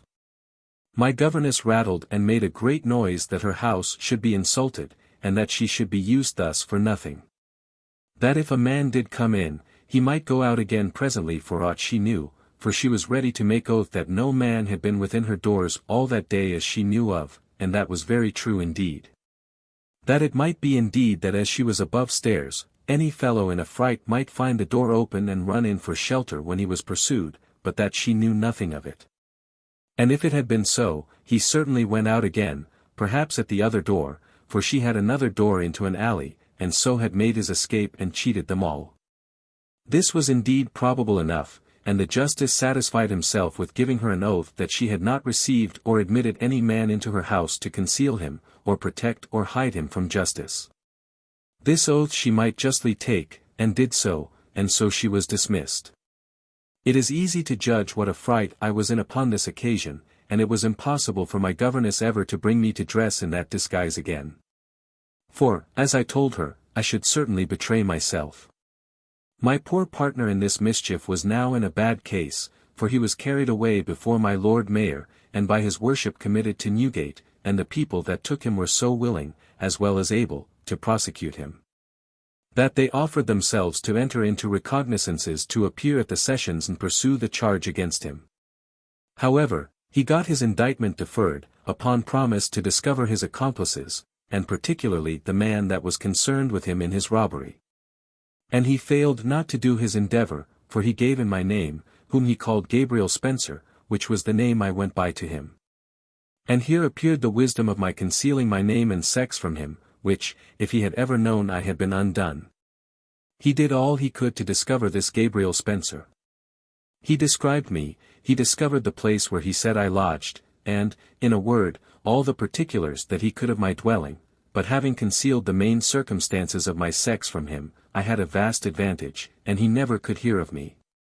He brought 2 or 3 families into trouble by his endeavoring to find me out, but they knew nothing of me, any more than that I had a fellow with me that they had seen, but knew nothing of. And as for my governess, though she was the means of his coming to me, yet it was done at second hand, and he knew nothing of her. This turned to his disadvantage. For having promised discoveries, but not being able to make it good, it was looked upon as trifling with the justice of the city, and he was the more fiercely pursued by the shopkeepers who took him. I was, however, terribly uneasy all this while, and that I might be quite out of the way, I went away from my governesses for a while. But not knowing whither to wander, I took a maid-servant with me, and took the stage-coach to Dunstable, to my old landlord and landlady, where I had lived so handsomely with my Lancashire husband. Here I told her a formal story, that I expected my husband every day from Ireland, and that I had sent a letter to him that I would meet him at Dunstable at her house, and that he would certainly land, if the wind was fair, in a few days. So that I was come to spend a few days with them till he should come, for he was either come post, or in the Westchester coach, I knew not which. But whichsoever it was, he would be sure to come to that house to meet me. My landlady was mighty glad to see me, and my landlord made such a stir with me, that if I had been a princess I could not have been better used, and here I might have been welcome a month or 2 if I had thought fit. But my business was of another nature. I was very uneasy, though so well disguised that it was scarce possible to detect me, lest this fellow should somehow or other find me out. And though he could not charge me with this robbery, having persuaded him not to venture, and having also done nothing in it myself but run away, yet he might have charged me with other things, and have bought his own life at the expense of mine. This filled me with horrible apprehensions. I had no recourse, no friend, no confidant but my old governess, and I knew no remedy but to put my life in her hands, and so I did, for I let her know where to send to me, and had several letters from her while I stayed here. Some of them almost scared me out my wits, but at last she sent me the joyful news that he was hanged, which was the best news to me that I had heard a great while. I had stayed here 5 weeks, and lived very comfortably indeed, the secret anxiety of my mind excepted. But when I received this letter I looked pleasantly again, and told my landlady that I had received a letter from my spouse in Ireland, that I had the good news of his being very well, but had the bad news that his business would not permit him to come away so soon as he expected, and so I was like to go back again without him. My landlady complimented me upon the good news, however, that I had heard he was well. For I have observed, madam, says she, you hadn't been so pleasant as you used to be. You have been over head and ears in care for him, I dare say, says the good woman, 'tis easy to be seen there's an alteration in you for the better, says she.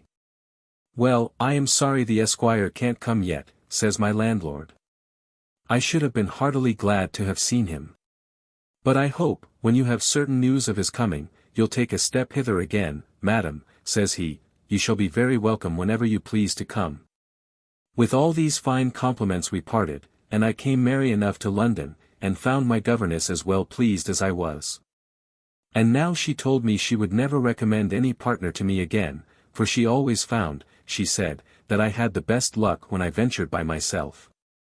And so indeed I had, for I was seldom in any danger when I was by myself, or if I was, I got out of it with more dexterity than when I was entangled with the dull measures of other people, who had perhaps less forecast, and were more rash and impatient than I.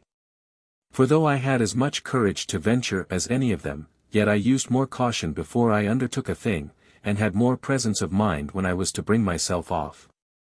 I have often wondered even at my own hardiness another way, that when all my companions were surprised and fell so suddenly into the hand of justice, and that I so narrowly escaped. Yet I could not all this while enter into one serious resolution to leave off this trade, and especially considering that I was now very far from being poor. That the temptation of necessity, which is generally the introduction of all such wickedness, was now removed, for I had near £500 by me in ready money, on which I might have lived very well, if I had thought fit to have retired. But I say, I had not so much as the least inclination to leave off, no, not so much as I had before when I had but £200 beforehand, and when I had no such frightful examples before my eyes as these were. From hence 'tis evident to me, that when once we are hardened in crime, no fear can affect us, no example give us any warning. I had indeed one comrade whose fate went very near me for a good while, though I wore it off too in time. That case was indeed very unhappy. I had made a prize of a piece of very good damask in a mercer's shop, and went clear off myself, but had conveyed the piece to this companion of mine when we went out of the shop, and she went one way and I went another. We had not been long out of the shop but the mercer missed his piece of stuff, and sent his messengers, one way and one another, and they presently seized her that had the piece, with the damask upon her. As for me, I had very luckily stepped into a house where there was a lace chamber, up one pair of stairs, and had the satisfaction, or the terror indeed, of looking out of the window upon the noise they made, and seeing the poor creature dragged away in triumph to the justice, who immediately committed her to Newgate. I was careful to attempt nothing in the lace chamber, but tumbled their goods pretty much to spend time. Then bought a few yards of edging and paid for it, and came away very sad-hearted indeed for the poor woman, who was in tribulation for what I only had stolen. Here again my old caution stood me in good stead. Namely, that though I often robbed with these people, yet I never let them know who I was, or where I lodged, nor could they ever find out my lodging, though they often endeavored to watch me to it. They all knew me by the name of Moll Flanders, though even some of them rather believed I was she than knew me to be so. My name was public among them indeed, but how to find me out they knew not, nor so much as how to guess at my quarters, whether they were at the east end of the town or the west, and this wariness was my safety upon all these occasions. I kept close a great while upon the occasion of this woman's disaster. I knew that if I should do anything that should miscarry, and should be carried to prison, she would be there and ready to witness against me, and perhaps save her life at my expense. I considered that I began to be very well known by name at the Old Bailey, though they did not know my face, and that if I should fall into their hands, I should be treated as an old offender. And for this reason I was resolved to see what this poor creature's fate should be before I stirred abroad, though several times in her distress I conveyed money to her for her relief. At length she came to her trial. She pleaded she did not steal the thing, but that one Mrs. Flanders, as she heard her called, for she did not know her, gave the bundle to her after they came out of the shop, and bade her carry it home to her lodging. They asked her where this Mrs. Flanders was, but she could not produce her, neither could she give the least account of me. And the mercer's men swearing positively that she was in the shop when the goods were stolen, that they immediately missed them, and pursued her, and found them upon her, thereupon the jury brought her in guilty. But the court, considering that she was really not the person that stole the goods, an inferior assistant, and that it was very possible she could not find out this Mrs. Flanders, meaning me, though it would save her life, which indeed was true, I say, considering all this, they allowed her to be transported, which was the utmost favor she could obtain. Only that the court told her that if she could in the meantime produce the said Mrs. Flanders, they would intercede for her pardon, that is to say, if she could find me out, and hand me, she should not be transported. This I took care to make impossible to her, and so she was shipped off in pursuance of her sentence a little while after. I must repeat it again, that the fate of this poor woman troubled me exceedingly, and I began to be very pensive, knowing that I was really the instrument of her disaster. But the preservation of my own life, which was so evidently in danger, took off all my tenderness. And seeing that she was not put to death, I was very easy at her transportation, because she was then out of the way of doing me any mischief, whatever should happen. The disaster of this woman was some months before that of the last recited story, and was indeed partly occasion of my governess proposing to dress me up in men's clothes, that I might go about unobserved, as indeed I did. But I was soon tired of that disguise, as I have said, for indeed it exposed me to too many difficulties. I was now easy as to all fear of witnesses against me, for all those that had either been concerned with me, or that knew me by the name of Moll Flanders, were either hanged or transported. And if I should have had the misfortune to be taken, I might call myself anything else, as well as Moll Flanders, and no old sins could be placed into my account. So I began to run Attic again with the more freedom, and several successful adventures I made, though not such as I had made before. We had at that time another fire happened not a great way off from the place where my governess lived, and I made an attempt there, as before, but as I was not soon enough before the crowd of people came in, and could not get to the house I aimed at, instead of a prize, I got a mischief, which had almost put a period to my life and all my wicked doings together. For the fire being very furious, and the people in a great fright in removing their goods, and throwing them out of window, a wench from out of a window threw a feather bed just upon me. It is true, the bed being soft, it broke no bones. But as the weight was great, and made greater by the fall, it beat me down, and laid me dead for a while. Nor did the people concern themselves much to deliver me from it, or to recover me at all. But I lay like one dead and neglected a good while, till somebody going to remove the bed out of the way, helped me up. It was indeed a wonder the people in the house had not thrown other goods out after it, and which might have fallen upon it, and then I had been inevitably killed, but I was reserved for further afflictions. This accident, however, spoiled my market for that time, and I came home to my governess very much hurt and bruised, and fright to the last degree, and it was a good while before she could set me upon my feet again. It was now a merry time of the year, and Bartholomew Fair was begun. I had never made any walks that way, nor was the common part of the fair of much advantage to me. But I took a turn this year into the cloisters, and among the rest I fell into one of the raffling shops. It was a thing of no great consequence to me, nor did I expect to make much of it. But there came a gentleman extremely well dressed and very rich, and as 'tis frequent to talk to everybody in those shops, he singled me out, and was very particular with me. First he told me he would put in for me to raffle, and did so. And some small matter coming to his lot, he presented it to me, I think it was a feather muff, then he continued to keep talking to me with a more than common appearance of respect, but still very civil, and much like a gentleman. He held me in talk so long, till at last he drew me out of the raffling place to the shop door, and then to a walk in the cloister, still talking of 1,000 things cursorily without anything to the purpose. At last he told me that, without compliment, he was charmed with my company, and asked me if I durst trust myself in a coach with him. He told me he was a man of honor, and would not offer anything to me unbecoming him as such.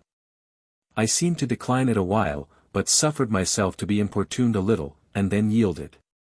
I was at a loss in my thoughts to conclude at first what this gentleman designed.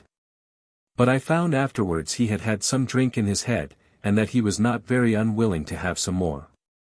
He carried me in the coach to the Spring Garden, at Knightsbridge, where we walked in the gardens, and he treated me very handsomely. But I found he drank very freely. He pressed me also to drink, but I declined it. Hitherto he kept his word with me, and offered me nothing amiss. We came away in the coach again, and he brought me into the streets, and by this time it was near 10 o'clock at night, and he stopped the coach at a house where, it seems, he was acquainted.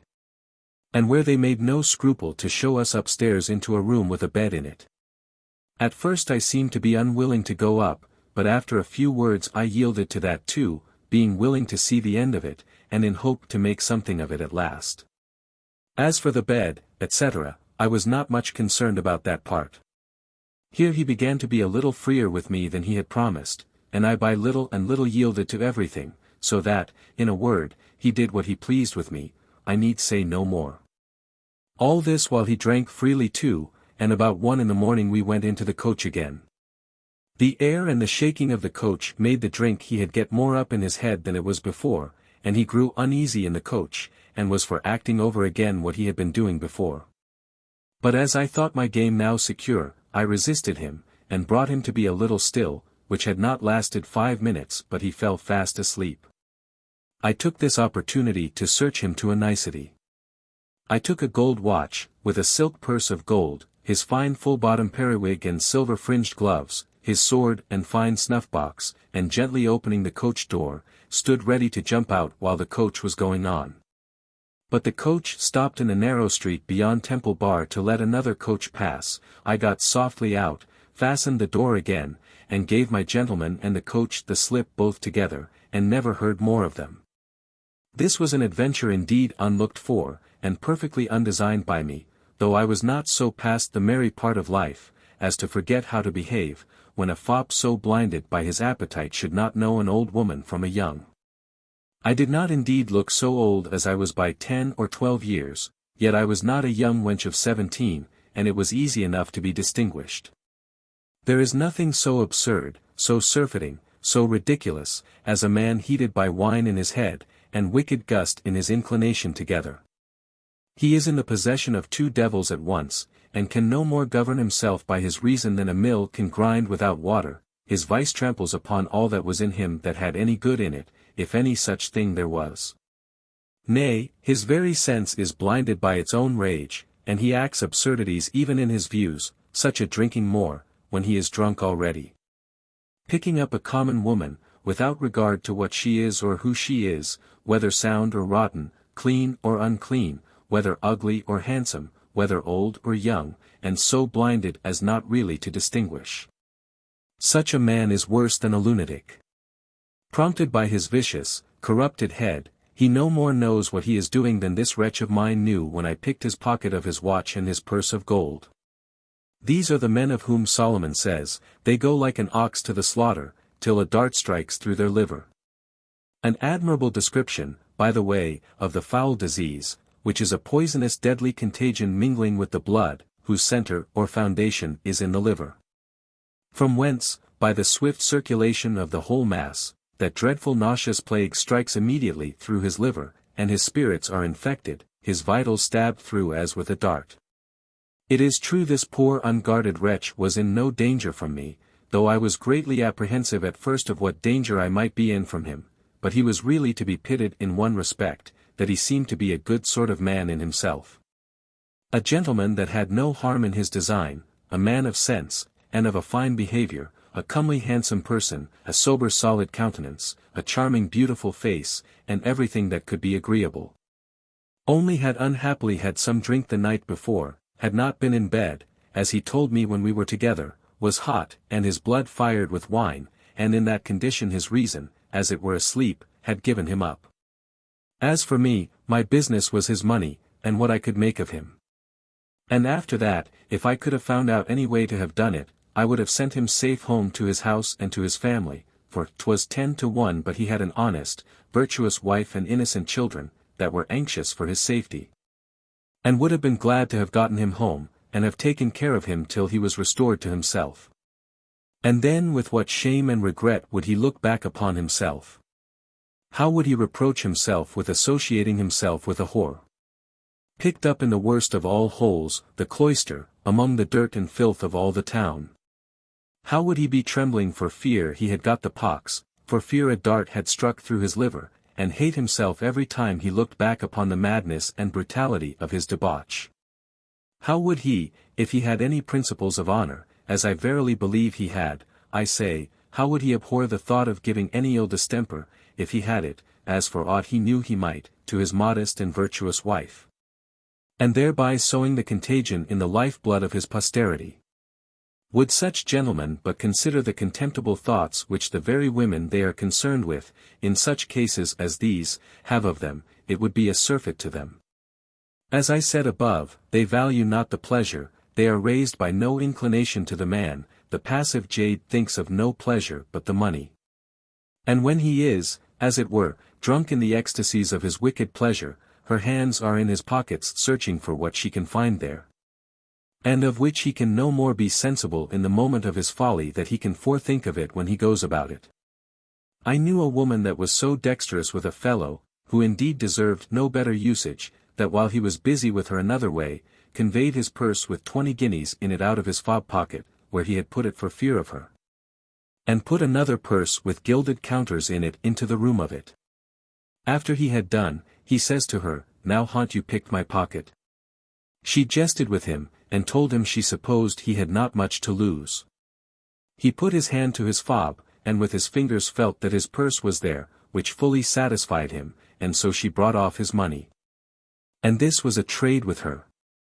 She kept a sham gold watch, that is, a watch of silver gilt, and a purse of counters in her pocket to be ready on all such occasions, and I doubt not practiced it with success. I came home with this last booty to my governess, and really when I told her the story, it so affected her that she was hardly able to forbear tears. To know how such a gentleman ran a daily risk of being undone every time a glass of wine got into his head. But as to the purchase I got, and how entirely I stripped him, she told me it pleased her wonderfully. "Nay, child," says she, "the usage may, for aught I know, do more to reform him than all the sermons that ever he will hear in his life." And if the remainder of the story be true, so it did. I found the next day she was wonderful inquisitive about this gentleman. The description I had given her of him, his dress, his person, his face, everything concurred to make her think of a gentleman whose character she knew, and family too. She mused a while, and I going still on with the particulars, she starts up. Says she, "I'll lay £100 I know the gentleman." "I am sorry you do," says I, "for I would not have him exposed on any account in the world. He has had injury enough already by me, and I would not be instrumental to do him any more." "No, no," says she, "I will do him no injury, I assure you, but you may let me satisfy my curiosity a little, for if it is he, I warrant you I find it out." I was a little startled at that, and told her, with an apparent concern in my face, that by the same rule he might find me out, and then I was undone. She returned warmly, "Why, do you think I will betray you, child?" "No, no," says she, "not for all he is worth in the world. I have kept your counsel in worse things than these, sure you may trust me in this." So I said no more at that time. She laid her scheme another way, and without acquainting me of it, but she was resolved to find it out if possible. So she goes to a certain friend of hers who was acquainted in the family that she guessed at, and told her friend she had some extraordinary business with such a gentleman, who, by the way, was no less than a baronet, and of a very good family. And that she knew not how to come at him without somebody to introduce her. Her friend promised her very readily to do it, and accordingly goes to the house to see if the gentleman was in town. The next day she come to my governess and tells her that Sir was at home, but that he had met with a disaster and was very ill, and there was no speaking with him. "What disaster?" says my governess hastily, as if she was surprised at it. "Why," says her friend, "he had been at Hampstead to visit a gentleman of his acquaintance, and as he came back again he was set upon and robbed, and having got a little drink too, as they suppose, the rogues abused him, and he is very ill." "Robbed," says my governess, "and what did they take from him?" "Why," says her friend, "they took his gold watch and his gold snuff-box, his fine periwig, and what money he had in his pocket, which was considerable, to be sure, for Sir never goes without a purse of guineas about him." "Pshaw!"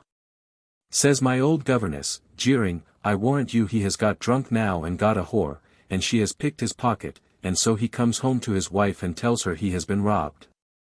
That's an old sham. 1,000 such tricks are put upon the poor women every day." "Fie," says her friend, "I find you don't know, sir, why he is as civil a gentleman, there is not a finer man, nor a soberer, graver, modester person in the whole city. He abhors such things, there's nobody that knows him will think such a thing of him. Well, well, says my governess, that's none of my business, if it was, I warrant I should find there was something of that kind in it. Your modest men in common opinion are sometimes no better than other people, only they keep a better character, or, if you please, are the better hypocrites. No, no, says her friend, I can assure you sir, is no hypocrite, he is really an honest, sober gentleman, and he has certainly been robbed.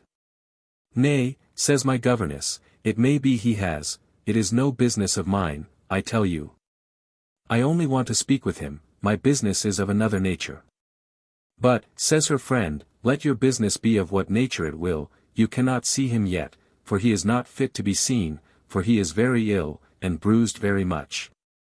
Ay, says my governess, nay, then he has fallen into bad hands, to be sure. And then she asked gravely, pray, where is he bruised? Why, in the head, says her friend, and one of his hands, and his face, for they used him barbarously. Poor gentleman, says my governess, I must wait, then, till he recovers, and adds, I hope it will not be long, for I want very much to speak with him. Away she comes to me and tells me this story. I have found out your fine gentleman, and a fine gentleman he was, says she, but, mercy on him, he is in a sad pickle now. I wonder what the d—l you have done to him, why, you have almost killed him. I looked at her with disorder enough. I killed him, says I, you must mistake the person, I am sure I did nothing to him, he was very well when I left him, said I, only drunk and fast asleep. I know nothing of that, says she, but he is in a sad pickle now. And so she told me all that her friend had said to her. Well, then, says I, he fell into bad hands after I left him, for I am sure I left him safe enough. About 10 days after, or a little more, my governess goes again to her friend, to introduce her to this gentleman. She had inquired other ways in the meantime, and found that he was about again, if not abroad again, so she got leave to speak with him. She was a woman of admirable address, and wanted nobody to introduce her. She told her tale much better than I shall be able to tell it for her, for she was a mistress of her tongue, as I have said already. She told him that she came, though a stranger, with a single design of doing him a service and he should find she had no other end in it. That as she came purely on so friendly an account, she begged promise from him, that if he did not accept what she should officiously propose he would not take it ill that she meddled with what was not her business. She assured him that as what she had to say was a secret that belonged to him only, so whether he accepted her offer or not, it should remain a secret to all the world, unless he exposed it himself. Nor should his refusing her service in it make her so little show her respect as to do him the least injury, so that he should be entirely at liberty to act as he thought fit.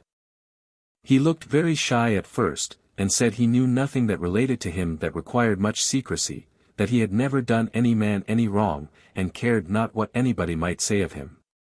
That it was no part of his character to be unjust to anybody, nor could he imagine in what any man could render him any service. But that if it was so disinterested a service as she said, he could not take it ill from any one that they should endeavor to serve him, and so, as it were, left her a liberty either to tell him or not to tell, as she thought fit. She found him so perfectly indifferent, that she was almost afraid to enter into the point with him. But, however, after some other circumlocutions she told him that by a strange and unaccountable accident she came to have a particular knowledge of the late unhappy adventure he had fallen into, and that in such a manner. That there was nobody in the world but herself and him that were acquainted with it, no, not the very person that was with him. He looked a little angrily at first. What adventure, said he. Why, said she, of your being robbed coming from Knightbur, Hampstead, sir, I should say, says she. Be not surprised, sir, says she, that I am able to tell you every step you took that day from the cloister in Smithfield to the spring garden at Knightsbridge, and thence to in the Strand. And how you were left asleep in the coach afterwards. I say, let not this surprise you, for, sir, I do not come to make a booty of you, I ask nothing of you, and I assure you the woman that was with you knows nothing who you are, and never shall. And yet perhaps I may serve you further still, for I did not come barely to let you know that I was informed of these things, as if I wanted a bribe to conceal them. Assure yourself, sir, said she, that whatever you think fit to do or say to me, it shall be all as secret as it is, as much as if I were in my grave. He was astonished at her discourse, and said gravely to her, Madam, you are a stranger to me, but it is very unfortunate that you should be let into the secret of the worst action of my life, and a thing that I am so justly ashamed of. That the only satisfaction of it to me was, that I thought it was known only to God and my own conscience. Pray, sir, says she, do not reckon the discovery of it to me to be any part of your misfortune. It was a thing, I believe, you were surprised into, and perhaps the woman used some art to prompt you to it. However, you will never find any just cause, said she, to repent that I came to hear of it, nor can your own mouth be more silent in it that I have been, and ever shall be. Well, says he, but let me do some justice to the woman too. Whoever she is, I do assure you she prompted me to nothing, she rather declined me. It was my own folly and madness that brought me into it all, and brought her into it too, I must give her due so far. As to what she took from me, I could expect no less from her in the condition I was in, and to this hour I know not whether she robbed me or the coachman. If she did it, I forgive her, and I think all gentlemen that do so should be used in the same manner, but I am more concerned for some other things than I am for all that she took from me. My governess now began to come into the whole matter, and he opened himself freely to her. First she said to him, in answer to what he had said about me, I am glad, sir, you are so just to the person that you were with.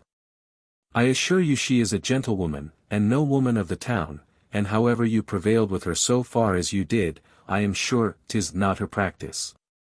You ran a great venture indeed, sir. But if that be any part of your care, I am persuaded you may be perfectly easy, for I dare assure you no man has touched her, before you, since her husband, and he has been dead now almost 8 years. It appeared that this was his grievance, and that he was in a very great fright about it. However, when my governess said this to him, he appeared very well pleased, and said, Well, madam, to be plain with you, if I was satisfied of that, I should not so much value what I lost. For, as to that, the temptation was great, and perhaps she was poor and wanted it. If she had not been poor, sir, says my governess, I assure you she would never have yielded to you. And as her poverty first prevailed with her to let you do as you did, so the same poverty prevailed with her to pay herself at last, when she saw you were in such a condition, that if she had not done it, perhaps the next coachman might have done it. Well, says he, much good may it do her. I say again, all the gentlemen that do so ought to be used in the same manner, and then they would be cautious of themselves. I have no more concern about it, but on the score which you hinted at before, madam. Here he entered into some freedoms with her on the subject of what passed between us, which are not so proper for a woman to write, and the great terror that was upon his mind with relation to his wife. For fear he should have received any injury from me, and should communicate it farther. And asked her at last if she could not procure him an opportunity to speak with me. My governess gave him further assurances of my being a woman clear from any such thing, and that he was as entirely safe in that respect as he was with his own lady. But as for seeing me, she said it might be of dangerous consequence. But, however, that she would talk with me, and let him know my answer, using at the same time some arguments to persuade him not to desire it, and that it could be of no service to him. Seeing she hoped he had no desire to renew a correspondence with me, and that on my account it was a kind of putting my life in his hands. He told her he had a great desire to see me, that he would give her any assurances that were in his power, not to take any advantages of me, and that in the first place he would give me a general release from all demands of any kind. She insisted how it might tend to a further divulging the secret, and might in the end be injurious to him, entreating him not to press for it, so at length he desisted. They had some discourse upon the subject of the things he had lost, and he seemed to be very desirous of his gold watch, and told her if she could procure that for him, he would willingly give as much for it as it was worth. She told him she would endeavor to procure it for him, and leave the valuing it to himself. Accordingly the next day she carried the watch, and he gave her 30 guineas for it, which was more than I should have been able to make of it, though it seems it cost much more. He spoke something of his periwig, which it seems cost him 60 guineas, and his snuff-box, and in a few days more she carried them too, which obliged him very much, and he gave her 30 more. The next day I sent him his fine sword and cane gratis, and demanded nothing of him, but I had no mind to see him, unless it had been so that he might be satisfied I knew who he was, which he was not willing to. Then he entered into a long talk with her of the manner how she came to know all this matter. She formed a long tale of that part, how she had it from one that I had told the whole story to, and that was to help me dispose of the goods. And this confidant brought the things to her, she being by profession a pawnbroker, and she hearing of his worship's disaster, guessed at the thing in general. That having gotten the things into her hands, she had resolved to come and try as she had done. She then gave him repeated assurances that it should never go out of her mouth, and though she knew the woman very well, yet she had not let her know, meaning me, anything of it, that is to say, who the person was, which, by the way, was false. But, however, it was not to his damage, for I never opened my mouth of it to anybody. I had a great many thoughts in my head about my seeing him again, and was often sorry that I had refused it. I was persuaded that if I had seen him, and let him know that I knew him, I should have made some advantage of him, and perhaps have had some maintenance from him. And though it was a life wicked enough, yet it was not so full of danger as this I was engaged in. However, those thoughts wore off, and I declined seeing him again, for that time. But my governess saw him often, and he was very kind to her, giving her something almost every time he saw her. One time in particular she found him very merry, and as she thought he had some wine in his head, and he pressed her again very earnestly to let him see that woman that, as he said, had bewitched him so that night, my governess, who was from the beginning for my seeing him, told him he was so desirous of it that she could almost yield of it, if she could prevail upon me. Adding that if he would please to come to her house in the evening, she would endeavor it, upon his repeated assurances of forgetting what was past. Accordingly she came to me, and told me all the discourse. In short, she soon biassed me to consent, in a case which I had some regret in my mind for declining before, so I prepared to see him. I dressed me to all the advantage possible, I assure you, and for the first time used a little art. I say for the first time, for I had never yielded to the baseness of paint before, having always had vanity enough to believe I had no need of it. At the hour appointed he came. And as she observed before, so it was plain still, that he had been drinking, though very far from what we call being in drink. He appeared exceeding pleased to see me, and entered into a long discourse with me upon the old affair. I begged his pardon very often for my share of it, protested I had not any such design when first I met him, that I had not gone out with him but that I took him for a very civil gentleman. And that he made me so many promises of offering no uncivility to me. He alleged the wine he drank, and that he scarce knew what he did, and that if it had not been so, I should never have let him take the freedom with me that he had done. He protested to me that he never touched any woman but me since he was married to his wife, and it was a surprise upon him, complimented me upon being so particularly agreeable to him, and the like. And talked so much of that kind, till I found he had talked himself almost into a temper to do the same thing over again. But I took him up short. I protested I had never suffered any man to touch me since my husband died, which was near 8 years. He said he believed it to be so truly. And added that Madame had intimated as much to him, and that it was his opinion of that part which made his desire to see me again. And that since he had once broken upon his virtue with me, and found no ill consequences, he could be safe in venturing there again, and so, in short, it went on to what I expected, and to what will not bear relating. My old governess had foreseen it, as well as I, and therefore led him into a room which had not a bed in it, and yet had a chamber within it which had a bed, whither we withdrew for the rest of the night. And, in short, after some time being together, he went to bed, and lay there all night. I withdrew, but came again undressed in the morning, before it was day, and lay with him the rest of the time. Thus, you see, having committed a crime once is a sad handle to the committing of it again, whereas all the regret and reflections wear off when the temptation renews itself. Had I not yielded to see him again, the corrupt desire in him had worn off, and 'tis very probable he had never fallen into it with anybody else, as I really believe he had not done before. When he went away, I told him I hoped he was satisfied he had not been robbed again. He told me he was satisfied in that point, and could trust me again, and putting his hand in his pocket, gave me 5 guineas, which was the first money I had gained that way for many years. I had several visits of the like kind from him, but he never came into a settled way of maintenance, which was what I would have best pleased with. Once, indeed, he asked me how I did to live. I answered him pretty quick, that I assured him I had never taken that course that I took with him, but that indeed I worked at my needle, and could just maintain myself, that sometime it was as much as I was able to do, and I shifted hard enough. He seemed to reflect upon himself that he should be the first person to lead me into that, which he assured me he never intended to do himself, and it touched him a little, he said, that he should be the cause of his own sin and mine too. He would often make just reflections also upon the crime itself, and upon the particular circumstances of it with respect to himself.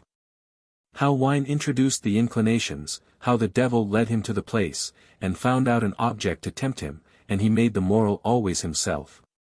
When these thoughts were upon him he would go away, and perhaps not come again in a month's time or longer, but then as the serious part wore off, the lewd part would wear in, and then he came prepared for the wicked part. Thus we lived for some time, though he did not keep, as they call it, yet he never failed doing things that were handsome, and sufficient to maintain me without working, and, which was better, without following my old trade. But this affair had its end too, for after about a year, I found that he did not come so often as usual, and at last he left if off altogether without any dislike to bidding adieu. And so there was an end of that short scene of life, which added no great store to me, only to make more work for repentance. However, during this interval I confined myself pretty much at home. At least, being thus provided for, I made no adventures, no, not for a quarter of a year after he left me. But then finding the fund fail, and being loath to spend upon the main stock, I began to think of my old trade, and to look abroad into the street again, and my first step was lucky enough. I had dressed myself up in a very mean habit, for as I had several shapes to appear in, I was now in an ordinary stuff gown, a blue apron, and a straw hat, and I placed myself at the door of the 3 Cups Inn in St. John Street. There were several carriers used the inn, and the stage coaches for Barnet, for Totteridge, and other towns that way stood always in the street in the evening, when they prepared to set out, so that I was ready for anything that offered. For either one or other. The meaning was this: people come frequently with bundles and small parcels to those inns, and call for such carriers or coaches as they want, to carry them into the country. And there generally attend women, porters' wives or daughters, ready to take in such things for their respective people that employ them. It happened very oddly that I was standing at the inn gate, and a woman that had stood there before, and which was the porter's wife belonging to the Barnet stage coach, having observed me, asked if I waited for any of the coaches. I told her yes, I waited for my mistress, that was coming to go to Barnet. She asked me who was my mistress, and I told her any madam's name that came next me. But as it seemed, I happened upon a name, a family of which name lived at Hadley, just beyond Barnet. I said no more to her, or she to me, a good while. But by and by, somebody calling her at a door a little way off, she desired me that if anybody called for the Barnet coach, I would step and call her at the house, which it seems was an alehouse. I said yes, very readily, and away she went. She was no sooner gone but comes a wench and a child, puffing and sweating, and asks for the Barnet coach. I answered presently, here. Do you belong to the Barnet coach, says she. Yes, sweetheart, said I, what do you want? I want room for 2 passengers, says she. Where are they, sweetheart, said I. Here's this girl, pray let her go into the coach, says she, and I'll go and fetch my mistress. Make haste, then, sweetheart, says I, for we may be full else. The maid had a great bundle under her arm, so she put the child into the coach, and I said, you had best put your bundle into the coach too. No, says she, I am afraid somebody should slip it away from the child. Give to me, then, said I, and I'll take care of it. Do, then, says she, and be sure you take of it. I'll answer for it, said I, if it were for £20 value. There, take it, then, says she, and away she goes.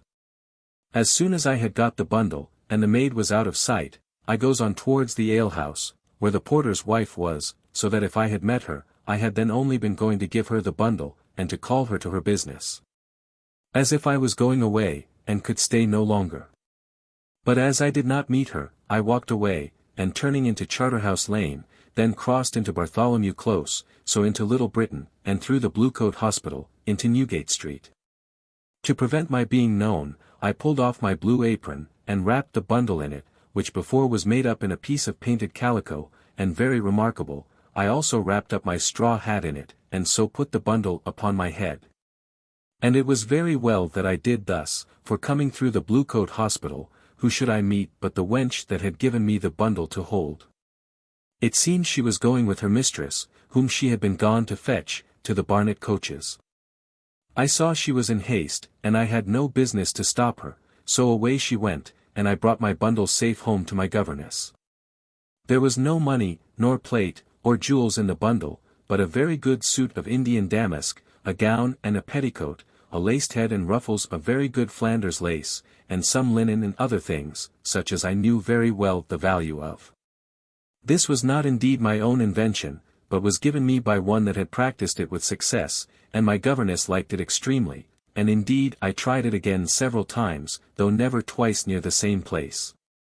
For the next time I tried it in Whitechapel, just by the corner of Petticoat Lane, where the coaches stand that go out to Stratford and Bow, and that side of the country, and another time at the Flying Horse, without Bishopgate, where the Cheston coaches then lay. And I had always the good luck to come off with some booty. Another time I placed myself at a warehouse by the waterside, where the coasting vessels from the north come, such as from Newcastle upon Tyne, Sunderland, and other places. Here, the warehouses being shut, comes a young fellow with a letter, and he wanted a box and a hamper that was come from Newcastle upon Tyne. I asked him if he had the marks of it. So he shows me the letter, by virtue of which he was to ask for it, and which gave an account of the contents, the box being full of linen, and the hamper full of glassware. I read the letter, and took care to see the name, and the marks, the name of the person that sent the goods, the name of the person that they were sent to. Then I bade the messenger come in the morning, for that the warehouse keeper would not be there any more that night. Away went I, and getting materials in a public house, I wrote a letter from Mr. John Richardson of Newcastle to his dear cousin Jemmy Cole, in London, with an account that he sent by such a vessel, for I remembered all the particulars to a title, so many pieces of huckaback linen, so many ells of Dutch Holland and the like. In a box, and a hamper of flint glasses from Mr. Hensill's Glasshouse, and that the box was marked I, C. No. 1, and the hamper was directed by a label on the cording. About an hour after, I came to the warehouse, found the warehouse keeper, and had the goods delivered me without any scruple. The value of the linen being about £22. I could fill up this whole discourse with the variety of such adventures, which daily invention directed to, and which I managed with the utmost dexterity, and always with success. At length, as when does the pitcher come safe home that goes so very often to the well? I fell into some small broils, which though they could not affect me fatally, yet made me known, which was the worst thing next to being found guilty that could befall me. I had taken up the disguise of a widow's dress. It was without any real design in view, but only waiting for anything that might offer, as I often did. It happened that while I was going along the street in Covent Garden, there was a great cry of "Stop thief! Stop thief!" Some artists had, it seems, put a trick upon a shopkeeper, and being pursued, some of them fled one way, and some another. And one of them was, they said, dressed up in widow's weeds, upon which the mob gathered about me, and some said I was the person, others said no. Immediately came the mercer's journeyman, and he swore aloud I was the person, and so seized on me. However, when I was brought back by the mob to the mercer's shop, the master of the house said freely that I was not the woman that was in his shop, and would have let me go immediately, but another fellow said gravely, pray stay till Mr. meaning the journeyman, comes back, for he knows her. So they kept me by force near half an hour. They had called a constable, and he stood in the shop as my jailer. And in talking with the constable I inquired where he lived, and what trade he was. The man, not apprehending in the least what happened afterwards, readily told me his name, and trade, and where he lived. And told me as a jest, that I might be sure to hear of his name when I came to the Old Bailey. Some of the servants likewise used me saucily, and had much ado to keep their hands off me. The master indeed was civiller to me than they, but he would not yet let me go, though he owned he could not say I was in his shop before. I began to be a little surly with him, and told him I hoped he would not take it ill if I made myself amends upon him in a more legal way another time, and desired I might send for friends to see me have right done me. No, he said, he could give no such liberty, I might ask it when I came before the justice of peace, and seeing I threatened him, he would take care of me in the meantime, and would lodge me safe in Newgate. I told him it was his time now, but it would be mine by and by, and governed my passion as well as I was able. However, I spoke to the constable to call me a porter, which he did, and then I called for pen, ink, and paper, but they would let me have none. I asked the porter his name, and where he lived, and the poor man told it me very willingly. I bade him observe and remember how I was treated there, that he saw I was detained there by force. I told him I should want his evidence in another place, and it should not be the worse for him to speak. The porter said he would serve me with all his heart. But, madam, says he, let me hear them refuse to let you go, then I may be able to speak the plainer. With that I spoke aloud to the master of the shop, and said, Sir, you know in your own conscience that I am not the person you look for, and that I was not in your shop before, therefore I demand that you detain me here no longer. Or tell me the reason of your stopping me. The fellow grew surlier upon this than before, and said he would do neither till he thought fit.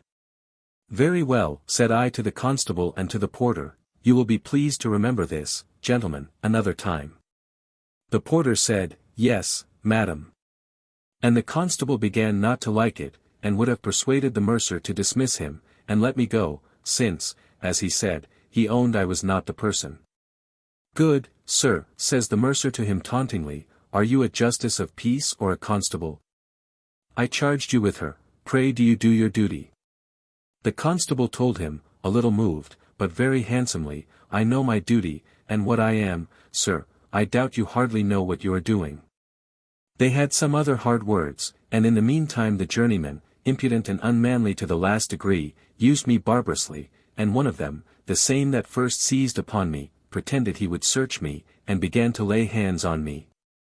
I spit in his face, called out to the constable, and bade him to take notice of my usage. And pray, Mr. Constable, said I, ask that villain's name, pointing to the man. The constable reproved him decently, told him that he did not know what he did, for he knew that his master acknowledged I was not the person that was in his shop. And, says the constable, I am afraid your master is bringing himself, and me too, into trouble, if this gentlewoman comes to prove who she is, and where she was, and it appears that she is not the woman you pretend to. Damn her, says the fellow again, with an impudent, hardened face, she is the lady, you may depend upon it, I'll swear she is the same body that was in the shop, and that I gave the pieces of satin that is lost into her own hand. You shall hear more of it when Mr. William and Mr. Anthony, those were other journeymen, come back, they will know her again as well as I. Just as the insolent rogue was talking thus to the constable, comes back Mr. William and Mr. Anthony, as he called them, and a great rabble with them, bringing along with them the true widow that I was pretended to be. And they came sweating and blowing into the shop, and with a great deal of triumph, dragging the poor creature in the most butcherly manner up towards their master, who was in the back shop, and cried out aloud, Here's the widow, sir. We have catched her at last. What do ye mean by that, says the master. Why, we have her already, there she sits, says he, and Mr., says he, can swear this is she. The other man, whom they called Mr. Anthony, replied, Mr. may say what he will, and swear what he will, but this is the woman, and there's the remnant of satin she stole, I took it out of her clothes with my own hand. I sat still now, and began to take a better heart, but smiled and said nothing. The master looked pale, the constable turned about and looked at me. "Let M alone, Mr. Constable," said I, "let M go on." The case was plain and could not be denied, so the constable was charged with the right thief, and the mercer told me very civilly he was sorry for the mistake, and hoped I would not take it ill. That they had so many things of this nature put upon them every day, that they could not be blamed for being very sharp in doing themselves justice. "Not take it ill, sir," said I, "how can I take it well? If you had dismissed me when your insolent fellow seized on me at the street, and brought me to you, and when you yourself acknowledged I was not the person, I would have put it by, and not taken it ill. Because of the many ill things I believe you have put upon you daily. But your treatment of me since has been insufferable, and especially that of your servant. I must and will have reparation for that." Then he began to parley with me, said he would make me any reasonable satisfaction, and would fain have had me tell him what it was I expected. I told him that I should not be my own judge, the law should decide it for me. And as I was to be carried before a magistrate, I should let him hear there what I had to say. He told me there was no occasion to go before the justice now, I was at liberty to go where I pleased. And so, calling to the constable, told him he might let me go, for I was discharged. The constable said calmly to him, "Sir, you asked me just now if I knew whether I was a constable or justice, and bade me do my duty, and charged me with this gentlewoman as a prisoner. Now, sir, I find you do not understand what is my duty, for you would make me a justice indeed, but I must tell you it is not in my power. I may keep a prisoner when I am charged with him, but 'tis the law and the magistrate alone that can discharge that prisoner, therefore 'tis a mistake, sir, I must carry her before a justice now, whether you think well of it or not." The mercer was very high with the constable at first. But the constable happening to be not a hired officer, but a good, substantial kind of man, I think he was a corn handler, and a man of good sense, stood to his business, would not discharge me without going to a justice of the peace. And I insisted upon it too. When the mercer saw that, "Well," says he to the constable, "you may carry her where you please, I have nothing to say to her." "But, sir," says the constable, "you will go with us, I hope, for 'tis you that charged me with her." "No, not I," says the mercer, "I tell you I have nothing to say to her." "But pray, sir, do," says the constable. "I desire it of you for your own sake, for the justice can do nothing without you." "Prithee, fellow," says the mercer, "go about your business, I tell you I have nothing to say to the gentlewoman. I charge you in the king's name to dismiss her." "Sir," says the constable, "I find you don't know what it is to be constable, I beg of you don't oblige me to be rude to you." "I think I need not, you are rude enough already," says the mercer. "No, sir," says the constable, "I am not rude. You have broken the peace in bringing an honest woman out of the street, when she was about her lawful occasion, confining her in your shop, and ill-using her here by your servants, and now can you say I am rude to you? I think I am civil to you in not commanding or charging you in the king's name to go with me, and charging every man I see that passes your door to aid and assist me in carrying you by force. This you cannot but know I have power to do, and yet I forbear it, and once more entreat you to go with me." Well, he would not for all this, and gave the constable ill language. However, the constable kept his temper, and would not be provoked. And then I put in and said, "Come, Mr. Constable, let him alone, I shall find ways enough to fetch him before a magistrate, I don't fear that. But there's the fellow," says I, "he was the man that seized on me as I was innocently going along the street, and you are a witness of the violence with me since, give me leave to charge you with him, and carry him before the justice." "Yes, madam," says the constable, and turning to the fellow, "Come, young gentleman," says he to the journeyman, "you must go along with us, I hope you are not above the constable's power, though your master is." The fellow looked like a condemned thief, and hung back, then looked at his master, as if he could help him. And he, like a fool, encouraged the fellow to be rude, and he truly resisted the constable, and pushed him back with a good force when he went to lay hold on him, at which the constable knocked him down, and called out for help. And immediately the shop was filled with people, and the constable seized the master and man, and all his servants. This first ill consequence of this fray was, that the woman they had taken, who was really the thief, made off, and got clear away in the crowd, and two other that they had stopped also. Whether they were really guilty or not, that I can say nothing to. By this time some of his neighbors having come in, and, upon inquiry, seeing how things went, had endeavored to bring the hot-brained mercer to his senses, and he began to be convinced that he was in the wrong. And so at length we went all very quietly before the justice, with a mob of about 500 people at our heels. And all the way I went I could hear the people ask what was the matter, and other reply and say, a mercer had stopped a gentlewoman instead of a thief, and had afterwards taken the thief, and now the gentlewoman had taken the mercer, and was carrying him before the justice. This pleased the people strangely, and made the crowd increase, and they cried out as they went, which is the rogue? Which is the mercer, and especially the women? Then when they saw him they cried out, that's he, that's he.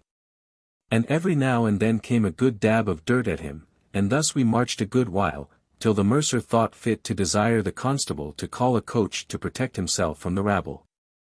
So we rode the rest of the way, the constable and I, and the mercer and his man. When we came to the justice, which was an ancient gentleman in Bloomsbury, the constable giving first a summary account of the matter, the justice bade me speak, and tell what I had to say. And first he asked my name, which I was very loath to give, but there was no remedy, so I told him my name was Mary Flanders, that I was a widow, my husband being a sea captain, died on a voyage to Virginia. And some other circumstances I told which he could never contradict, and that I lodged at present in town with such a person, naming my governess. But that I was preparing to go over to America, where my husband's effects lay, and that I was going that day to buy some clothes to put myself into second mourning, but had not yet been in any shop, when that fellow, pointing to the mercer's journeyman, came rushing upon me with such fury as very much frightened me, and carried me back to his master's shop, where, though his master acknowledged I was not the person, yet he would not dismiss me, but charged a constable with me. Then I proceeded to tell how the journeyman treated me, how they would not suffer me to send for any of my friends, how afterwards they found the real thief, and took the very goods they had lost upon her, and all the particulars as before. Then the constable related his case, his dialogue with the mercer about discharging me, and at last his servants refusing to go with him, when he had charged him with him, and his master encouraging him to do so. And at last his striking the constable, and the like, all as I have told it already. The justice then heard the mercer and his man. The mercer indeed made a long harangue of the great loss they have daily by lifters and thieves, that it was easy for them to mistake, and that when he found it he would have dismissed me, etc. As above. As to the journeyman, he had very little to say, but that he pretended other of the servants told him that I was really the person. Upon the whole, the justice first of all told me very courteously I was discharged. That he was very sorry that the mercer's man should in his eager pursuit have so little discretion as to take up an innocent person for a guilty person. That if he had not been so unjust as to detain me afterward, he believed I would have forgiven the first affront. That, however, it was not in his power to award me any reparation for anything, other than by openly reproving them, which he should do, but he supposed I would apply to such methods as the law directed, in the meantime he would bind him over. But as to the breach of the peace committed by the journeyman, he told me he should give me some satisfaction for that, for he should commit him to Newgate for assaulting the constable, and for assaulting me also. Accordingly he sent the fellow to Newgate for that assault, and his master gave bail, and so we came away. But I had the satisfaction of seeing the mob wait upon them both, as they came out, hallooing and throwing stones and dirt at the coaches they rode in, and so I came home to my governess. After this hustle, coming home and telling my governess the story, she falls a-laughing at me. "Why are you merry?" says I, "the story has not so much laughing room in it as you imagine. I am sure I have had a great deal of hurry and fright too, with a pack of ugly rogues." "Laugh," says my governess. "I laugh, child, to see what a lucky creature you are. Why, this job will be the best bargain to you that ever you made in your life, if you manage it well. I warrant you, says she, you shall make the mercer pay you £500 for damages, besides what you shall get out of the journeyman. I had other thoughts of the matter than she had, and especially, because I had given in my name to the justice of peace. And I knew that my name was so well known among the people at Hicks Hall, the Old Bailey, and such places, that if this cause came to be tried openly, and my name came to be inquired into, no court would give much damages for the reputation of a person of such a character.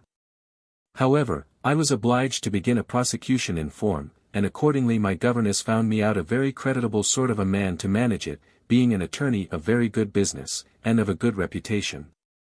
And she was certainly in the right of this.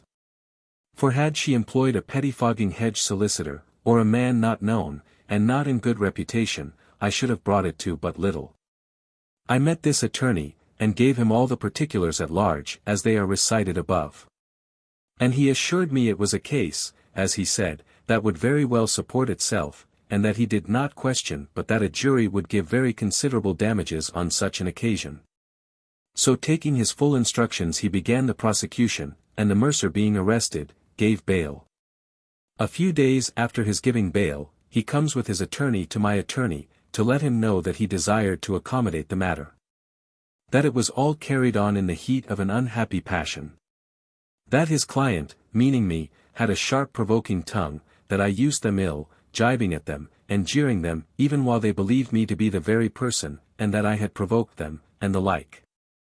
My attorney managed as well on my side. Made them believe I was a widow of fortune, that I was able to do myself justice, and had great friends to stand by me too, who had all made me promise to sue to the utmost. And that if it cost me £1,000 I would be sure to have satisfaction, for that the affronts I had received were insufferable. However, they brought my attorney to this, that he promised he would not blow the coals, that if I inclined to accommodation, he would not hinder me, and that he would rather persuade me to peace than to war. For which they told him he should be no loser, all which he told me very honestly, and told me that if they offered him any bribe, I should certainly know it.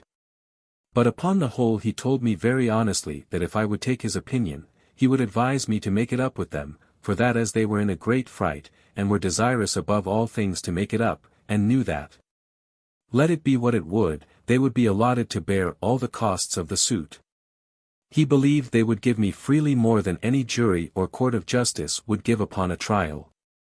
I asked him what he thought they would be brought to. He told me he could not tell as to that, but he would tell me more when I saw him again. Some time after this, they came again to know if he had talked with me. He told them he had, that he found me not so averse to an accommodation as some of my friends were, who resented the disgrace offered me, and set me on.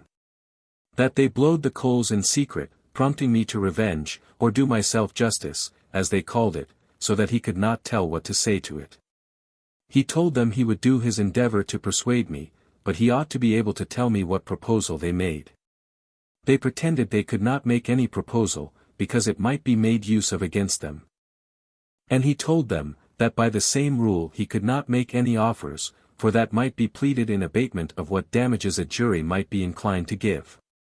However, after some discourse and mutual promises that no advantage should be taken on either side, by what was transacted then or at any other of those meetings, they came to a kind of a treaty. But so remote, and so wide from one another, that nothing could be expected from it, for my attorney demanded £500 and charges, and they offered £50 without charges, so they broke off, and the mercer proposed to have a meeting with me myself. And my attorney agreed to that very readily. My attorney gave me notice to come to this meeting in good clothes, and with some state, that the mercer might see I was something more than I seemed to be that time they had me. Accordingly I came in a new suit of second mourning, according to what I had said at the justice's. I set myself out, too, as well as a widow's dress in second mourning would admit. My governess also furnished me with a good pearl necklace, that shut in behind with a locket of diamonds, which she had in pawn, and I had a very good figure. And as I stayed till I was sure they were come, I came in a coach to the door, with my maid with me.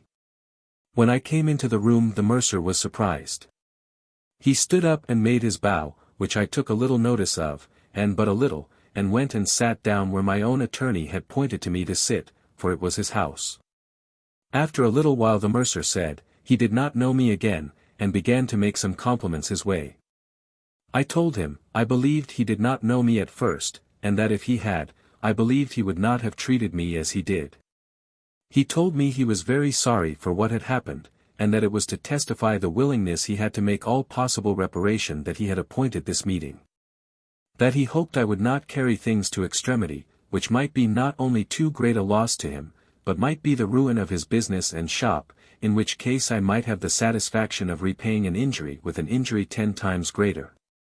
But that I would then get nothing, whereas he was willing to do me any justice that was in his power, without putting himself or me to the trouble or charge of a suit at law.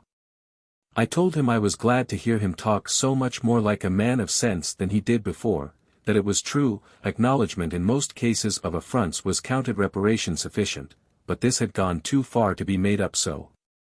That I was not revengeful, nor did I seek his ruin, or any man's else, but that all my friends were unanimous not to let me so far neglect my character as to adjust a thing of this kind without a sufficient reparation of honor.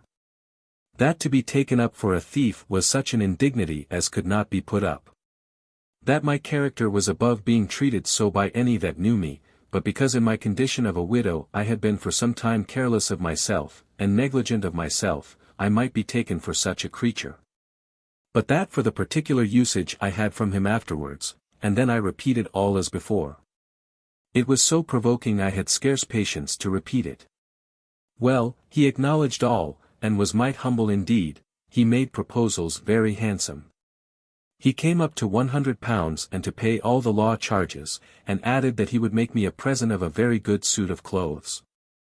I came down to £300, and I demanded that I should publish an advertisement of the particulars in the common newspapers. This was a clause he never could comply with. However, at last he came up, by good management of my attorney, to £150 and a suit of black silk clothes. And there I agree, and as it were, at my attorney's request, complied with it, he paying my attorney's bill and charges, and gave us a good supper into the bargain. When I came to receive the money, I brought my governess with me, dressed like an old duchess, and a gentleman very well dressed, who we pretended courted me, but I called him cousin. And the lawyer was only to hint privately to him that his gentleman courted the widow. He treated us handsomely indeed, and paid the money cheerfully enough, so that it cost him £200 in all, or rather more. At our last meeting, when all was agreed, the case of the journeyman came up, and the mercer begged very hard for him. Told me he was a man that had kept a shop of his own, and been in good business, had a wife, and several children, and was very poor. That he had nothing to make satisfaction with, but he should come to beg my pardon on his knees, if I desired it, as openly as I pleased. I had no spleen at the saucy rogue, nor were his submissions anything to me, since there was nothing to be got by him, so I thought it was as good to throw that in generously as not. So I told him I did not desire the ruin of any man, and therefore at his request I would forgive the wretch. It was below me to seek any revenge. When we were at supper he brought the poor fellow in to make acknowledgment, which he would have done with as much mean humility as his offence was with insulting haughtiness and pride, in which he was an instance of a complete baseness of spirit. Impious, cruel, and relentless when uppermost and in prosperity, abject and low-spirited when down in affliction. However, I abetted his cringes, told him I forgave him, and desired he might withdraw, as if I did not care for the sight of him, though I had forgiven him. I was now in good circumstances indeed, if I could have known my time for leaving off, and my governess often said I was the richest of the trade in England. And so I believe I was, for I had £700 by me in money, besides clothes, rings, some plate, and 2 gold watches, and all of them stolen, for I had innumerable jobs besides these I have mentioned. Oh! Had I even now had the grace of repentance, I had still leisure to have looked back upon my follies, and have made some reparation, but the satisfaction I was to make for the public mischiefs I had done was yet left behind. And I could not forbear going abroad again, as I called it now, than any more I could when my extremity really drove me out for bread. It was not long after the affair with the mercer was made up, that I went out in an equipage quite different from any I had ever appeared in before. I dressed myself like a beggar woman, in the coarsest and most despicable rags I could get, and I walked about peering and peeping into every door and window I came near. And indeed I was in such a plight now that I knew as ill how to behave in as ever I did in any. I naturally abhorred dirt and rags. I had been bred up tight and cleanly, and could be no other, whatever condition I was in. So that this was the most uneasy disguise to me that ever I put on. I said presently to myself that this would not do, for this was a dress that everybody was shy and afraid of. And I thought everybody looked at me, as if they were afraid I should come near them, lest I should take something from them, or afraid to come near me, lest they should get something from me. I wandered about all the evening the first time I went out, and made nothing of it, but came home again wet, draggled, and tired. However, I went out again the next night, and then I met with a little adventure, which had like to have cost me dear. As I was standing near a tavern door, there comes a gentleman on horseback, and lights at the door, and wanting to go into the tavern, he calls one of the drawers to hold his horse. He stayed pretty long in the tavern, and the drawer heard his master call, and thought he would be angry with him. Seeing me stand by him, he called to me, "Here, woman," says he, "hold this horse a while, till I go in. If the gentleman comes, he'll give you something." "Yes," says I, and takes the horse, and walks off with him very soberly, and carried him to my governess. This had been a booty to those that had understood it.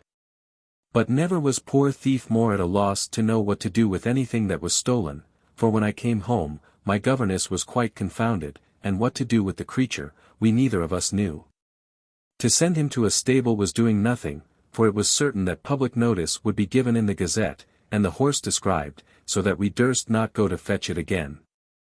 All the remedy we had for this unlucky adventure was to go and set up the horse at an inn, and send a note by a porter to the tavern, that the gentleman's horse that was lost such a time was left at such an inn, and that he might be had there. That the poor woman that held him, having led him about the street, not being able to lead him back again, had left him there. We might have waited till the owner had published and offered a reward, but we did not care to venture the receiving the reward. So this was a robbery and no robbery, for little was lost by it, and nothing was got by it, and I was quite sick of going out in a beggar's dress. It did not answer at all, and besides, I thought it was ominous and threatening. While I was in this disguise, I fell in with a parcel of folks of a worse kind than any I ever sorted with, and I saw a little into their ways too. These were coiners of money, and they made some very good offers to me, as to profit. But the part they would have had me have embarked in was the most dangerous part. I mean that of the very working the die, as they call it, which, had I been taken, had been certain death, and that at a stake, I say, to be burnt to death at a stake. So that though I was to appearance but a beggar, and they promised mountains of gold and silver to me to engage, yet it would not do. It is true, if I had been really a beggar, or had been desperate as when I began, I might perhaps have closed with it, for what care they to die that can't tell how to live? But at present this was not my condition, at least I was for no such terrible risks as those. Besides, the very thoughts of being burnt at a stake struck terror into my very soul, chilled my blood, and gave me the vapors to such a degree, as I could not think of it without trembling. This put an end to my disguise too, for as I did not like the proposal, so I did not tell them so, but seemed to relish it, and promised to meet again. But I durst see them no more. For if I had seen them, and not complied, though I had declined it with the greatest assurance of secrecy in the world, they would have gone near to have murdered me, to make sure work, and make themselves easy, as they call it. What kind of easiness that is, they may best judge that understand how easy men are that can murder people to prevent danger. This and horse stealing were things quite out of my way, and I might easily resolve I would have more to say to them. My business seemed to lie another way, and though it had hazard enough in it too, yet it was more suitable to me, and what had more of art in it, and more room to escape, and more chances for a coming off if a surprise should happen. I had several proposals made also to me about that time, to come into a gang of housebreakers, but that was a thing I had no mind to venture at neither, any more than I had at the coining trade. I offered to go along with 2 men and a woman, that made it their business to get into houses by stratagem, and with them I was willing enough to venture. But there were 3 of them already, and they did not care to part, nor I to have too many in a gang, so I did not close with them, but declined them, and they paid dear for their next attempt. But at length I met with a woman that had often told me what adventures she had made, and with success, at the waterside, and I closed with her, and we drove on our business pretty well. One day we came among some Dutch people at St. Catherine's, where we went on pretence to buy goods that were privately got on shore. I was 2 or 3 times in a house where we saw a good quantity of prohibited goods, and my companion once brought away 3 pieces of Dutch black silk that turned to good account, and I had my share of it. But in all the journeys I made by myself, I could not get an opportunity to do anything, so I laid it aside, for I had been so often, that they began to suspect something, and were so shy, that I saw nothing was to be done. This balked me a little, and I resolved to push at something or other, for I was not used to come back so often without purchase, so the next day I dressed myself up fine, and took a walk to the other end of the town.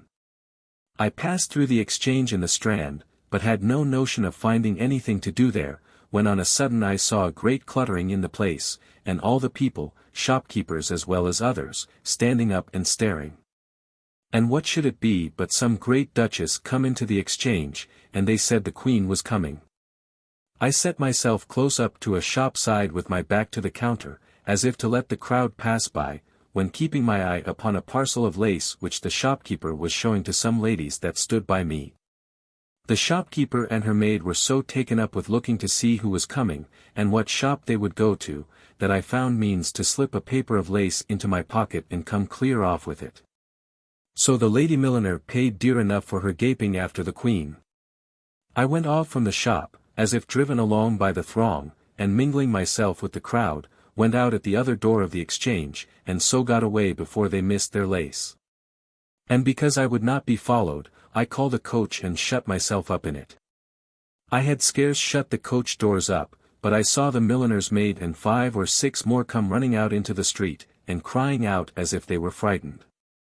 They did not cry, "Stop thief," because nobody ran away, but I could hear the word "robbed," and "lace," 2 or 3 times, and saw the wench wringing her hands, and run staring to and again, like one scared. The coachman that had taken me up was getting up into the box, but was not quite up, so that the horse had not begun to move. So that I was terrible uneasy, and I took the packet of lace and laid it ready to have dropped it out at the flap of the coach, which opens before, just behind the coachman. But to my great satisfaction, in less than a minute the coach began to move, that is to say, as soon as the coachman had got up and spoken to his horses. So he drove away without any interruption, and I brought off my purchase, which was worth near £20. The next day I dressed up again, but in quite different clothes, and walked the same way again, but nothing offered till I came into St. James's Park, where I saw abundance of fine ladies in the park, walking in the Mall, and among the rest there was a little miss, a young lady of about 12 or 13 years old, and she had a sister, as I suppose it was, with her. That might be about 9 years old.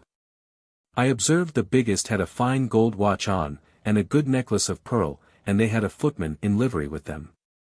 But as it is not usual for the footman to go behind the ladies in the Mall, so I observed the footman stopped at their going into the Mall, and the biggest of the sisters spoke to him. Which I perceived was to bid him be just there when they came back. When I heard her dismiss the footman, I stepped up to him and asked him, what little lady that was. And held a little chat with him about what a pretty child it was with her, and how genteel and well-carriaged the lady, the eldest, would be, how womanish, and how grave, and the fool of a fellow told me presently who she was.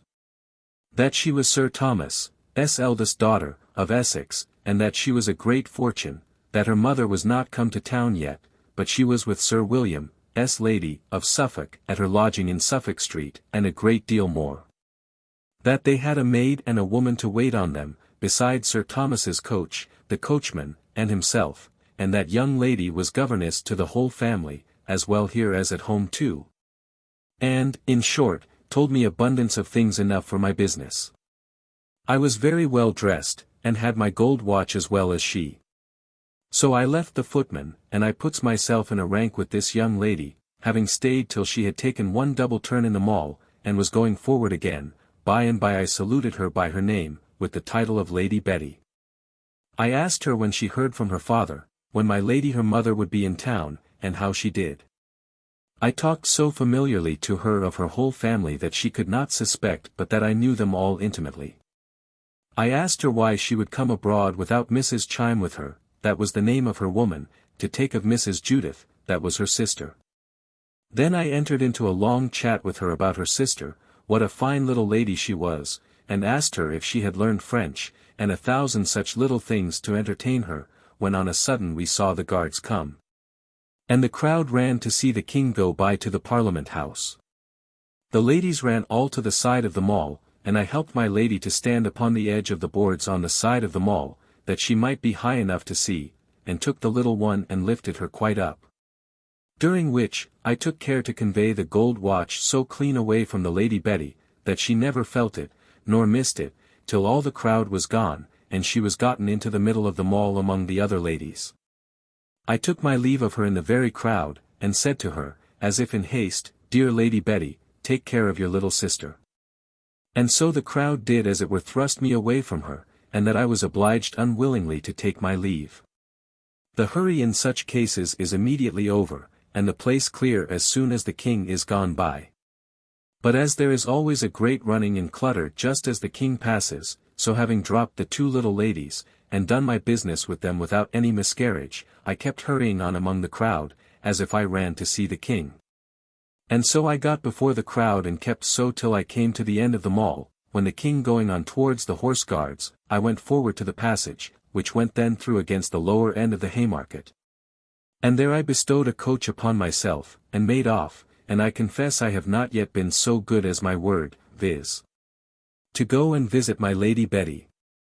I was once of the mind to venture staying with Lady Betty till she missed the watch, and so have made a great outcry about it with her, and have got her into the coach, and put myself in the coach with her, and have gone home with her. For she appeared so fond of me, and so perfectly deceived by my so readily talking to her of all her relations and family, that I thought it was very easy to push the thing farther, and to have got at least the necklace of pearl. But when I considered that though the child would not perhaps have suspected me, other people might, and that if I was searched I should be discovered, I thought it was best to go off with what I had got and be satisfied. I came accidentally afterwards to hear, that when the young lady missed her watch, she made a great outcry in the park, and sent her footman up and down to see if he could find me out. She having described me so perfectly that he knew presently that it was the same person that had stood and talked so long with him, and asked him so many questions about them. But I gone far enough out of their reach before she could come at her footman to tell him the story. I made another adventure after this, of a nature different from all I had been concerned in yet, and this was at a gaming house near Covent Garden. I saw several people go in and out, and I stood in the passage a good while with another woman with me, and seeing a gentleman go up that seemed to be of more than ordinary fashion, I said to him, "Sir, pray don't they give women leave to go up?" "Yes, madam," says he, "and to play too, if they please." "I mean so, sir," said I. And with that he said he would introduce me if I had a mind. So I followed him to the door, and he looking in, "There, madam," says he, "are the gamesters, if you have a mind to venture." I looked in and said to my comrade aloud, "Here's nothing but men, I won't venture among them." At which one of the gentlemen cried out, "You need not be afraid, madam, here's none but fair gamesters, you are very welcome to come and set what you please." So I went a little nearer and looked on, and some of them brought me a chair, and I sat down and saw the box and dice go round apace. Then I said to my comrade, "The gentlemen play too high for us, come, let us go." The people were all very civil, and one gentleman in particular encouraged me, and said, "Come, madam, if you please to venture, if you dare trust me, I'll answer for it you shall have nothing put upon you here." "No, sir," said I, smiling, "I hope the gentleman would not cheat a woman." But still I declined venturing, though I pulled out a purse with money in it, that they might see I did not want money. After I had sat a while, one gentleman said to me, jeering, "Come, madam, I see you are afraid to venture for yourself, I always had good luck with the ladies, you shall set for me, if you won't set for yourself.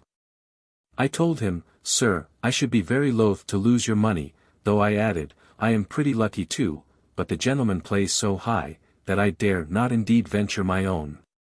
Well, well, says he, there's 10 guineas, madam, set them for me. So I took his money and set, himself looking on. I ran out 9 of the guineas by 1 and 2 at a time, and then the box coming to the next man to me, my gentleman gave me 10 guineas more, and made me set 5 of them at once, and the gentleman who had the box threw out. So there was 5 guineas of his money again.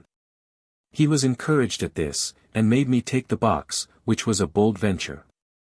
However, I held the box so long that I had gained him his whole money, and had a good handful of guineas in my lap, and which was the better luck, when I threw out, I threw but at 1 or 2 of those that had set me, and so went off easy. When I was come this length, I offered the gentleman all the gold, for it was his own, and so would have had him play for himself, pretending I did not understand the game well enough. He laughed, and said if I had but good luck, it was no matter whether I understood the game or no, but I should not leave off. However, he took out the 15 guineas that he had put in at first, and bade me play with the rest. I would have told them to see how much I had got, but he said, No, no, don't tell them, I believe you are very honest, and 'tis bad luck to tell them, so I played on. I understood the game well enough, though I pretended I did not, and played cautiously. It was to keep a good stock in my lap, out of which I every now and then conveyed some into my pocket, but in such a manner, and at such convenient times, as I was sure he could not see it. I played a great while, and had very good luck for him. But the last time I held the box, they set me high, and I threw boldly at all. I held the box till I gained near 80 guineas, but lost above half of it back in the last throw. So I got up, for I was afraid I should lose it all back again, and said to him, Pray come, sir, now, and take it and play for yourself, I think I have done pretty well for you. He would have had me play on, but it grew late, and I desired to be excused. When I gave it up to him, I told him I hoped he would give me leave to tell it now, that I might see what I had gained, and how lucky I had been for him. When I told them, there were 63 guineas. Says I, if it had not been for that unlucky throw, I had got you 100 guineas. So I gave him all the money, but he would not take it till I had put my hand into it, and taken some for myself, and bid me please myself. I refused it, and was positive I would not take it myself. If he had a mind to anything of that kind, it should be all his own doings. The rest of the gentlemen seeing us striving cried, Give it her all, but I absolutely refused that. Then one of them said, D.N.Y., Jack, have it with her. Don't you know you should be always upon even terms with the ladies? So, in short, he divided it with me, and I brought away 30 guineas, besides about 43 which I had stole privately, which I was sorry for afterward, because he was so generous. Thus I brought home 73 guineas, and let my old governess see what good luck I had at play. However, it was her advice that I should not venture again, and I took her counsel, for I never went there any more. For I knew as well as she, if the itch of play came in, I might soon lose that, and all the rest of what I had got. Fortune had smiled upon me to that degree, and I had thriven so much, and my governess too, for she always had a share with me, that really the old gentlewoman began to talk of leaving off while we were well, and being satisfied with what we had got.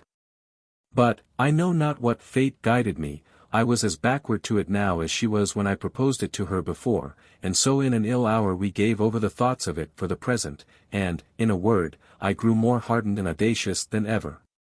And the success I had made my name as famous as any thief of my sort ever had been at Newgate, and in the Old Bailey. I had sometime taken the liberty to play the same game over again, which is not according to practice, which however succeeded not amiss, but generally I took up new figures, and contrived to appear in new shapes every time I went abroad. It was not a rumbling time of the year, and the gentlemen being most of them gone out of town, Tunbridge, and Epsom, and such places were full of people. But the city was thin, and I thought our trade felt it a little, as well as other So that at the latter end of the year I joined myself with a gang who usually go every year to Stourbridge Fair, and from thence to Bury Fair, in Suffolk. We promised ourselves great things there, but when I came to see how things were, I was weary of it presently, for except mere picking of pockets, there was little worth meddling with. Neither, if a booty had been made, was it so easy carrying it off, nor was there such a variety of occasion for business in our way, as in London. All that I made of the whole journey was a gold watch at Bury Fair, and a small parcel of linen at Cambridge, which gave me an occasion to take leave of the place. It was on old bite, and I thought might do with a country shopkeeper, though in London it would not. I bought at a linendraper's shop, not in the fair, but in the town of Cambridge, as much fine holland and other things as came to about £7. When I had done, I bade them be sent to such an inn, where I had purposely taken up my being the same morning, as if I was to lodge there that night. I ordered the draper to send them home to me, about such an hour, to the inn where I lay, and I would pay him his money. At the time appointed the draper sends the goods, and I placed one of our gang at the chamber door, and when the innkeeper's maid brought the messenger to the door, who was a young fellow, an apprentice, almost a man. She tells him her mistress was asleep, but if he would leave the things and call in about an hour, I should be awake, and he might have the money. He left the parcel very readily, and goes his way, and in about half an hour my maid and I walked off, and that very evening I hired a horse, and a man to ride before me, and went to Newmarket. And from thence got my passage in a coach that was not quite full to St. Edmund's Bury, where, as I told you, I could make but little of my trade, only at a little country opera house made a shift to carry off a gold watch from a lady's side, who was not only intolerably merry, but, as I thought, a little fuddled. Which made my work much easier. I made off with this little booty to Ipswich, and from thence to Harwich, where I went into an inn, as if I had newly arrived from Holland, not doubting but I should make some purchase among the foreigners that came on shore there. But I found them generally empty of things of value, except what was in their portmanteaus and Dutch hampers, which were generally guarded by footmen. However, I fairly got one of their portmanteaus one evening out of the chamber where the gentleman lay, the footman being fast asleep on the bed, and I suppose very drunk. The room in which I lodged lay next to the Dutchman's, and having dragged the heavy thing with much ado out of the chamber into mine, I went out into the street, to see if I could find any possibility of carrying it off. I walked about a great while, but could see no probability either of getting out the thing, or of conveying away the goods that were in it if I had opened it, the town being so small, and I a perfect stranger in it. So I was returning with a resolution to carry it back again, and leave it where I found it. Just in that very moment I heard a man make a noise to some people to make haste, for the boat was going to put off, and the tide would be spent. I called to the fellow, "What boat is it, friend," says I, "that you belong to?" "The Ipswich Wherry, madam," says he. "When do you go off?" says I. "This moment, madam," says he. "Do you want to go thither?" "Yes," said I, "if you can stay till I fetch my things." "Where are your things, madam?" says he. "At such an inn," said I. "Well, I'll go with you, madam," says he, very civilly, "and bring them for you." "Come away, then," says I, and takes him with me. The people of the inn were in a great hurry, the packet boat from Holland being just come in, and 2 coaches just come also with passengers from London, for another packet boat that was going off for Holland. Which coaches were to go back next day with the passengers that were just landed. In this hurry it was not much minded that I came to the bar and paid my reckoning, telling my landlady I had gotten my passage by sea in a wherry. These wherries are large vessels, with good accommodation for carrying passengers from Harwich to London. And though they are called wherries, which is a word used in the Thames for a small boat rowed with 1 or 2 men, yet these are vessels able to carry 20 passengers, and 10 or 15 tons of goods, and fitted to bear the sea. All this I had found out by inquiring the night before into the several ways of going to London. My landlady was very courteous, took my money for my reckoning, but was called away, all the house being in a hurry. So I left her, took the fellow up to my chamber, gave him the trunk, or portmanteau, for it was like a trunk, and wrapped it about with an old apron, and he went directly to his boat with it, and I after him. nobody asking us the least question about it. As for the drunken Dutch footman, he was still asleep, and his master with other foreign gentlemen at supper, and very merry below, so I went clean off with it to Ipswich. And going in the night, the people of the house knew nothing but that I was gone to London by the Harwich wherry, as I had told my landlady. I was plagued at Ipswich with the custom-house officers, who stopped my trunk, as I called it, and would open and search it. I was willing, I told them, they should search it, but husband had the key, and he was not yet come from Harwich. This I said, that if upon searching it they should find all the things be such as properly belonged to a man rather than a woman, it should not seem strange to them. However, they being positive to open the trunk, I consented to have it be broken open, that is to say, to have the lock taken off, which was not difficult. They found nothing for their turn, for the trunk had been searched before, but they discovered several things very much to my satisfaction, as particularly a parcel of money in French pistoles, and some Dutch ducatoons or rix dollars. And the rest was chiefly 2 periwigs, wearing linen, and razors, washballs, perfumes, and other useful things necessary for a gentleman, which all passed for my husband's, and so I was quit to them. It was now very early in the morning, and not light, and I knew not well what course to take, for I made no doubt but I should be pursued in the morning, and perhaps be taken with the things about me, so I resolved upon taking new measures. I went publicly to an inn in the town with my trunk, as I called it, and having taken the substance out, I did not think the lumber of it worth my concern. However, I gave it the landlady of the house with a charge to take great care of it, and lay it up safe till I should come again, and away I walked into the street. When I was got into the town a great way from the inn, I met with an ancient woman who had just opened her door, and I fell into chat with her, and asked her a great many wild questions of things all remote to my purpose and design. But in my discourse I found by her how the town was situated, that I was in a street that went out towards Hadley, but that such a street went towards the waterside, such a street towards Colchester, and so the London road lay there.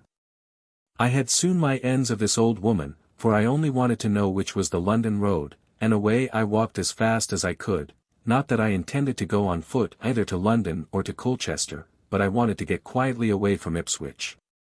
I walked about 2 or 3 miles, and then I met a plain countryman, who was busy about some husbandry work, I did not know what, and I asked him a great many questions first, not much to the purpose, but at last told him I was going for London. And the coach was full, and I could not get a passage, and asked him if he could tell me where to hire a horse that would carry double, and an honest man to ride before me to Colchester, that so I might get a place there in the coaches. The honest clown looked earnestly at me, and said nothing for above half a minute, when, scratching his poll, a horse, say you, and to Colchester, to carry double? Why yes, mistress, alack-a-day, you may have horses enough for money. Well, friend, says I, that I take for granted, I don't expect it without money. Why, but, mistress, says he, how much are you willing to give? Nay, says I again, friend, I don't know what your rates are in the country here, for I am a stranger, but if you can get one for me, get it as cheap as you can, and I'll give you somewhat for your pains. Why, that's honestly said too, says the countryman. Not so honest, neither, said I to myself, if thou knewest all. Why, mistress, says he, I have a horse that will carry double, and I don't much care if I go myself with you, and the like. Will you, says I, well, I believe you are an honest man, if you will, I shall be glad of it, I'll pay you in reason. Why, look ye, mistress, says he, I won't be out of reason with you, then. If I carry you to Colchester, it will be worth 5 shillings for myself and my horse, for I shall hardly come back tonight. In short, I hired the honest man and his horse. But when we came to a town upon the road, I do not remember the name of it, but it stands upon a river, I pretended myself very ill, and I could go no farther that night but if he would stay there with me, because I was a stranger. I would pay him for himself and his horse with all my heart.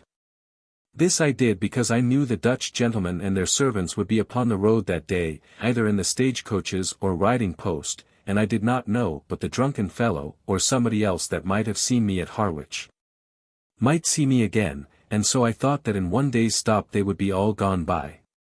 We lay all that night there, and the next morning it was not very early when I set out, so that it was near 10 o'clock by the time I got to Colchester.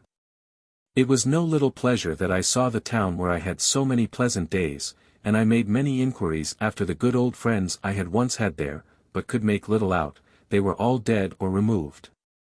The young ladies had been all married or gone to London, the old gentleman and the old lady that had been my early benefactress all dead, and which troubled me most, the young gentleman my first lover, and afterwards my brother-in-law, was dead. But 2 sons, men grown, were left of him, but they too were transplanted to London. I dismissed my old man here, and stayed incognito for 3 or 4 days in Colchester, and then took a passage in a wagon, because I would not venture being seen in the Harwich coaches. But I needed not have used so much caution, for there was nobody in Harwich but the woman of the house could have known me. Nor was it rational to think that she, considering the hurry she was in, and that she never saw me but once, and that by candlelight, should have ever discovered me. I was now returned to London, and though by the accident of the last adventure I got something considerable, yet I was not fond of any more country rambles, nor should I have ventured abroad again if I had carried the trade on to the end of my days. I gave my governess a history of my travels.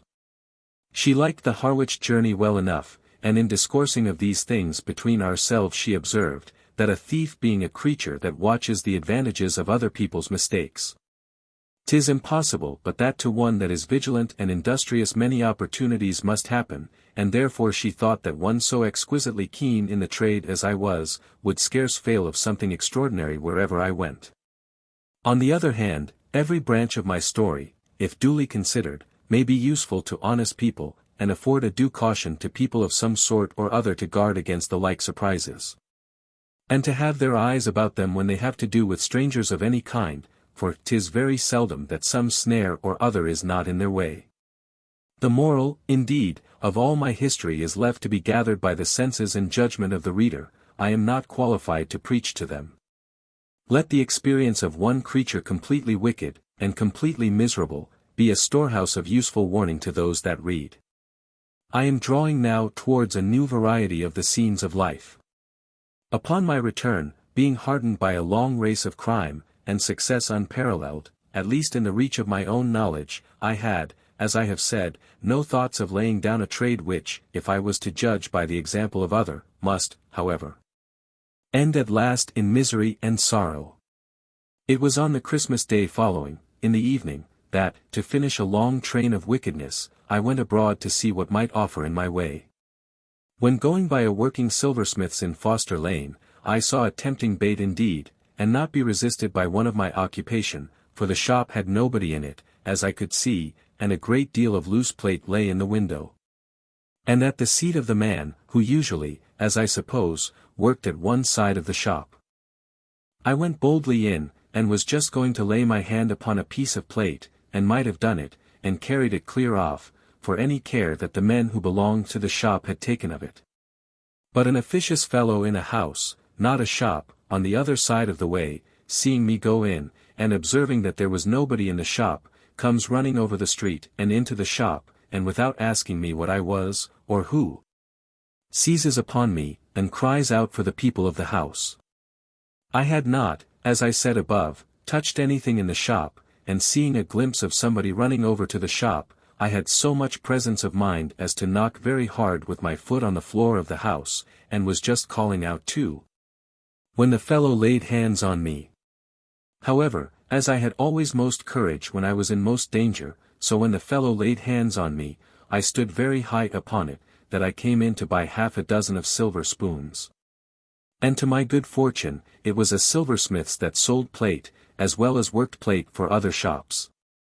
The fellow laughed at that part, and put such a value upon the service that he had done his neighbor, that he would have it be that I came not to buy, but to steal, and raising a great crowd. I said to the master of the shop, who by this time was fetched home from some neighboring place, that it was in vain to make noise, and enter into talk there of the case. The fellow had insisted that I came to steal, and he must prove it, and I desired we might go before a magistrate without any more words, for I began to see I should be too hard for the man that had seized me. The master and mistress of the shop were really not so violent as the man from t'other side of the way. And the man said, Mistress, you might come into the shop with a good design for aught I know, but it seemed a dangerous thing for you to come into such a shop as mine is, when you see nobody there. And I cannot do justice to my neighbor, who was so kind to me, as not to acknowledge he had reason on his side, though, upon the whole, I do not find you attempted to take anything, and I really know not what to do in it. I pressed him to go before a magistrate with me, and if anything could be proved on me that was like a design of robbery, I should willingly submit, but if not, I expected reparation.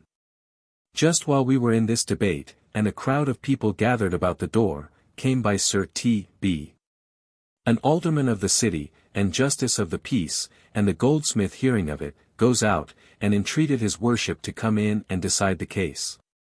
Give the goldsmith his due, he told his story with a great deal of justice and moderation, and the fellow that had come over, and seized upon me, told his with as much heat and foolish passion, which did me good still, rather than harm.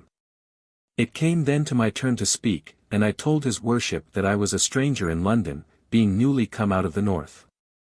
That I lodged in such a place, that I was passing this street, and went into the goldsmith's shop to buy half a dozen of spoons. By great luck I had an old silver spoon in my pocket, which I pulled out, and told him I had carried that spoon to match it with half a dozen of new ones, that it might match some I had in the country. That seeing nobody I the shop, I knocked with my foot very hard to make the people hear, and had also called aloud with my voice. 'Tis true, there was loose plate in the shop, but that nobody could say I had touched any of it, or gone near it. That a fellow came running into the shop out of the street, and laid hands on me in a furious manner, in the very moments while I was calling for the people of the house. That if he had really had a mind to have done his neighbor any service, he should have stood at a distance, and silently watched to see whether I had touched anything or no, and then have clapped in upon me, and taken me in the fact. That is very true, says Mr. Alderman, and turning to the fellow that stopped me, he asked him if it was true that I knocked with my foot. He said, yes, I had knocked, but that might be because of his coming. Nay, says the alderman, taking him short, now you contradict yourself, for just now you said she was in the shop with her back to you, and did not see you till you came upon her. Now it was true that my back was partly to the street, but yet as my business was of a kind that required me to have my eyes every way, so I really had a glance of him running over, as I said before, though he did not perceive it. After a full hearing, the alderman gave it as his opinion that his neighbor was under a mistake, and that I was innocent, and the goldsmith acquiesced in it too, and his wife, and so I was dismissed, but as I was going to depart, Mr. Alderman said, but hold, madam, if you were designing to buy spoons, I hope you will not let my friend here lose his customer by the mistake. I readily answered, no, sir, I'll buy the spoons still, if he can match my odd spoon, which I brought for a pattern, and the goldsmith showed me some of the very same fashion. So he weighed the spoons, and they came to 35 shillings, so I pulls out my purse to pay him, in which I had near 20 guineas, for I never went without such a sum about me, whatever might happen. And I found it of use at other times as well as now. When Mr.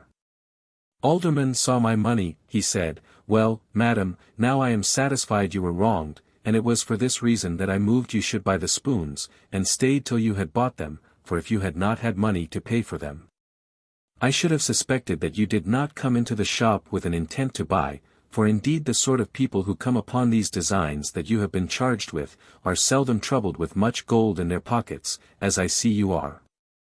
I smiled, and told his worship, that then I owed something of his favour to my money, but I hoped he saw a reason also in the justice he had done me before. He said, yes, he had, but this had confirmed his opinion, and he was fully satisfied now of my having been injured. So I came off with flying colours, though from an affair in which I was at the very brink of destruction. It was but 3 days after this, that not at all made cautious by my former danger, as I used to be, and still pursuing the art which I had so long been employed in, I ventured into a house where I saw the doors open, and furnished myself, as I though verily without being perceived, with 2 pieces of flowered silks, such as they call brocaded silk, very rich. It was not a mercer's shop, nor a warehouse of a mercer, but looked like a private dwelling house, and was, it seems, inhabited by a man that sold goods for the weavers to the mercers, like a broker or factor. That I may make short of this black part of this story, I was attacked by two wenches that came open-mouthed at me just as I was going out at the door, and one of them pulled me back into the room, while the other shut the door upon me. I would have given them good words, but there was no room for it. Two fiery dragons could not have been more furious than they were. They tore my clothes, bullied and roared as if they would have murdered me. The mistress of the house came next, and then the master, and all outrageous, for a while especially. I gave the master very good words, told him the door was open, and things were a temptation to me, that I was poor and distressed, and poverty was when many could not resist, and begged him with tears to have pity on me. The mistress of the house was moved with compassion, and inclined to have let me go, and had almost persuaded her husband to it also, but the saucy wenches were run, even before they were sent, and had fetched a constable. And then the master said he could not go back, I must go before a justice, and answered his wife that he might come into trouble himself if he should let me go. The sight of the constable, indeed, struck me with terror, and I thought I should have sunk into the ground. I fell into faintings, and indeed the people themselves thought I would have died, when the woman argued again for me, and entreated her husband, seeing they had lost nothing, to let me go. I offered him to pay for the 2 pieces, whatever the value was, though I had not got them, and argued that as he had his goods, and had really lost nothing, it would be cruel to pursue me to death, and have my blood for the bare attempt of taking them. I put the constable in mind that I had broke no doors, nor carried anything away, and when I came to the justice, and pleaded there that I had neither broken anything to get in, nor carried anything out, the justice was inclined to have released me. But the first saucy jade that stopped me, affirming that I was going out with the goods, but that she stopped me and pulled me back as I was upon the threshold, the justice upon that point committed me, and I was carried to Newgate. That horrid place! My very blood chills at the mention of its name, the place where so many of my comrades had been locked up, and from whence they went to the fatal tree.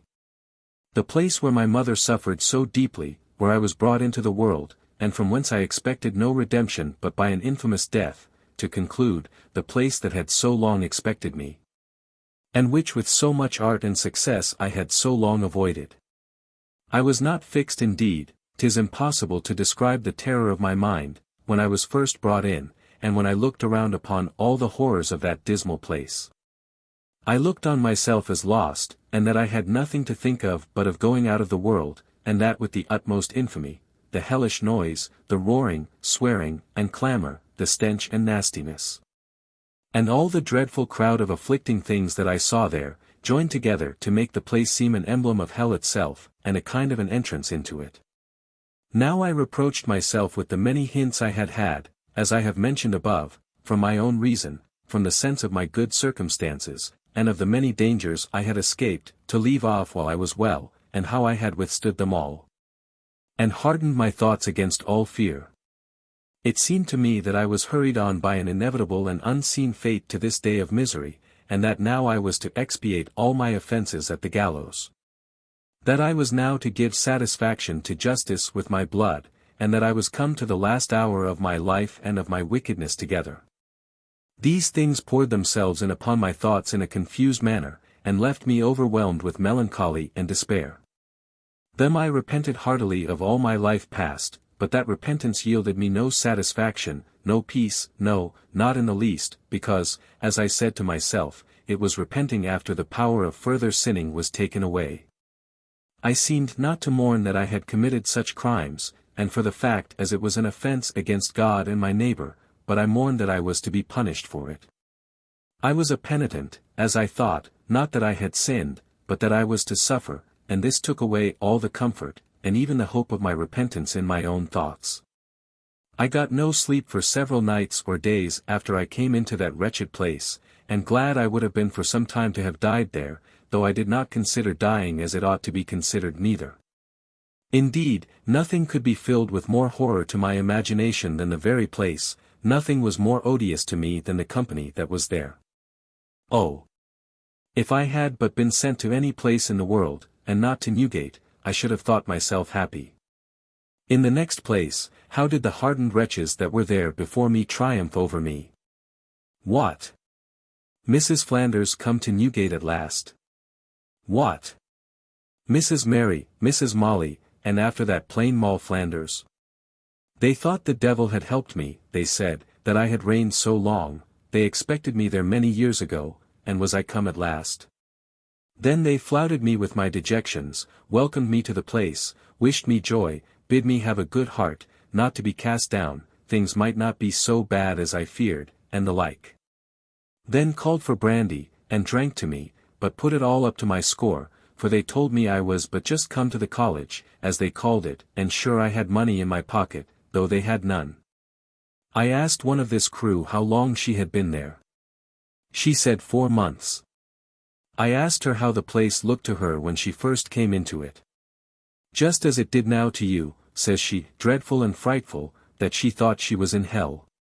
And I believe so still, adds she, but it is natural to me now, I don't disturb myself about it. I suppose, says I, you are in no danger of what is to follow. Nay, says she, for you are mistaken there, I assure you, for I am under sentence, only I pleaded my belly, but I am no more with child than the judge that tried me, and I expect to be called down next sessions. This, calling down, is calling down to their former judgment, when a woman has been respite for her belly, but proves not to be with child, or if she has been with child, and has been brought to bed.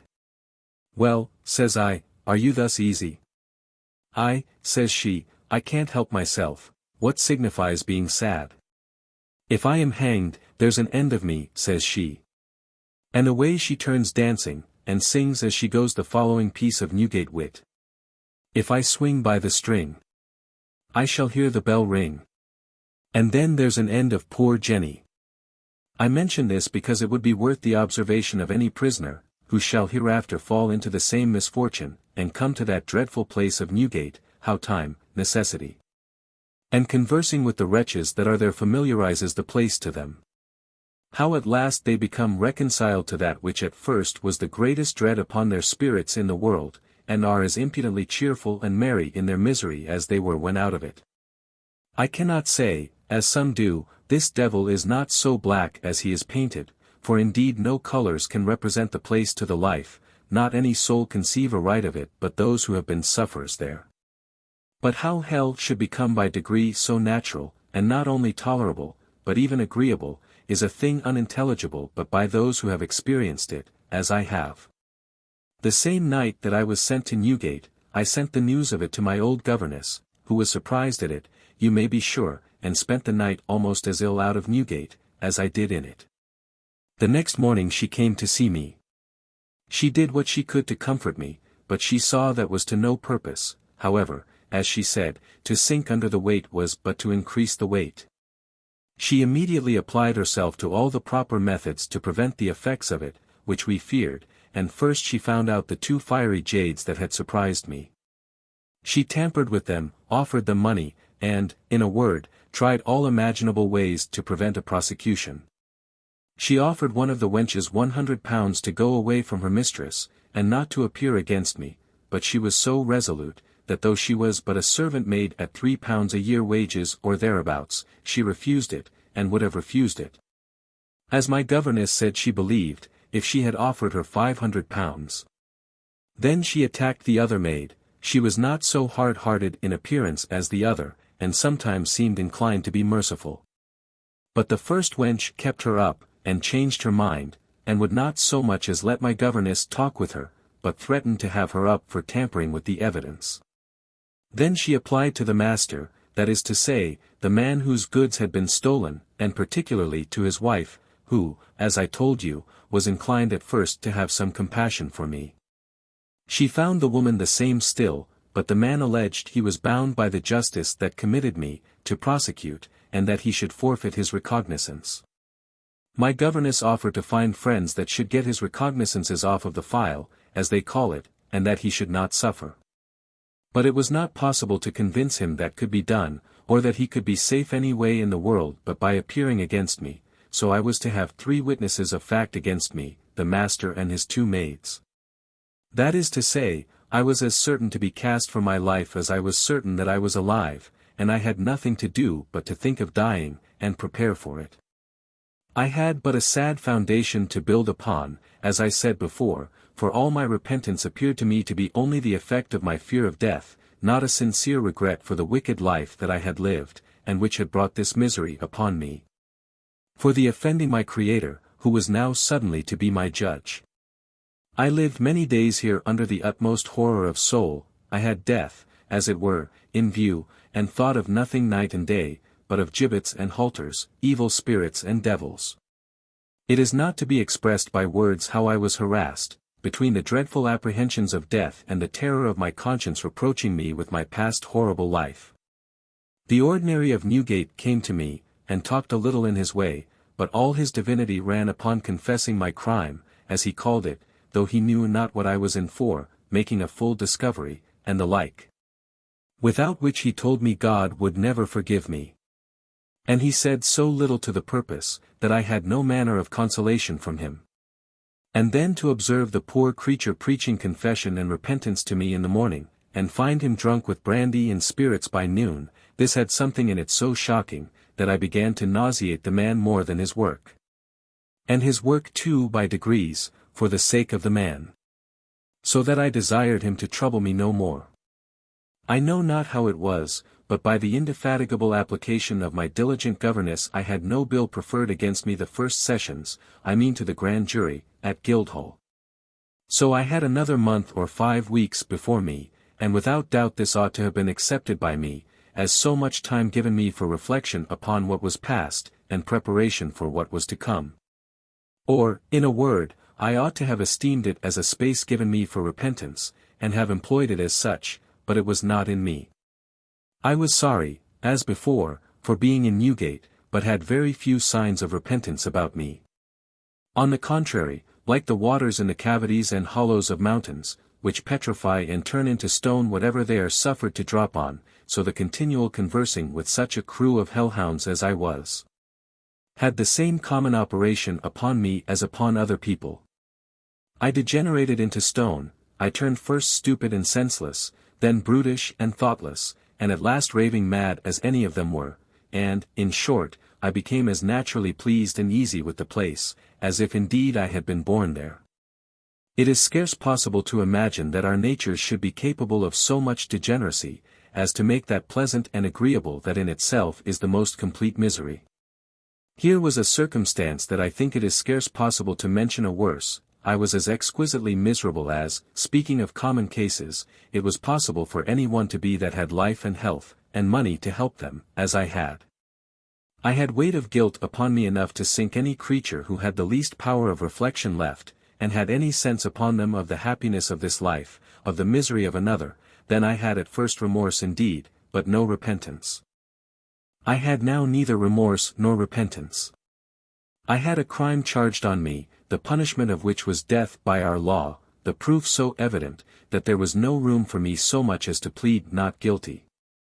I had the name of an old offender, so that I had nothing to expect but death in a few weeks' time, neither had I myself any thoughts of escaping, and yet a certain strange lethargy of soul possessed me.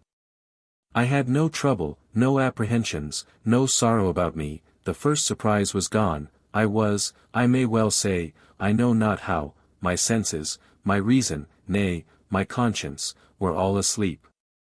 My course of life for 40 years had been a horrid complication of wickedness, whoredom, adultery, incest, lying, theft. And, in a word, everything but murder and treason had been my practice from the age of 18, or thereabouts, to 60. And now I was engulfed in the misery of punishment, and had an infamous death just at the door, and yet I had no sense of my condition, no thought of heaven or hell at least, that went any farther than a bare flying touch. Like the stitch or pain that gives a hint and goes off. I neither had a heart to ask God's mercy, nor indeed to think of it. And in this, I think, I have given a brief description of the completest misery on earth. All my terrifying thoughts were past, the horrors of the place were become familiar, and I felt no more uneasiness at the noise and clamours of the prison, than they did who made that noise. In a word, I was become a mere Newgate bird, as wicked and as outrageous as any of them, nay, I scarce retain the habit and custom of good breeding and manners, which all along till now ran through my conversation. So thorough a degeneracy had possessed me, that I was no more the same thing that I had been, than if I had never been otherwise than what I was now. In the middle of this hardened part of my life I had another sudden surprise, which called me back a little to that thing called sorrow, which indeed I began to be past the sense of before. They told me one night that there was brought into the prison late the night before 3 highwaymen, who had committed robbery somewhere on the road to Windsor, Hounslow Heath, I think it was, and were pursued to Uxbridge by the country. And were taken there after a gallant resistance, in which I know not how many of the country people were wounded, and some killed. It is not to be wondered that we prisoners were all desirous enough to see these brave, topping gentlemen, that were talked up to be such as their fellows had not been known. And especially because it was said they would in the morning be removed into the press yard, having given money to the head master of the prison, to be allowed the liberty of that better part of the prison. So we that were women placed ourselves in the way, that we would be sure to see them.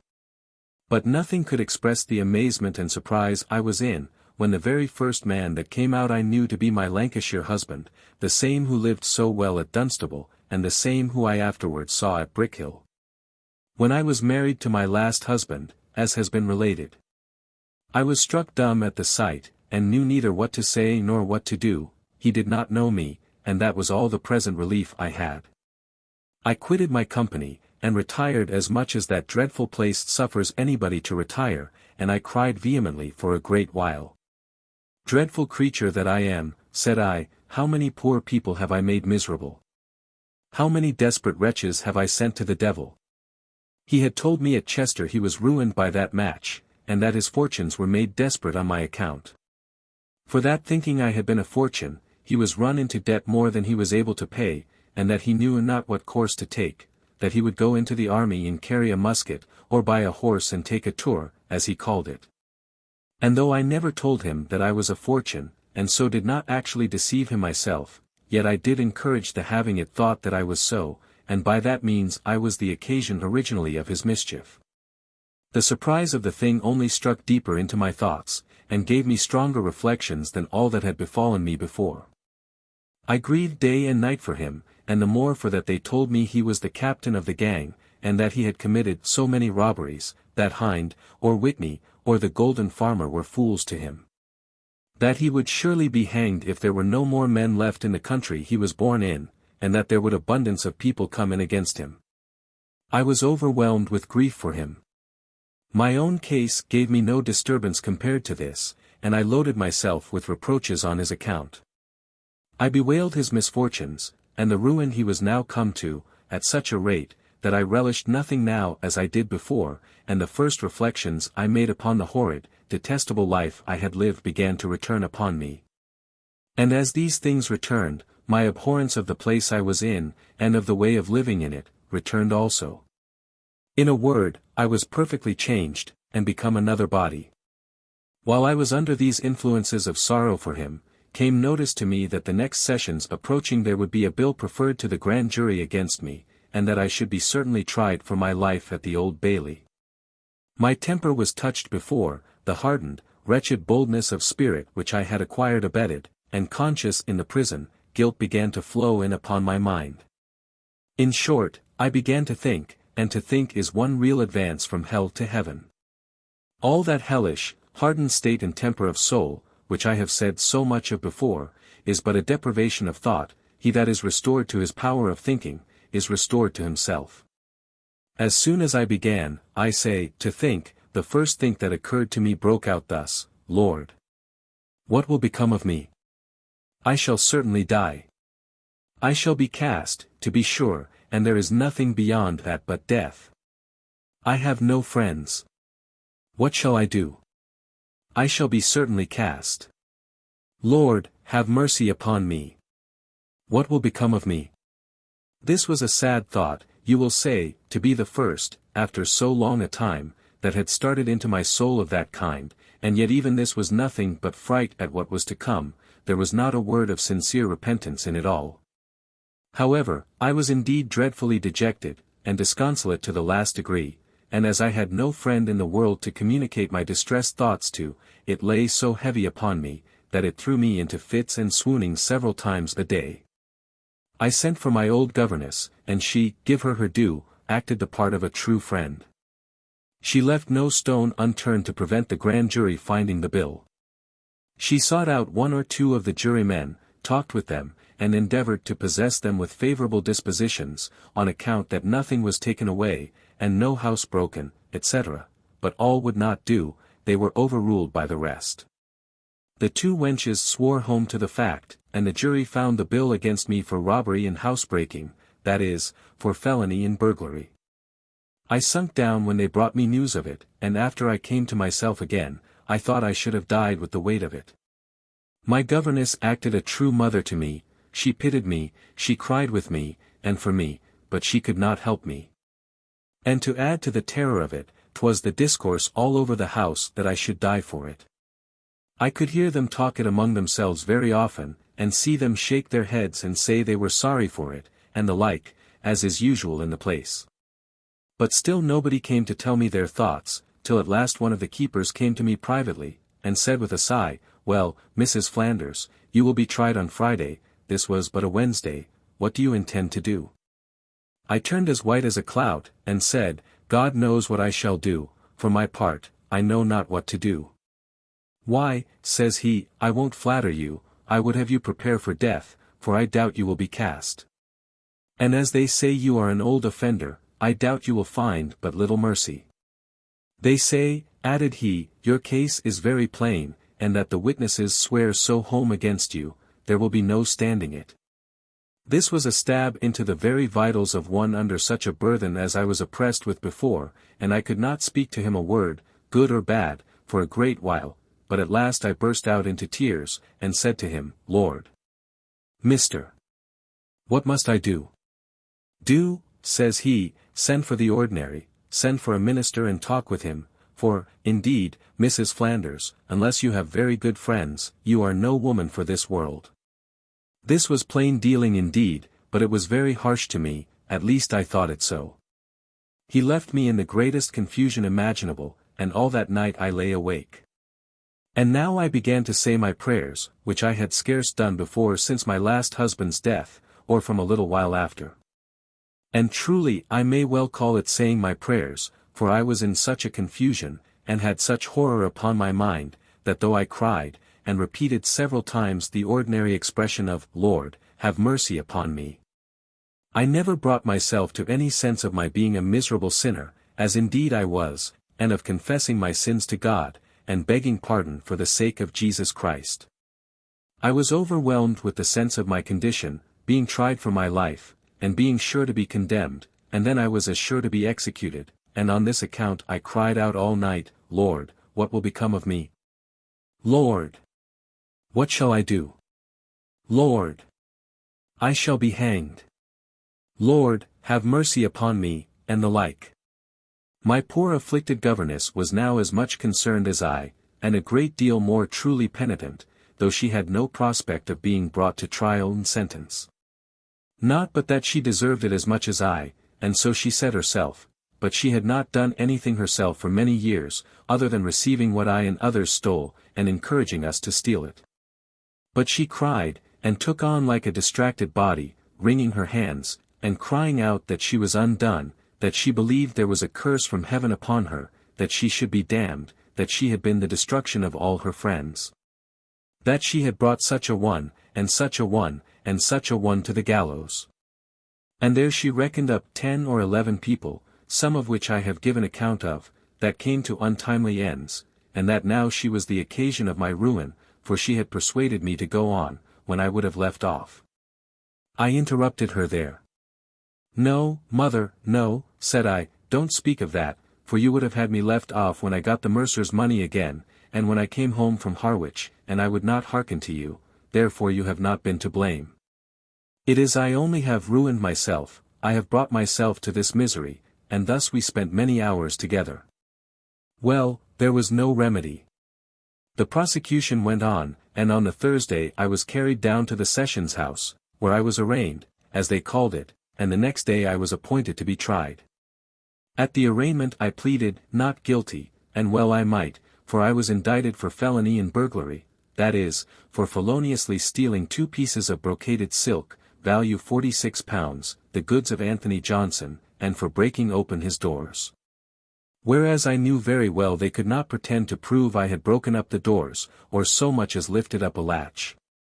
On the Friday I was brought to my trial. I had exhausted my spirits with crying for 2 or 3 days before, so that I slept better the Thursday night than I expected, and had more courage for my trial than indeed I thought possible for me to have. When the trial began, the indictment was read, I would have spoke, but they told me the witnesses must be heard first, and then I should have time to be heard.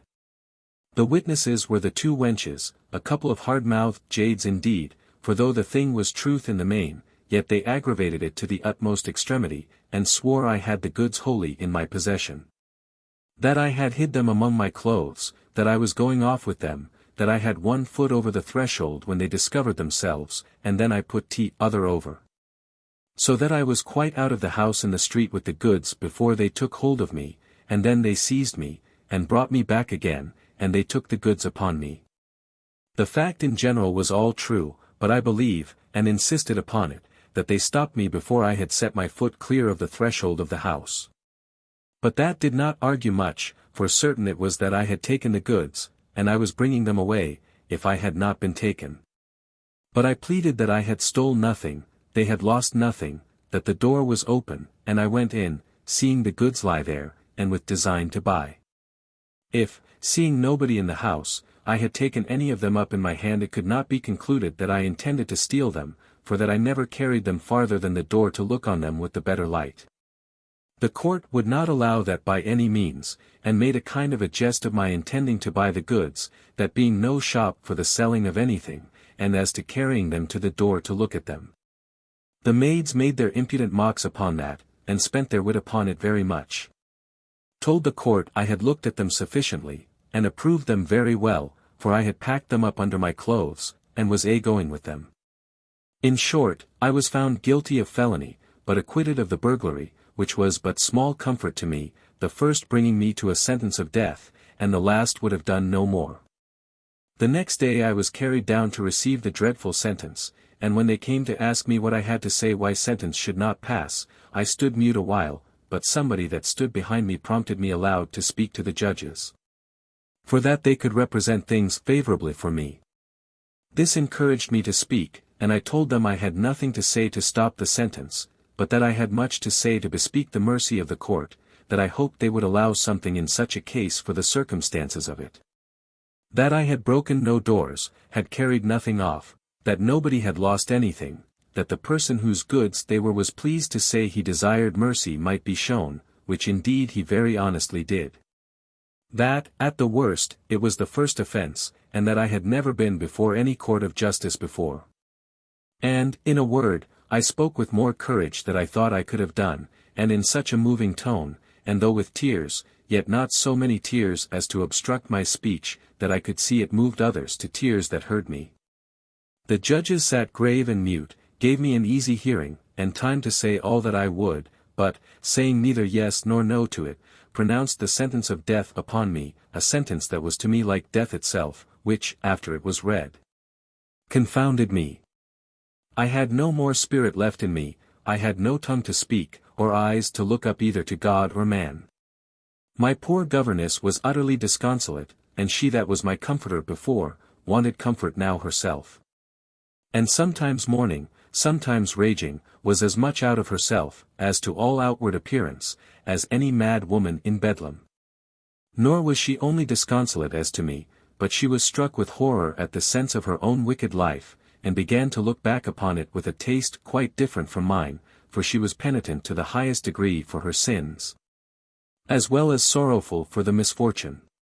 She sent for a minister, too, a serious, pious, good man, and applied herself with such earnestness, by his assistance, to the work of a sincere repentance, that I believe, and so did the minister too, that she was a true penitent.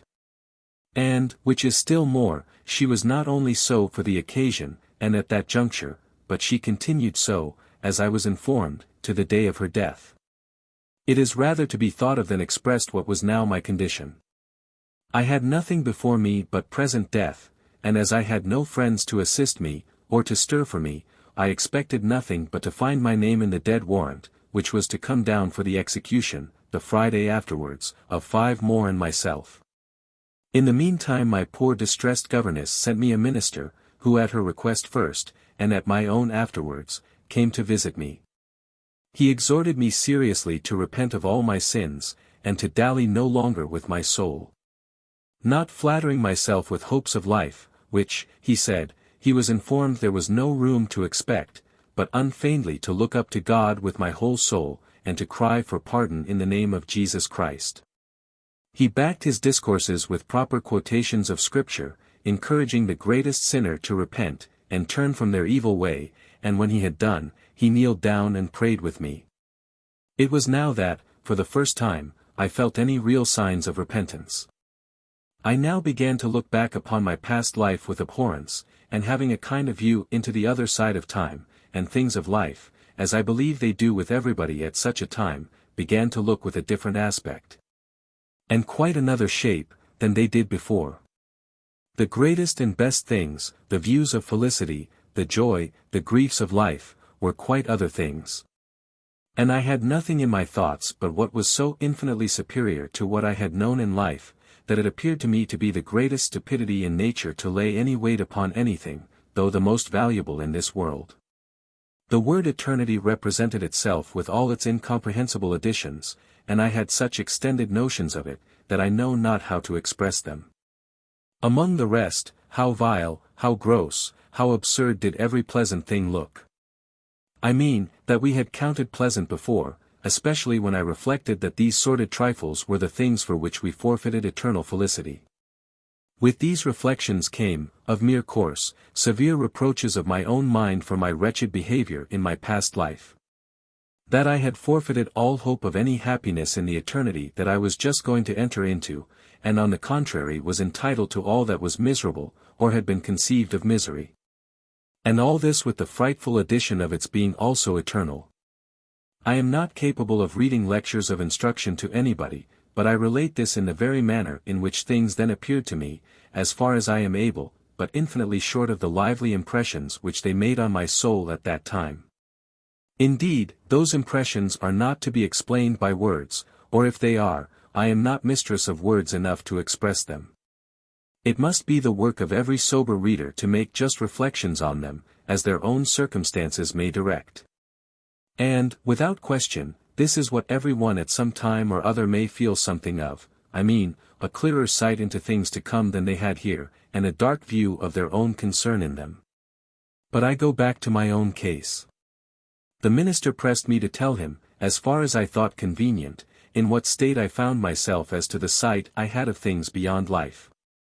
He told me he did not come as ordinary of the place, whose business it is to extort confessions from prisoners, for private ends, or for the further detecting of other offenders. That his business was to move me to such freedom of discourse as might serve to disburthen my own mind, and furnish him to administer comfort to me as far as was in his power. And assured me, that whatever I said to him should remain with him, and be as much a secret as if it was known only to God and myself. And that he desired to know nothing of me, but as above to qualify him to apply proper advice and assistance to me, and to pray to God for me.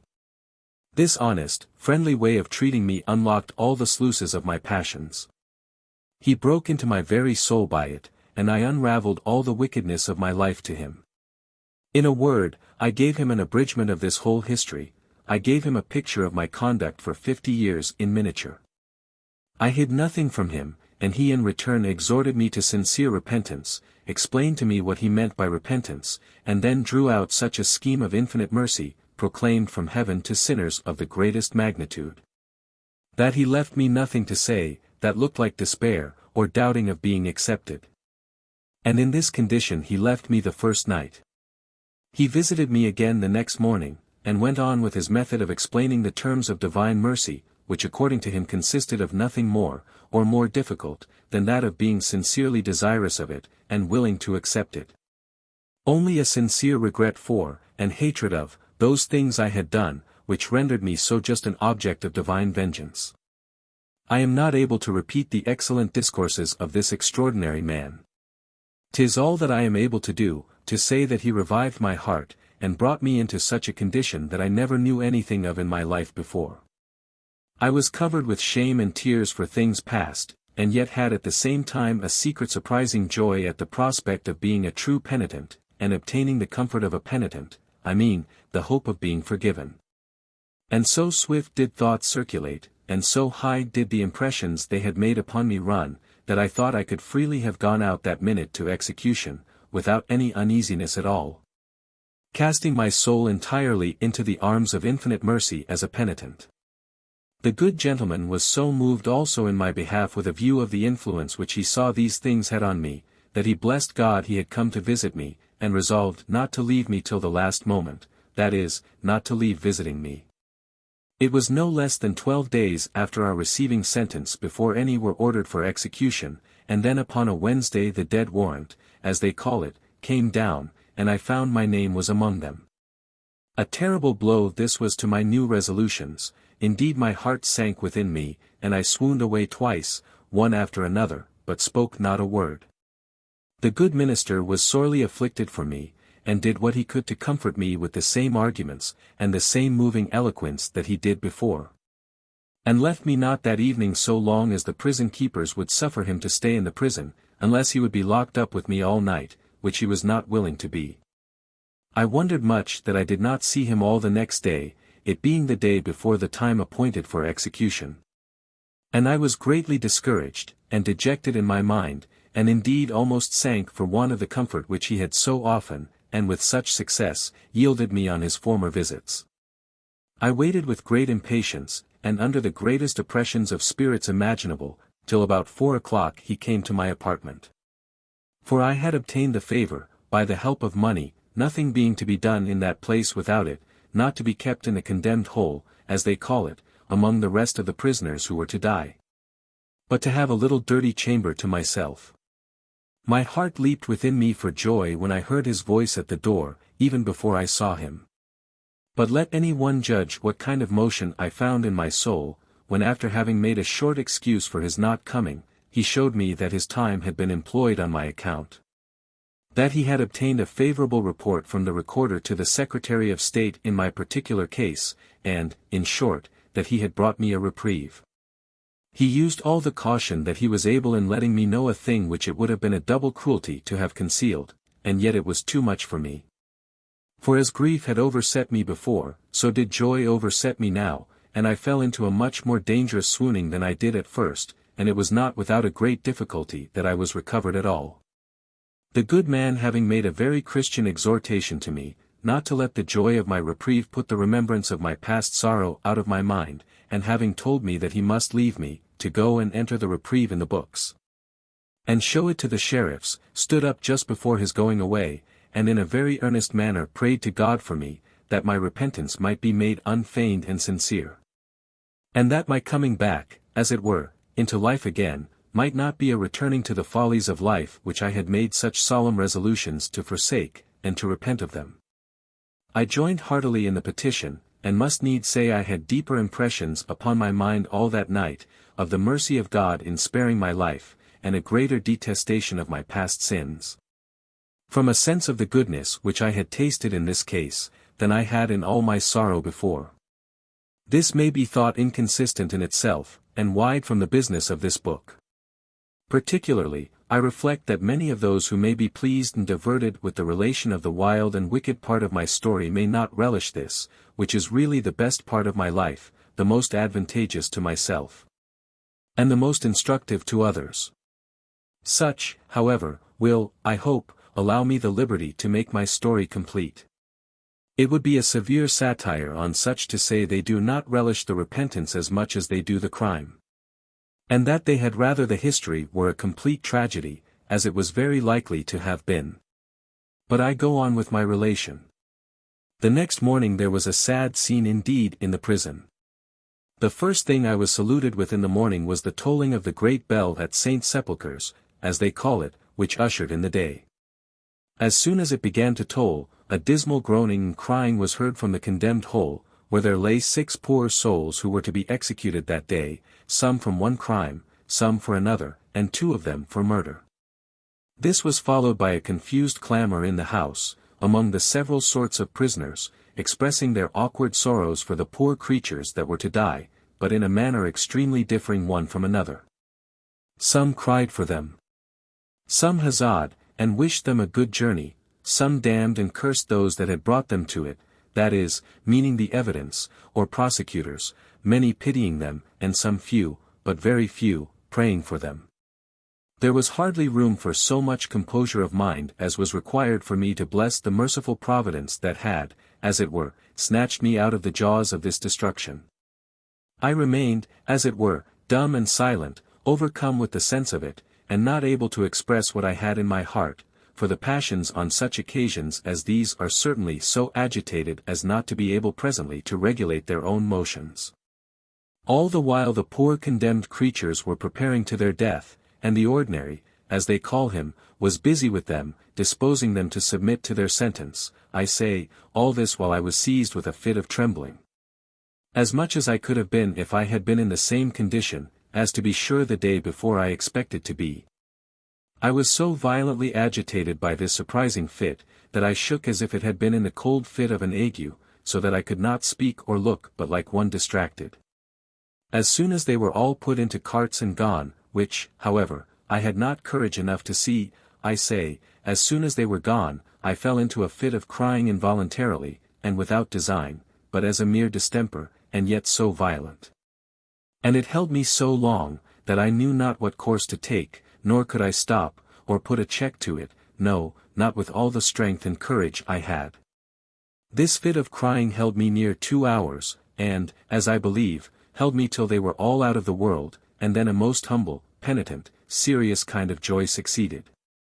A real transport it was, or passion of joy and thankfulness, but still unable to give vent to it by words, and in this I continued most part of the day.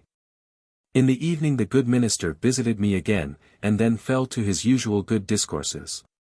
He congratulated my having a space yet allowed me for repentance, whereas the state of those 6 poor creatures was determined, and they were now past the offers of salvation. He earnestly pressed me to retain the same sentiments of the things of life that I had when I had a view of eternity. And at the end of all told me I should not conclude that all was over, that a reprieve was not a pardon, that he could not yet answer for the effects of it. However, I had this mercy, that I had more time given me, and that it was my business to improve that time. This discourse, though very seasonable, left a kind of sadness on my heart, as if I might expect the affair would have a tragical issue still, which, however, he had no certainty of. And I did not indeed, at that time, question him about it, he having said that he would do his utmost to bring it to a good end, and that he hoped he might, but he would not have me be secure. And the consequence proved that he had reason for what he said. It was about a fortnight after this that I had some just apprehensions that I should be included in the next dead warrant at the ensuing sessions. And it was not without great difficulty, and at last a humble petition for transportation, that I avoided it, so ill was I beholding to fame, and so prevailing was the fatal report of being an old offender. Though in that they did not do me strict justice, for I was not in the sense of the law an old offender, whatever I was in the eye of the judge, for I had never been before them in a judicial way before. So the judges could not charge me with being an old offender, but the recorder was pleased to represent my case as he thought fit. I had now a certainty of life indeed, but with the hard conditions of being ordered for transportation, which indeed was hard condition in itself, but not when comparatively considered. And therefore I shall make no comments upon the sentence, nor upon the choice I was put to. We shall all choose anything rather than death, especially when 'tis attended with an uncomfortable prospect beyond it, which was my case. The good minister, whose interest, though a stranger to me, had obtained me the reprieve, mourned sincerely for this part. He was in hopes, he said, that I should have ended my days under the influence of good instruction, that I should not have been turned loose again among such a wretched crew as they generally are, who are thus sent abroad, where, as he said, I must have more than ordinary secret assistance from the grace of God, if I did not turn as wicked again as ever. I have not for a good while mentioned my governess, who had during most, if not all, of this part been dangerously sick, and being in as near a view of death by her disease as I was by my sentence, was a great penitent, I say. I have not mentioned her, nor indeed did I see her in all this time. But being now recovering, and just able to come abroad, she came to see me.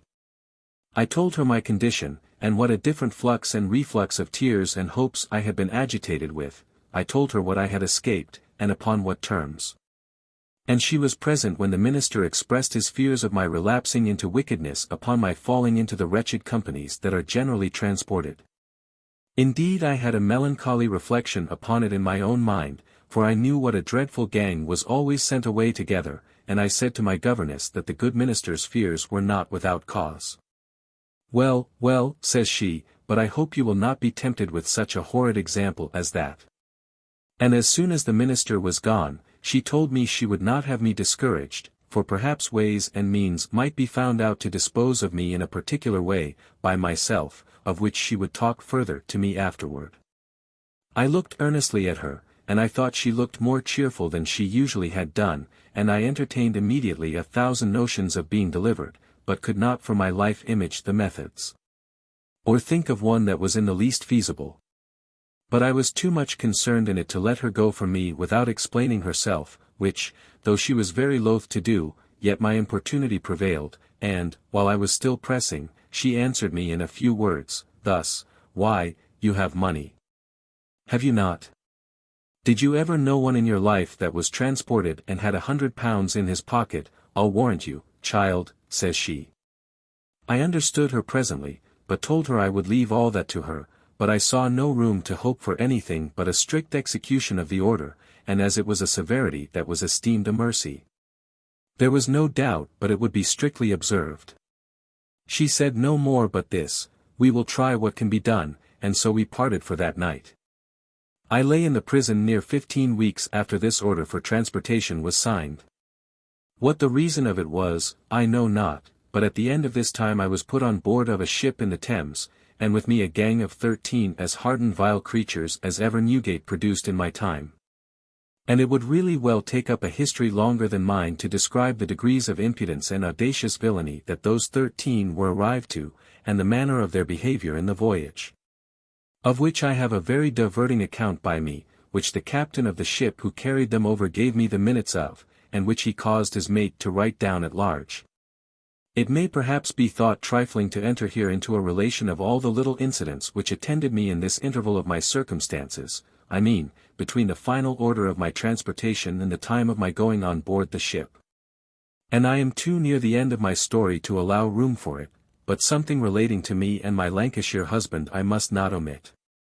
He had, as I have observed already, been carried from the master's side of the ordinary prison into the press yard, with 3 of his comrades, for they found another to add to them after some time. Here, for what reason I knew not, they were kept in custody without being brought to trial almost 3 months.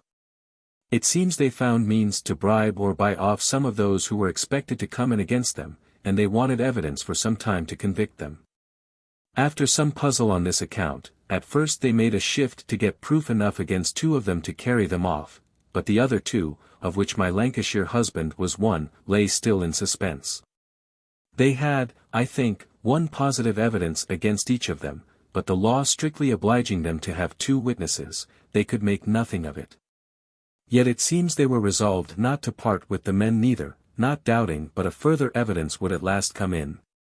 And in order to this, I think publication was made, that such prisoners being taken, any one that had been robbed by them might come to the prison and see them. I took this opportunity to satisfy my curiosity, pretending that I had been robbed in the Dunstable coach, and that I would go to see the 2 highwaymen. But when I came into the press yard, I so disguised myself, and muffled my face up so, that he could see little of me, and consequently knew nothing of who I was, and when I came back, I said publicly that I knew them very well. Immediately it was rumored all over the prison that Moll Flanders would turn evidence against one of the highwaymen, and that I was to come off by it from the sentence of transportation. They heard of it, and immediately my husband desired to see this Mrs. Flanders that knew him so well, and was to be in evidence against him, and accordingly I had leave given to go to him. I dressed myself up as well as the best clothes that I suffered myself ever to appear in there would allow me, and went to the press yard, but had for some time a hood over my face. He said little to me at first, but asked me if I knew him. I told him, yes, very well, but as I concealed my face, so I counterfeited my voice, that he had not the least guess at who I was. He asked me where I had seen him. I told him between Dunstable and Brickhill. But turning to the keeper that stood by, I asked if I might not be admitted to talk with him alone. He said yes, yes, as much as I pleased, and so very civilly withdrew. As soon as he was gone, I had shut the door, I threw off my hood, and bursting out into tears, "My dear," says I, "do you not know me?" He turned pale, and stood speechless, like one thunderstruck, and, not able to conquer the surprise, said no more but this, "Let me sit down." And sitting down by a table, he laid his elbow upon the table, and leaning his head on his hand, fixed his eyes on the ground as one stupid. I cried so vehemently, on the other hand, that it was a good while ere I could speak any more. But after I had given some vent to my passion by tears, I repeated the same words, "My dear, do you not know me?" At which he answered, yes, and said no more a good while. After some time continuing in the surprise, as above, he cast up his eyes towards me and said, "How could you be so cruel?" I did not readily understand what he meant, and I answered, "How can you call me cruel? What have I been cruel to you in? To come to me," says he, "in such a place as this, is it not to insult me? I have not robbed you, at least not on the highway." I perceived by this that he knew nothing of the miserable circumstances I was in, and thought that, having got some intelligence of his being there, I had come to upbraid him with his leaving me. But I had too much to say to him to be affronted, and told him in few words, that I was far from coming to insult him, but at best I came to condole mutually. That he would be easily satisfied that I had no such view, when I should tell him that my condition was worse than his, and that many ways. He looked a little concerned at the general expression of my condition being worse than his, but, with a kind smile, looked a little wildly, and said, "How can that be? When you see me fettered, and in Newgate, and 2 of my companions executed already, how can your condition be worse than mine? Come, my dear," says I, "we have a long piece of work to do, if I should be to relate, or you to hear, my unfortunate history, but if you are disposed to hear it, you will soon conclude with me that my condition is worse than yours." "How is that possible," says he again, "when I expect to be cast for my life the very next sessions?" "Yes," says I, "'tis very possible, when I shall tell you that I have been cast for my life 3 sessions ago, and am under sentence of death. Is not my case worse than yours?" Then indeed, he stood silent again, like one struck dumb, and after a while he starts up. "Unhappy couple," says he. "How can this be possible?" I took him by the hand. "Come, my dear," said I, "sit down, and let us compare our sorrows. I am a prisoner in this very house, and in much worse circumstances than you, and you will be satisfied I do not come to insult you, when I tell you the particulars." And with this we sat down together, and I told him so much of my story as I thought was convenient, bringing it at last to my being reduced to great poverty, and representing myself as fallen into some company that led me to relieve my distresses by way that I had been utterly unacquainted with, and that they making an attempt at a tradesman's house. I was seized upon for having been but just at the door, the maid-servant pulling me in. That I neither had broke any lock nor taken anything away, and that notwithstanding that, I was brought in guilty and sentenced to die. But that the judges, having been made sensible of the hardship of my circumstances, had obtained leave to remit the sentence upon my consenting to be transported. I told him I fared the worse for being taken in the prison for one Moll Flanders, who was a famous successful thief, that all of them had heard of, but none of them had ever seen, but that, as he knew well, was none of my name. But I placed all to the account of my ill fortune, and that under this name I was dealt with as an old offender, though this was the first thing they had ever known of me. I gave him a long particular of things that had befallen me since I saw him, but I told him if I had seen him since he might think I had, and then gave him an account how I had seen him at Brickhill. How furiously he was pursued, and how, by giving an account that I knew him, and that he was a very honest gentleman. One Mr. The hue and cry was stopped, and the High Constable went back again. He listened most attentively to all my story, and smiled at most of the particulars, being all of them petty matters, and infinitely below what he had been at the head of, but when I came to the story of Brickhill, he was surprised. "And was it you, my dear," said he, "that gave the check to the mob that was at our heels there, at Brickhill?" "Yes," said I, "it was I indeed." And then I told him the particulars which I had observed him there.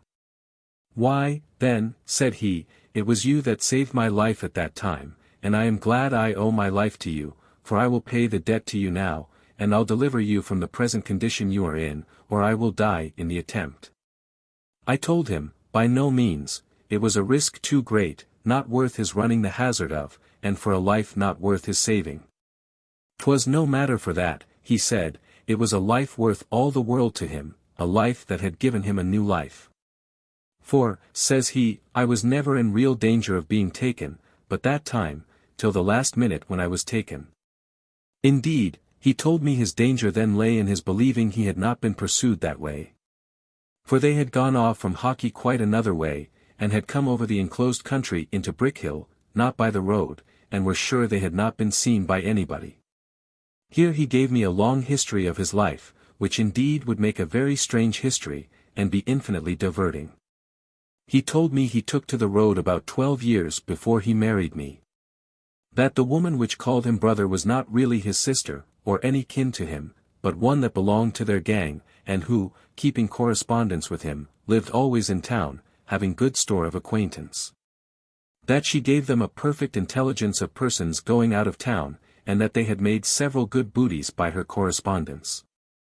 That she thought she had fixed a fortune for him when she brought me to him, but happened to be disappointed, which he really could not blame her for.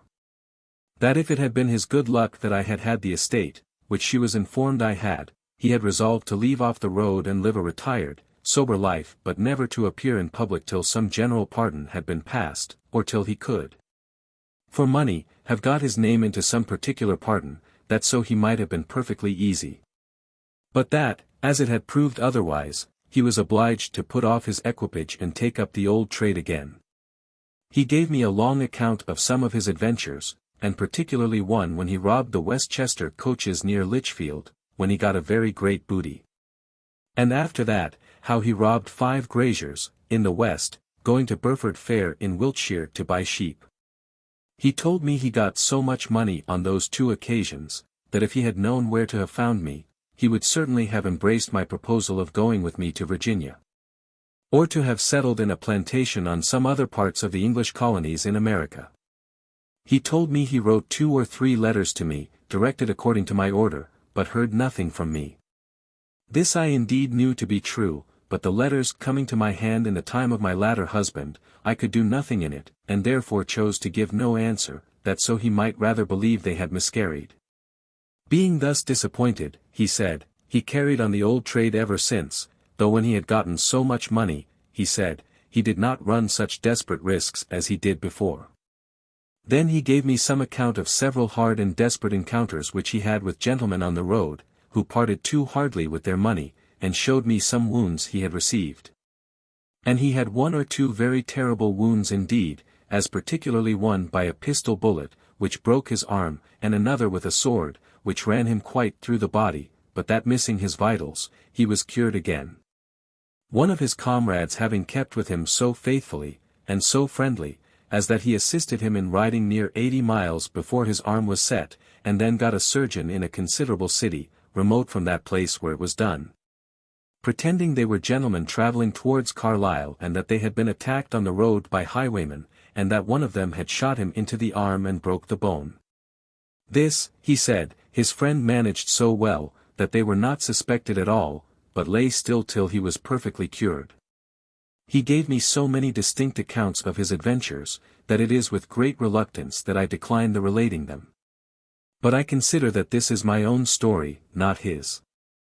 I then inquired into the circumstances of his present case at that time, and what it was he expected when he came to be tried. He told me that they had no evidence against him, or but very little. For that of 3 robberies, which they were all charged with, it was his good fortune that he was but in one of them, and that there was but one witness to be had for that fact, which was not sufficient. But that it was expected some others would come in against him. That he thought indeed, when he first saw me, that I had been one that came of that errand, but that if somebody came in against him, he hoped he should be cleared. That he had had some intimation, that if he would submit to transport himself, he might be admitted to it without a trial, but that he could not think of it with any temper, and thought he could much easier submit to be hanged. I blamed him for that, and told him I blamed him on 2 accounts. First, because if he was transported, there might be 100 ways for him that was a gentleman, and a bold enterprising man, to find his way back again, and perhaps some ways and means to come back before he went. He smiled at that part, and said he should like the last the best of the 2, for he had a kind of horror upon his mind at his being sent over to the plantations, as Romans sent condemned slaves to work in the mines.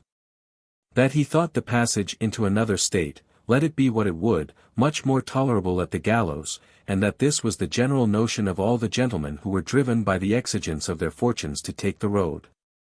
That at the place of execution there was at least an end of all the miseries of the present state, and as for what was to follow, a man was, in his opinion, as likely to repent sincerely in the last fortnight of his life, under the pressures and agonies of a jail and the condemned hole, as he would ever be in the woods and wilderness of America. That servitude and hard labor were things gentlemen could never stoop to, that it was but the way to force them to be their own executioners afterwards, which was much worse. And that therefore he could not have any patience when he did but think of being transported. I used the utmost of my endeavor to persuade him, and joined that known woman's rhetoric to it, I mean, that of tears. I told him the infamy of a public execution was certainly a greater pressure upon the spirits of a gentleman than any of the mortifications that he could meet with abroad could be. That he had at least in the other a chance for his life, whereas here he had none at all, that it was the easiest thing in the world for him to manage the captain of a ship, who were, generally speaking, men of good humor and some gallantry. And a small matter of conduct, especially if there was any money to be had, would make way for him to buy himself off when he came to Virginia. He looked wistfully at me, and I thought I guessed at what he meant, that is to say, that he had no money, but I was mistaken, his meaning was another way. You hinted just now, my dear, said he, that there might be a way of coming back before I went, by which I understood you that it might be possible to buy it off here. I had rather give £200 to prevent going, than £100 to be set at liberty when I came there. That is, my dear, said I, because you do not know the place so well as I do. That may be, said he. And yet I believe, as well as you know it, you would do the same, unless it is because, as you told me, you have a mother there. I told him, as to my mother, it was next to impossible but that she must be dead many years before. And as for any other relations that I might have there, I knew them not now, that since the misfortunes I had been under had reduced me to the condition I had been in for some years, I had not kept up any correspondence with them. And that he would easily believe, I should find but a cold reception from them if I should be put to make my first visit in the condition of a transported felon, that therefore, if I went thither, I resolved not to see them. But that I had many views in going there, if it should be my fate, which took off all the uneasy part of it. And if he found himself obliged to go also, I should easily instruct him how to manage himself, so as never to go a servant at all, especially since I found he was not destitute of money, which was the only friend in such a condition. He smiled, and said he did not tell me he had money. I took him up short, and told him I hoped he did not understand by my speaking, that I should expect any supply from him if he had money. That, on the other hand, though I had not a great deal, yet I did not want, and while I had any I would rather add to him than weaken him in that article, seeing, whatever he had, I knew in the case of transportation he would have occasion of it all. He expressed himself in a most tender manner upon that head. He told me what money he had was not a great deal, but that he would never hide any of it from me if I wanted it, and that he assured me he did not speak with any such apprehensions. That he was only intent upon what I had hinted to him before he went, that here he knew what to do with himself, but that there he should be the most ignorant, helpless wretch alive. I told him he frightened and terrified himself with that which had no terror in it. That if he had money, as I was glad to hear he had, he might not only avoid the servitude supposed to be the consequence of transportation, but begin the world upon a new foundation, and that such a one as he could not fail of success in. With the common application usual in such cases. That he could not but call to mind that it was what I had recommended to him many years before and had proposed it for our mutual subsistence and restoring our fortunes in the world. And I would tell him now, that to convince him both of the certainty of it and of my being fully acquainted with the method, and also fully satisfied in the probability of success, he should first see me deliver myself from the necessity of going over at all, and then that I would go with him freely, and of my own choice. And perhaps carry enough with me to satisfy him that I did not offer it for want of being able to live without assistance from him. But that I thought our mutual misfortunes had been such as were sufficient to reconcile us both to quitting this part of the world, and living where nobody could upbraid us with what was past, or we be in any dread of a prison. And without agonies of a condemned hole to drive us to it. This where we should look back on all our past disasters with infinite satisfaction, when we should consider that our enemies should entirely forget us, and that we should live as new people in a new world, nobody having anything to say to us. Or we to them. I pressed this home to him with so many arguments, and answered all his own passionate objections so effectually that he embraced me, and told me I treated him with such sincerity and affection as overcame him. That he would take my advice, and would strive to submit to his fate in hope of having the comfort of my assistance, and of so faithful a counselor and such a companion in his misery. But still he put me in mind of what I had mentioned before, namely, that there might be some way to get off before he went, and that it might be possible to avoid going at all, which he said would be much better. I told him he should see, and be fully satisfied, that I would do my utmost in that part too, and if it did not succeed, yet that I would make good the rest. We parted after this long conference with such testimonies of kindness and affection as I thought were equal, if not superior, to that at our parting at Dunstable. And now I saw more plainly than before, the reason why he declined coming at that time any farther with me toward London than Dunstable, and why, when we parted there, he told me it was not convenient for him to come part of the way to London to bring me going, as he would otherwise have done.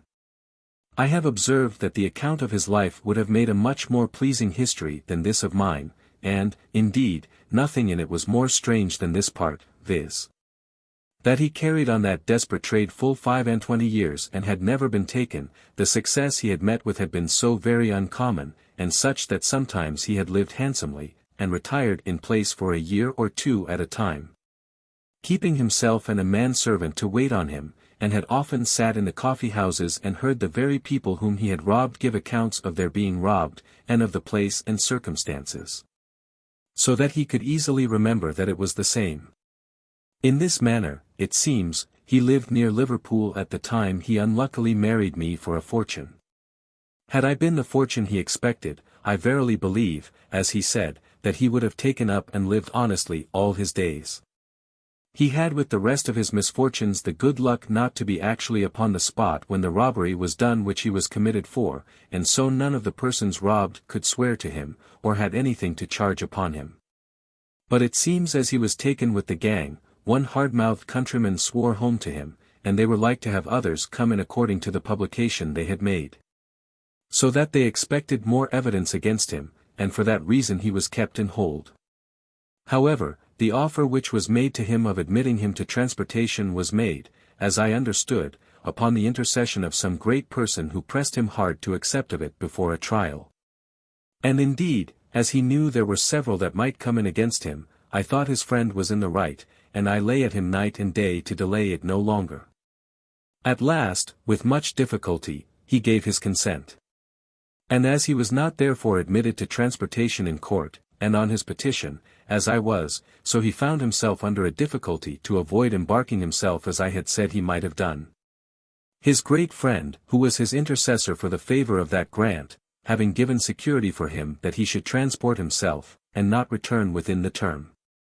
This hardship broke all my measures, for the steps I took afterwards for my own deliverance were hereby rendered wholly ineffectual, unless I would abandon him, and leave him to go to America by himself.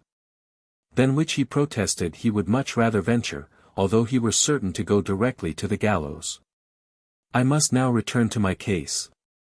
The time of my being transported according to my sentence was near at hand. My governess, who continued my fast friend, had tried to obtain a pardon, but it could not be done unless with an expense too heavy for my purse, considering that to be left naked and empty, unless I had resolved to return to my old trade again, had been worse than my transportation, because there I knew I could live, here I could not. The good minister stood very hard on another account to prevent my being transported also, but he was answered, that indeed my life had been given me at his first solicitations, and therefore he ought to ask no more. He was sensibly grieved at my going, because, as he said, he feared I should lose the good impressions which a prospect of death had at first made on me, and which were since increased by his instructions. And the pious gentleman was exceedingly concerned about me on that account. On the other hand, I really was not so solicitous about it as I was before, but I industriously concealed my reasons for it from the minister, and to the last he did not know but that I went with the utmost reluctance and affliction. It was in the month of February that I was, with 7 other convicts, as they called us, delivered to a merchant that traded to Virginia, on board a ship, riding, as they called it, in Deptford Reach. The officer of the prison delivered us on board, and the master of the vessel gave a discharge for us. We were for that night clapped under hatches, and kept so close that I thought I should have been suffocated for want of air. And the next morning the ship weighed, and fell down the river to a place they call Bugby's Hole, which was done, as they told us, by the agreement of the merchant, that all opportunity of escape should be taken from us. However, when the ship came thither and cast anchor, we were allowed more liberty, and particularly were permitted to come up on the deck, but not up on the quarter-deck, that being kept particularly for the captain and for passengers. When by the noise of the men over my head, and the motion of the ship, I perceived that they were under sail, I was at first greatly surprised, fearing we should go away directly, and that our friends would not be admitted to see us any more. But I was easy soon after, when I found they had come to an anchor again, and soon after that we had notice given by some of the men where we were, that the next morning we should have the liberty to come up on deck, and to have our friends come and see us if we had any. All that night I lay upon the hard boards of the deck, as the passengers did, but we had afterwards the liberty of little cabins for such of us as had any bedding to lay in them, and room to stow any box or trunk for clothes and linen, if we had it, which might well be put in, for some of them had neither shirt nor shift or a rag of linen or woolen, but what was on their backs, or a farthing of money to help themselves.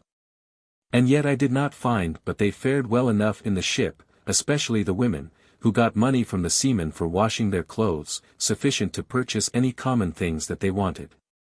When the next morning we had the liberty to come up on the deck, I asked one of the officers of the ship, whether I might not have the liberty to send a letter on shore, to let my friends know where the ship lay, and to get some necessary things sent to me. This was, it seems, the boatswain, a very civil, courteous sort of man, who told me I should have that, or any other liberty that I desired, that he could allow me with safety. I told him I desired no other. And he answered that the ship's boat would go up to London the next tide, and he would order my letter to be carried. Accordingly, when the boat went off, the boatswain came to me and told me the boat was going off, and that he went in it himself, and asked me if my letter was ready he would take care of it. I had prepared myself, you may be sure, pen, ink, and paper beforehand, and I had gotten a letter ready directed to my governess, and enclosed another for my fellow prisoner, which, however, I did not let her know was my husband, not to the last. In that to my governess, I let her know where the ship lay, and pressed her earnestly to send me what things I knew she had got ready for me for my voyage. When I gave the boatswain the letter, I gave him a shilling with it, which I told him was for the charge of a messenger or porter, which I entreated him to send with the letter as soon as he came on shore, that if possible I might have an answer brought back by the same hand, that I might know what was become of my things. For sir, says I, if the ship should go away before I have them on board, I am undone. I took care, when I gave him the shilling, to let him see that I had a little better furniture about me than the ordinary prisoners, for he saw that I had a purse, and in it a pretty deal of money. And I found that the very sight of it immediately furnished me with very different treatment from what I should otherwise have met with in the ship. For though he was very courteous indeed before, in a kind of natural compassion to me, as a woman in distress, yet he was more than ordinarily so afterwards, and procured me to be better treated in the ship than, I say, I might otherwise have been. As shall appear in its place. He very honestly had my letter delivered to my governess's own hands, and brought me back an answer from her in writing, and when he gave me the answer, gave me the shilling again. There, says he, there's your shilling again too, for I delivered the letter myself. I could not tell what to say, I was so surprised at the thing, but after some pause, I said, Sir, you are too kind. It had been but reasonable that you had paid yourself coach hire, then. No, no, says he, I am overpaid. What is the gentlewoman? Your sister. No, sir, says I, she is no relation to me, but she is a dear friend, and all the friends I have in the world. Well, says he, there are few such friends in the world. Why, she cried after you like a child. Says I again, she would give £100, I believe, to deliver me from this dreadful condition I am in. Would she so? Says he. For half the money I believe I could put you in a way how to deliver yourself. But this he spoke softly, that nobody could hear. Alas! Sir, said I, but then that must be such a deliverance as, if I should be taken again, would cost me my life. Nay, said he, if you were once out of the ship, you must look to yourself afterwards, that I can say nothing to. So we dropped the discourse for that time. In the meantime, my governess, faithful to the last moment, conveyed my letter to the prison to my husband, and got an answer to it, and the next day came down herself to the ship, bringing me, in the first place, a seabed as they call it. And all its furniture, such as was convenient, but not to let the people think it was extraordinary. She brought with her a sea chest, that is, a chest, such as are made for seamen, with all the conveniences in it, and filled with everything almost that I could want. And in one of the corners of the chest, where there was a private drawer, was my bank of money, this is to say, so much of it as I had resolved to carry with me. For I ordered a part of my stock to be left behind me, to be sent afterwards in such goods as I should want when I came to settle. For money in that country is not of much use where all things are brought for tobacco, much more is it a great loss to carry it from hence. But my case was particular. It was by no means proper to me to go thither without money or goods, and for a poor convict, that was to be sold as soon as I came on shore, to carry with me a cargo of goods would be to have notice taken of it. And perhaps to have them seized by the public. So I took part of my stock with me thus, and left the other part with my governess. My governess brought me a great many other things, but it was not proper for me to look too well provided in the ship, at least till I knew what kind of a captain we should have. When she came into the ship, I thought she would have died indeed. Her heart sank at the sight of me, and at the thoughts of parting with me in that condition, and she cried so intolerably, I could not for a long time have any talk with her. I took that time to read my fellow prisoner's letter, which, however, greatly perplexed me. He told me he was determined to go, but found it would be impossible for him to be discharged time enough for going in the same ship, and which was more than all, he began to question whether they would give him leave to go in what ship he pleased. Though he did voluntarily transport himself. But that they would see him put on board such a ship as they should direct, and that he would be charged upon the captain as other convict prisoners were. So that he began to be in despair of seeing me till he came to Virginia, which made him almost desperate. Seeing that, on the other hand, if I should not be there, if any accident of the sea or of mortality should take me away, he should be the most undone creature there in the world. This was very perplexing, and I knew not what course to take. I told my governess the story of the boatswain, and she was mighty eager with me treat with him, but I had no mind to it, till I heard whether my husband, or fellow prisoner, so she called him, could be at liberty to go with me or no. At last I was forced to let her into the whole matter, except only that of his being my husband. I told her I had made a positive bargain or agreement with him to go, if he could get the liberty of going in the same ship, and that I found he had money. Then I read a long lecture to her of what I proposed to do when we came there, how we could plant, settle, and, in short, grow rich without any more adventures, and, as a great secret, I told her that we were to marry as soon as he came on board. She soon agreed cheerfully to my going when she heard this, and she made it her business from that time to get him out of the prison in time, so that he might go in the same ship with me, which at last was brought to pass. Though with great difficulty, and not without all the forms of a transported prisoner convict, which he really was not yet, for he had not been tried, and which was a great mortification to him. As our fate was now determined, and we were both on board, actually bound to Virginia, in the despicable quality of transported convicts destined to be sold for slaves, I for 5 years. And he under bonds and security not to return to England any more, as long as he lived, he was very much dejected and cast down. The mortification of being brought on board, as he was, like a prisoner, piqued him very much, since it was first told him he should transport himself, and so that he might go as a gentleman at liberty. It is true he was not ordered to be sold when he came there, as we were, and for that reason he was obliged to pay for his passage to the captain, which we were not. As to the rest, he was as much at a loss as a child what to do with himself, or with what he had, but by directions. Our first business was to compare our stock. He was very honest to me, and told me his stock was pretty good when he came into the prison, but the living there as he did in a figure like a gentleman, and, which was 10 times as much, the making of friends, and soliciting his case, had been very expensive. And, in a word, all his stock that he had left was £108, which he had about him all in gold.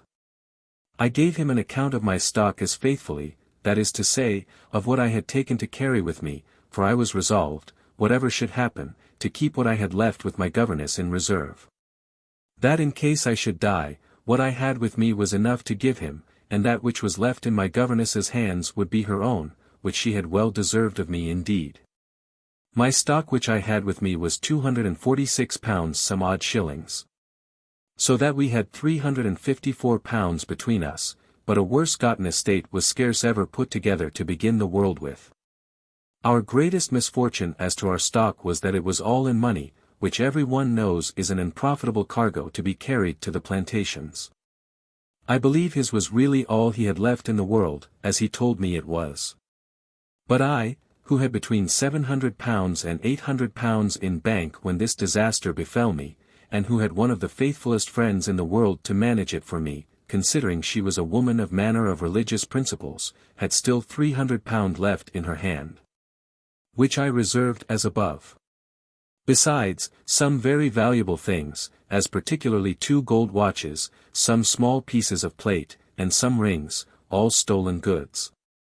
The plate, rings, and watches were put in my chest with the money, and with this fortune, and in the 61st year of my age, I launched out into a new world, as I may call it, in the condition, as to what appeared, only of a poor, naked convict, ordered to be transported in respite from the gallows.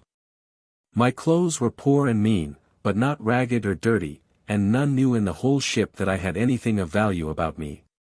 However, as I had a great many very good clothes and linen in abundance, which I had ordered to be packed up in 2 great boxes, I had them shipped on board, not as my goods, but as consigned to my real name in Virginia, and had the bills of loading signed by a captain in my pocket.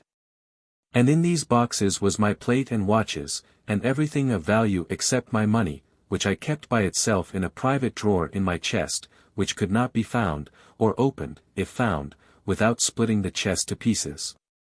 In this condition I lay for 3 weeks in the ship, not knowing whether I should have my husband with me or no, and therefore not resolving how or in what manner to receive the honest boatswain's proposal, which indeed he thought a little strange at first.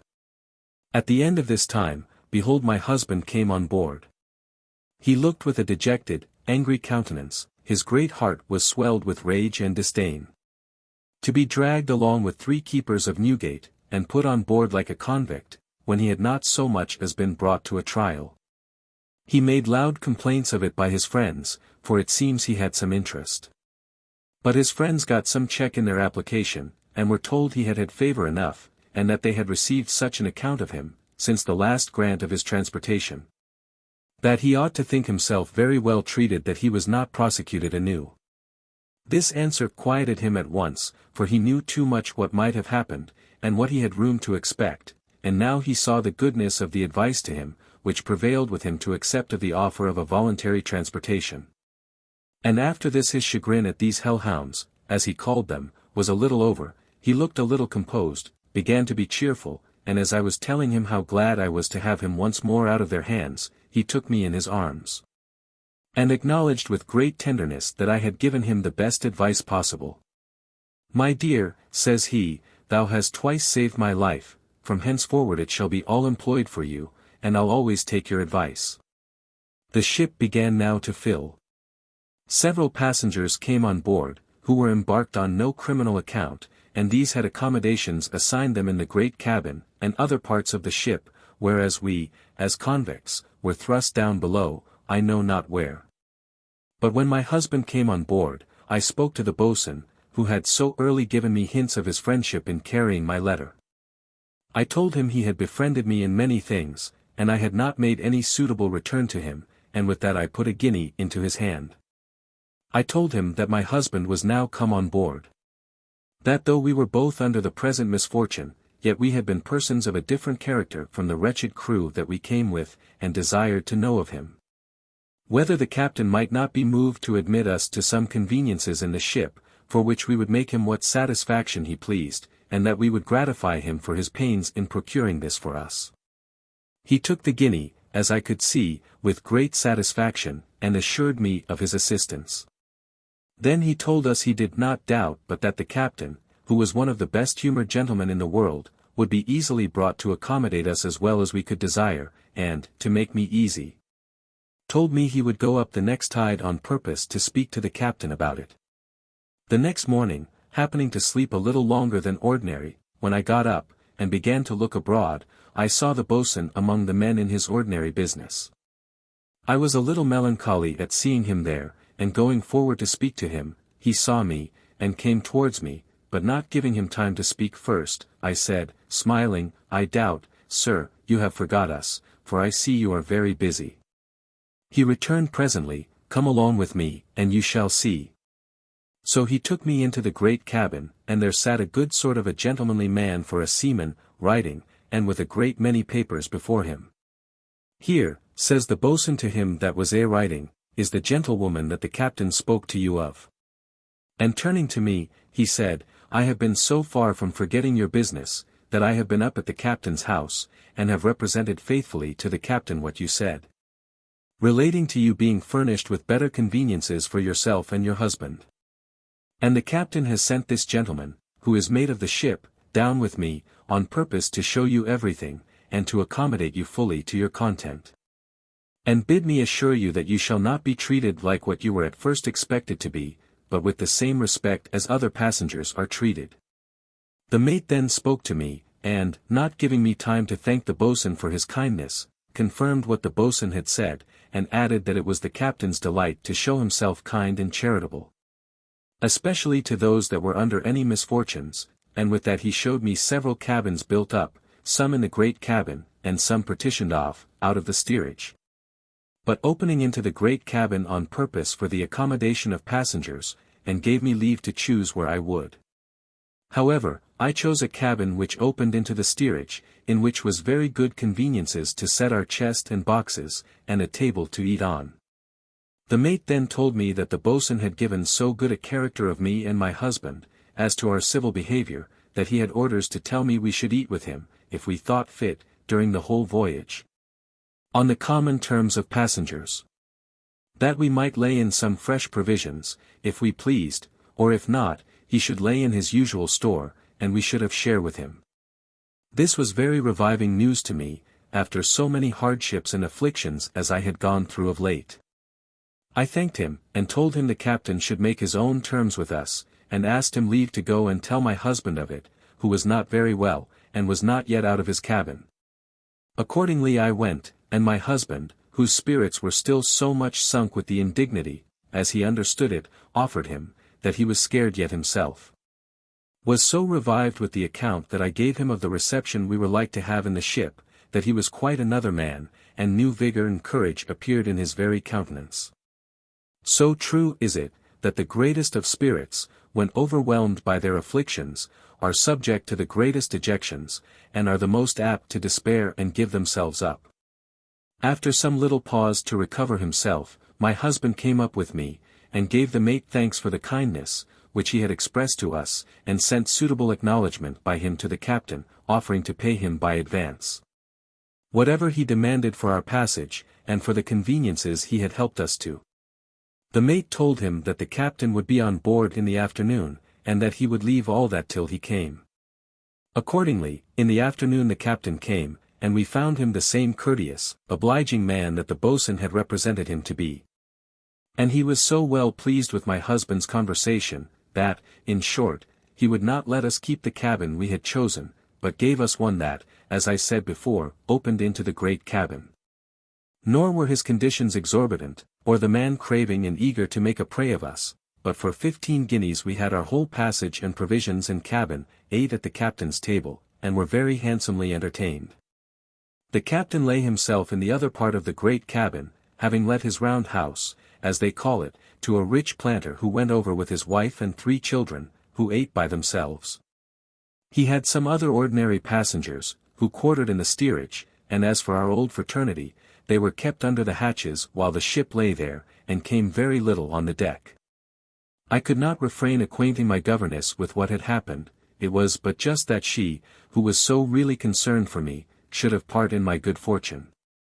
Besides, I wanted her assistance to supply me with several necessaries, which before I was shy of letting anybody see me have, that it might not be public. But now I had a cabin and room to set things in, I ordered abundance of good things for our comfort in the voyage, as brandy, sugar, lemons, etc., to make punch, and treat our benefactor, the captain. An abundance of things for eating and drinking in the voyage, also a larger bed, and bedding proportion to it, so that, in a word, we resolved to want for nothing in the voyage. All this while I had provided nothing for our assistance when we should come to the place and begin to call ourselves planters, and I was far from being ignorant of what was needful on that occasion. Particularly all sorts of tools for the planter's work, and for building, and all kinds of furniture for our dwelling, which, if to be bought in the country, must necessarily cost double the price. So I discoursed that point with my governess, and she went and waited upon the captain, and told him that she hoped ways might be found out for her 2 unfortunate cousins, as she called us, to obtain our freedom when we came into the country. And so entered into a discourse with him about the means and terms also, of which I shall say more in its place. And after thus sounding the captain, she let him know, though we were unhappy in the circumstances that occasioned our going, yet that we were not unfurnished to set ourselves to work in the country. And we resolved to settle and live there as planters, if we might be put in a way how to do it. The captain readily offered his assistance, told her the method of entering upon such business, and how easy, nay, how certain it was for industrious people to recover their fortunes in such a manner. Madam, says he, 'tis no reproach to any many in that country to have been sent over in worse circumstances than I perceive your cousins are in, provided they do but apply with diligence and good judgment to the business of that place when they come there. She then inquired of him what things it was necessary we should carry over with us, and he, like a very honest as well as knowing man, told her thus, Madam, your cousins in the first place must procure somebody to buy them as servants, in conformity to the conditions of their transportation, and then, in the name of that person, they may go about what they will. They may either purchase some plantations already begun, or they may purchase land of the government of the country, and begin where they please, and both will be done reasonably. She bespoke his favor in the first article, which he promised to her to take upon himself, and indeed faithfully performed it, and as to the rest, he promised to recommend us to such as should give us the best advice, and not to impose upon us. Which was as much as could be desired. She then asked him if it would not be necessary to furnish us with a stock of tools and materials for the business of planting, and he said, yes, by all means. And then she begged his assistance in it. She told him she would furnish us with everything that was convenient whatever it cost her. He accordingly gave her a long particular of things necessary for a planter, which, by his account, came to about 80 or 100 pounds. And, in short, she went about as dexterously to buy them, as if she had been an old Virginia merchant, only that she bought, by my direction, above twice as much of everything as he had given her a list of. These she put on board in her own name, took his bills of loading for them, and endorsed those bills of loading to my husband, insuring the cargo afterwards in her own name, by our order. So that we were provided for all events, and for all disasters. I should have told you that my husband gave her all his whole stock of 108 pounds, which, as I have said, he had about him in gold, to lay out thus, and I gave her a good sum besides. So that I did not break into the stock which I had left in her hands at all, but after we had sorted out our whole cargo, we had yet near 200 pounds in money, which was more than enough for our purpose. In this condition, very cheerful, and indeed joyful at being so happily accommodated as we were, we set sail from Bugby's Hole to Gravesend, where the ship lay about 10 more days, and where the captain came on board for good and all. Here the captain offered us a civility, which indeed we had no reason to expect, namely, to let us go on shore and refresh ourselves, upon giving our words in a solemn manner that we would not go from him, and that we would return peaceably on board again. This was such an evidence of his confidence in us, that it overcame my husband, who, in a mere principle of gratitude, told him, as he could not be in any capacity to make a suitable return for such a favor. So he could not think of accepting of it, nor could he be easy that the captain should run such a risk. After some mutual civilities, I gave my husband a purse, in which was 80 guineas, and he put into the captain's hand. "There, captain," says he, "there's part of a pledge for our fidelity. If we deal dishonestly with you on any account, 'tis your own." And on this we went on shore. Indeed, the captain had assurance enough of our resolutions to go, for that having made such provision to settle there, it did not seem rational that we would choose to remain here at the expense and peril of life. For such it must have been if we had been taken again. In a word, we went all on shore with the captain, and supped together in Gravesend, where we were very merry, stayed all night, lay at the house where we supped, and came all very honestly on board again with him in the morning. Here we bought 10 dozen bottles of good beer, some wine, some fowls, and such things as we thought might be acceptable on board. My governess was with us all this while, and went with us round into the Downs, as did also the captain's wife, with whom she went back. I was never so sorrowful at parting with my own mother as I was at parting with her, and I never saw her more. We had a fair easterly wind sprung up the 3rd day after we came to the Downs, and we sailed from thence the 10th of April. Nor did we touch any more at any place, till, being driven on the coast of Ireland by a very hard gale of wind, the ship came to an anchor in a little bay, near the mouth of a river, whose name I remember not. But they said the river came down from Limerick, and that it was the largest river in Ireland. Here, being detained by bad weather for some time, the captain, who continued the same kind, good-humoured man as at first, took us too on shore with him again. He did it now in kindness to my husband indeed, who bore the sea very ill, and was very sick, especially when it blew so hard. Here we bought in again a store of fresh provisions, especially beef, pork, mutton, and fowls, and the captain stayed to pickle up 5 or 6 barrels of beef to lengthen out the ship's store. We were here not above 5 days, when the weather turning mild, and a fair wind, we set sail again, and in 42 days came safe to the coast of Virginia. When we drew near to the shore, the captain called me to him, and told me that he found by my discourse I had some relations in the place, and that I had been there before. And so he supposed I understood the custom in their disposing the convict prisoners when they arrived. I told him I did not, and that as to what relations I had in the place, he might be sure I would make myself known to none of them while I was in the circumstances of a prisoner, and that as to the rest.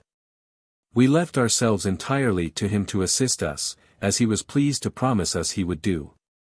He told me I must get somebody in the place to come and buy us as servants, and who must answer for us to the governor of the country, if he demanded us. I told him we should do as he should direct. So he brought a planter to treat with him, as it were, for the purchase of these 2 servants, my husband and me, and there we were formally sold to him, and went ashore with him. The captain went with us, and carried us to a certain house, whether it was to be called a tavern or not I know not, but we had a bowl of punch there made of rum, etc., and were very merry.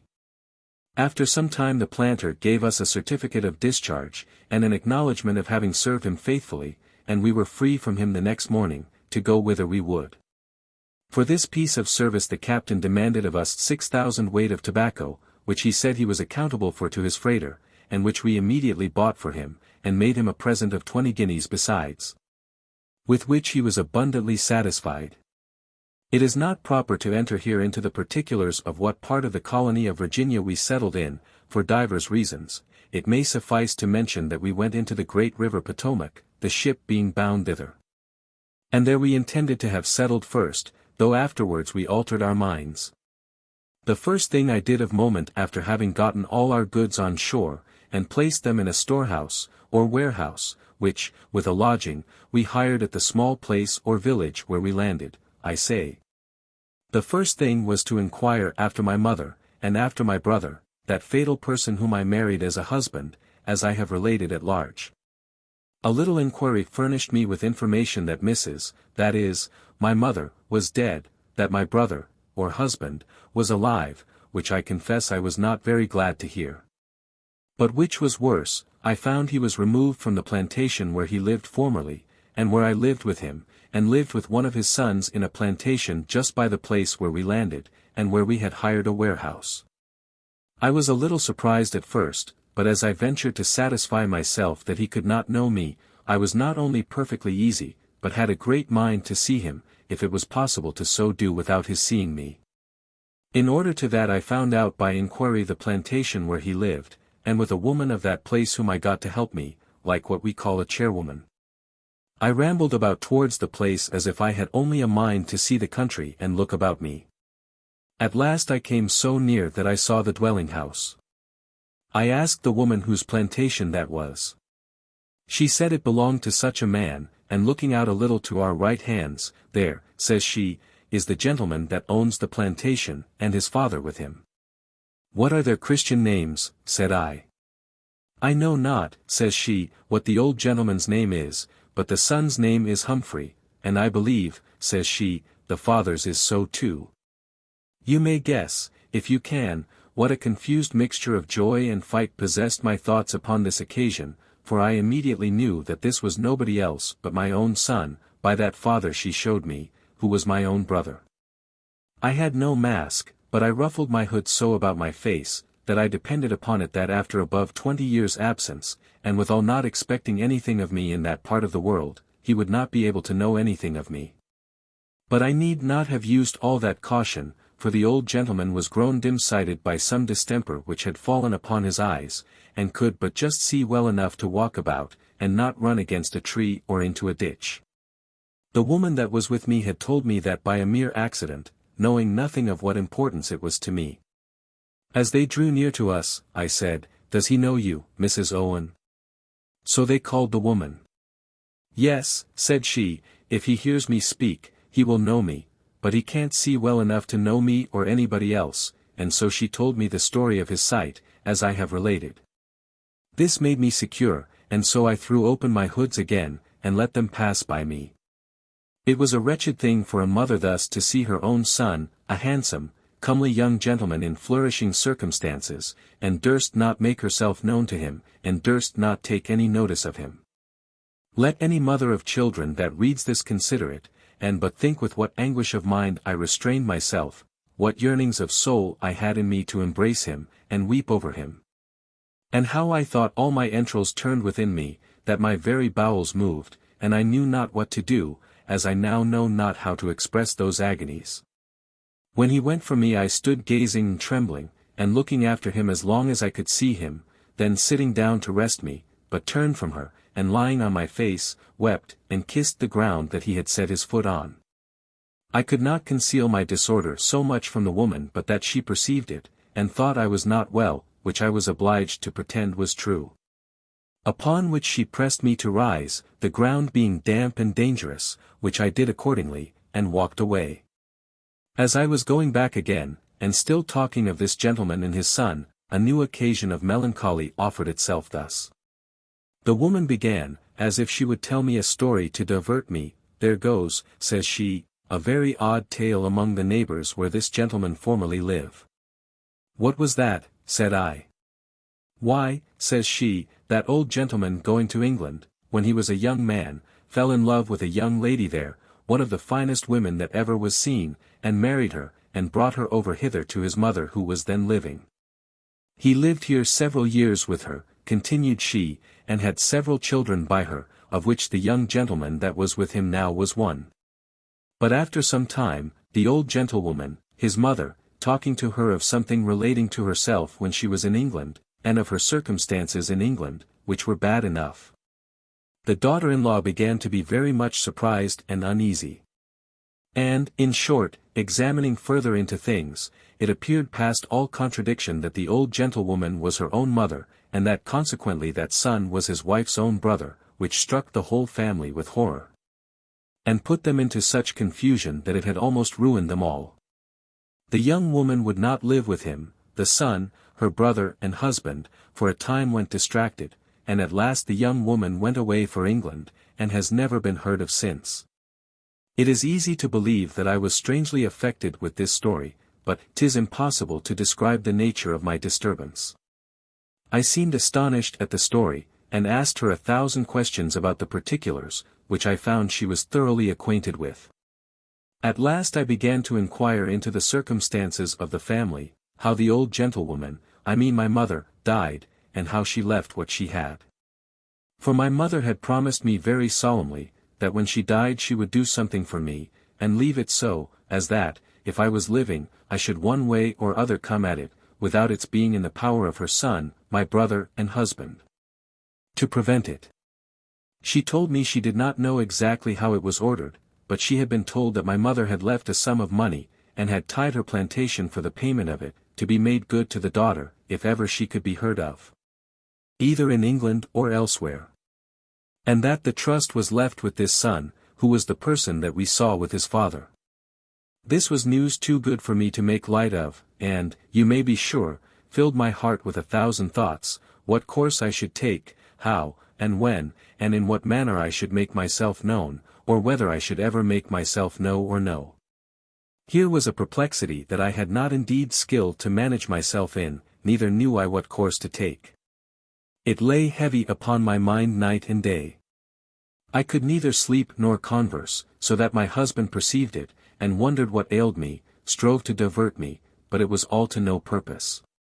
He pressed me to tell him what it was troubled me, but I put it off, till at last, importuning me continually, I was forced to form a story, which yet had a plain truth to lay it upon too. I told him I was troubled because I found we must shift our quarters and alter our scheme of settling, for that I found I should be known if I stayed in that part of the country. For that my mother being dead, several of my relations were come into that part where we then was, and that I must either discover myself to them, which in our present circumstances was not proper on many accounts, or remove. And which to do I knew not, and that this it was that made me so melancholy and so thoughtful.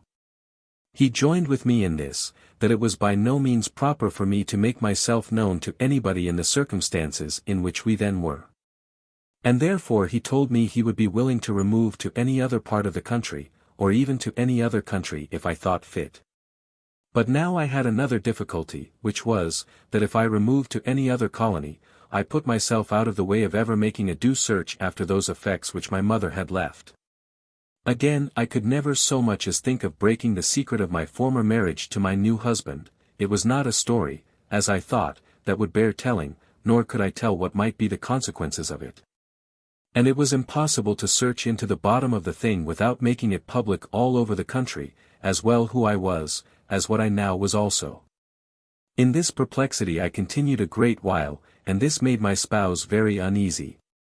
For he found me perplexed, and yet thought I was not open with him, and did not let him into every part of my grievance. And he would often say, he wondered what he had done that I would not trust him with whatever it was, especially if it was grievous and afflicting. The truth is, he ought to have been trusted with everything, for no man in the world could deserve better of a wife. But this was a thing I knew not how to open to him, and yet having nobody to disclose any part of it to, the burthen was too heavy for my mind. For let them say what they please of our sex not being able to keep a secret, my life is a plain conviction to me of the contrary. But be it our sex, or the man's sex, a secret of moment should always have a confidant, a bosom friend, to whom we may communicate the joy of it, or the grief of it, be it which it will, or it will be a double weight upon the spirits, and perhaps become even insupportable in itself. And this I appeal to all human testimony for the truth of. And this is the cause why many times men as well as women, and men of the greatest and best qualities other ways, yet have found themselves weak in this part, and have not been able to bear the weight of a secret joy or of a secret sorrow, but have been obliged to disclose it, even for the mere giving vent to themselves, and to unbend the mind oppressed with the load and weights which attended it. Nor was this any token of folly or thoughtlessness at all, but a natural consequence of the thing. And such people, had they struggled longer with the oppression, would certainly have told it in their sleep, and disclosed the secret, let it have been of what fatal nature soever, without regard to the person to whom it might be exposed. This necessity of nature is a thing which works sometimes with such vehemence in the minds of those who are guilty of any atrocious villainy, such as secret murder in particular, that they have been obliged to discover it, though the consequence would necessarily be their own destruction.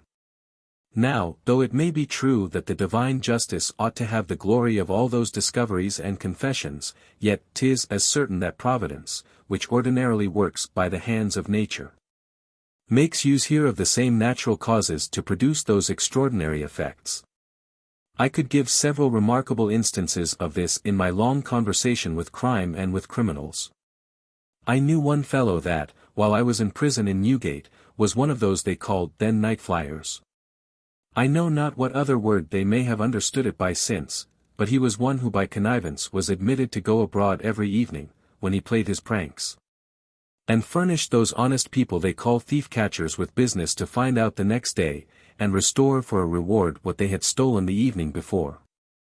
This fellow was as sure to tell in his sleep all that he had done, and every step he had taken, what he had stolen, and where, as sure as if he had engaged to tell it waking, and that there was no harm or danger in it, and therefore he was obliged, after he had been out, to lock himself up, or be locked up by some of the keepers that had him in fee, that nobody should hear him.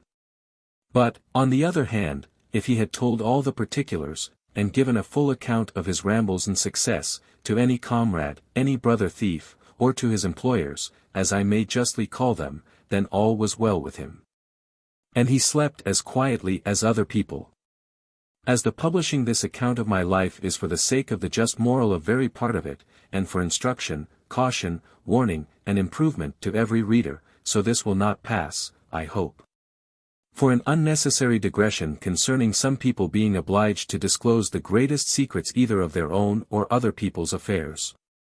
Under the certain oppression of this weight upon my mind, I labored in the case I have been naming, and the only relief I found for it was to let my husband into so much of it as I thought would convince him of the necessity there was for us to think of settling in some other part of the world. And the next consideration before us was, which part of the English settlements we should go to. My husband was a perfect stranger to the country, and had not yet so much as a geographical knowledge of the situation of the several places. And I, that, till I wrote this, did not know what the word geographical signified, had only a general knowledge from long conversation with people that came from or went to several places. But this I knew, that Maryland, Pennsylvania, East and West Jersey, New York, and New England lay all north of Virginia, and that they were consequently all colder climates, to which for that very reason, I had an aversion. For that as I naturally loved warm weather, so now I grew into years I had a stronger inclination to shun a cold climate. I therefore considered of going to Carolina, which is the only southern colony of the English on the continent of America, and hither I proposed to go. And the rather because I might with great ease come from thence at any time, when it might be proper to inquire after my mother's effects, and to make myself known enough to demand them. With this resolution I proposed to my husband our going away from where we was, and carrying all our effects with us to Carolina, where we resolved to settle, for my husband readily agreed to the first part, viz. That was not at all proper to stay where we was, since I had assured him we should be known there, and the rest I effectually concealed from him. But now I found a new difficulty upon me. The main affair grew heavy upon my mind still, and I could not think of going out of the country without somehow or other making inquiry into the grand affair of what my mother had done for me. Nor could I with any patience bear the thought of going away, and not make myself known to my old husband, brother, or to my child, his son. Only I would fain have had this done without my new husband having any knowledge of it, or they having any knowledge of him, or that I had such a thing as a husband. I cast about innumerable ways in my thoughts how this might be done. I would gladly have sent my husband away to Carolina with all our goods, and have come after myself, but this was impracticable. He would never stir without me, being himself perfectly unacquainted with the country, and with the methods of settling there or anywhere else. Then I thought we would both go first with part of our goods, and that when we were settled I should come back to Virginia and fetch the remainder, but even then I knew he would never part with me, and be left there to go on alone. The case was plain. He was bred a gentleman, and by consequence was not only unacquainted, but indolent, and when we did settle, would much rather go out into the woods with his gun, which they call their hunting, and which is the ordinary work of the Indians, and which they do as servants. I say, he would rather do that than attend the natural business of his plantation. These were therefore difficulties insurmountable, and such as I knew not what to do in. I had such strong impressions on my mind about discovering myself to my brother, formerly my husband, that I could not withstand them. And the rather, because it ran constantly in my thoughts, that if I did not do it while he lived, I might in vain endeavor to convince my son afterward that I was really the same person, and that I was his mother. And so might both lose the assistance and comfort of the relation, and the benefit of whatever it was my mother had left me. And yet, on the other hand, I could never think it proper to discover myself to them in the circumstances I was in, as well relating to the having a husband with me as to my being brought over by illegal transportation as a criminal. On both which accounts it was absolutely necessary to me to remove from the place where I was, and come again to him, as from another place and in another figure. Upon those considerations, I went on with telling my husband the absolute necessity there was of our not settling in Potomac River, at least that we should be presently made public there. Whereas if we went to any other place in the world, we should come in with as much reputation as any family that came to plant. That, as it was always agreeable to the inhabitants to have families come among them to plant, who brought substance with them, either to purchase plantations or begin new ones, so we should be sure of a kind, agreeable reception. And that without any possibility of a discovery of our circumstances. I told him in general, too, that as I had several relations in the place where we were, and that I durst not now let myself be known to them, because they would soon come into a knowledge of the occasion and reason of my coming over.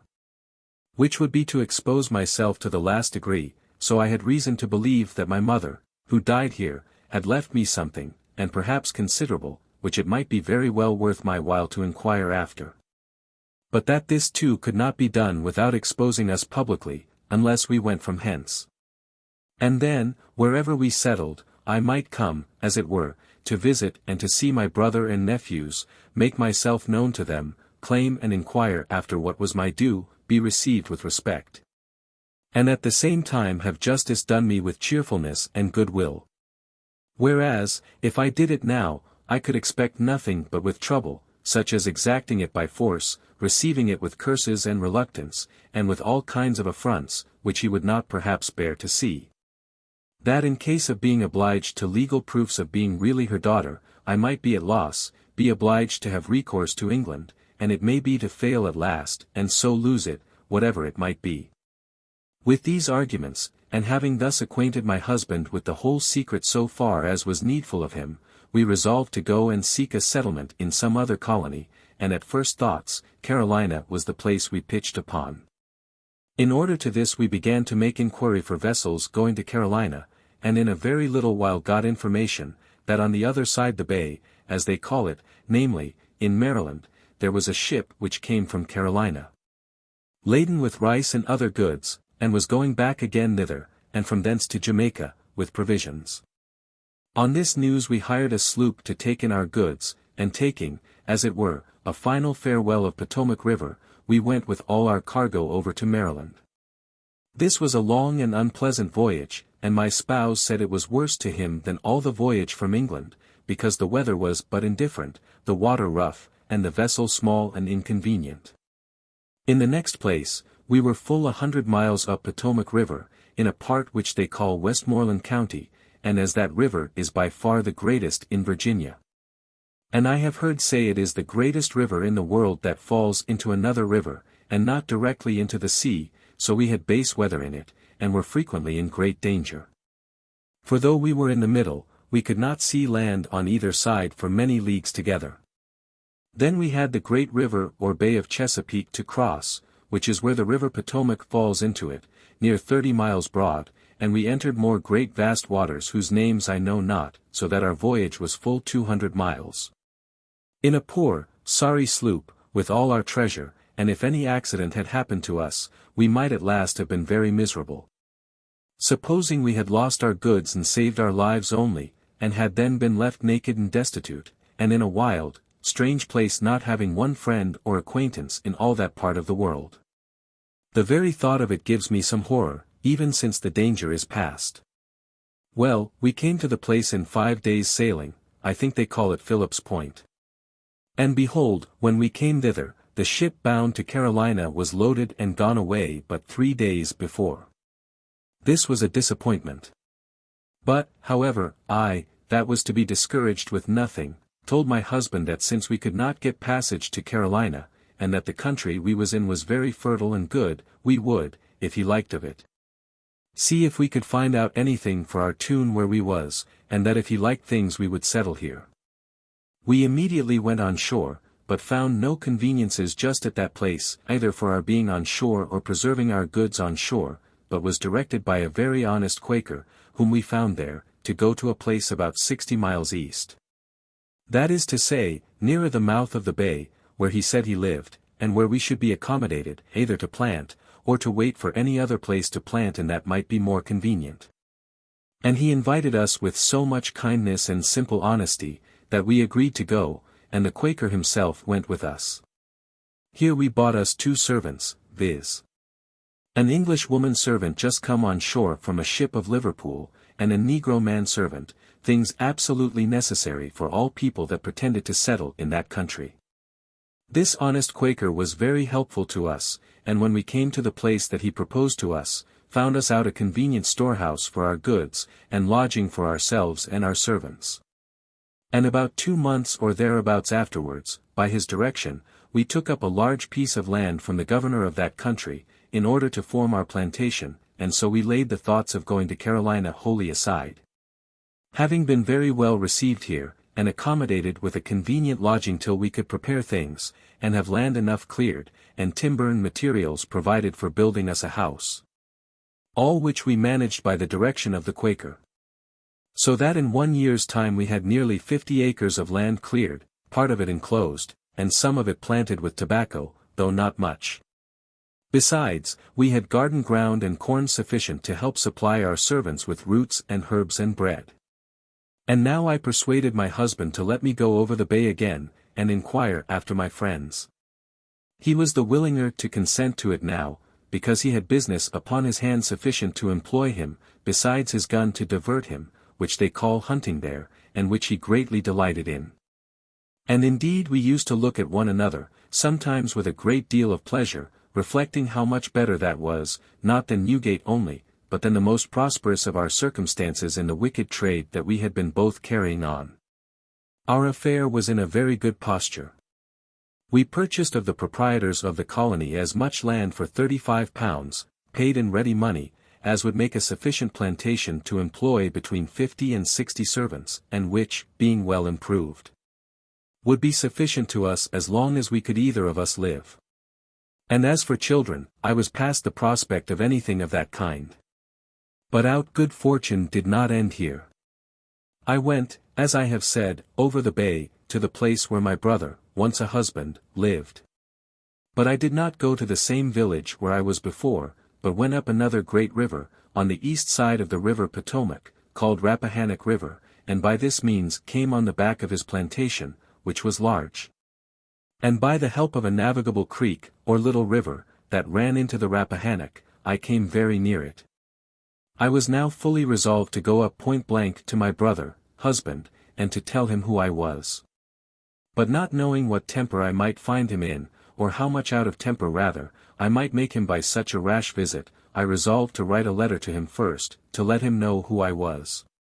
And that I was come not to give him any trouble upon the old relation, which I hoped was entirely forgot, but that I applied to him as a sister to a brother, desiring his assistance in the case of that provision which our mother, at her decease, had left for my support, and which I did not doubt but he would do me justice in, especially considering that I was come thus far to look after it. I said some very tender, kind things in the letter about his son, which I told him he knew to be my own child, and that as I was guilty of nothing in marrying him any more than he was in marrying me, neither of us having then known our being at all related to one another, so I hoped he would allow me the most passionate desire of once seeing my one and only child, and of showing something of the infirmities of a mother in preserving a violent affect for him, who had never been able to retain any thought of me one way or other. I did believe that, having received this letter, he would immediately give it to his son to read, I having understood his eyes being so dim, that he could not see to read it. But it fell out better than so, for as his sight was dim, so he had allowed his son to open all letters that came to his hand for him, and the old gentleman being from home, or out of the way when my messenger came. My letter came directly to my son's hand, and he opened and read it. He called the messenger in, after some little stay, and asked him where the person was who gave him the letter. The messenger told him the place, which was about 7 miles off, so he bid him stay, and ordering a horse to be got ready, and 2 servants, away he came to me with the messenger. Let any one judge the consternation I was in when my messenger came back, and told me the old gentleman was not at home, but his son was come along with him, and was just coming up to me. I was perfectly confounded, for I knew not whether it was peace or war, nor could I tell how to behave. However, I had but a very few moments to think, for my son was at the heels of the messenger, and coming up into my lodgings, asked the fellow at the door something. I suppose it was, for I did not hear it so as to understand it, which was the gentlewoman that sent him, for the messenger said, There she is, sir. At which he comes directly up to me, kisses me, took me in his arms, and embraced me with so much passion that he could not speak, but I could feel his breast heave and throb like a child, that cries, but sobs, and cannot cry it out. I can neither express nor describe the joy that touched my very soul when I found, for it was easy to discover that part, that he came not as a stranger, but as a son to a mother. And indeed as a son who had never before known what a mother of his own was. In short, we cried over one another a considerable while, when at last he broke out first. My dear mother, says he, are you still alive? I never expected to have seen your face. As for me, I could say nothing a great while. After we had both recovered ourselves a little, and were able to talk, he told me how things stood. As to what I had written to his father, he told me he had not showed my letter to his father, or told him anything about it. That what his grandmother left me was in his hands, and that he would do me justice to my full satisfaction, that as to his father, he was old and infirm both in body and mind. That he was very fretful and passionate, almost blind, and capable of nothing, and he questioned whether he would know how to act in an affair which was of so nice a nature as this. And that therefore he had come himself, as well to satisfy himself in seeing me, which he could not restrain himself from, as also to put it into my power to make a judgment, after I had seen how things were, whether I would discover myself to his father or no. This was really so prudently and wisely managed, that I found my son was a man of sense, and needed no direction from me. I told him I did not wonder that his father was as he had described him, for that his head was a little touched before I went away.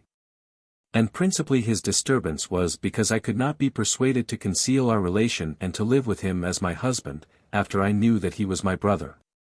That as he knew better than I what his father's present condition was, I should readily join with him in such measure as he would direct. That I was indifferent as to seeing his father, since I had seen him first, and he could not have told me better news than to tell me that what his grandmother had left me was entrusted in his hands, I doubted not, now he knew who I was, would, as he said, do me justice. I inquired then how long my mother had been dead, and where she died, and told so many particulars of the family, that I left him no room to doubt the truth of my being really and truly his mother. My son then inquired where I was, and how I had disposed myself. I told him I was on the Maryland side of the bay, at the plantation of a particular friend who came from England in the same ship with me. That as for that side of the bay where he was, I had no habitation. He told me I should go home with him, and live with him, if I pleased, as long as I lived, that as to his father, he knew nobody, and would never so much as guess at me. I considered of that a little, and told him, that though it was really no concern to me to live at a distance from him, yet I could not say it would be the most comfortable thing in the world to me to live in the house with him. And to have that unhappy object always before me, which had been such a blow to my peace before. That though I should be glad to have his company, my son, or to be as near him as possible while I stayed, yet I could not think of being in the house where I should be also under constant restraint for fear of betraying myself in my discourse. Nor should I be able to refrain some expressions in my conversing with him as my son, that might discover the whole affair, which would by no means be convenient. He acknowledged that I was right in all this. But then, dear mother, says he, you shall be as near me as you can. So he took me with him on horseback to a plantation next to his own, and where I was as well entertained as I could have been in his own. Having left me there he went away home, telling me we would talk of the main business the next day. And having first called me his aunt, and given a charge to the people, who it seems were his tenants, to treat me with all possible respect. About 2 hours after he was gone, he sent me a maid-servant and a negro boy to wait on me, and provisions ready dressed for my supper. And thus I was as if I had been in a new world, and began secretly now to wish that I had not brought my Lancashire husband from England at all. However, that wish was not hearty neither, for I loved my Lancashire husband entirely, as indeed I had ever done from the beginning, and he merited from me as much as it was possible for a man to do, but that by the way. The next morning my son came to visit me again almost as soon as I was up. After a little discourse, he first of all pulled out a deerskin bag, and gave it me, with 50 Spanish pistoles in it, and told me that was to supply my expenses from England, for though it was not his business to inquire, yet he ought to think I did not bring a great deal of money out with me, it not being usual to bring much money into that country. Then he pulled out his grandmother's will, and read it over to me, whereby it appeared that she had left a small plantation, as he called it, on York River, that is, where my mother lived, to me, with the stock of servants and cattle upon it. And given it in trust to this son of mine for my use, whenever he should hear of my being alive, and to my heirs, if I had any children, and in default of heirs, to whomsoever I should by will dispose of it. But gave the income of it, till I should be heard of, or found, to my said son, and if I should not be living, then it was to him, and his heirs. This plantation, though remote from him, he said he did not let out, but managed it by a head clerk, steward, as he did another that was his father's, that lay hard by it, and went over himself 3 or 4 times a year to look after it. I asked him what he thought the plantation might be worth. He said, if I would let it out, he would give me about £60 a year for it, but if I would live on it, then it would be worth much more, and, he believed, would bring me in about £150 a year. But seeing I was likely either to settle on the other side of the bay, or might perhaps have a mind to go back to England again, if I would let him be my steward he would manage it for me, as he had done for himself. And that he believed he should be able to send me as much tobacco to England from it as would yield me about £100 a year, sometimes more. This was all strange news to me, and things I had not been used to. And really my heart began to look up more seriously than I think it ever did before, and to look with great thankfulness to the hand of Providence, which had done such wonders for me, who had been myself the greatest wonder of wickedness perhaps that had been suffered to live in the world. And I must again observe, that not on this occasion only, but even on all other occasions of thankfulness, my past wicked and abominable life never looked so monstrous to me, and I never so completely abhorred it and reproached myself with it, as when I had a sense upon me of Providence doing good to me, while I had been making those vile returns on my part. But I leave the reader to improve these thoughts, as no doubt they will see cause, and I go on to the fact. My son's tender carriage and kind offers fetched tears from me, almost all the while he talked with me. Indeed, I could scarce discourse with him but in the intervals of my passion. However, at length I began, and expressing myself with wonder at my being so happy to have the trust of what I had left, put into the hands of my own child, I told him, that as to the inheritance of it, I had no child but him in the world. And was now past having any if I should marry, and therefore would desire him to get a writing drawn, which I was ready to execute, by which I would, after me, give it wholly to him and to his heirs. And in the meantime, smiling, I asked him what made him continue a bachelor so long. His answer was kind and ready, that Virginia did not yield any great plenty of wives, and that since I talked of going back to England, I should send him a wife from London. This was the substance of our first day's conversation, the pleasantest day that ever passed over my head in my life, and which gave me the truest satisfaction. He came every day after this, and spent a great part of his time with me, and carried me about to several of his friends' houses, where I was entertained with great respect. Also I dined several times at his own house, when he took care always to see his half-dead father so out of the way that I never saw him, or he me. I made him one present, and it was all I had of value, and that was one of the gold watches, of which I mentioned above, that I had 2 in my chest, and this I happened to have with me, and I gave it him at his 3rd visit. I told him I had nothing of any value to bestow but that, and I desired he would now and then kiss it for my sake. I did not indeed tell him that I had stole it from a gentlewoman's side, at a meeting-house in London. That's by the way. He stood a little while hesitating, as if doubtful whether to take it or no, but I pressed it on him, and made him accept it, and it was not much less worth than his leather pouch full of Spanish gold. No, though it were to be reckoned as if at London, whereas it was worth twice as much there, where I gave it him. At length he took it, kissed it, told me the watch should be a debt upon him that he would be paying as long as I lived. A few days after he brought the writings of gift, and the scrivener with them, and I signed them very freely, and delivered them to him with 100 kisses. For sure nothing ever passed between a mother and a tender, dutiful child with more affection.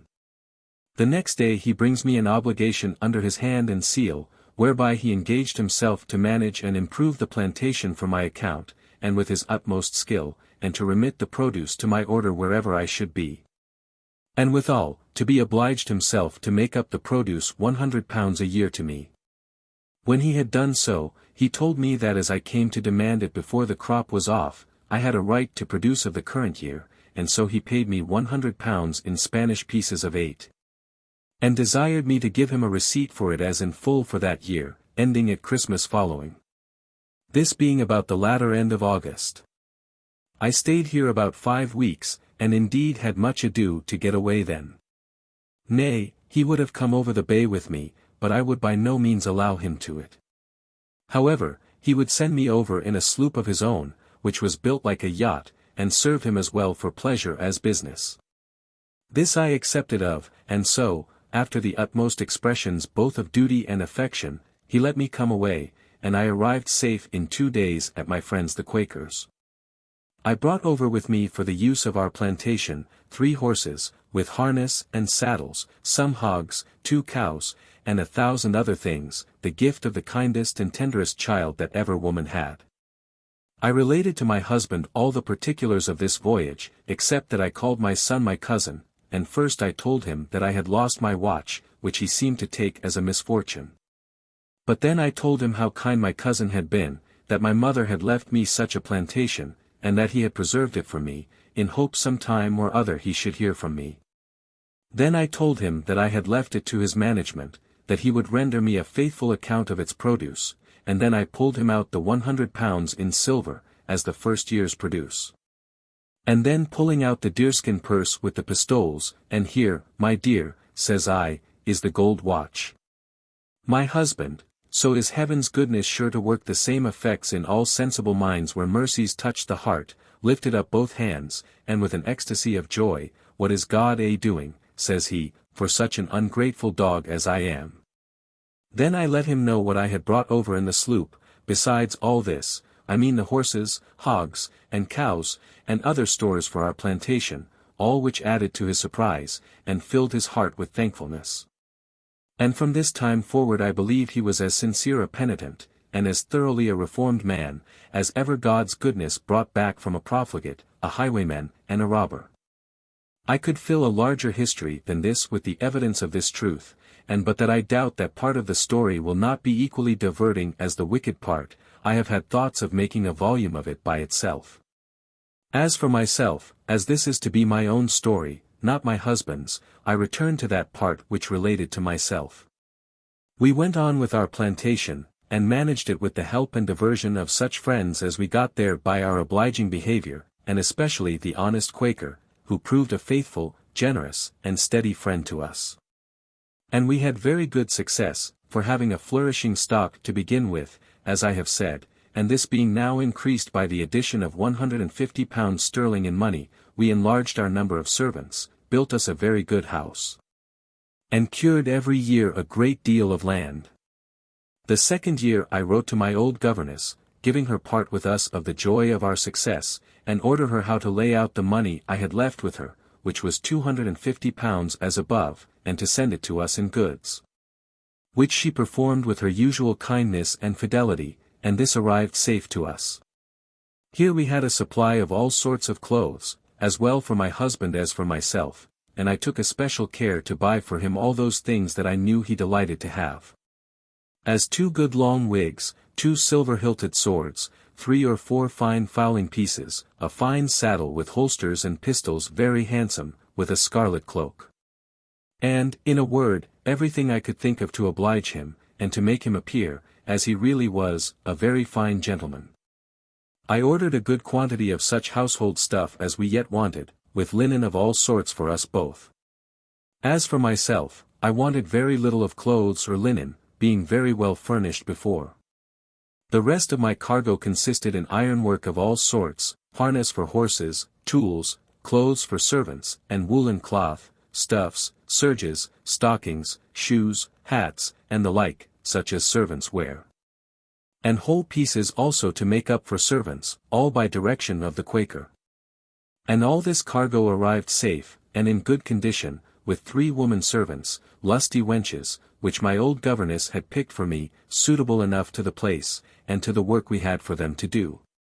One of which happened to come double, having been got with child by one of the seamen in the ship, as she owned afterwards, before the ship got so far as Gravesend, so she brought us a stout boy, about 7 months after her landing. My husband, you may suppose, was a little surprised at the arriving of all this cargo from England, and talking with me after he saw the account of this particular, my dear, says he, what is the meaning of all this? I fear you will run us too deep in debt, when shall we be able to make return for it all? I smiled, and told him that it was all paid for. And then I told him, that what our circumstances might expose us to, I had not taken my whole stock with me, that I had reserved so much in my friend's hands, which now we were come over safe, and was settled in a way to live, I had sent for. As he might see. He was amazed, and stood a while telling upon his fingers, but said nothing. At last he began thus, hold, let's see, says he, telling upon his fingers still, and first on his thumb. There's £246 in money at first, then 2 gold watches, diamond rings, and plate, says he, upon the forefinger. Then upon the next finger, here's a plantation on York River, £100 a year, then £150 in money, then a sloop load of horses, cows, hogs, and stores, and so on to the thumb again. And now, says he, a cargo cost £250 in England, and worth here twice the money. Well, says I, what do you make of all that? Make of it, says he, why, who says I was deceived when I married a wife in Lancashire? I think I have married a fortune, and a very good fortune too, says he. In a word, we were now in very considerable circumstances, and every year increasing. For our new plantation grew upon our hands insensibly, and in 8 years which we lived upon it, we brought it to such pitch, that the produce was at least £300 sterling a year, I mean, worth so much in England. After I had been a year at home again, I went over the bay to see my son, and to receive another year's income of my plantation. And I was surprised to hear, just at my landing there, that my old husband was dead, and had not been buried above a fortnight. This, I confess, was not disagreeable news, because now I could appear as I was, in a married condition. So I told my son before I came from him, that I believed I should marry a gentleman who had a plantation near mine. And though I was legally free to marry, as to any obligation that was on me before, yet that I was shy of it, lest the blot should some time or other be revived, and it might make a husband uneasy. My son, the same kind, dutiful, and obliging creature as ever, treated me now at his own house, paid me my £100, and sent me home again loaded with presents. Some time after this, I let my son know I was married, and invited him over to see us, and my husband wrote a very obliging letter to him also, inviting him to come and see him. And he came accordingly some months after, and happened to be there just when my cargo from England came in, which I let him believe belonged all to my husband's estate, not to me. It must be observed that when the old wretch my brother, husband, was dead, I then freely gave my husband an account of all that affair, and of this cousin, as I had called him before, being my own son by that mistaken unhappy match. He was perfectly easy in the account, and told me he should have been as easy if the old man, as we called him, had been alive. For, said he, it was no fault of yours, nor of his, it was a mistake impossible to be prevented. He only reproached him with desiring me to conceal it, and to live with him as a wife, after I knew that he was my brother, that, he said, was a vile part. Thus all these difficulties were made easy, and we lived together with the greatest kindness and comfort imaginable. We are grown old. I am come back to England, being almost 70 years of age, husband 68, having performed much more than the limited terms of my transportation.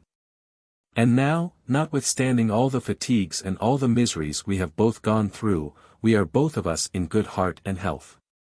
My husband remained there some time after me to settle our affairs, and at first I had intended to go back to him, but at his desire I altered that resolution, and he is come over to England also, where we resolve to spend the remainder of our years in sincere penitence for the wicked lives we have lived.